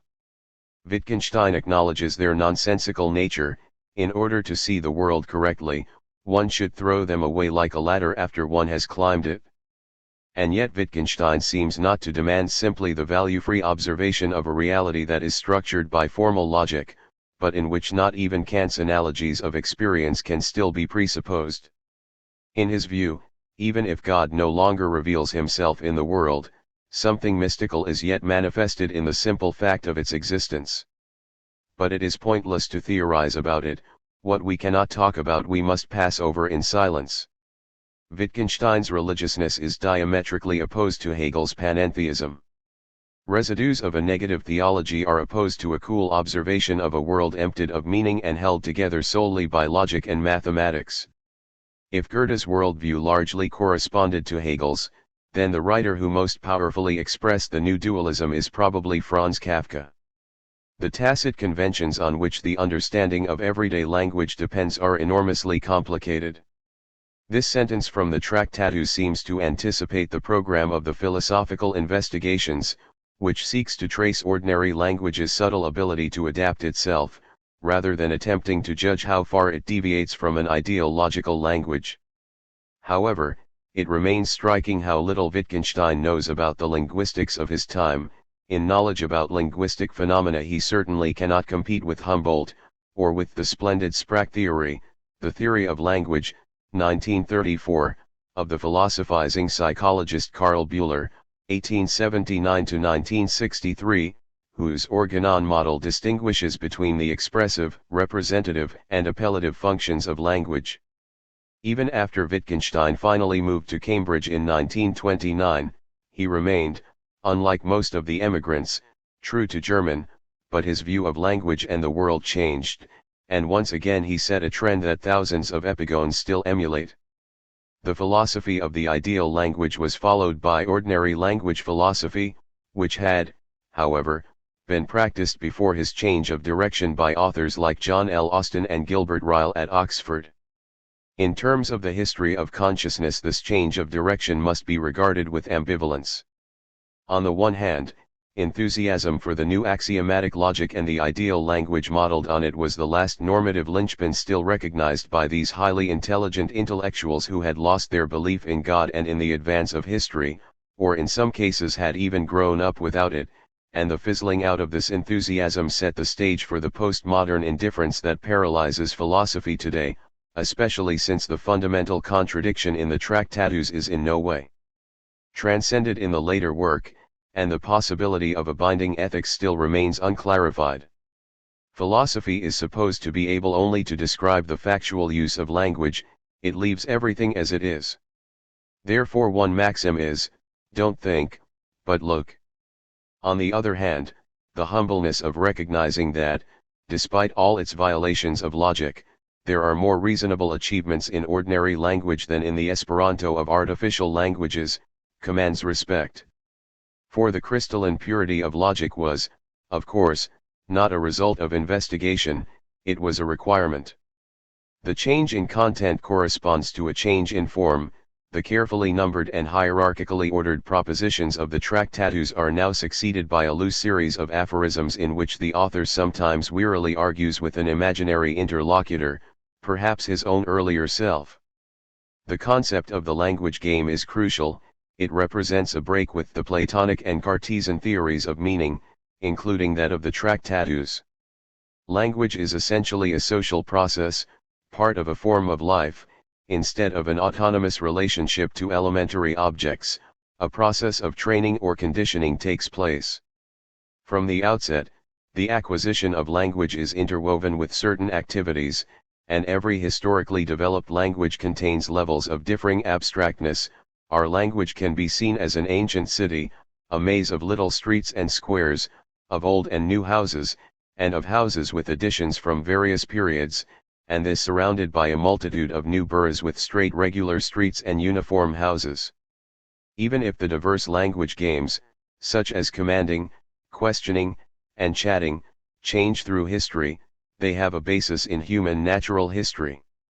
What is decisive for Wittgenstein is the rejection of the idea that the acquisition of language is preceded by a mental mastering of intellectual relations, an act of meaning, that is then expressed in language. Thinking is not an incorporeal process which lends life and sense to speaking, and which it would be possible to detach from speaking. Here Wittgenstein underestimates small children's cognitive achievements, which on transcendental grounds have to precede the acquisition of language, and without which the identification of things could never even begin. For Wittgenstein, the understanding of a meaning is shown only in the concrete use of language, there is no inner image that guides its use. His reflections on rule following are particularly famous, and have been interpreted by Saul Kripke, probably correctly, in the following sense: according to Wittgenstein, there are infinitely many legitimate ways of continuing the previous application of a rule, and therefore only what is socially established can be seen as the right continuation. For that reason Wittgenstein rejects the possibility of a private language, for example a private language for one's own feelings, and he tends to reduce pain to pain behavior. The rediscovery of the mind-body problem in the analytic philosophy of recent decades was therefore a revolt against Wittgenstein. A recurring theme is his polemic against essentialism. Instead of seeking a common essence, for example of language games, Wittgenstein refers to family resemblances, which through continuous intermediate forms also bind together very different objects. The relativistic consequences of his concept of language games were soon drawn in many disciplines, from the social sciences to the history of science. But Wittgenstein's most radical suggestion is his new concept of philosophy itself. For him, the results of philosophy are bumps that the understanding has got by running its head against the limits of language, and his goal is to shoo the fly the way out of the fly bottle. As in the Tractatus, the point is still ultimately to free oneself from the torment of reflection. Anyone who is unhappy in philosophy will obviously prefer Wittgenstein to Hegel.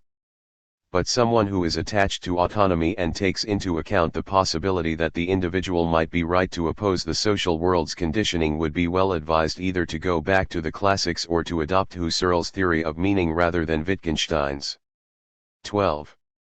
The search for a foundation of the human sciences and the social sciences. In Neo-Kantianism and Dilthey, and Husserl's exploration of consciousness. Before taking up the other major movement of the first half of the 20th century, Neo-Kantianism must be mentioned, even if it does not display the same originality as positivism and phenomenology. After the end of German idealism and the rise of a materialist worldview, e.g., in the work of Ludwig Buchner, 1824–1899, the brother of the great poet George Buchner, an obvious middle way presented itself in the form of a return to Kant that carried transcendental thought further and thereby raised, for instance, the history of philosophy and of science to a new level. The founder of the Marburg School was Hermann Cohen, 1848–1918, and he was followed by a large number of other German Jewish thinkers. On the one hand, this is the expression of the outwardly successful recognition of Judaism by the German middle class that had occurred in the meantime. On the other hand, the large number points to a special sensitivity with regard to the dangers of modernity that Judaism, like Catholicism, sensed earlier than did Protestantism.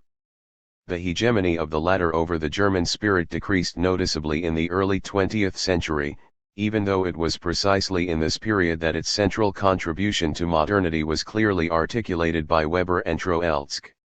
Whereas Edmund Husserl converted from Judaism to Lutheranism, and Max Scheler and Edith Stein, 1891–1942, converted to Catholicism, Cohen is perhaps the best example of someone who brought the Jewish spirit into the German university, while at the same time remaining true to his own tradition. After emeritus status was conferred on him in Marburg, Cohen taught at the Berlin Lehranstalt für die Wissenschaft des Judentums. In a brochure published in 1915, he defended the essential affinity of the German and Jewish spirits. According to him, ethical universalism demands a democratic socialism and a league of states, each of which could include different ethnic groups. In the Prussia of the Second Empire, Cohen was active in support of universal suffrage and workers' rights. His student Paul Naderp, 1854–1924, co-founded Social Education. Cohen's last and probably most original work, Die Religion der Vernunft aus den Quellen des Judentums, The Religion of Reason Out of the Sources of Judaism, 1919, ends with a stirring invective against the specter of hatred among peoples, that angel of death who strides through the world with his scythe. Whereas a large number of European intellectuals not only welcomed the First World War when it broke out but also stumbled, filled by hatred, into the Second World War after the first was over, Cohen, like Pope Benedict XV, saw this war as the moral catastrophe that it was. Both of them were inspired by the high regard for human life that both Judaism and Christianity taught, and both are, paradoxically, better representatives of reason than the radical modernists who swept away all normative claims in the name of life or history. Cohen's last book is an interpretation of his own religion using Kantian concepts, repeatedly strengthened by intelligent critiques of pantheism as well as of Christian dogma and ethics, for example, of the doctrine of substitutionary atonement. Out of zeal both a religious Jew and a Kantian, Cohen argued against the absorption of Judaism into the general culture, thereby reminding us of the simultaneous revolt of dialectical theology against cultural Protestantism. However, unlike the latter, Cohen is rationalistic, like the greatest Jewish philosophers of religion in the Middle Ages.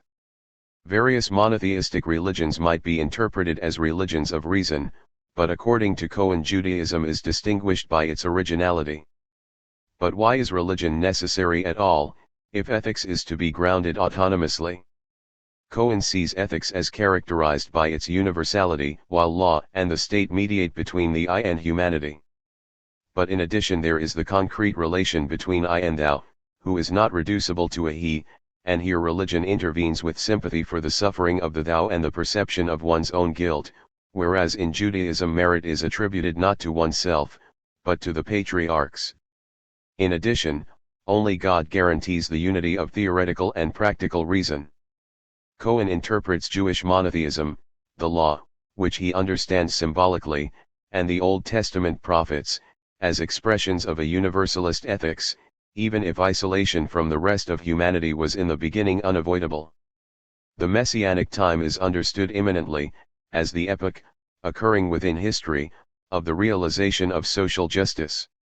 For Cohen, eternal punishment in hell is incompatible with God's love, and even rewards in the beyond ought not to play any role, since doing one's duty is its own reward, a saying from the Mishnah that Spinoza had adopted and which indicates the affinity between Judaism and Kant's anti-eudaimonism.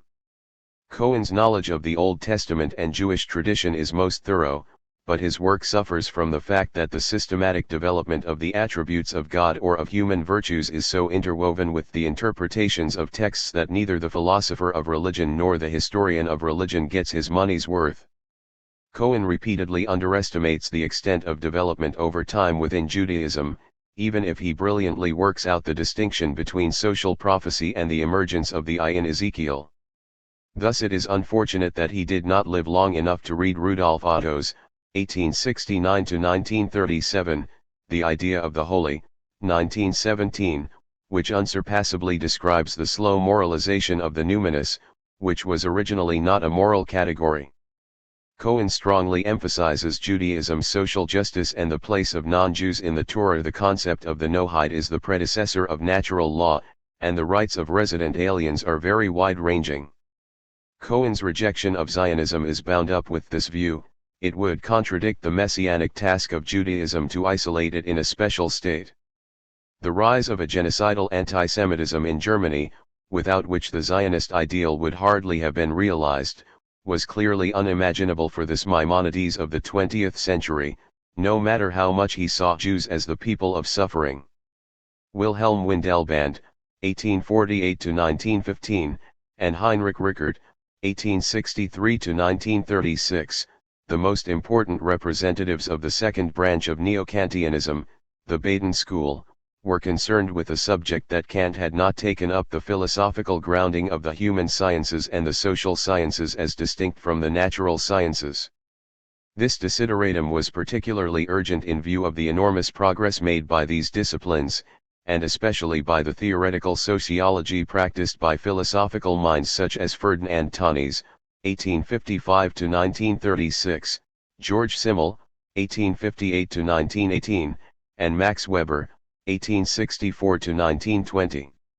In Gemeinschaft und Gesellschaft, Community and Society, 1887, Tönnies worked out, using polar oppositions in a way reminiscent of Hegel, basic structures of the social, and ranked the community, which experiences the social bond as an end in itself, over the atomistic society, thereby involuntarily preparing the way for the opposition, hyped in the ideas of 1914, between Anglo-American individualism and the German ethnic community. To this opposition Thomas Mann, 1875–1955, added, in his Betrachtungen eines Unpolitischen, Reflections of a Non-Political Man, 1918, the opposition between civilization and culture. Simmel was closely associated with Lebensphilosophy. His main work is probably his Philosophie des Gelds, Philosophy of Money, 1900, which brilliantly analyzes the consequences for the social value system of the triumph of the money economy. Max Weber presented especially in the first part of his masterwork later titled Wirtschaft und Gesellschaft, Economy and Society, 1921–22, what is still the most comprehensive theory of sociological categories, with an abundance of enduring definitions of social phenomena. Although he was himself religiously tone-deaf, he thoroughly investigated the contribution made by religions to the development of the economy and the state. For instance, in Die Protestantische Ethik und der Geist des Kapitalismus, The Protestant Ethic and the Spirit of Capitalism, 1904–05. At the same time, he articulated the modern demand for value freedom in the classical essays Die Objektivität Sozialwissenschaftlicher und Sozialpolitischer Erkenntnis, Objectivity in Social Science and Social Policy, 1904, Der Sinn der Wortfreiheit der soziologischen und ökonomischen Wissenschaften, The Meaning of Ethical Neutrality in Sociology and Economics, 1917, and Wissenschaft als Beruf, Science as a Vocation, 1917. All this did not prevent him from demanding from politicians, in his lecture Politik als Beruf, The Profession and Vocation of Politics, 1919, an ethics of responsibility instead of an ethics of conviction that preserves the purity of one's own inwardness. In general, he describes as an iron cage the loss of meaning and freedom that was setting in with the modern processes of rationalization and bureaucratization, and, paradoxically, designates as the end result of this disenchantment a polytheism of abstract values that can no longer be hierarchically ordered. His melancholic analysis of the costs connected with the inescapable process of modernization is reminiscent of Wilhelm Raabe, who may have been the subtlest of the German writers of the late 19th century. Precision in concept construction, mastery of countless sources from the most varied cultures, and an existential suffering at the hands of modernity make Weber the greatest social scientist of the 20th century.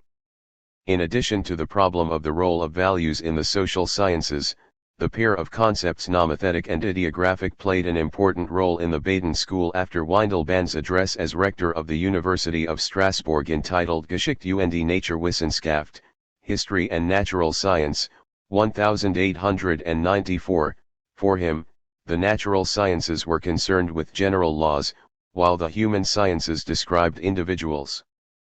But it was soon objected that in natural history there was certainly a description of individual natural objects and that economics, for example, sought to establish general laws. In the methodological controversy over Karl Lamprecht's, 1856–1915, Deutsche Geschichte, German History, 1891, the question was to what extent even historical science was required to seek to establish laws, but Lamprecht was unable to overcome the notion, which was predominantly ideographic and influenced by Leopold von Ranke, 1795–1886. The last great neo-Kantian was Ernst Cassirer, 1874–1945, one of the last thinkers who was familiar with both the natural and the human sciences of his time. Against Schlick, he defended an interpretation of the theory of relativity that was Kantian in the broad sense of the term, and in which thought experiments were central. Kant's forms of intuition were formalized and open to historical concretization. In his Philosophie der symbolischen Formen, Philosophy of Symbolic Forms 1923, he presented an integrative philosophy of language, myth, and knowledge. By referring to a plurality of approaches to reality, he left the narrow-mindedness of positivism behind him, but the inevitable question arises as to why there are precisely these specific approaches, whether they are equally justified, and how they are to be ranked in the event that they conflict. Before Neo-Kantianism, Wilhelm Dilthey, 1833–1911, had already undertaken a critique of historical reason, that is, an attempt to ground the human sciences in an understanding psychology, verstehende Psychologie, as opposed to an explaining psychology, that was not based on laboratory work but guided by a philosophy focused on the meaning of life, Lebensphilosophie. His first major work on this subject, Einleitung in die Geisteswissenschaften, Introduction to the Human Sciences, 1883, seeks to distinguish the human sciences, Geisteswissenschaften, which for him include the social sciences, from the natural sciences, Naturwissenschaften, on the one hand, and from metaphysics on the other. Hence Dilthey waged a two-front war against German idealism and positivistic naturalism, and in the process contributed to the formation of the specifically human sciences consciousness that now graces not only universities but also publishing houses and the feature pages in newspapers. It is comprised of enormous historical erudition with, however, an aversion to rigorous philosophical arguments, incompetence in mathematics, and a limited understanding of the exact natural sciences. Dilthey's introduction remained, like many another in post-classical philosophy, unfinished, presumably because it lacked a generating architectonic principle. The first book offers an abundance of important insights. Human nature includes not only thinking, but also willing, feeling, and imagining. The human sciences are concerned with facts, theorems, and also value judgments, which must be clearly distinguished from statements about reality. Society cannot be explained solely on the basis of the individual. Studies of cultural systems, for instance, art, are opposed to studies of external organization, for instance, the state, with law connecting the two of them. Sociology and philosophy of history are criticized for their abstractions. Instead, Dilthey argues for historical research which is based on a mastery of the individual human sciences that is as comprehensive as possible and which culminates in a universal history.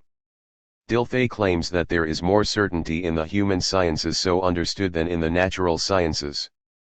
In the second book, there is a destruction of the history of metaphysics that anticipates Heidegger and is more dilettantish than that of logical positivism, because there is hardly any analysis of arguments. What is more, Dilthey does not understand that he himself harbors metaphysical assumptions. For example, in his critique of Kant's naturalism, the assertion that mind is irreducible to nature is itself a statement about being. Der Aufbau der geistigen Welt in den Geisteswissenschaften, The Formation of the Historical World in the Human Sciences, 1910, clearly goes beyond the first work, among other reasons because Dilthey is working on a hermeneutics that seeks to do justice to the understanding of the expression of what is experienced, in both its life-world form and its scientific form. The human sciences deal with objectivizations of the mind. Characteristic of them is the movement back and forth between the whole and its parts, between universal history and individual sciences such as linguistics or legal studies. Through an abundance of studies on the history of philosophy and the history of literature, Dilthey inspired concrete research in intellectual history more than almost anyone else. His works on Schleiermacher as well as on the young Hegel are still trailblazing. However, what is untenable in his approach is that in his essays on the theory of worldviews, Weltanschauungen, he observes philosophy from the outside. Metaphysical systems are classified as works of art and deprived of their own claim to truth. Dilthey's objectively fruitful typology of philosophical systems that divides them into naturalism, the idealism of freedom, and objective idealism, and that was sketched by his teacher, the important Hegel critic Friedrich Adolf Trendelenburg, 1802–1872, takes no interest in the question as to which of the systems stands out from the point of view of its theoretical grounding, and Dilthey also fails to explain which type of system his own typology belongs to. Metaphilosophy becomes a kind of hovering over philosophy instead of its crowning achievement. The end result of Dilthey's approach was a historical relativism that is aware of everything that has ever existed in the intellectual world without being able, or even wishing, to decide what is true in these intellectual structures. The modern scholar in the human sciences deals in ideas, and thus overcomes the parochial prejudices of the naive religious consciousness, which holds that its own tradition has access to the Word of God. But not only does he lack the vitality and the ethical seriousness of the naive religious consciousness, his approach guarantees that, inevitably, his own activity must appear to be only one way of proceeding among many. Certainly Dilthey suffered from this result, and sought to overcome relativism. The human sciences are supposed to lead back to life. But as Gellin correctly writes, the imitation and vicarious living of another person's mental energy is not the emergence of the same energy in oneself, since there is no more radical chasm than that between the imagined will and the real will. This relativistic consideration of worldviews continued to be influential on an intellectually much lower level in Oswald Spengler's, 1880–1936, Der Untergang des Abendlands. Umrisse einer Morphologie der Weltgeschichte, The Decline of the West, Outlines of a Morphology of World History, 1918, and was later accompanied by the noisy demand that a decision finally be made.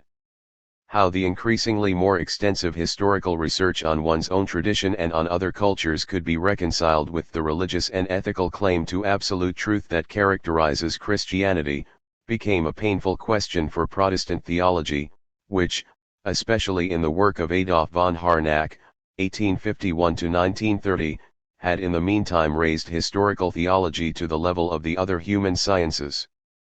Ernst Troeltsch, 1865 to 1923, was the writer who discussed this question most intensively, without, however, being able to provide a satisfying answer, because the cultural Protestantism of his time no longer had any available philosophical foundation. In Das Wesen des Christentums, The Essence of Christianity, 1900, Harnack presented one of the most honest appraisals of Christianity, and as a co-founder of the Kaiser Wilhelm Gesellschaft, which in 1948 became the Max Planck Gesellschaft, for a time he made German science preeminent worldwide. Edmund Husserl, 1859–1938, the most important critic and stimulator of Dilthey in his last decade, was probably the 20th century thinker who remained most loyal to the traditional concept of reason. Like Frege, Husserl had a doctorate in mathematics and thus fascinates analytic and continental philosophers alike. The pertinence and clarity of his works, his distinctions, which are always essential, hardly any philosopher's corrections to his work in later editions are so worth careful study, his sounding of the inner life of the mind with mathematical precision, the pathos of his belief in philosophy, the originality of his combination of a form of Platonism with a Neo-Cartesian theory of subjectivity as the ultimate founding authority, as well as his personal integrity, make him the most relevant thinker of the 20th century. However, two important reservations are to be made. First, Husserl is thematically much narrower than the great philosophers of the classical age. Though first-rate in theoretical philosophy, he wrote nothing on ethics, aesthetics, or philosophy of religion. His knowledge of the history of philosophy was very selective, and his understanding of the political changes of his time was minimal. The quality of his enormously extensive private notes, which were published posthumously in Husserliana, is uneven. Second, Husserl's students undertook, even during his lifetime, a radical deviation from his own understanding of phenomenology. This was not, of course, Husserl's fault, but it does show that his broad ignorance of the empirical sciences of his time, for instance of Freud's analysis of the unconscious foundations of our consciousness, remains unsatisfactory despite his obvious superiority on the level of theoretical validity. Husserl was the student of Franz Brentano, 1838–1917, the nephew of the poet Clemens Brentano and his sister, Bettina von Arnim, and thus a scion of what is probably the most famous German-Italian family. A priest, Brentano resigned after the announcement of the dogma of papal infallibility in 1870. His most important achievement consisted, first, in a reappropriation of Aristotle, who was used, as in Trendelenburg's work, against German idealism. In this connection Brentano developed a fascinating theory according to which the history of philosophy passes through four phases that repeat themselves, and second, in a refoundation of philosophy thanks to an analysis of human consciousness. Though Brentano welcomed the development of experimental psychology, which took place in the late 19th century with the active collaboration of philosophers like Wilhelm Wundt, 1832–1920, and Karl Stumpf, 1848–1936, he himself did not work experimentally and insisted on the intrinsic legitimacy of a first-person psychology, along with an approach in the third person. His discovery that acts of consciousness are intentional, that is, are related to something, is crucial. He wrongly thought that everything psychic was intentional. However, what the precise status of this something is, whether it is immanent in consciousness or transcends it, is not easy to determine. In the first case, it would seem impossible that different subjects could establish relations to the same object, while in the second it remains unclear how a relation to a fictive structure is possible. In Vom Ursprungssittlicher Erkenntnis, The Origin of Our Knowledge of Right and Wrong, 1889, Brentano defends, against subjectivism, a moral realism in ethics that is based on elementary self-evidence. Love and hate are seen as basic moral acts, and Brentano develops a few fundamental axiological principles for identifying objectively right love and preferences. Despite his critique of Kant's formalism, Brentano shares his conviction that threats of punishment, even if made by God, cannot be a legitimate sanction of morality. Knowing and loving, for instance, are valuable on intrinsic grounds. Husserl owed his philosophical awakening in part to Freya's critical review of his book Philosophie der Arithmetik, Philosophy of Arithmetic, 1891, which reproached him for his mixture of logical and psychological observations. In his Logisk Untersuchungen, Logical Investigations, 1900 to 1901, he himself became the severest critic of psychologism, which was then the most widespread theory of logic. No other work of the 20th century is as good an introduction to philosophy as its Prolegomena, because no other work argues its case so successfully on the subject of one of the fundamental problems of philosophy. Whereas psychologism claims that logic, even if perhaps embedded in a normative dimension, is reducible to psychology, which investigates the ways people judge and draw conclusions, Husserl shows with ever new arguments that although logic as the theory of the art of knowing is partly based on the psychology of the human mind, it is absurd to base a priori logic on empirical facts or to try to derive the latter from the former. On the contrary, logic is the science of the ideal conditions of the possibility of science itself, and as such it is the foundation of psychology, as of the other sciences. Building not on Fichte but rather on Bolzano, Husserl develops a theory of science that seeks to determine the fundamental form specific to all the sciences. He argues partly that the prejudices of psychologism, such as confusing laws that serve as the basis of normativization with those that contain this normativization itself as content, are false, and partly that as a skeptical relativism, psychologism leads to self-contradictory consequences. Anyone who confuses logical truths with real laws has to assume that the laws of truth regulate their own coming and going. Even species relativism, which claims that logic holds only for human beings, is untenable, because it confuses the act of judgment with the content of the judgment. Husserl understands logic on the analogy of mathematics and insists on a radical distinction between ideal assessment and causal explanation. Psychology has to explain all acts of judgment, even false ones, which it, qua psychology, cannot distinguish from correct ones. Evolutionary explanations of human cognitive behavior definitely have a legitimate place, but the problem of validity cannot thereby be resolved. Husserl conceives logic much more broadly than Freya, or even Freya's epigones, who see it as a theory of inferences. Much later, he was to write a book attacking the replacement of transcendental logic by formal logic. Unlike mathematics, pure logic raises the question of the essence of the thing, the event, space, time, etc., and why this essence can be conceived. It is thus both an ontology and a transcendental theory of science, not very different from what we find in Hegel, but without theological ambitions. For Husserl does not want a worldview philosophy, but a scientific philosophy. However, his misgivings regarding Hegel's theological roots led him to overlook the fact that, from the point of view of the theory of foundation, Hegel's triadic system of objective idealism has advantages over the dualism of ideal and real science.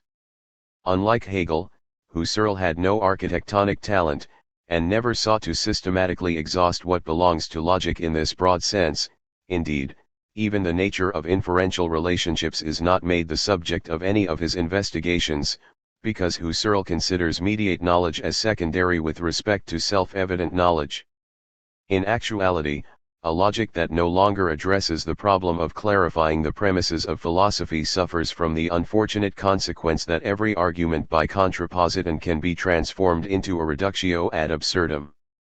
His 6 studies seek to prepare pure logic only in terms of critical epistemology and also discuss in that connection subjects in the philosophy of language. In order to proceed scientifically and without presuppositions, philosophy has to analyze the phenomena of consciousness that are going on in the course of knowing something. Husserl begins with the relationship between expression and meaning. He distinguishes meaningful expressions from indicative signs, and within the former their physical side from the psychic experiences attached to them. In the case of monologic discourse, words would certainly not function as indicators for the existence of psychic acts. Instead, the physical phenomenon, which is often no longer perceived at all, is accompanied by acts that give it meaning and intuitive fullness, that is, meaning-bestowing and meaning-fulfilling acts, respectively. The individual act of judgment should not be confused with what it says, its meaning, which it, as a single act, can share with many other acts, is an ideal unit. Husserl compellingly rejects the notion that meaning is identical with the illustrative mental images produced by the imagination.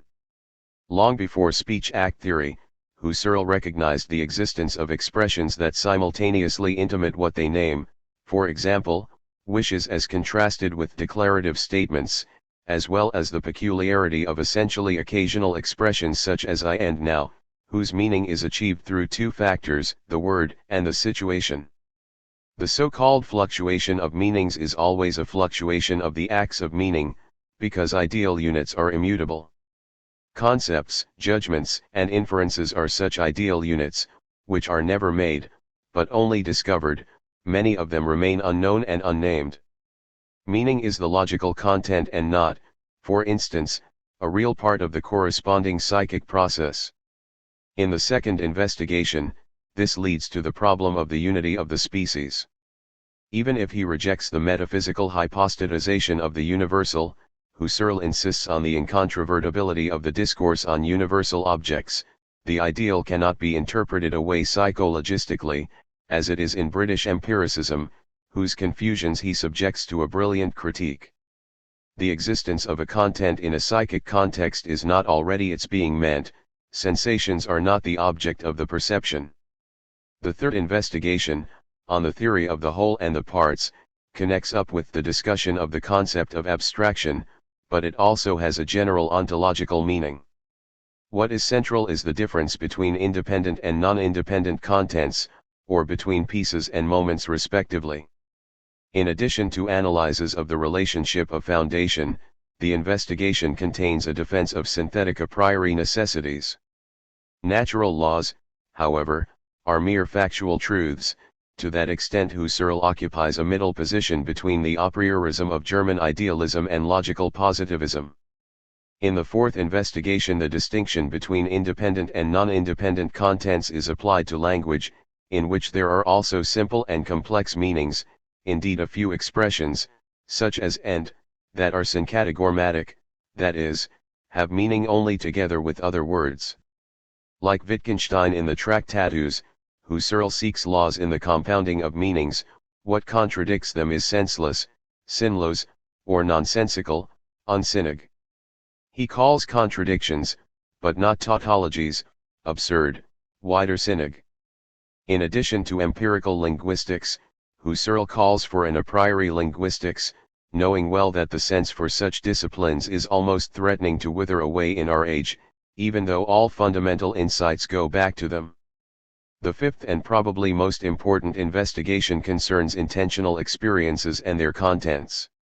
In opposition to Brentano, Husserl draws clear distinctions between three conceptions of consciousness: first, consciousness as the whole inventory of the empirical I; second, as the inner perception of one's own experiences; and third, as the quintessence of intentional experiences. The moments that constitute an act are not its intentional content. We do not see our sensations of colors, but rather colored things, and therefore the long-standing image theory of cognition is wrong. The analysis of complex acts, e.g., the pleasure taken in a state of affairs or the understanding of an expression, is impressive. The quality and matter of acts are considered as dimensions of them. We can relate to the same state of affairs in different ways, for example in a wish or a question. The representing content through which we relate to the matter is added later. As objectifying acts, nominal and propositional acts play a special role. In the sixth investigation Husserl outlines his theory of knowledge. Knowledge is present when the meaning intention is fulfilled through adequate intuition. The former exists independently of the latter, of course, since we can understand something before we consider it to be true. What is crucial here is that there is not solely a sensuous but also a categorical intuition, for instance the general intuition of universal kinds. Whereas Husserl argues, with Kant and against Hegel, that everything categorical is based on sensory intuition, he rejects, with Hegel and against Kant, the theory that categories falsify objects. No appeal to a non-categorial act is possible, and there is nothing that in principle could not be perceived. What distinguishes Husserl from both Kant and Hegel is that any attempt to derive the categories is alien to him. The categories have their origin in an intuition. That is unsatisfactory, as is the appeal to self-evidence as the ultimate criterion of validity. To be sure, the theory of knowledge may not be able to dispense with intuitions, but it is hard to understand how a fruitful conversation could take place between two persons who appeal to contradictory self-evidences, as quite often happens in the case of categorical intuition as well as in that of value intuitions. The phenomenon of errors of evidence is also a greater problem than that of a mistake made in a proof, because there is no procedure for clearly distinguishing errors of evidence from real evidences. Husserl's second masterpiece is his, never completed, Ideen zu einer reinen Phänomenologie und phänomenologischen Philosophie, Ideas pertaining to a pure phenomenology and to a phenomenological philosophy, 1913. This new science, which is conceived as a first philosophy without presuppositions that also takes itself as its object, is distinguished from psychology by two characteristics: it is a science of essences, not of facts, and its phenomena are seen, in contrast to the earlier work, as unreal. Husserl speaks of eidetic and of transcendental reduction, which together make up phenomenological reduction. The first reduction continues Plato, but with the modern concentration on consciousness, which is considered the ultimate foundation. The real existence of its contents is not a matter of interest, it is bracketed in the so-called epoche, but the contents of consciousness are undoubtedly given as such, independent of the question as to whether they relate to something physical or psychic. Husserl's Achilles' heel is his method of determining the essence of a thing, of for example an act of consciousness, by fictively varying the object until one reaches a point where it no longer has the same essence. This procedure seems undeniably circular, that is, it seems to depend on a preconception of the essence.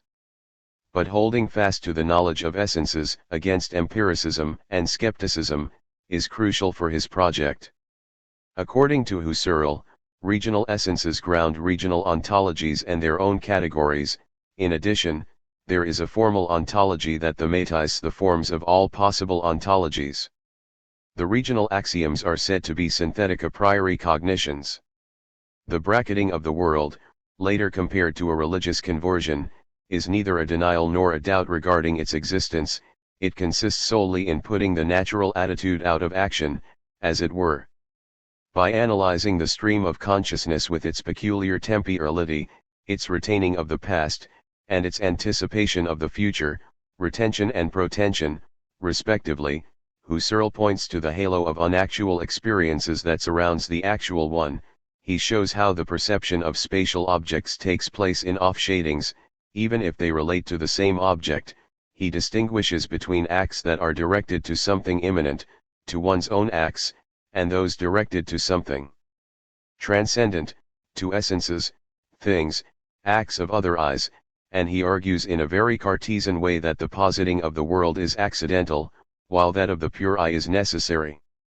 Even the annihilation of the world of things would only modify the eye's stream of experience, not suspend it. For being is in itself secondary with regard to the eye. Even God cannot be assumed to be transcendent in the same sense as the world, though Husserl is open to an original source of transcendental subjectivity. A causal explanation of the transcendental eye is excluded, since causality occurs only within the intentional world. Certainly, in the psychological attitude that exists parallel to the phenomenological one, consciousness is an occurrence within the world, but this relationship ultimately makes sense only in relation to the transcendental eye. Husserl's transcendental idealism is an important advance over earlier forms, especially those of Berkeley and Hume, because it is not based on confusing the act of thinking and the object of thinking, which in ideas are distinguished in an exemplary way as noesis and noema correlated with one another. Intentionality separates consciousness, the source of all reason and unreason, all right and wrong, all reality and fiction, from mere bundles of sensations. Husserl's differentiations between noesis and noemata are masterful and are modeled on the things themselves. He is right that in philosophy arguments lead to interesting results only if there is a method for coming to agreement on the premises. Being masterful in argumentation without access to the phenomena is insufficient for philosophy. In fact, it produces freewheeling. But there is no seeing without categories, and so the absence of a method of concept formation remains a disturbing lack in phenomenology. In particular, it seems impossible to circumvent logic, although Husserl would like to bracket it also. One has to insist on transcendental arguments, especially where consciousness is not simply being described but the legitimacy of its claims to validity is presupposed. Any first-person philosophy is threatened by the danger of solipsism, and it speaks in Husserl's favor that he himself acknowledged this problem. The 5 Cartesianische Meditationen, Cartesian Meditations, given as lectures in 1929 in Paris, published in French in 1931 and in German only in 1950, are a splendid introduction to phenomenology. They emphasize, among other things, Husserl's innovations with regard to Descartes, who gambled away his discovery by refeeing the ego into a thinking substance that interacted with others causally. The decisive last meditation seeks to replace transcendental solipsism with a monadological intersubjectivity. By constituting a sphere of ownness that separates my I from other contents within the contents of consciousness, I become aware of the peculiar status of my body, which is related back to itself insofar as, for example, one hand feels the other. But I experience entities with a body similar to my own as experiencing the same world as I do, indeed, as experiencing me, among other things. Within the world I also find objects such as tools, which in origin and meaning point to other subjects. On the one hand, according to Husserl, it is central that other eyes can appear to me only through the mediation of the body. If what belongs to the other's own essence were directly accessible, it would be merely a moment of my own essence. On the other hand, only the monadological community, the recognition of other eyes, leads to the constitution of the objective world. The higher levels of the community have to do with the common relationship of the monads, not to the objective world, but rather to one another. The study of the I-thou acts and the various types of social communities is considered an important task. By using the term monadology, Husserl deliberately harks back to Leibniz. Even if he does not share the latter's philosophical theology, he emphasizes that the different monads do not each have their own worlds. It could happen only accidentally that the horizons of individual monads would not be mutually accessible, for example because they operated in different cultural environments or life worlds. The concept of the life world becomes a universal philosophical problem in Husserl's last work, Die Krisis der Europäischen Wissenschaften und die Transcendental Phenomenologie, The Crisis of European Sciences and Transcendental Phenomenology, 1938. Its first part describes brilliantly the breakdown of belief in reason in an age of unbridled irrationalism, and traces it back in part to a truncated concept of objective science, as it was manifested, for example, in the value-free human sciences. Merely fact-minded sciences make merely fact-minded people. According to Husserl, this is only a residual concept of a comprehensive philosophy, which was beheaded by positivism, even if in truth the sciences are its branches. The technical aspect of the sciences is not affected by this process, but its sense of truth is shaken. With moving emotion the aged Husserl, who has lived in all its seriousness the fate of a philosophical existence, invokes philosophers as humanity's officials. Only if they restore the comprehensive concept of reason is the Europeanization of humanity more than a historical folly. In this work Husserl, who had earlier already taken an interest in a philosophical history of philosophy, offers an outstanding analysis, based on the history of philosophy and science, of the changes that took place in the early modern period and that produced, from Galileo on, the new natural science. Through momentous abstractions it distanced itself from its life-world basis, for example by mathematicizing qualities and by arithmetizing geometry, and thus made it possible to dominate nature. Husserl sees Galileo as both a discovering and a concealing genius, and Descartes' saving insight as being first correctly worked out in phenomenology. What is striking in this interpretation is the connection between deconstruction and a teleological orientation toward phenomenology. Husserl strongly insists that all the sciences, including logic, must be based on the life world. Genetically, he is surely right, but one wonders how science can criticize the life world if science cannot emancipate itself in terms of theoretical validity at least a little from the life world. Whether the non-intuitive theoretical concepts of science or the qualities of the life world have priority is not easy to decide, even if physics is dependent on the perception of marks on measuring sticks. Contrary to what Husserl maintains, in the case of geometry there seems to be no such dependency. Finally, there is the question of whether the program of a philosophical foundation in the life world does not itself transcend the life world, and thus contradict itself performatively. Seeking a theoretical foundation for the sciences in factual opinion seems paradoxical, though here Husserl links up with Heidegger and anticipates the later Wittgenstein, but it is more plausible that these two also abandon the classical conception of reason. Husserl continues to struggle with the relationship between subjectivity and intersubjectivity. The point of departure is supposed to be the transcendental epoche, without whose loneliness he does not consider radical philosophy possible, even if in an inner-worldly perspective, individual subjectivity is part of an intersubjectively shared life world. The transcendental I is precisely something other than the inner-worldly I, for which only a thou and a we exist. But at the same time the transcendental I is already supposed to constitute in itself a transcendental intersubjectivity. A master is not helped by students who are epigones, and when original minds break with the master's teaching, he is seldom happy about it.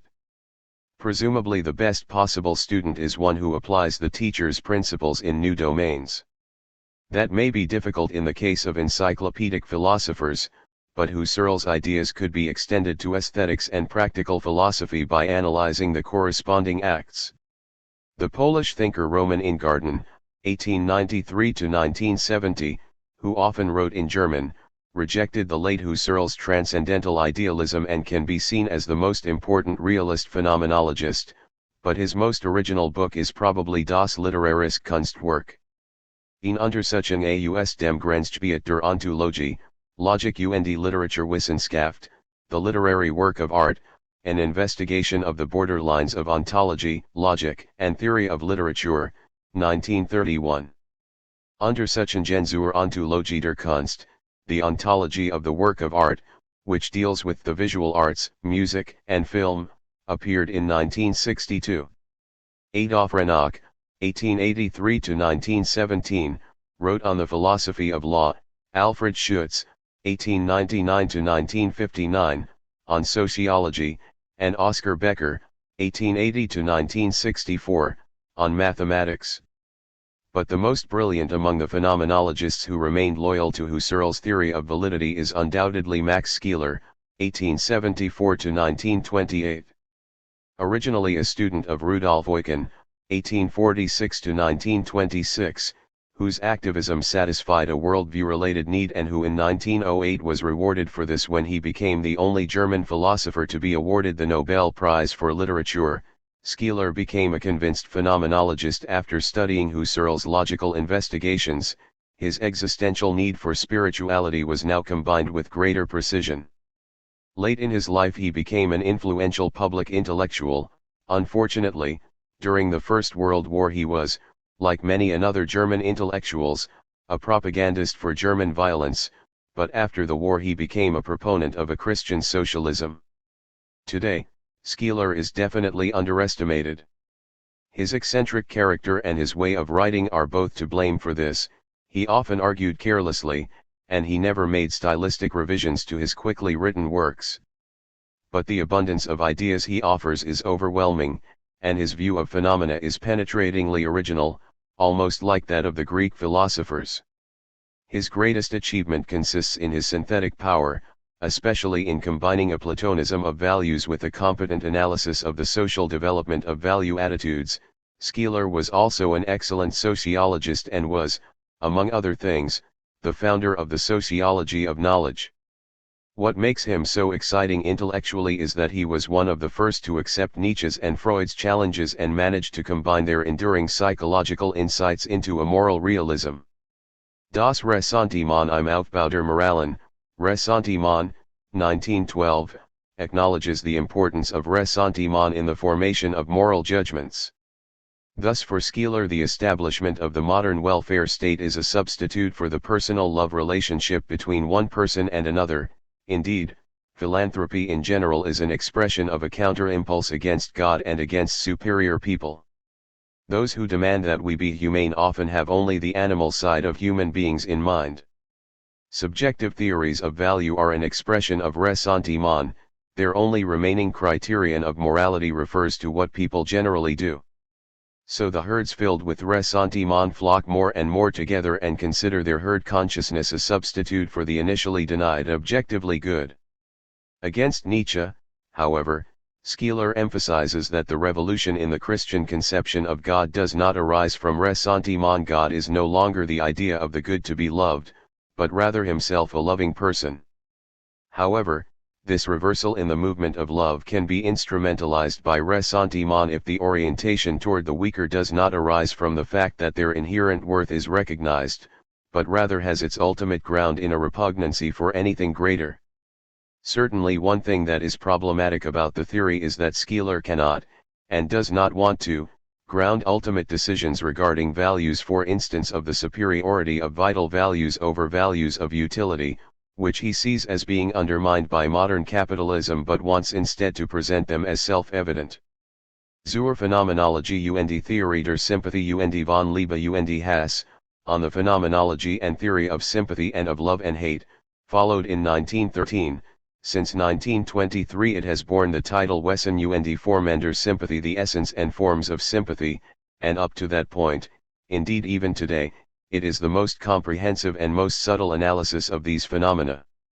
Schiller's distinction between vicarious feeling, Nachfühlen, and empathy, Mitfühlen, is classic.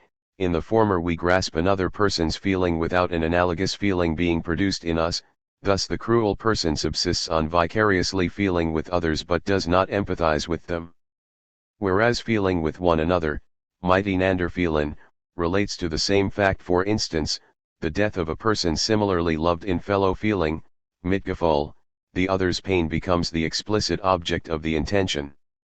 On the other hand, emotional contagion, Gefühlsansteckung, is a causal process that operates unconsciously, in which there is no intention directed to the states of consciousness of other people.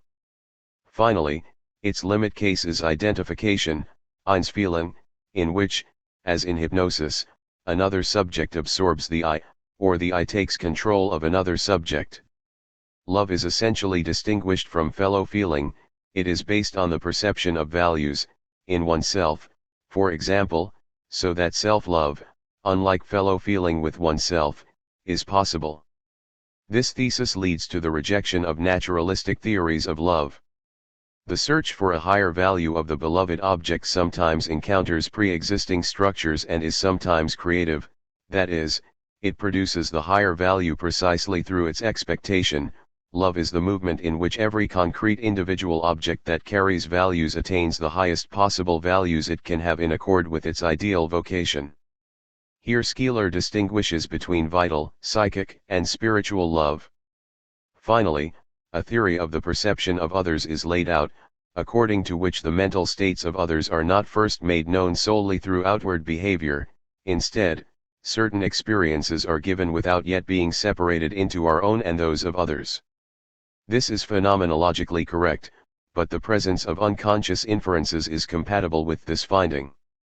Schiller's magnum opus, Der Formalismus in der Ethik und die Materiale Wertethik, Formalism in Ethics and Non-Formal Ethics of Values, which rightly can be considered the 20th century's richest axiology, at least in German, was published between 1913 and 1916.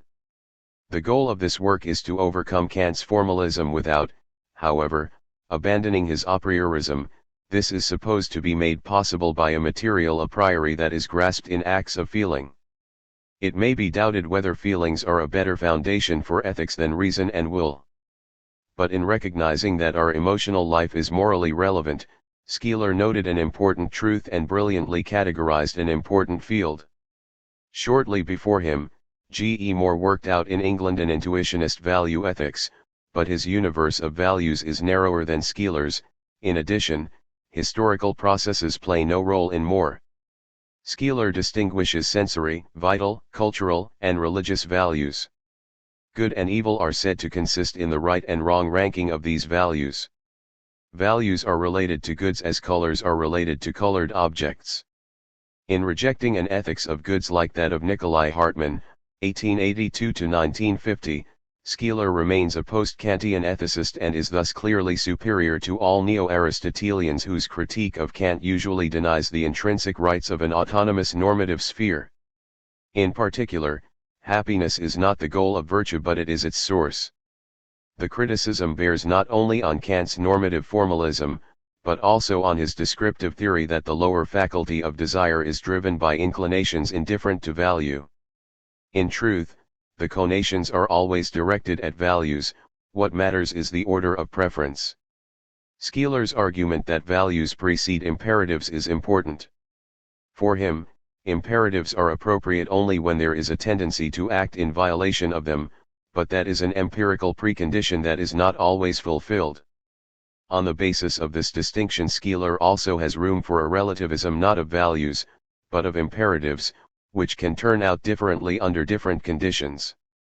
The work ends with a complex theory of the person, which is distinguished from the I, character, etc. It is the person who executes intentional acts and cannot be psychologically objectivized, one can only co-execute or re-execute his or her acts. In the absolute value he attributes to the person, Skeeler remains true to Kant, with however the difference that according to him acts of feeling, and not only those of thinking and willing, are a central part of the person. Neither does he want to exile the realm of ends to the noumenal world. His theory of social units, which differentiates between mass, life community, society, and solidaric love community, which preserves the spiritual individual person, goes even farther than Tani's. For Skeeler, the love community is realized in the Catholic Church, which fascinated many phenomenologists, but toward the end of his life Skeeler broke with the Church because he felt that it was too repressive with regard to the individual. Skeeler's personalist phenomenology nonetheless gave Catholicism an opportunity for a more timely self-interpretation. One has only to think of Karol Wojtyla, later Pope John Paul II.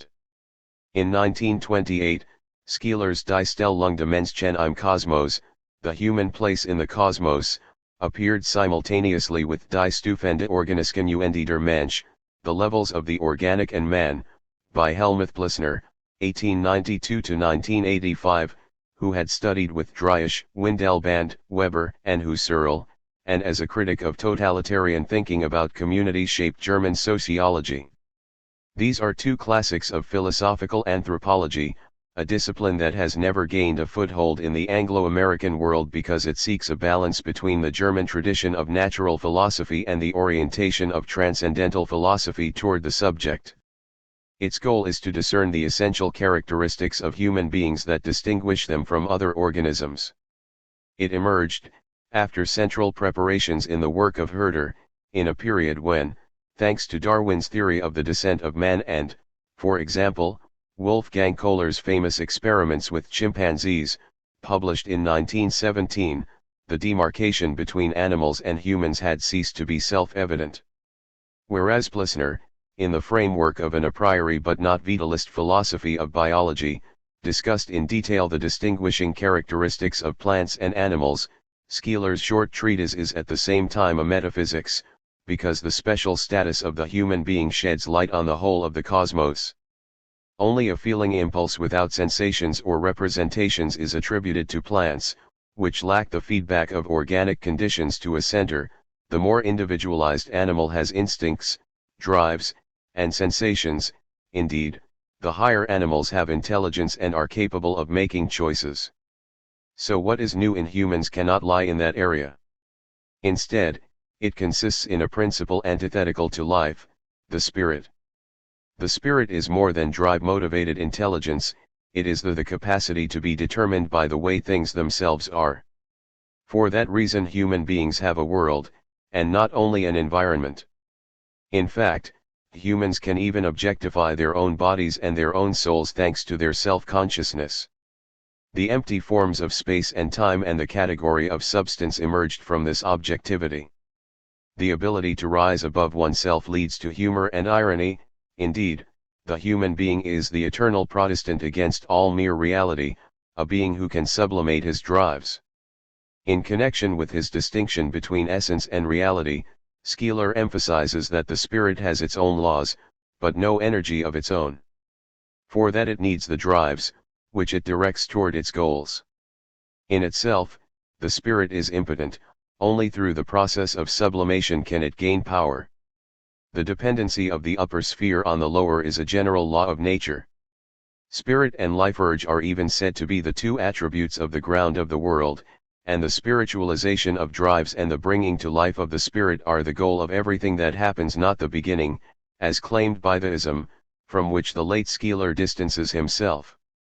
Only through the act of commitment, not through objectivization, can a human participate in the ground of the world. Against Descartes, Skeeler defends the identity of the physical and the psychic sides of the life process, which are different only phenomenally. But he offers instead another dualism, which seems to mediate Hegel and Schopenhauer. Of special interest is Skeeler's debate with Ludwig Clausius, 1872–1956, whose main work, Der Geist als Widersacher der Seele, The Spirit as Adversary of the Soul, appeared a year later. Skeeler understood that the Lebensphilosophy of the 1920s, despite its not unjustified revolt against an excessive rationalization of society, was a romanticizing flight toward youth and a primitive past that was arbitrarily constructed in order to compensate for suffering caused by one's own over-intellectualization. Unlike the neo-Kantian critics of Lebensphilosophy, however, Skeeler recognized the power of the life urge and tried to make it subservient to the spirit.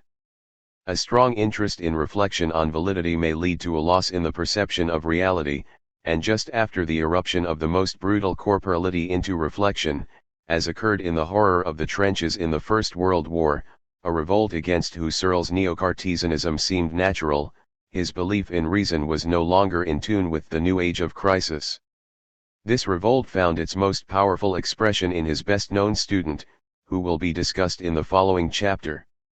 But we must note that the problem of intersubjectivity, with which the late Husserl and Max Skeeler struggled, led in the 1920s to a trend that declared, against any transcendental idealism, that the I-thou relationship was the center of reality, and was for the most part religiously inspired. Martin Buber's, 1878–1965, Ich und du, I and thou, 1923, is the best-known book of this dialogic philosophy, whose weaknesses it shares, phenomenological power and poetic language influenced by expressionism at the expense of conceptual and argumentative clarity. It draws its life from the opposition between the it world and the thou world. In the it world everything is objectified, whereas the fundamental word I-thou establishes the world of relation. The fellow human being is the most important but not the only thou. Both nature and intellectual structures, such as characters in literature, can become thous, and God is pure thou. Buber realizes that the thou relationship symmetry cannot last long, without it man cannot live. But he who lives with it alone is not a man. Relation is more than feelings, which are in reality well adapted to the soulless bureaucracy of modernity. If, like the modern man, you have learned to concern yourself wholly with your own feelings, despair at their unreality will not easily instruct you in a better way, for despair is also a feeling and thus something interesting. In 1938, Buber was still able to emigrate to Palestine. Among Zionist intellectuals he had a special status because of his tireless activity, from Brit Shalom's founding in 1925 until his death, on behalf of a binational state that would include Arabs and Jews on equal terms. Die Schrift, the scripture, his translation of the Old Testament written together with Franz Rosenzweig, 1886–1929, is intended as a German Jewish alternative to Luther's Bible. 13. Is philosophy partly to blame for the German catastrophe? Heidegger between fundamental ontology and history of being. No one concerned with German intellectual history can avoid confronting the question as to why precisely this culture is responsible for what are probably the most atrocious crimes of the modern age. How could this people of poets and thinkers so quickly come to be seen by its neighbors as a people of mass murderers and accomplices? It is absurd to maintain that the study of Germany has to concentrate on the period between 1933 and 1945. To the contrary, the Nazi terror is so enigmatic because it was supported by a culture that had made great and unique intellectual achievements, also and precisely during the Weimar Republic. The abundance of first-rate German scientists, artists, and philosophers during the first 3 decades of the 20th century is astonishing, as the last 2 chapters have demonstrated. And it is above all for that reason that we find ourselves facing the question as to whether the German spirit contributed to the resistible rise of National Socialism. It is hard to answer this question in a systematic way, because the manifold factors that play a role here can hardly be weighed against one another. Indeed, it is even a matter of debate whether ideas exercise a causal effect at all. But anyone who maintains that they do can hardly avoid looking around for the ideas that promoted the advance of National Socialism or at least hindered the opposition to it, even while keeping always in mind that other factors were far more important: the military defeat of 1918, which the country had still not gotten over, the lack of acceptance of the Republican form of government amid widespread crises in long-standing views of political legitimacy and in the Weimar institutions themselves, the internal and international tensions that arose partly from the emergence of the Soviet Union, and the economic depression that began in 1929. But even if fascism was not confined to Germany, National Socialism was so different from fascism's other forms that it is natural to seek in it a connection with specific German traits, among which, along with thoroughness even in evil, are also philosophical ones. Anyone who wants to answer the question as to why so many Germans followed Hitler would do well to distinguish 3 levels of followers. First, there was a relatively small minority that supported the National Socialist policy of annihilation out of deep conviction. Second, there was a large group that did not approve of mass murder as a political means, but in 1933 was willing to bring to power a government from which every kind of brutality could be expected, so long as it could be hoped that it would make Germany strong again, ward off the communist threat, avenge the country's defeat at the hands of France, and destroy the British hegemony that Germany had observed with increasing envy ever since its unification in 1871. Third, there was a large number of people who did not vote for Hitler, but nonetheless obeyed him, not only because they did not want to take any risks, but also because they were convinced that they owed obedience to the legal government. The last group followed an old German tradition in which Luther and Kant are the central figures. A plausible theory of resistance was hardly offered by German philosophy, and the disappearance of the doctrine of natural law did not make it easier to reformulate such a theory. The second group had lost the belief in the intrinsic worth of the rule of law, as well as in the moral command to avoid war as much as possible. It was, like Spengler or Carl Schmitt, for example, fascinated by power politics and thus as far distant from Kant as could be imagined. The decline of Enlightenment ideals was connected with the limit experience of attrition warfare of the First World War, which mocked the early modern state's promise to keep violence within bounds. This was in no way limited to Germany. In Germany, however, nationalism could pride itself on an exceptional culture that had to be protected against being infested by Western European values. The destruction of reason, to borrow the title of György Lukács's 1885-1971 well-known book of 1954, Die Zerstörung der Vernunft, took place in the 1920s on various levels. Universalist ideals had been undermined by Nietzsche and the anti-democratic right, but logical positivism, which was situated on the political left, also argued that ethical propositions were only subjective, and thus made its contribution to weakening, within the history of German consciousness, the conviction that people are bound to an ethical order that transcends their self-interest.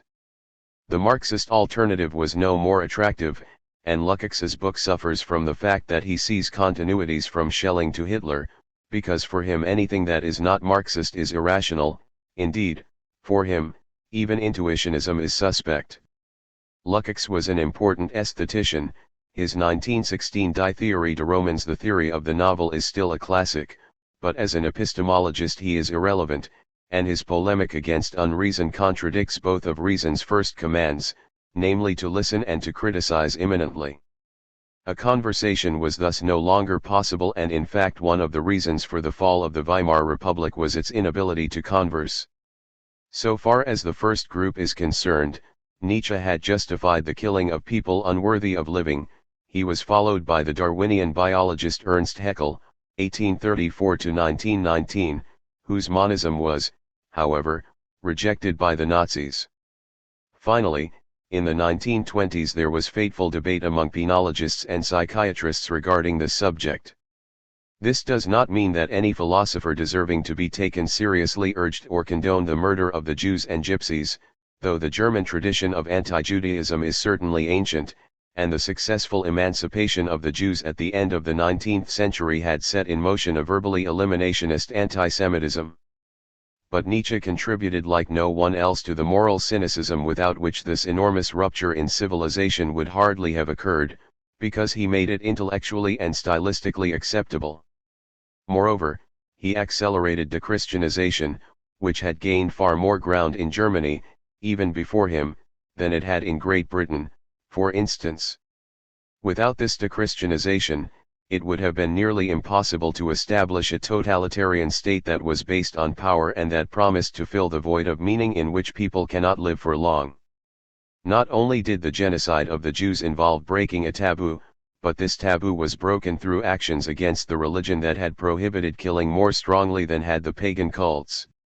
It goes without saying that the Nazis' philosophy, insofar as it can be determined from the writings of Adolf Hitler and Alfred Rosenberg, is beneath the intellectual and moral level of this writer. But it would be false to exclude for that reason all philosophers who were not, like the majority of German university professors, simply fellow travelers, but for a time lent National Socialism enthusiastic support. Moral cowardice, malice, and even partial intellectual blindness are compatible with great intellectual achievements. We cannot deny the value of Konrad Lorenz's, 1903–1989, biological discoveries, even if there are obvious links between his biologism and his commitment to National Socialism, and in general the biologistic form of naturalism is more dangerous than the physicalistic one, because physicists, thanks to their mathematical training, prize logical clarity, whereas the biologist may be fascinated by the brutality of the struggle to survive. Lorenz has to be mentioned because in 1941, when he was a professor of psychology in Königsberg, he reinterpreted Kant's transcendental epistemology in a biologistic way and conceived the a priori as innate structures that can be traced back to phylogenetic experiences. This does not allow the solution of the problem of validity, but his book Die Rücksicht des Spiegels versus einer Naturgeschichtlichen Menschlichen Erkennens, Behind the Mirror, A Search for a Natural History of Human Knowledge, 1973, remains one of the best introductions to the evolutionary theory of knowledge, whose basic ideas go back to Darwin himself. Thus we cannot dismiss Husserl's most famous student by pointing to the speech he gave as a National Socialist University rector in 1933.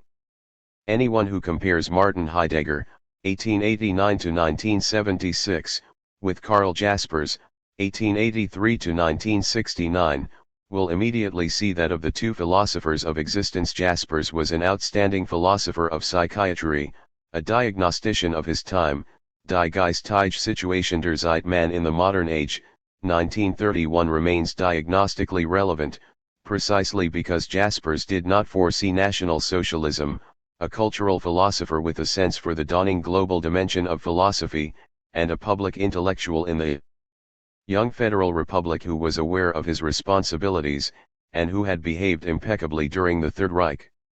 Heidegger, on the other hand, who had already become a Nazi sympathizer shortly before Hitler took power, pathetically failed to lead the leader as he had intended, and became entangled in the guilt of the National Socialist state.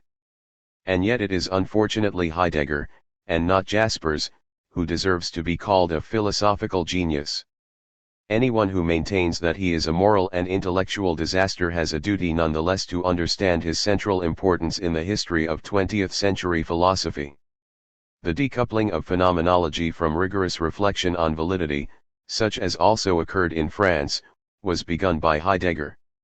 And as a teacher in Marburg and Freiburg he soon showed himself capable of attracting, through the originality of his questioning and his magnetic personality, outstanding students, four of whom were liberal or left-wing Jews: Karl Loewit, 1897–1973, Herbert Marcuse, 1898–1979, Hans Jonas, 1903–1993, and Hannah Arendt, 1906–1975.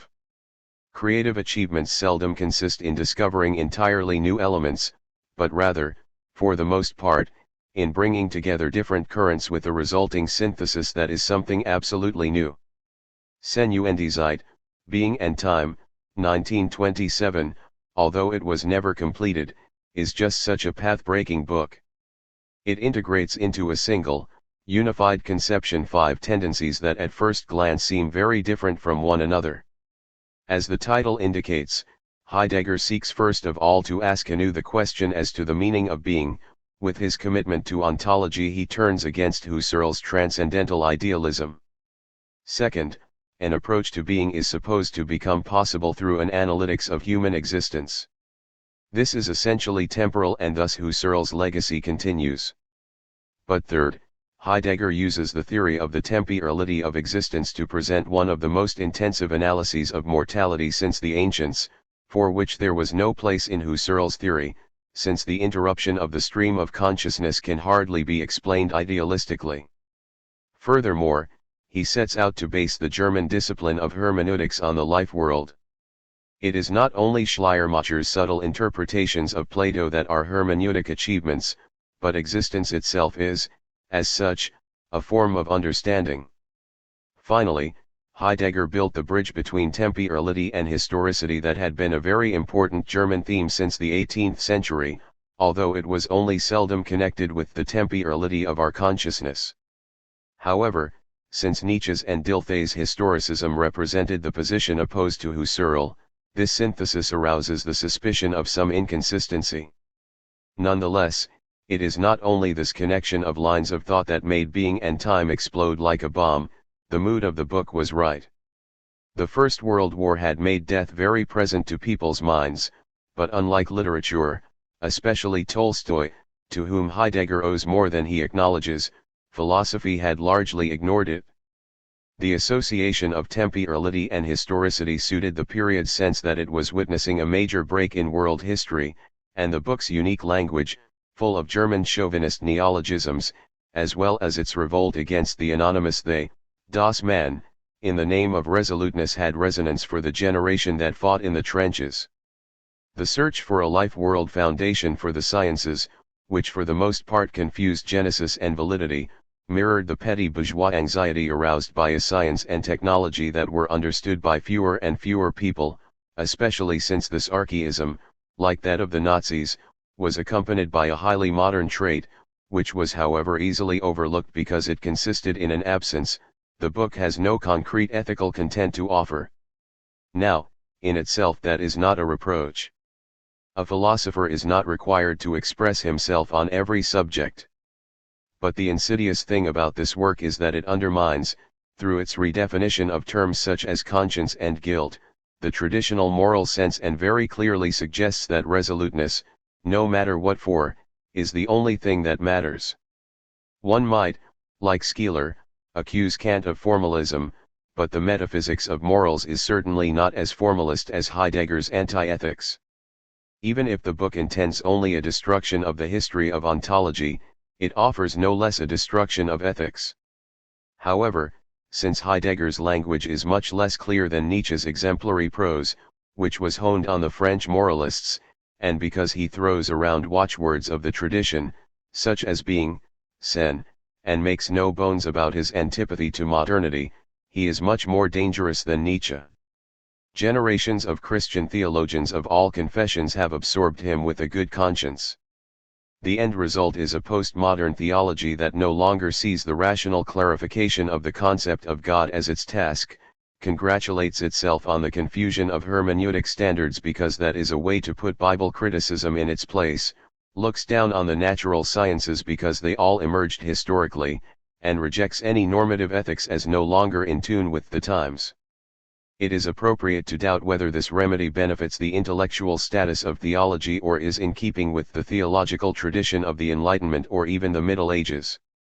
Heidegger's rapidly acquired and pervasive influence on the theology of the 20th century was made possible only by the fact that he himself was reacting to Søren Kierkegaard's theological and philosophical revolution, which led, immediately after the First World War, to the so-called dialectical theology.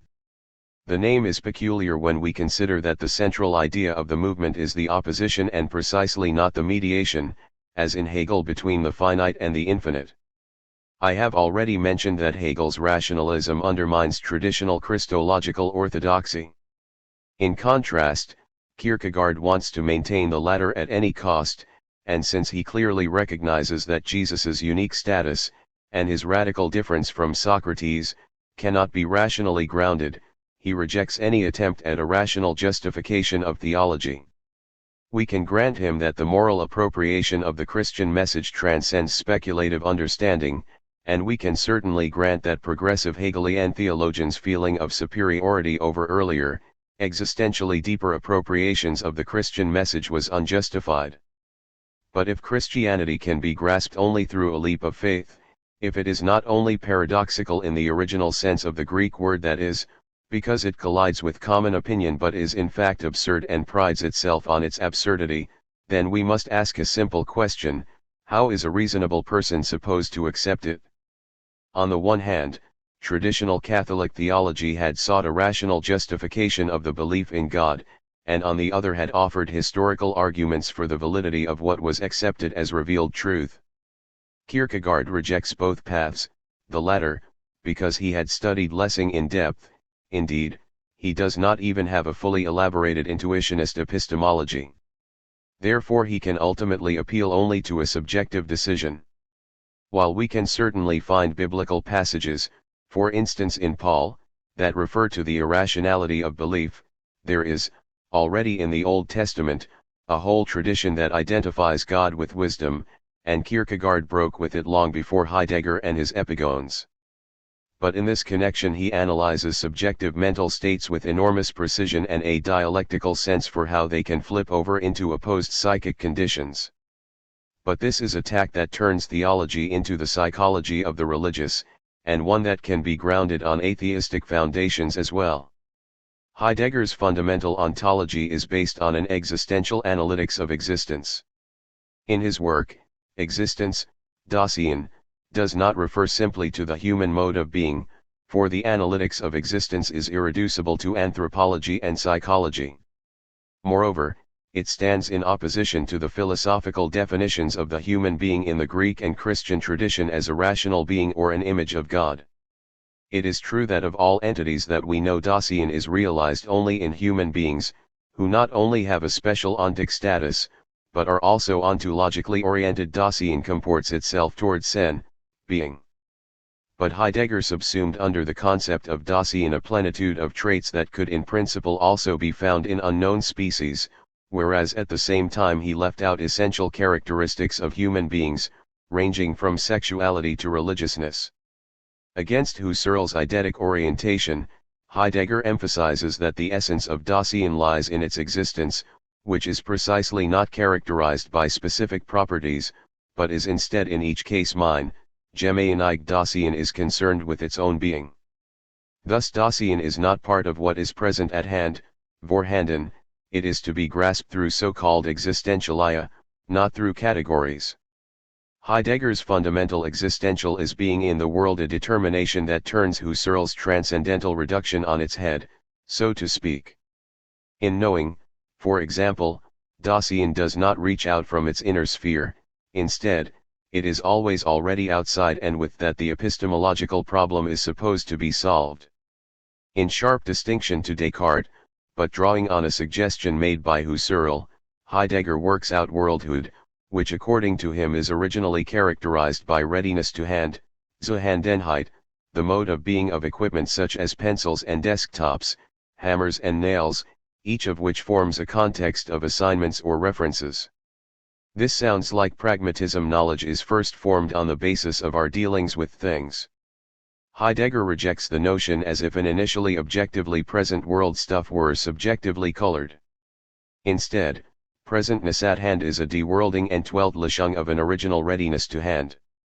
Later in the book he tries to show that modern natural science could be successful only in the light of a mathematical projection of nature. The science of facts became possible only because researchers understood that there were no mere facts. In the original being in the world, space is not an abstract three-dimensional framework, but rather places the there of an item of equipments belonging there. From already being in a familiar world, Dasein orients itself through circumspect distancing, Entfernen. The world is neither in space, nor is the latter in the subject. Rather, space is in the world, since only being in the world discloses space. In a similar way Dasein encounters others, for instance those who provide equipment.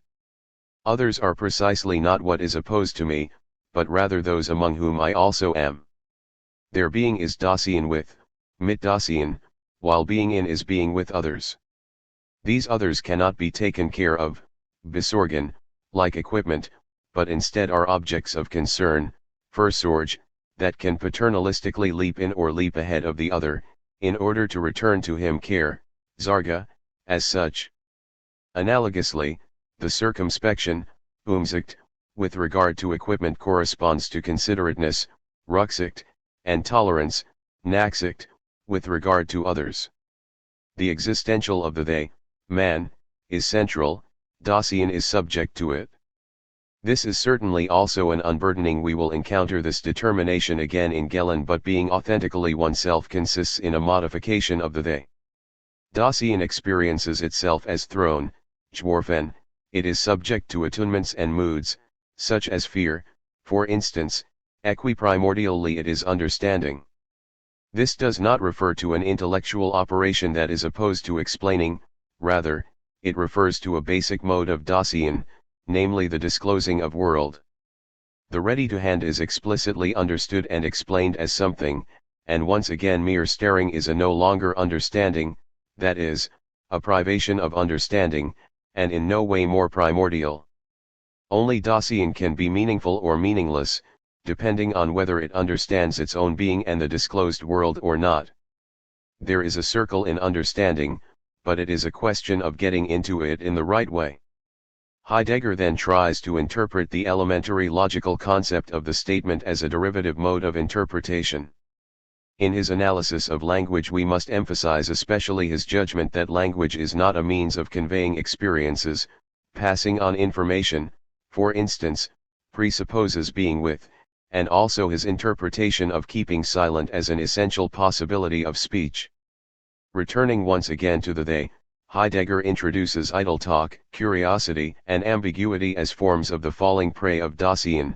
There had been no equally sharp critique of existential superficiality since Pascal. In his profound observations on angst, which unlike fear is anxious not about something within the world, but rather about being in the world as such, and thus reveals partly the freedom of choosing oneself, and partly falls into the mode of not being at home, the influence of Kierkegaard is obvious, but it is deprived of its theological and moral substance. As often happens in Heidegger, theologumena are so skillfully secularized that they do not lose their electrifying effect. Finally, the structural whole of Dasein is conceived as being ahead of oneself already in the world, as being together with inner-worldly beings encountered. But that is the essence of care, in which the possibility of project, Entwurf, is grounded. The idealism-realism problem can be solved only by recourse to the care structure of Dasein, and it is not a scandal in philosophy, as Kant thought, that no proof of the reality of the external world has yet been achieved. The scandal is that such proofs have been repeatedly attempted. We should not take any more seriously the formal dialectical efforts to catch skepticism unawares. According to Heidegger, All truth is relative to the being of Dasein, and therefore the claim to eternal truths is only a not yet eliminated residue of Christian theology, which is seldom a good argument, and is positively tasteless in a work that is so parasitical on the Christian fund of ideas. The propositional concept of truth is said to be derivative with respect to an ontological concept of truth as discoveredness. The temporality of Dasein is central in the second section of the work. Heidegger begins with existential ontological reflections on death, which can be experienced only in regard to the other, whose corpse is an object to be taken care of. However, no one can relieve the other of his dying, at most one can die for him. One has to relate to death as the most non-relational possibility that cannot be bypassed. Though they sees to it that there is an evasion of death that covers it over, it does not allow the courage of developing angst in face of death to arise. But authentic being toward death, Sein zum Tod, consists in an anticipation of this possibility, vorlaufen, literally running ahead toward, and in this freedom toward death a detachment from the illusions of the they is achieved. Once again we see the marketable secularization of theologumena by the Catholic sacristan's son who no longer believes in eternal truths. Rainer Maria Rilke proceeds with similar skill, but in a lyric poet such a procedure is unassailable.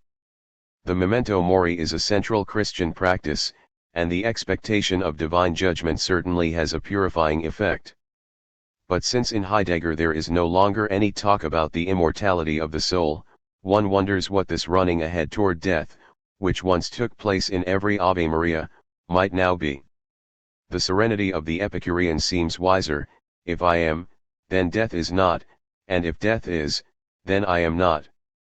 It cannot be understood what this anticipation is supposed to produce other than a cheap thrill that gives one the feeling of being more authentic than others, because one embarks heroically on nothingness. With the concept of resoluteness, in Entschlossenheit, Heidegger develops the ethical heart of his work. First of all, it is striking how he completely formalizes and subjectivizes the concept of conscience, which is to be understood neither theologically nor biologically. It calls, but it says nothing. Heidegger acknowledges no ideal truths, instead, it speaks in the mode of silence. If we interpret conscience as an objective power, we only subject ourselves to the they, whereas the call asks us to choose ourselves. Still more irritating is the reinterpretation of the concept of guilt, which consists in the fact that as thrown, one is not one's own ground, and in the existential project we inevitably forego some possibilities.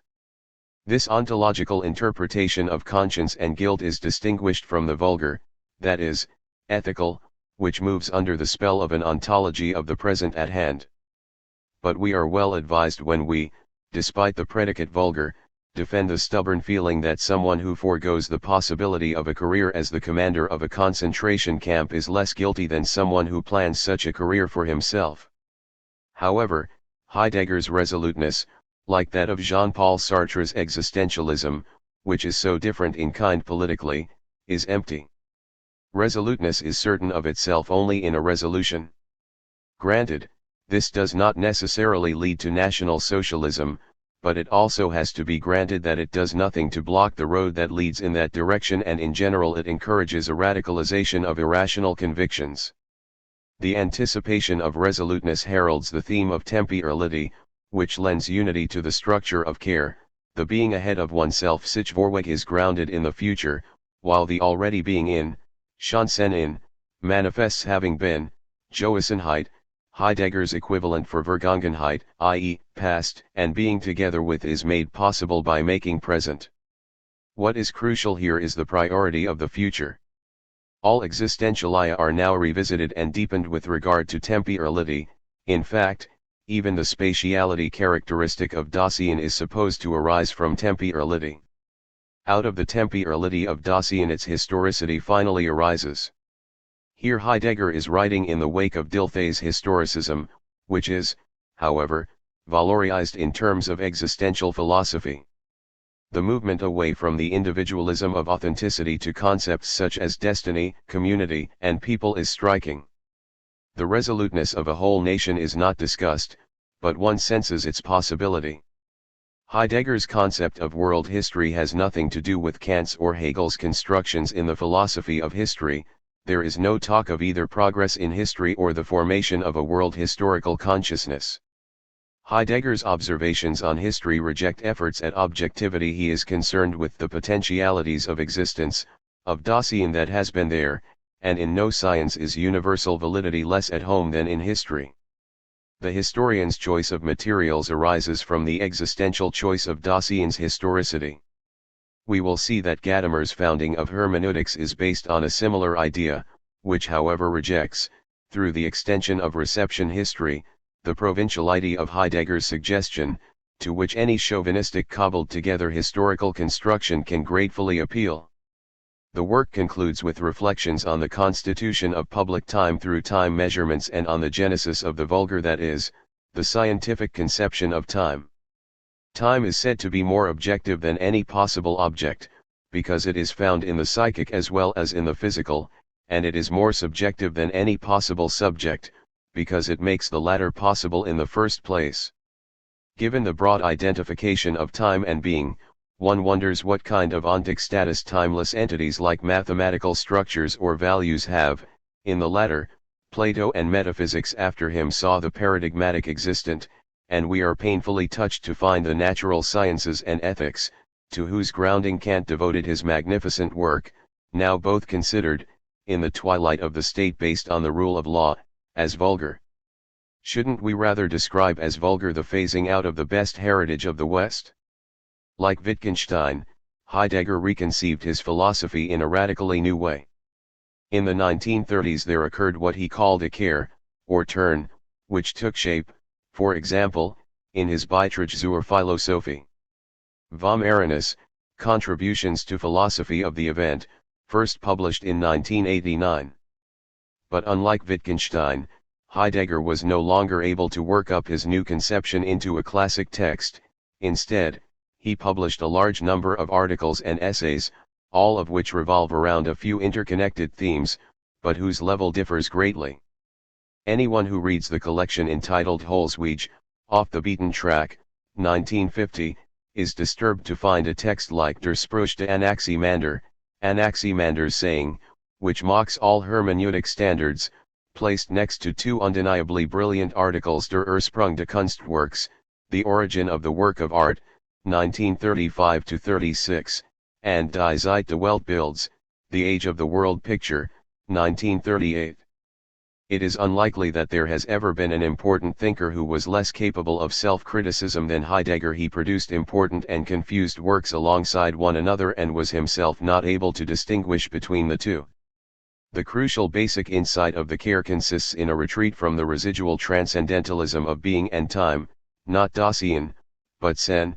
Being, is now the decisive fundamental notion. The human being is the shepherd of being, note the plagiarism of the Bible. But this is not for all that a return to the metaphysical tradition, first because, like Spinoza, Heidegger conceives being in a fully amoral way, and second because he only elevates metaphysically Dilthey's historicism. Being manifests itself in different periods in entirely different forms, and between these no continuous, that is argumentative, transitions are possible.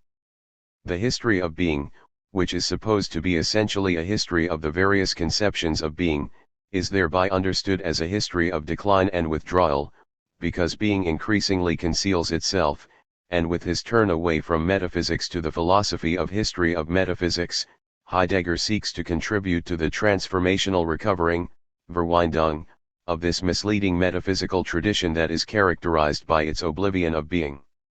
However, given Heidegger's own oblivion of the logos, there can be no method of recovering his own claim to validity, because being is opposed to all conceptual structures, as it is not in the tradition from Plato to Hegel. How, after 2.5 millennia of decline, Heidegger's sudden insight is supposed to have become possible, is not conceivable, and it ought not to be. Against Hegel's progress schema, Heidegger sees an ever-increasing estrangement from the original unconcealment that is supposed to have been approached most closely by the pre-Socratics. The philosophical interest in the latter had begun with Nietzsche, whereas classical German philosophy had given priority to Plato. Thus, with the passing of time, we reach further and further back. Plato already put being under the yoke of the idea, and the Middle Ages paved the way for modern rationalism. The age of the world picture is a crudely simplifying, but nonetheless splendid analysis of the transformation of the world by the concept of the picture, as it underlies modern metaphysics. Modern science, which culminates in machine technology, the aestheticization of the work of art, the interpretation of human activity as culture, and finally the loss of the divine, are all offshoots of this will of modern metaphysics to make the world available, and indeed objectivism and subjectivism are only two sides of the same epical upheaval that culminates in the gigantic Die Frage nach der Technik, the question concerning technology, a lecture first delivered in 1949, deepens this stance and offers one of the most brilliant analyses of modern technology. Thus Heidegger rightly rejects the thesis that technology is something neutral, it is not a mere means, instead it makes manifest a way of relating to the world. Whereas the wooden bridge is built in the Rhine River, the river is dammed up into the modern hydroelectric plant, and the Rhine itself is an object on call for inspection by a tour group ordered there by the vacation industry. Heidegger calls modern technology enframing, Gestell, for which everything is standing reserve, Bestand, and thus usable. This is already inherent in modern natural science as its secret telos.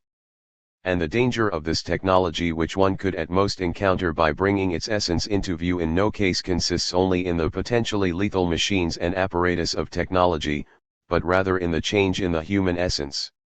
In the context of his philosophy of history, which sees history as a decline, Heidegger also made room for the National Socialist will to power already in the 1930s, because he soon distanced himself inwardly from the Endstab, though he remained a member to the end. That was an achievement considerably diminished by the fact that he considered the Nazis' techniques of mass murder to be in essence the same as motorized agriculture. Neither before nor after the care did Heidegger have categories that would have allowed him to move beyond ontological statements about essences so as to note the morally relevant differences.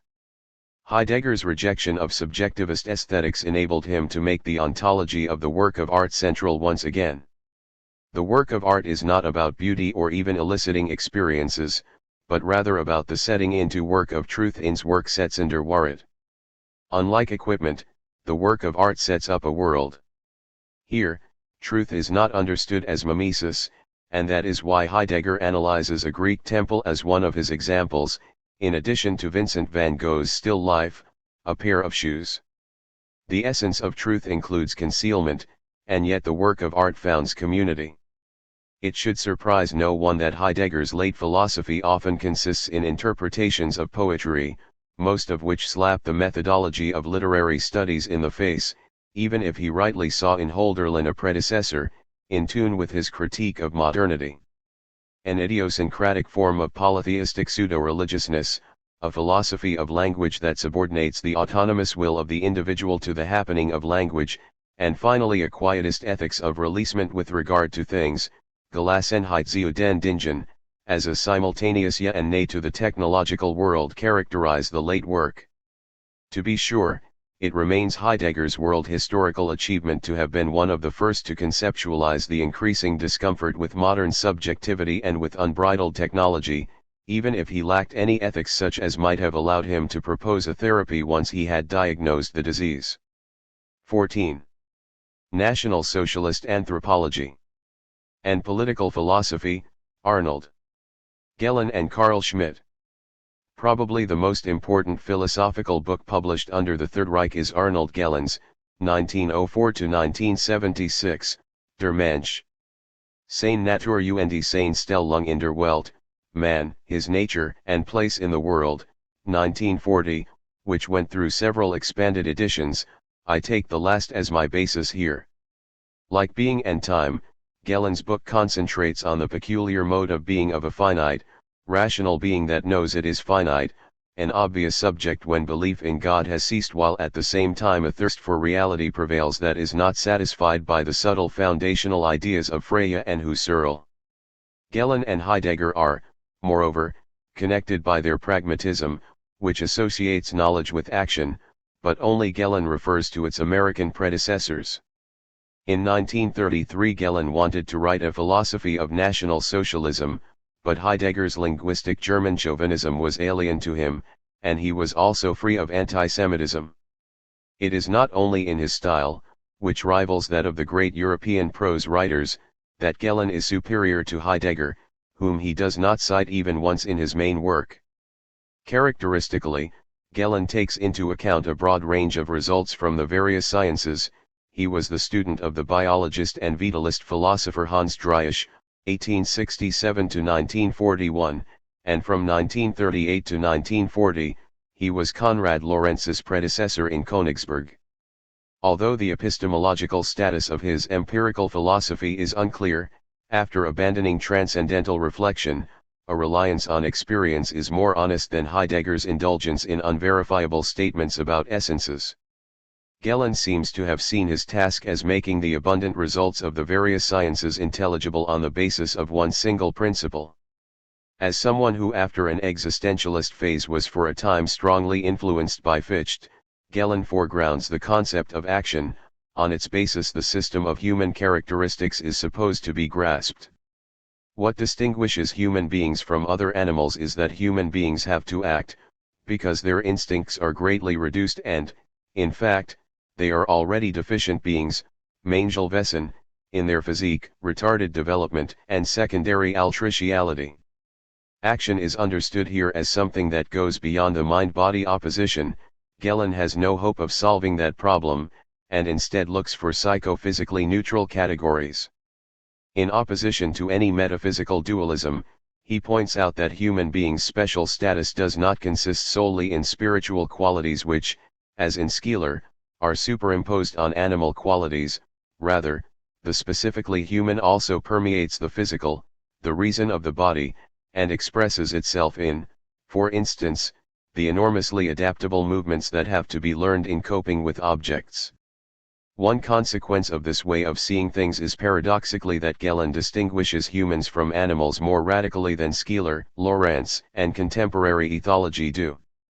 The decoupling from instinctive impulses, and thus from the situation, represents an unburdening, or relief, Entlastung, that is the new key concept, but the sensory overload that goes hand in hand with disclosing the world, in contrast to the animal's dependence on its milieu, along with the excessive nature of impulses as the flip side of the inhibition of impulses, constitute a burden that also has to be managed.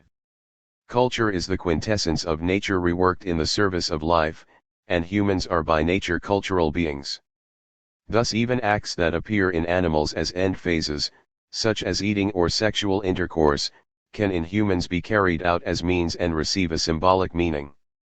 Through their ability to rest, human beings can objectivize the world, associating data from the various senses with each other, and through this process they arrive at a concept of things. However, it is crucial that the thing be the object of a possible action as something that can be changed, for example, repaired. Gehlen's analyses of the development of language are particularly convincing. For him, it runs parallel to that of perception and action. He distinguishes 5 different roots of language. First, there is a life of self-produced sounds, to which motor and sensory functions equally contribute. Second, the expression of sounds after visual impressions is the result of unburdened movement. Third, the satisfaction of needs that follows a child's cry soon leads to the expectation that his next cry will produce the same result. Fourth, the sound gesture is the sound motor musical accompaniment to a mainly playful movement. Only in 5th place comes the recognizing sound described by Herder, which also includes distant stimuli in the self-enjoyment of active participation. Gehlen's theory of meaning, directed against Husserl, is considerably weaker. It identifies the timelessness of the noema with the iterability of the noesis. So far as pragmatism is concerned, Gehlen is certainly right genetically in saying that conscious thought is a late product of evolution, and in terms of the theory of validity we can grant him that thoughts are actions and that the consequences of a thought are part of its meaning. But in this sense Hegel's philosophy is also a form of pragmatism. In addition, the explanation of inner life, of silent thinking, representation, and imagination suffers from the old problem that a biological function of consciousness is possible only if epiphenomenalism is false, but that presupposes a complex alternative. The mind-body problem cannot be simply evaded or cybernetically short-circuited. Gellin borrows from George Herbert Mead the significance of role-playing in the constitution of self-consciousness, which presupposes a social dimension. He also sees imagination as an elementary social organ. Consider Charles Taylor. Most likely to intersect with fascism's self-image are Gellin's reflections on the irrational certainties of experience without which action, and especially group action, would not be possible at all. There is an experimental way of thinking in which, reversing Goethe's saying, the observer and not the actor becomes unconscionable. This can be prevented only by discipline and habits that shape character. So far he is absolutely right, but Gellin fails to see the distinction between discipline in an ancient school of philosophy and discipline within the SS. For him ultimate certainties reflect the vicissitudes of the instinct, and when certainties conflict, only history can decide where the truth lies. Also, historical significance is more a matter of dynamic effectiveness than of the originally intended meaning. Gadamer was to weave his hermeneutics out of this idea. Ermenstu and die Spatkultur, Primordial Man and Late Culture, 1956, completes Gellin's philosophical anthropology by adding the social dimension, and offers a theory of institutions that alone could contribute to an inner stabilization of the endangered human being, by the automatization of social behavior, thus making it predictable, by the background satisfaction of the need to preserve a situation that ensures that future needs will be met. When I see a full grain storehouse, the future hunger that characterizes human beings no longer pains me, and by channeling the feeling of indeterminate obligation that ultimately leads to morality. Tensions arising from ambivalent feelings can also be stabilized in this way. Funerals are an institutional response to the mixture of attachment to the dead and fear of the corpse.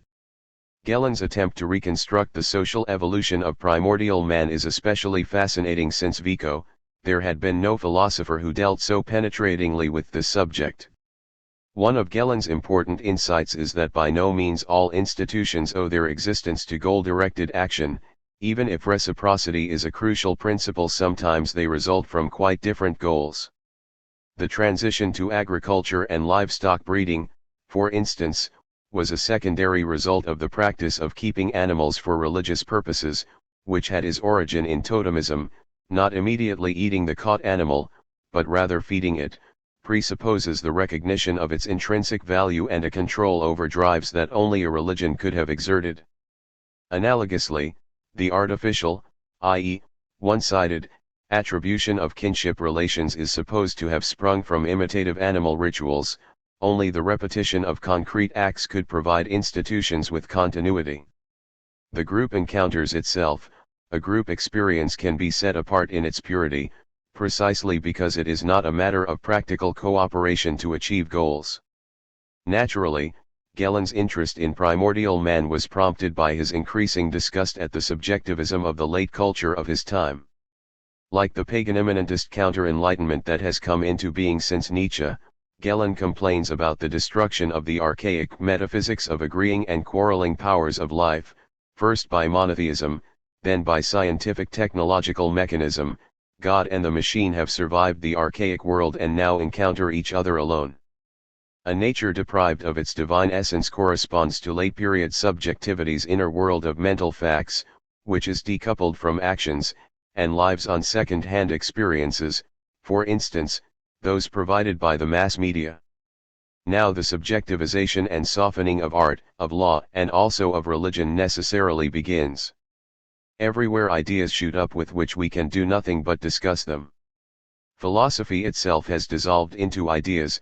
Ever since Dilthey studied every conceivable standpoint and imagined how it would be if one had one of them and then additionally understood the others. With this compensatory attitude, all institutions are noiselessly eroded from within, and even if Gellin quite sincerely hopes it will be possible to overcome the scourge of war, he has nothing but scorn for a consumerism organized by a welfare state that has abandoned the goal of self-improvement. True philosophy can survive only if it exercises inner asceticism with regard to discussion, film-incited emotion, and busyness. What he is asking for is the renunciation of the advantages of public opinion, the constructions of consent, and the facilities of low-voltage substitutes for life. In 1957, Die Ziele im technischen Zeitalter, Man in the Age of Technology, appeared in the series called Rohlts Deutsche Enzyklopädie, one of the best book series in the young Federal Republic, to which today there is no equivalent, for there is no longer a comparable number of important intellectuals. Perhaps still more important than its social psychological analyses are its reflections on the anthropology of technology as organ substitution, organ strengthening, and organ relief, as well as the characterization of the modern age by the superstructure of science, technology, and capitalism. Through the use of fossil energies, modernity has detached itself from the organic basis of nature, what grows back every year. In Zeitbilder zur Soziologie und Ästhetik der modernen Malerei, Time Pictures, on the Sociology and Aesthetics of Modern Painting, 1960, and Moral und Hypermoral, Morality and Hypermorality, 1969, Gellin further articulated his dislike of the present age, and though in his last book he did throw light on the social causes of the phenomenon of irresponsible moralizing since antis thence, it does not amount to an ethics of ethics, precisely because for that purpose an ethics is needed. But this cannot be acquired on an anthropological basis alone. Gellin, furthermore, seems never to have understood that there is a moral duty to question unjust institutions, no matter how right it is that humans need institutions if they do not want to wither away in their respective mindscapes. But to develop a normative theory of institutions, such as was proposed by Hegel, for instance, this philosophical cavalier who saw the dignity of human beings as consisting in letting themselves be consumed by an institution, and who, at the end of his life, sympathized with the Soviet Union, would have needed metaphysical assumptions, which he utterly lacked. Nonetheless, many of his prognoses have been confirmed. The Internet, for instance, has globalized life at second hand, and its usefulness ought not to make us forget that we have to pay a high cultural price for it. The problem with every criticism of the modern culture industry is that to get a hearing it has to depend on the latter and, paradoxically, suffers a defeat if it gains the attention of a culture industry that has grown bored with its own banality. Then comes the time of authors like Gellin or Gottfried Benn, but it is a short time. Sometimes one is inclined to lament that Dante did not live in the 20th century, because the addition of numerous figures from that period to the moral fauna of the Inferno would have made it even more abysmal. In particular, one wonders where Carl Schmitt, 1888 to 1985, would have been lodged, since of the three National Socialist thinkers in these two chapters, he was doubtless the most morally repulsive. In making this judgment I am referring not only to his justification of the murders in connection with the so-called Rome Putsch in 1934, which he offered in the scandalous article Der Führer schützt das Recht, the Führer protects the law, published in the Deutsche Juristenszeitung, which he edited from 1934 to 1936, when he himself was overthrown. His inability to feel remorse after the war, his mawkish self-pity regarding his own fate, he was a potential defendant in the Nuremberg trials until Robert Kempner decided against arraigning him, his complete lack of sympathy for the victims of the Holocaust, and indeed the ostentatious display of his Catholicism, with whose ethical core his original political ideas were in the most blatant contradiction, are enraging. And yet we cannot avoid acknowledging that this jurist was one of the most important political thinkers of the past century, and in fact the political judgment to be passed on him is so difficult because during the Weimar Republic he was on the right, to be sure, but did not belong to the Endstab, which he, like Gellin and Heidegger, did not join until early May 1933. In 1932 he was still arguing, in Legalitat und Legitimitat, legality and legitimacy, against the prevailing opinion of the constitutionalists of his time that a legal abolition of the Weimar Constitution in accord with Article 76, which both the Communists and the National Socialists sought, could not be permissible, The Eternity Clause in Article 79(3) of the Basic Law for the Federal Republic of Germany makes this essential insight explicit. Schmidt was the most brilliant of a group of jurists and philosophers of law in the Weimar period, many of whom were influenced by Neo-Kantianism.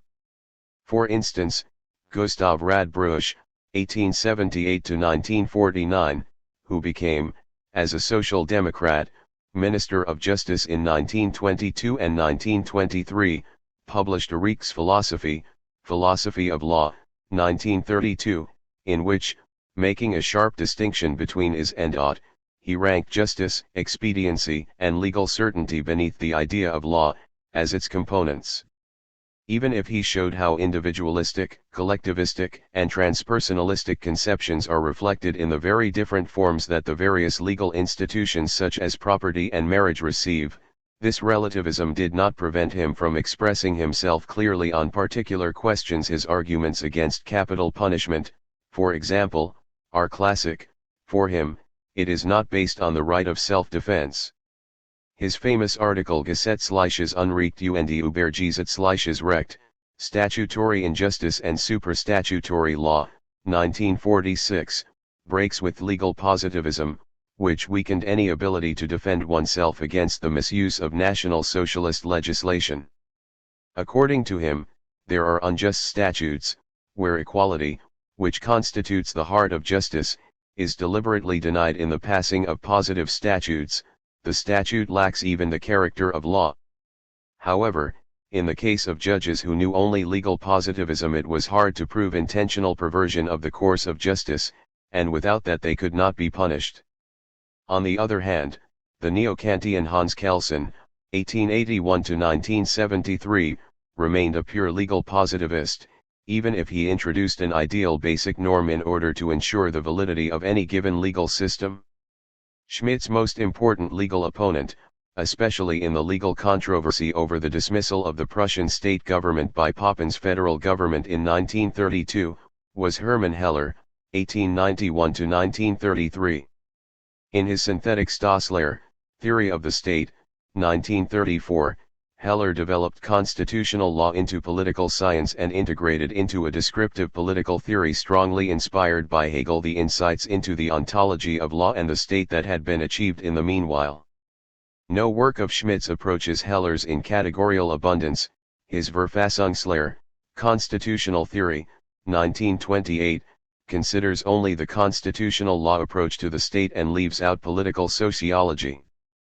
But the combination of doctrinal acuity with a truly comprehensive knowledge of the history of European law makes the book still one of the best introductions to the structural principles of modern constitutions.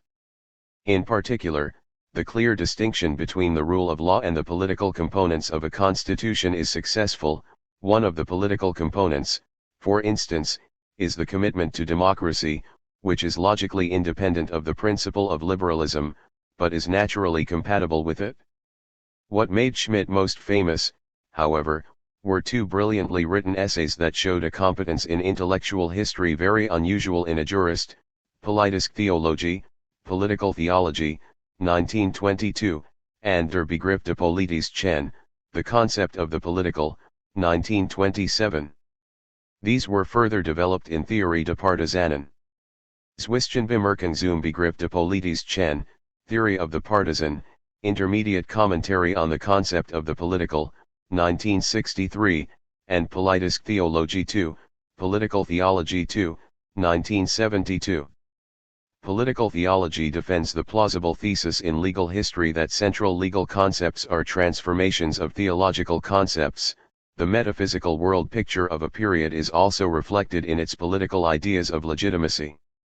Among these legal concepts, Schmidt is particularly fascinated by that of sovereignty. The sovereign is the person who makes the decision whether to declare a state of emergency. This is connected with an interest in political institutions in emergency situations. In 1921 he published his study Die Diktatur Dictatorship, and in A Theory of Decision-Making. The final ground of law is neither an abstract normative principle, as in Kelsen, nor a complex social process, as in Heller, but rather an ungrounded and ungroundable decision to which an almost theological dignity is ascribed. This seems clearly to resemble Heidegger's resoluteness. In the work of Ernst Jünger and in the dialectical theology of these same years we find something similar. Nothing of the Catholic natural law tradition remains in this conception, which presupposes not a Thomistic, but rather a voluntarist conception of God. The 1927 article, expanded into a book in 1932 after a debate with Leo Strauss, 1899–1973, and others, sees the specific difference of the political in the distinction between friend and foe. The merely descriptive reference to the persistence of enmities is intellectually honest. No theory of the struggle for power can avoid the category of the enemy. But the problem with Schmidt's essay is that he provides the declaration of enmity with a special moral consecration. It alone leads the way out of the flattening liberal age of neutralizations. In particular, it is intolerable to define the political not, as did the tradition, through the common good, but through demarcation lines drawn both inside and outside, for such a definition naturally renders the idea of a universal state self-contradictory. Schmidt legitimates politicians for whom struggles for power are not a means of solving an objective problem, but rather an end in themselves. We find nothing in him that resembles the desperation in Matthias Claudius's poem Kriegslied, War Song, or in Kant's response to the horror of wars. It would be legitimate to argue, following Schmidt's late writings, that open and clear declarations of enmity can be better than moralistic demonizations of the opponent. International law of war, which in the early modern period imposed restrictions on war, was a progress that was undermined by the figure of the partisan. Only the repudiation of real enmity opens the way to an absolute enmity's work of annihilation. But Schmidt never laid out a theory of just war, because he limited his concern to ius in bello, without facing the issue of ius ad bellum, and his fascination with the absolute sovereignty of states, with the state of emergency, with dictatorship, and with war did more than quicken Germany's tumble into totalitarianism and a Second World War. His ideas had an inspiring effect after September 11, 2001, even in the homeland of classical liberalism. 15. The Federal Republic's adaptation to Western European normality. Gadamer, the two Frankfurt schools, and Hans Jonas. The victims of mass murder and the Second World War were the two most appalling consequences of National Socialism. However, in the framework of this history, we must also emphasize that the National Socialists destroyed, along with many other things, the special status of German culture. And they did so on at least three levels. By driving out and murdering its Jewish and critical intelligentsia, Germany inflicted upon itself an intellectual bloodletting from which it has not yet recovered, in part because this group took refuge in Anglo-American countries, and especially the United States, enormously benefiting those countries' scientific development, helping to make their universities the best in the world, and enabling them to continue to attract the best thinkers from Germany. Second, the German policy of occupation had the result that Scandinavia, Central Eastern Europe, and the Benelux countries, where German had often been a scientific lingua franca, turned resolutely toward English. Third, however, even after the restoration of constitutional government based on the rule of law in the Federal Republic, an astonishingly rapid and successful process given the enormity of the events, further travel along specifically German philosophical paths was no longer possible. The transition from the first to the second Frankfurt School corresponds philosophically quite exactly to the integration with the West that Germany undertook under Adenauer, finally and, presumably, irrevocably. But even if the philosophy of the Federal Republic never again reached the level that German philosophy had enjoyed since Kant, it nonetheless attracted selective international attention in contrast to the philosophy of the German Democratic Republic, about which it suffices to say that its Marxistisch-Leninistisches Wörterbuch der Philosophie, Marxist-Leninist Dictionary of Philosophy, does not include an entry for the word Geist. And it was not only the word that was lacking in the book. In what follows I can name only those thinkers who won wide international recognition. A few comparatively little-known philosophers of the Federal Republic were objectively no less important, but their achievement cannot be discussed in this introduction. The 1950s were strongly influenced by Heidegger and his epigones, Owing and awing about the history of being conveniently diverted attention from a search for more complex political causes of, or even individual guilt for, National Socialism. It is probably correct that without the integration of former Nazis the reconstruction of the Federal Republic would not have succeeded, but that does not mean that it was a credit to Germans that most of the murderers escaped punishment. Kant would have seen blood guilt coming over the country. Purely philosophically, one of the subsequent costs of Heideggerianism was that the core disciplines of philosophy, epistemology, and ethics, lay fallow. Only in the 1970s did a rehabilitation of practical philosophy take place. Neo-Kantianism and the Husserlian tradition in phenomenology were largely wiped out, for even the most talented of Heidegger's students had emigrated, and logical positivism continued to develop abroad. Anyone who wants to know why German philosophy still has not recovered, need only look over the list of emigrant philosophers and philosophically inspired scientists who are mentioned elsewhere in this book, most of whom did not return to Germany: Theodor Adorno, Gunther Enders, Hannah Arendt, Rudolf Arnheim, Walter Benjamin, Ernst Bloch, Martin Buber, Karl Bueller, Rudolf Carnap, Ernst Cassirer, Sigmund Freud, Hermann Heller, Max Horkheimer, Hans Jonas, Hans Kelsen, Karl Loewe, Herbert Marcuse, Helmuth Plessner, Karl Popper, Hans Reichenbach, Eugen Rosenstock Hussey, Edith Stein, and Leo Strauss. A strong focus of the young Federal Republic was on the historiography of philosophy, to which thinkers attached their own, usually modest systematic ambitions, as in the case of Joachim Ritter, 1903–1974, whose liberal conservative group of students in Munster was influential, especially in jurisprudence. Typically, it was in the old German disciplines of hermeneutics and aesthetics that a new philosophical breakthrough was made. And its maker was, in fact, a student of Heidegger who, partly as a result of his comprehensive studies on Plato and upper-class urbanity, had early developed inner reservations about Heidegger's most disastrous aspects, and who behaved, not heroically, but still decently during the National Socialist period. With Wahrheit und Method.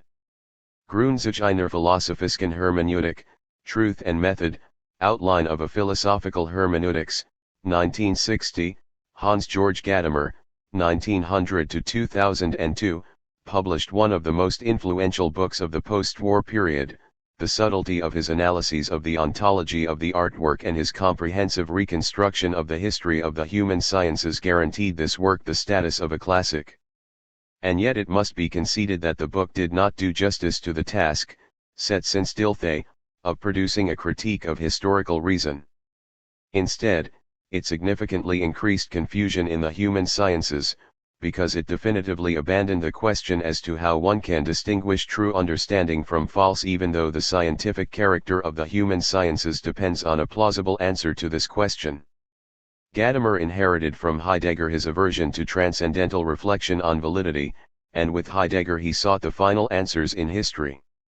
All the same, his concept of effective history, Wirkungsgeschichte, is more accessible to empirical control than that of the history of being. It has inspired, among other things, literary studies on reception history. But about the idea of Wirkungsgeschichte one must also say that the fact that an interpretation is widely accepted does not suffice to prove its validity. Gadamer's decision to begin the first part of his hermeneutics with an excavation of the question of truth in the experience of art led on the one hand to the books containing first-rate aesthetic analyses that campaign, against Kantian subjectivization, for an aesthetics of the artwork. In particular, his ontology of play and image is magnificent. On the other hand, the danger of beginning with the artwork lies in the fact that the latter invites the most complex form of understanding, because, among other reasons, it has a very special intrinsic right with regard to the author's intention and thrives on ambivalence. That does not hold for all forms of understanding, and it is a wise maxim that one had better begin with the simpler cases.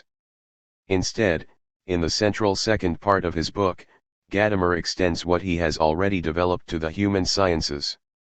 His true concern is to break out of the aporias of historicism in which hermeneutics had become completely entangled since Dilthey. By carefully tracing the historical genesis of historicism, Gadamer tries to relativize the latter itself, but genesis and validity must always be kept separate, even in the case of a movement that constantly confuses the two. However, Gadamer's enduring achievement is to have challenged the historicist perspective that would like to learn only about the interpretandum, by arguing that understanding is possible only when we learn from the interpretandum, when we assume that, in principle, truth is to be found in it, and ask questions about the subject matter itself to which it may be able to provide answers.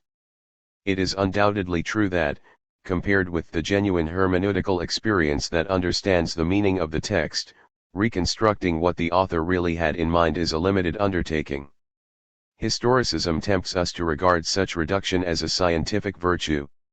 One of the positive consequences of this change in perspective was that after Gadamer, historians of philosophy read the classics again with the desire to learn from their arguments rather than simply to report on them.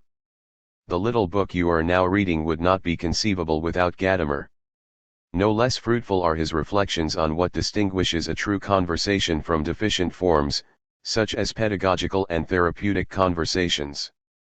And yet we must lament the fact that Gadamer at the same time gave up the intentionalist standards of historical understanding that since the 19th century had won worldwide recognition for the German human sciences. It is completely legitimate, and often philosophically fruitful, to sound out the unintended consequences of an idea, but one must be aware of the point at which one transcends the mens auctoris, the authorial intention. To do that, one needs method, but the end in Gadamer's title means instead of, truth is supposed to occur without method. In this, Gadamer follows Heidegger, whom he wrongly believes to have phenomenologically overcome historicism. Indeed, the whole deconstructivist undermining of the human sciences in recent decades is ultimately inspired by Gadamer, according to whom one understands differently, if one understands at all. The protest made by the important Italian private law scholar and historian of law Emilio Betti, 1890–1968, in his book Die Hermeneutik als allgemeine Methodik der Geisteswissenschaften, Hermeneutics as a General Methodology of the Human Sciences, 1962, was absolutely legitimate. The approach of the historian of law is distinct from that of the dogmatic jurist, even if Gadamer assimilates the two, because for him any understanding is an application of what is understood. Nonetheless, we can compare Gadamer's famous concept of the anticipation of completeness, Voorschrift der Volkomenheid, with Donald Davidson's principle of charity, the principle of sympathetic interpretation that on transcendental grounds attributes to the interpretandum as much truth and consistency as it can. In addition, Gadamer's defense of prejudices as conditions of understanding is not erroneous. Every act of understanding also assumes principles that are not themselves subjected to criticism, and, similarly, his rehabilitation of authority and tradition is in itself not hostile to reason, because he considers tradition to be not the defense of the conventional and time-honored, but rather the ongoing shaping of ethical social life. The third and last part of the work offers apparently in the wake of the late Heidegger, against whom, however, the grandeur of ancient theoria is defended, a philosophy of language that is supposed to prove the universality of hermeneutics, because being that can be understood is language. This thesis cannot be correct as it stands. First of all, non-linguistic things, such as a sculpture, can be understood, in the narrower sense of the word, and second, everything may be capable of being articulated in language, but it does not thereby become language. Physicists use language, but unlike linguists they do not deal with it. Nevertheless, this part of the book remains readable not only because of its numerous insights into linguistic anthropology, its defense of the irreducibility of language, which is never identified with a specific language, and its analysis of the concept construction that takes place in it. Beyond those achievements, Gadamer seeks to construct an equivalent of first philosophy, a logic in Hegel's or Husserl's sense, and in fact echoes of the Christian theology of the Logos play a role in his long investigations of the history of concepts. As he gropes his way into the metaphysical tradition, Gadamer leaves his teacher far behind him, even if his polemic against Hegel's philosophy of reflection deprives him of all argumentative means for constructing a plausible new first philosophy. It is hardly surprising that the horror of 2 world wars and of totalitarianism inspired 4 German Jews to make a radical break with the progress-oriented philosophy of history that emerged in the 18th century. The theses put forward by Walter Benjamin, 1892–1940, in his essay Über den Begriff der Geschichte, on the concept of history, written shortly before he committed suicide as he was fleeing France, combine messianic hopes with a rejection of the Marxist belief in the inexorability of progress, on the grounds that this belief forgot about the victims of history. The current amazement that the things we are experiencing are still possible in the 20th century is not philosophical. This amazement is not the beginning of knowledge unless it is the knowledge that the view of history which gives rise to it is untenable. Compared with this linguistically prodigious and existentially shattering text, Karl Loewen's Meaning in History, 1949, seems professorial, but it is in fact similar in character because it offers a disillusioned history of the philosophy of history that, with a brilliant accordance of form and content, moves chronologically backwards, from Jacob Burckhardt's, 1818–1897, Skeptical Weltgeschichtliche Betrachtungen, Reflections on History, 1905, to the Theology of History of the Bible, in whose transfer to immanent temporal schemas Loewen saw the origin of the belief in progress. Loewen returned to Germany in 1952. Gadamer brought him to Heidelberg so that his work, although written in English during his exile in the United States, belongs to German philosophy. The most important work by this group is certainly Max Horkheimer, 1895–1973, and Theodor Adorno's, 1903–1969, Dialektik der Aufklärung, Dialectic of Enlightenment, 1947. Since 1931 Horkheimer had led the Institute for Social Research, founded in 1923 at the University of Frankfurt. During the National Socialist period it moved first to Geneva, then to New York, and finally returned to Frankfurt in 1951. In his inaugural lecture, Die Gegenwärtige Lage der Sozialphilosophie und die Aufgaben eines Instituts für Sozialforschung, the present situation of social philosophy and the tasks of an institute for social research, Horkheimer still demanded a social philosophy inspired by Marxism, that instead of reconciling itself to the injustice of history, as Hegel had done, was to devote itself to eliminating concrete suffering through interdisciplinary cooperation with the empirical sciences. The central work of the First Frankfurt School, however, written amid the present collapse of bourgeois civilization, is a profoundly pessimistic work. Like Horkheimer's The Eclipse of Reason, which appeared at the same time and contrasted melancholically the irretrievably lost belief in an objective reason from Plato to Hegel, the Dialectic of Enlightenment describes the triumph of an abbreviated concept of reason, according to which it essentially serves self-preservation, but in the process of conquering external nature also mutilates inner nature. Thus crucial aspects of the present are adequately grasped, but the diagnosis suffers from 3 defects. First, Horkheimer and Adorno use an ingenious interpretation of Homer's Odyssey to shift the fall into sin even more radically than did Heidegger, who saw the process of decline as beginning with Plato to the beginning of Western culture.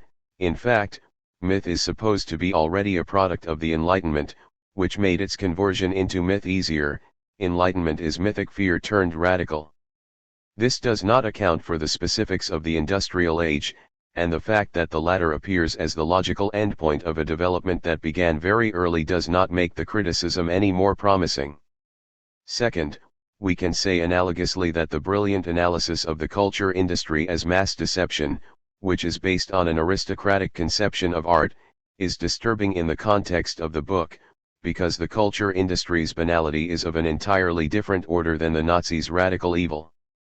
Both authors display a striking antipathy toward the United States, which was the only place where they could survive. Their inability to relate their work to empirically oriented American sociology or economics convinced them of their rootedness in the German cultural milieu and explains their rapid return to Germany after the war. Third, their criticism lacks any clear normative foundation, because they reject Kantian ethics, which they see as a form of human self-repression and compare somehow to de Saude's ideas. In fact, Even self-contradiction is accepted because it corresponds to the objective contradiction of the society. Finally, their negative philosophy of history destroys the futuristic form of justification peculiar to Marxism. This mixture of undeniable moral sensitivity with a total absence of ethical logical foundation underlies the expressive revolution that in 1968 gripped Germany more powerfully than it did other Western states, because Germany had to confront its atrocious past in the fifth such revolution, after the Reformation, Sturmwende-Drang, Romanticism, and the crisis of classical modernity, though it was far less productive culturally than these predecessors. Perhaps one of the reasons for that was the thoroughgoing loss of reality exuded by, for example, Eros and Civilization, 1955, a work by another critical theorist, Herbert Marcuse. In opposition to Freud, it sets its hopes on a broad satisfaction of needs, including sexual needs, while refusing to pay the necessary price in individual and social control. As an aesthetician, Adorno still remains outstanding, especially since as a composer himself, he was able to penetrate deeply into the essence of modern music. It was not for nothing that he was Thomas Mann's advisor when the latter was writing Dr. Faustus. But his one-sided preference for Schoenberg over Stravinsky in his Philosophie der Neuen Musik, The Philosophy of New Music, 1947, is elitist, and in fact elitist in a sense in which the great artists of the past were not, for they knew that they could not do without a general audience. With 12-tone music the question arises, is it not, despite the brilliance of its creators, a dead end? It led to an irreparable estrangement of serious music from a broad audience, and that had as its inevitable consequence an increasing trivialization of popular music. The Posthumous and Unfinished Aesthetic Theory, 1970, is Adorno's best book, because it instantiates, in its mannered but highly impressive prose, precisely the concept of art that it defends, namely, that great art expresses dissonance and not harmony. Disintegration is the truth of integral art. Here Adorno radically contradicts Hegel, who nonetheless remains a model insofar as Adorno clings to the priority of the artwork over production and reception. Adorno maintains that the work of art has a twofold nature: on the one hand it is autonomous, on the other it is part of the social world. Unlike Hegel, Adorno does not propose a systematization of the arts or any philosophy of history of the development of art, he remains focused on modernity. But he conceptualizes the latter, while at the same time adapting himself to it mimetically. Unlike Benjamin, who in Das Kunstwerk im Zeitalter seiner Technisken Reproducierbarkeit, the work of art in the age of mechanical reproduction, 1936, set high hopes on the new mass media such as film and photography, and sought to answer the aestheticization of politics in fascism with a politicization of aesthetics, Adorno is skeptical with regard to the new developments and rejects a political instrumentalization of art. His Negative Dialectics, 1966, conceived as his theoretical magnum opus, does not in the least do justice to the questions it broaches, because it denies, by introducing in direct opposition to Hegel the slogan of the non-identical, any possibility of a conceptual categorization of reality and a fortiori any reconciliation with it, which Adorno grotesquely compares to the music the SS used to drown out the cries of their victims. The reference to the universal context of delusion, apparently a functional equivalent of Heidegger's oblivion of being, helps one live with one's own contradictions, for Adorno himself inevitably uses concepts. Even if it solves none of the world's problems, and in fact looks with contempt on those who try to alleviate them, Adorno's suffering from the atrocities of the 20th century is genuine. This makes his book valuable and at the same time more dangerous. Anyone who at the beginning of his career as a thinker falls under the spell of this philosophical expressionist dance will find it hard ever to learn to analyze a problem clearly, for example, the problem of freedom, around which Adorno aphoretically circles. The first critical theory had run out of steam because it had no normative foundation, providing one became the main concern of Jürgen Habermas, born 1929. The collaboration of his Frankfurt colleague Carl Otto Apel, born 1922, who worked out discourse ethics with Habermas, was essential, and thus the Second Frankfurt School also came to be represented by a pair of thinkers. Apel wrote only a few philosophical monographs, one of which was on the distinction between the explanatory natural sciences and the understanding human sciences. Instead he wrote, like most of the analytic philosophers, many articles, including a few that became classics. The first and most important collection of these is Transformation der Philosophie towards a Transformation of Philosophy, 1973. Still more impressive than his constructive ideas is his performance as a critic of contemporary philosophy, which rests on his exceptional sense for performative inconsistencies, that is, for contradictions between what one says and what one thereby presupposes, contradictions such as those that characterize both Heidegger's and Wittgenstein's philosophies alike. In the masterly article Das a priori der Kommunikationsgemeinschaft und die Grundlagen der Ethik, the a priori of the communication community and the foundations of ethics, Apel made the crucial point that the two diametrically opposed mainstreams in contemporary philosophy, scientistic logical positivism and existentialism, were in fact complementary, because both limited the concept of reason to technological scientific reason and attribute merely a subjective status to values, in contrast to the Eastern European Marxists' untenable system of integration. Ethics could now be understood again as rational if one grounded it transcendentally, that is, showed that it is a presupposition of logic and argumentation. But in his view, this is an ultimate grounding that, unlike a grounding that is dependent on arbitrary premises, cannot be further questioned. According to Apel, the fundamental ethical norm results when one conceives argumentation as an intersubjective process taking place in speech acts. Argumentation thus considered presupposes both a real and an ideal communication community, and that produces both the basic duties to ensure the survival of the human species and to produce the ideal communication community within it. The relationship of tension between the two communities constitutes human history, in which Apel sees, in later works, the realization of a phylogenesis of moral consciousness that is analogous to the ontogenetic logic of development discovered by Jean Piaget. Apel's claim to have found an ultimate ground triggered a great deal of irritation. Even Habermas rejected this claim, but Apel's methodologically most important article, Das Problem der philosophischen Letztbegründung im Licht einer transzendentalen Sprachpragmatik, the problem of philosophical foundations in light of a transcendental pragmatics of language, 1976, remains one of the clearest texts on this fateful philosophical question, which requires a positive answer if there is to be any chance of an alternative to relativism, at least so long as one is not willing to be content with unmediated institutions. Apel acknowledges that ultimately grounded propositions cannot be proven without being already presupposed, but this must be distinguished from a vicious circle because the negation of these propositions also presupposes them. Anyone who denies truth inevitably makes a truth claim, but someone who contests Euclid's parallel postulate does not presuppose it. However, Apel's program of transforming Kant's transcendental philosophy on the basis of a theory of intersubjectivity influenced by the American pragmatism of Charles Sanders Peirce is laid out only in more and more facets. A systematic elaboration is lacking. This has to do with the fact that discourse ethics is reduced to the command to seek a consensus. It does not want to anticipate the concrete results of the discourse. On the one hand, it is certainly right to leave neighborhood or marriage conflicts to those concerned. On the other, it is illusory to think that moral conflicts can be resolved simply by having the parties talk to one another.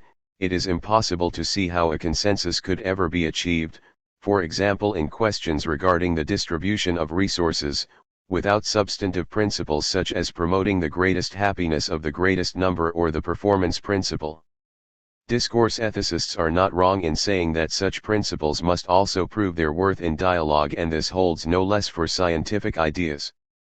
But just as someone who only organizes conferences for mathematicians does not make any mathematical achievement, so even with the discourse principle no concrete ethical insight is gained, other than the correct but not original insight that consensus is usually better than violence. Discourse ethics likes to appeal to Kant's universalist formalism, but it is wrong to do so. Kant's formalism is not proceduralist, and developed, even if perhaps with subreptions, the categorical imperative into a system of natural law and virtues. There is nothing approaching an equivalent of this in discourse ethics, and therefore it encourages, against its own intentions, the kind of person who justifies his moral decisions not on objective criteria, but on his assumptions as to what the majority would probably decide, and no longer sees this as opportunism precisely because consensus is the ultimate criterion of truth. One can reasonably doubt whether a democracy dominated by such people will be able to cope with the enormous objective challenges of the coming decades. Within the history of consciousness, discourse ethics is best suited to an age that sees the idea of an objective order of values as an affront to its own emotional commitment to freedom and at the same time, after the experience of National Socialism, fears ethical nihilism. People want to believe in the possibility of a rational ethics, so that it is possible to keep talking, but such an ethics must not come with strict obligations. It is improbable that an ethics without connection to the unconditional could ever mobilize the kind of moral resources that were liberated by Kant's ethics of autonomy or, earlier, by religions. The reference to the real communication community leads to a legitimation of democracy, which post-war Germany desperately needed. Therein lies an important advance beyond Kant. The politically just is supposed to be communicated in public discourses.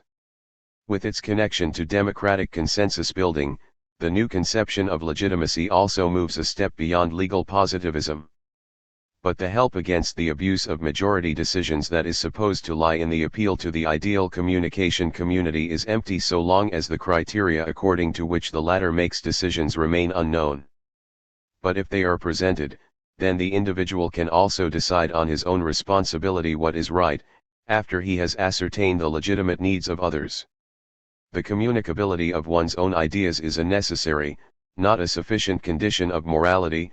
In addition, it is always the individual who must determine whether a consensus was truly achieved and whether this consensus could stand its ground before the ideal community. In fact, the philosophy of history thesis according to which a paradigm of intersubjectivity has now superseded the paradigm of objectivity of antiquity and the Middle Ages, as well as the post-Descartes paradigm of subjectivity is both illuminating and misleading. The increasing significance of the philosophy of language and social philosophy in the 20th century is unmistakable, and it is associated with the development of democracy, the welfare state, and international integration that must be positively valued. But intersubjectivity is more than subjectivity only when it preserves the latter within itself. Thus, for example, a speech-act theory without an intentionalist theory of meaning is devious, because sound waves become speech only when interpreted by speakers and listeners. It counts in John Searle's favor that after having done important work on speech acts, he worked out a theory of intentionality that is strikingly similar to Husserl's, whereas discourse ethics does not come up to the level of Husserl's outstanding work of distinction-making, because the three paradigms doctrine allegedly allows it to treat shabbily the philosophy of mind, including the mind-body problem, and ontology. A consciousness of having made progress becomes counterproductive if it invites us to underestimate the achievements of the past. If we compare Apel with Habermas, the first thing we notice is that Habermas published many more books. Hardly any other intellectual in the Federal Republic has published so much. In fact, in the history of German culture there are few public intellectuals who have shaped social debate for as many decades, and throughout the world, as has the Kyoto Prize winner Habermas. He is also a master of journalistic expression, as witnessed by his pointed summary of conclusions drawn by others, their rapid application to current problems, compromises between widespread but also inherently incompatible positions in public opinion, and at the same time a sharp distinction between allies and opponents. On the one hand, Habermas has lent eloquent expression to the feeling of the time, and on the other he has both studied, since Strukturwandel der Öffentlichkeit, the structural transformation of the public sphere, 1962, and forcefully promoted the democratization of the German spirit.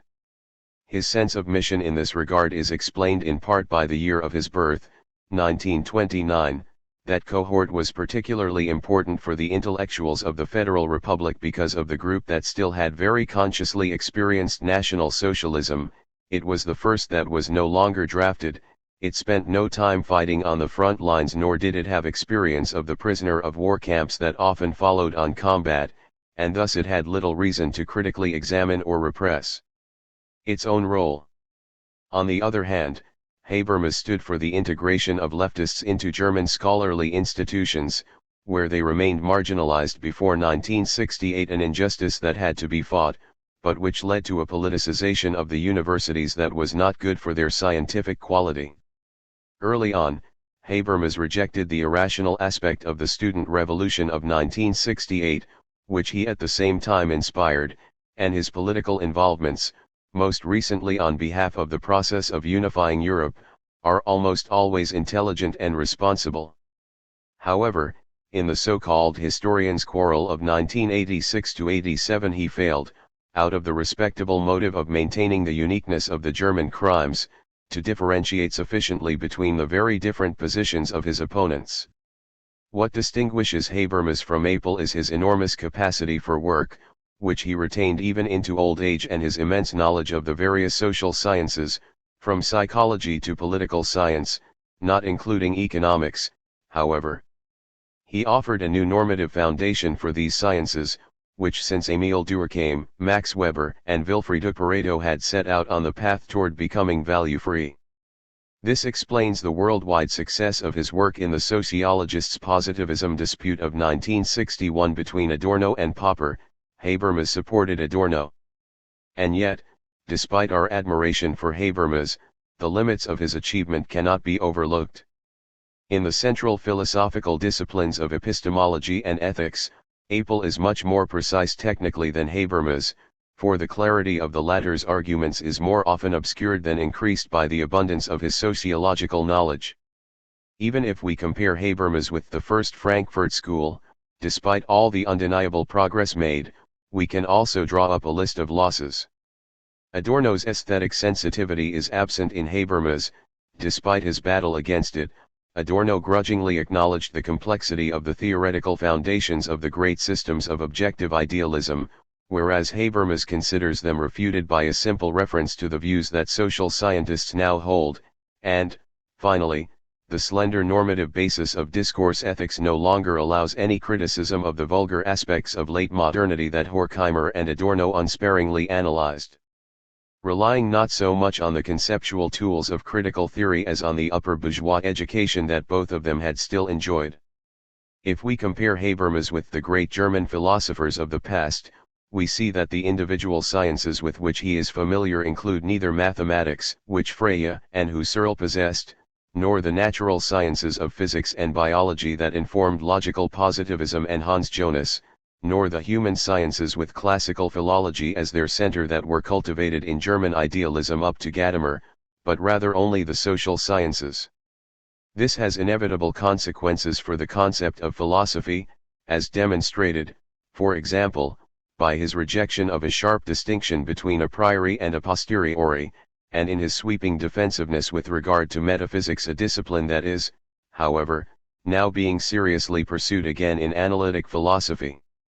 Habermas did his philosophical apprenticeship in the public eye, a fact that makes it easy to discover numerous changes in his positions, from those rooted in Marxism and critical theory, for example in Erkenntnis und Interesse, Knowledge and Human Interests, 1968, which does not do justice to the grandeur of purely theoretical contemplation, in whose preservation we have a legitimate interest through his rejection of the consensus theory of truth, to his coming to terms with religion, whose positive social significance he increasingly recognizes, even if, unlike Kant and German idealism, he no longer has the intellectual resources to appropriate its content in a philosophical way, beyond noting its function as an antidote to naturalism, which he has always rejected.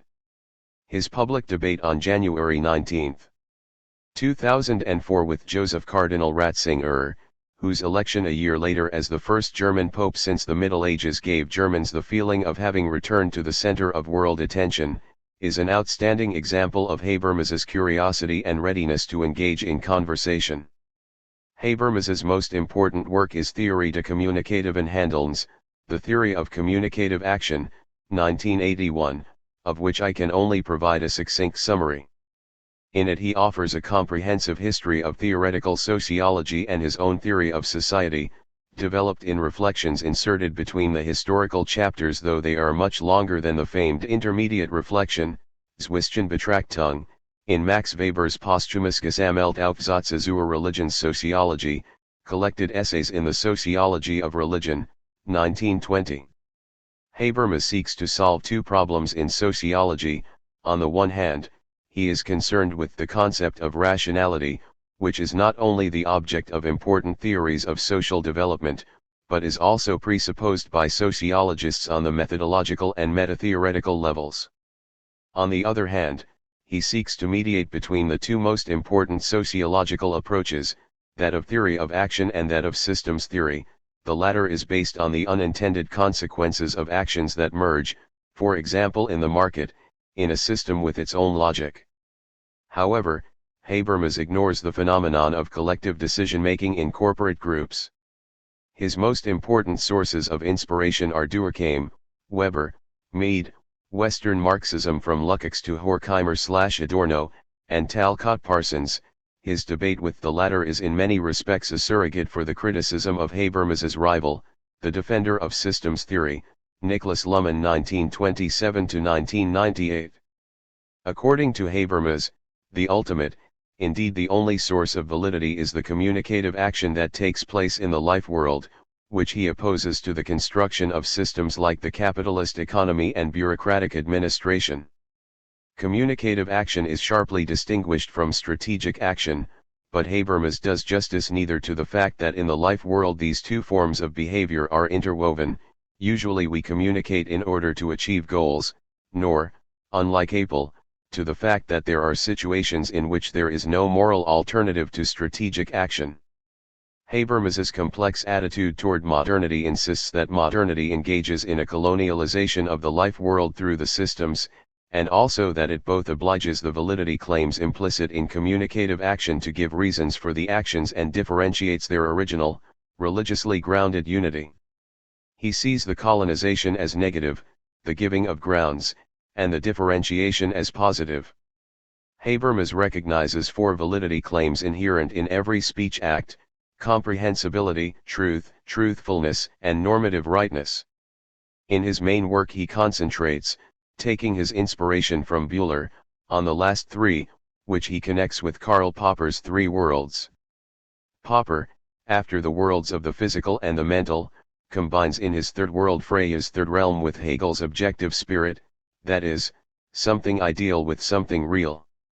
Habermas follows Popper in that he does not conceive the normative as a sphere of its own, and in consequence has to normatively load the social world.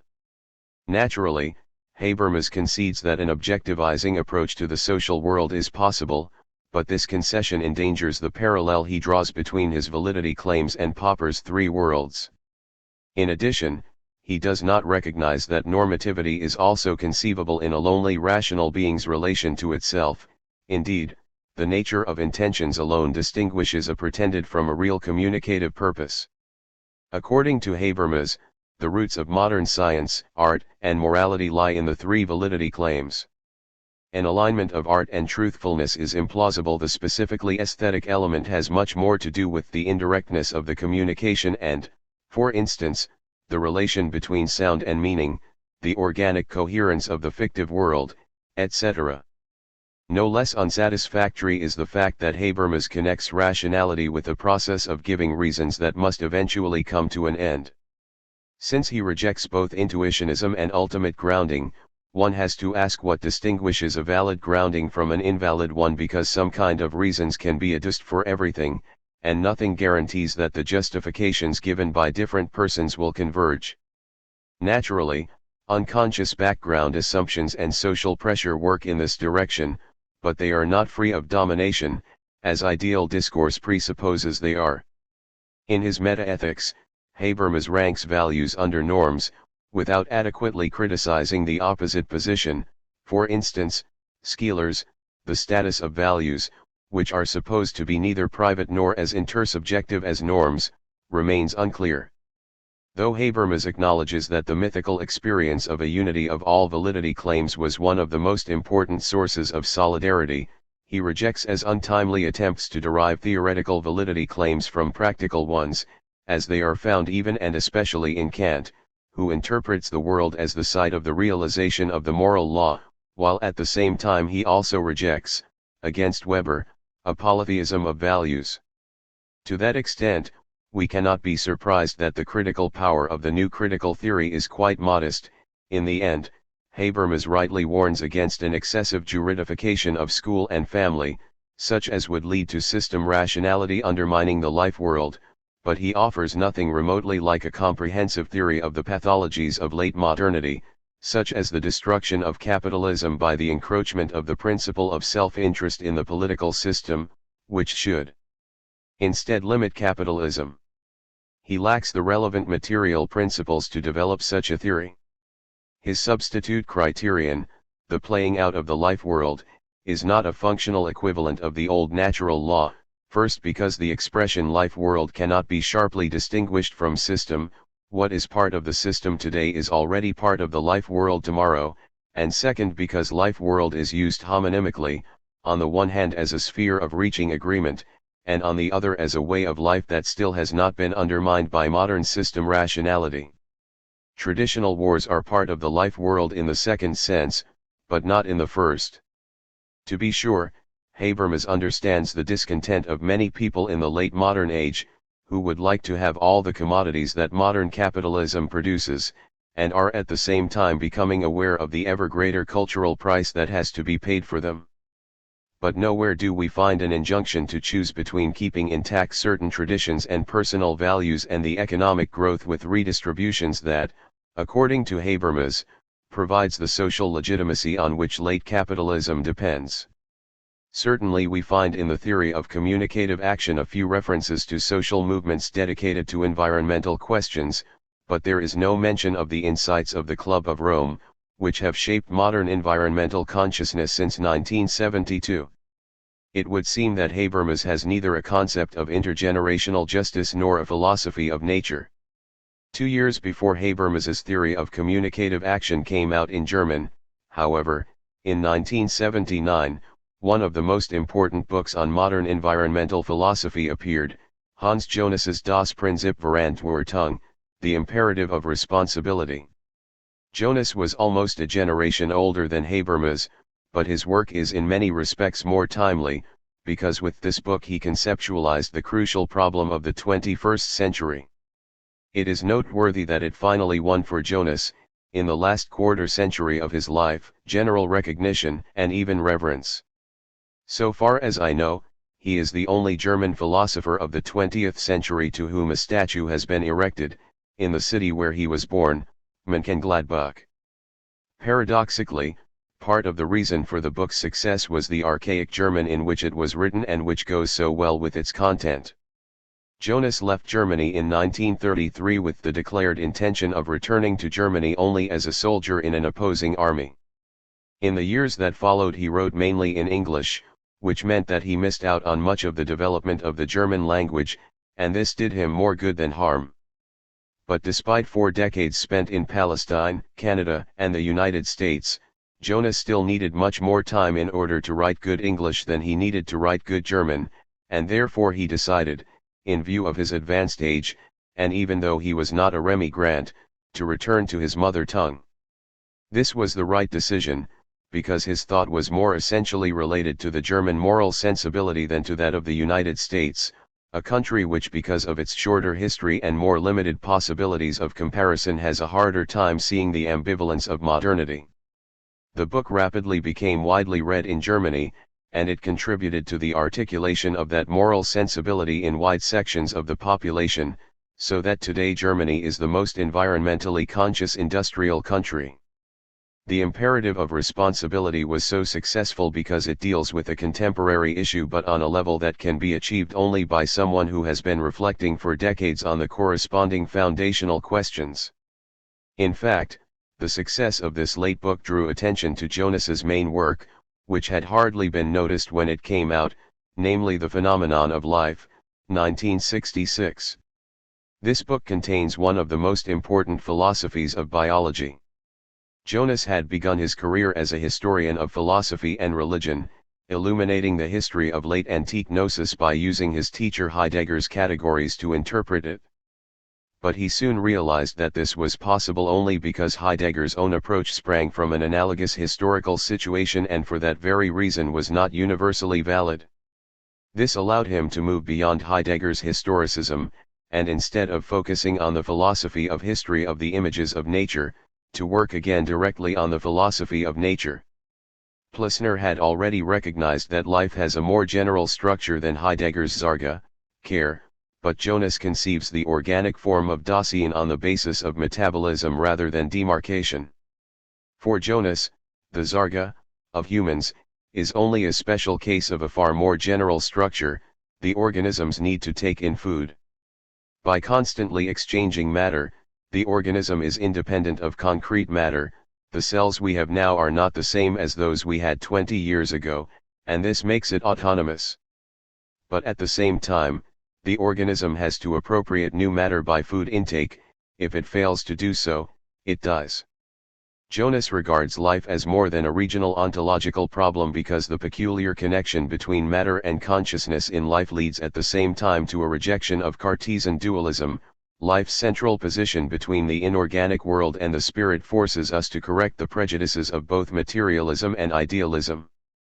Thus Jonas argues for a realistic interpretation of ends in nature, and emphasizes that the apparent triumph of materialism in the theory of evolution in fact restores to life a dignity of which Christian Cartesianism had deprived it. Thus, after the contraction brought about by Christian transcendentalism and Cartesian dualism, the province of the soul extended again from man over the kingdom of life.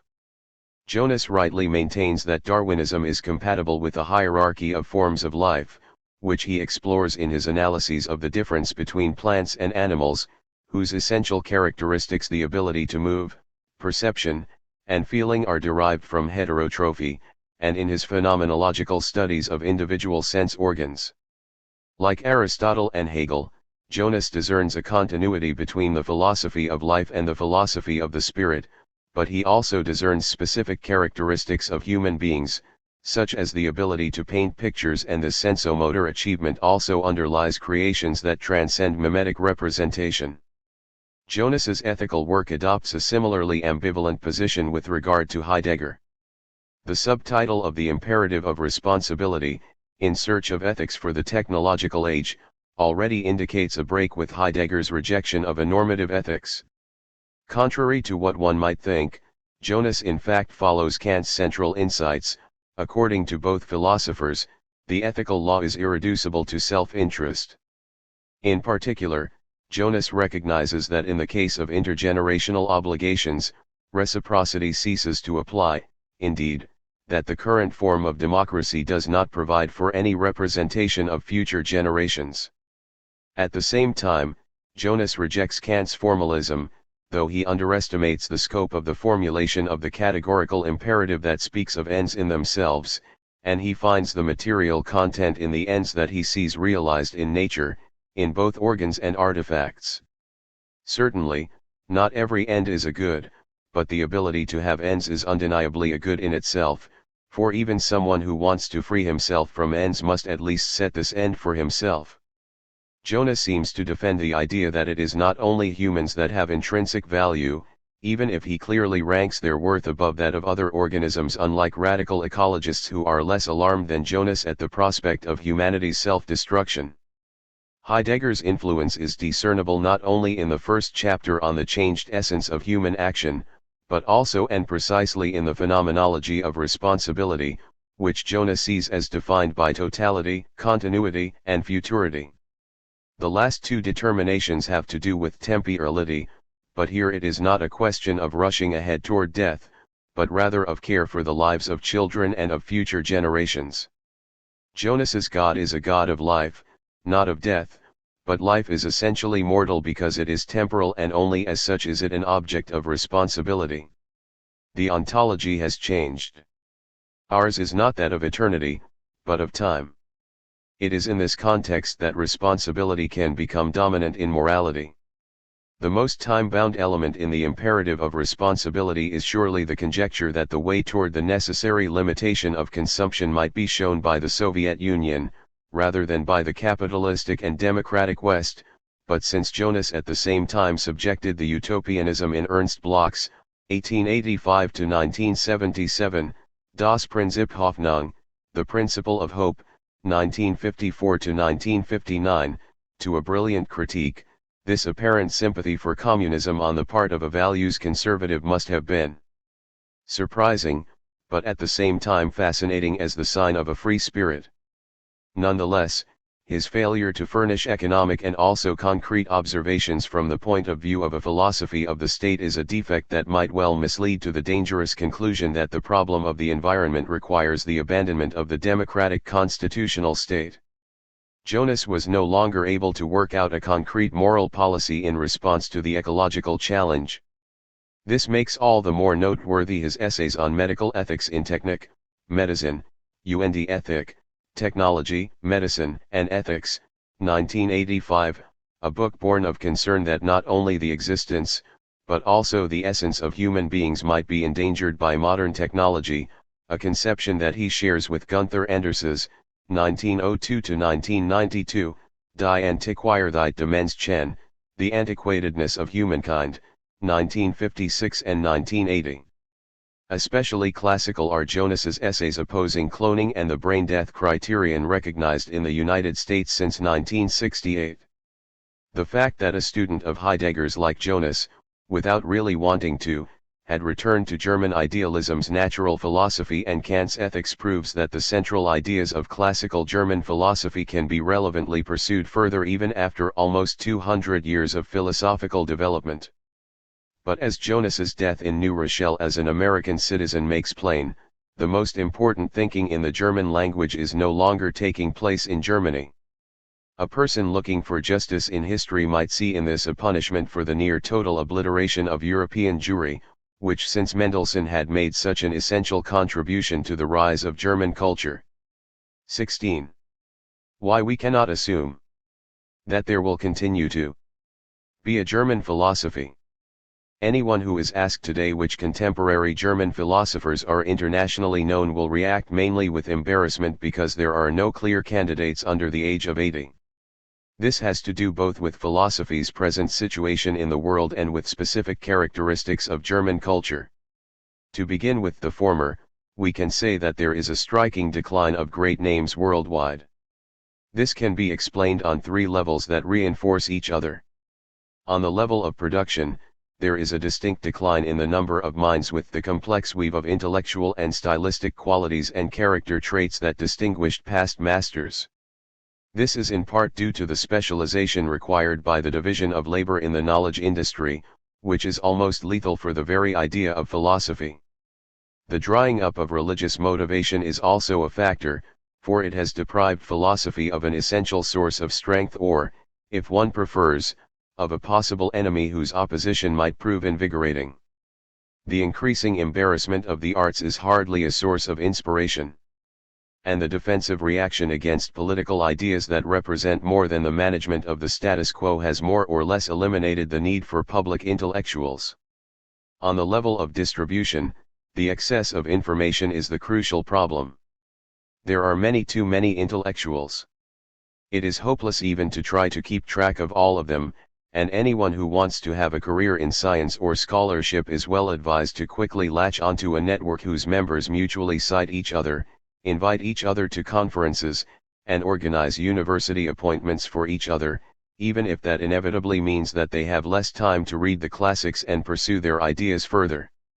One problem of the networker is that academic influence based on this kind of mutuality ends for the most part when one retires, and always with one's death. But given the triumph of small ambitions over great ones that characterizes this period, that is to be gotten over or at least repressed. Finally, on the level of reception, not only the aristocracy but also the educated middle class that for centuries honored important intellectual achievements with sincere admiration have largely melted away. The modern inability to experience moral and intellectual superiority as uplifting, or even to recognize it, is gaining ground. The wish to interact only on an equal footing has even become the strongest argument for atheism. The new media do not require the concentration demanded by a book like Leibniz's Theodicee, and there are now all too few princesses available to be its potential readers. Indeed, we witness the dispersal of even the Enlightenment's hope that philosophers would produce light and unity where religions had left behind only darkness and distortion. Discord between philosophical schools is far greater than it ever was between religions, whose representatives never, so far as I know, considered themselves zombies, that is, creatures without an interior life. However, everything is possible in philosophy today, and in fact the laws of the media world encourage people to draw attention to themselves by proposing theses that are as jarring as possible. The contrast between popular philosophy and serious academic philosophy is an old one, but today popular philosophers have access to television and to the pages of magazines and newspapers, and thus to a broader audience.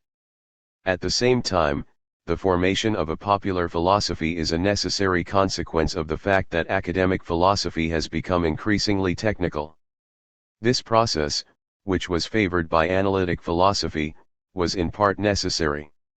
No one will fail to appreciate the gain in precision in the analysis of arguments that we owe to the transformation of logic since Freya. But it is just as true that this increased precision is by no means always useful.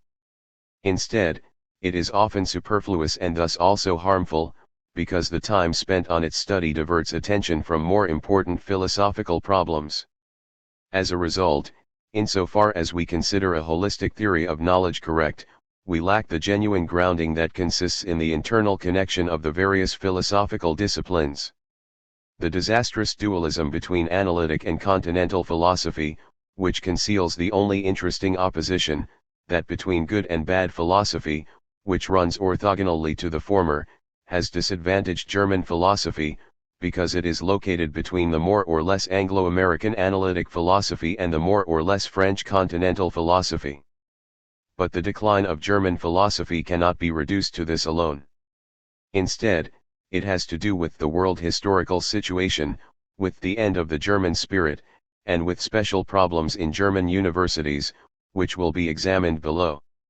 So far as the world historical situation is concerned, the age of nation-states may not be over, but the view is becoming established that global ecological, economic, and security policy problems can be solved only internationally.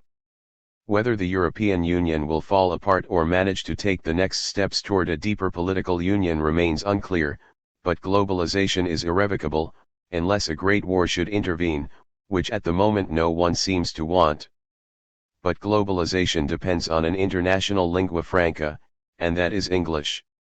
Anyone who wants to have an international career as a philosopher or even desires to be perceived internationally is well advised to write in English, because having one's work translated into English is expensive, and would also be wise to adopt the corresponding way of thinking. The 21st century will be not American, but Asian. However, the expected rise of the Chinese language will not free German from what is increasingly a niche position. All European cultures will suffer a loss of influence, and even if by cooperating they succeed in retaining a certain global importance, national differences will continue to erode, as they have, increasingly, since 1945. If we now ask what distinguishes German philosophers from those of other European traditions, we can point to the following. The Middle Ages had already produced a rationalistic philosophy of religion that closely connected the individual soul with God. Pondering the essence of God, an activity that does not mesh well with being ruled by authorities, was one of the German spirit's greatest achievements, and since voluntarism was rejected, the attempt to understand certain characteristics of the world had to be made on the basis of God's reason, that is, a priori. In Leibniz, the German rejection of empiricism was theologically motivated. In Kant's Ethics, this a priorism produced an alternative to ancient eudaimonism and to the British philosophy of moral sense, and this new ethics instilled in Germans a unique moral seriousness that made the German bureaucratic state possible, as well as an unusual submissiveness.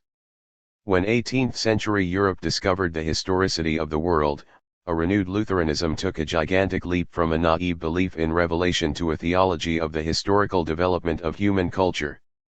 The result, which was elaborated in German idealism systems, was philosophically grandiose but culturally unstable.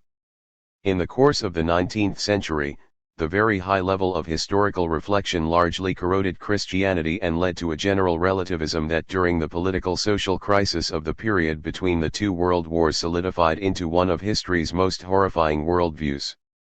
At the same time, the challenge presented by German relativism elicited from thinkers from Husserl to Apel special efforts to provide foundations that were unknown in other cultures because other cultures had no need of them, for political reasons, we can add fortunately. So far as I can see, little has remained of these essential characteristics of the German spirit. Perhaps there is still a German thoroughness, and there may even be remnants of a German sense for systematicity in philosophy. But the philosophical form of religiousness that so strongly distinguished Germany from the United States, has evaporated, presumably because sadness and shame over the 12 cursed years has crippled appropriation of the spiritual treasures of the past, which can take place only with hermeneutic reservations, for example on the occasion of the anniversaries of classics. The trivializations of German dramatists that have to be endured in the Federal Republic's theaters are an expression of Germans' perplexity with regard to their own past, with which they are not capable of coping intellectually, but to which they at least want to appear superior by paying homage to what is politically correct. On the other hand, the Nazi period still has a special allure. Its aftereffects and its prehistory are plumbed by some of the most successful current German-language novels and films, from Bernhard Schlink's Vorleser, The Reader, through W. G. Sebald's Austerlitz to Michael Hanke's Das Weiße Band, The White Ribbon. In contrast, cautious reversions to the German tradition, and even to the German homeland, are breaking through in artworks, such as Ludwig Steinhaier's lyric poetry and Hans Steinbichler's films. It is well known that German scientific institutions are not at present in the best of shape. In the Times Higher Education World Universities Ranking 2011/12, only 4 German universities are listed among the best 100 in the world, only 3 among the 25 best in Europe. Switzerland and the Netherlands also have 3 each in this category, while the United Kingdom has 10. In the new century, from 2001 to 2015, 8 Germans have won the Nobel Prize, exactly the same number as the Israelis, whereas 19 Britons have won it.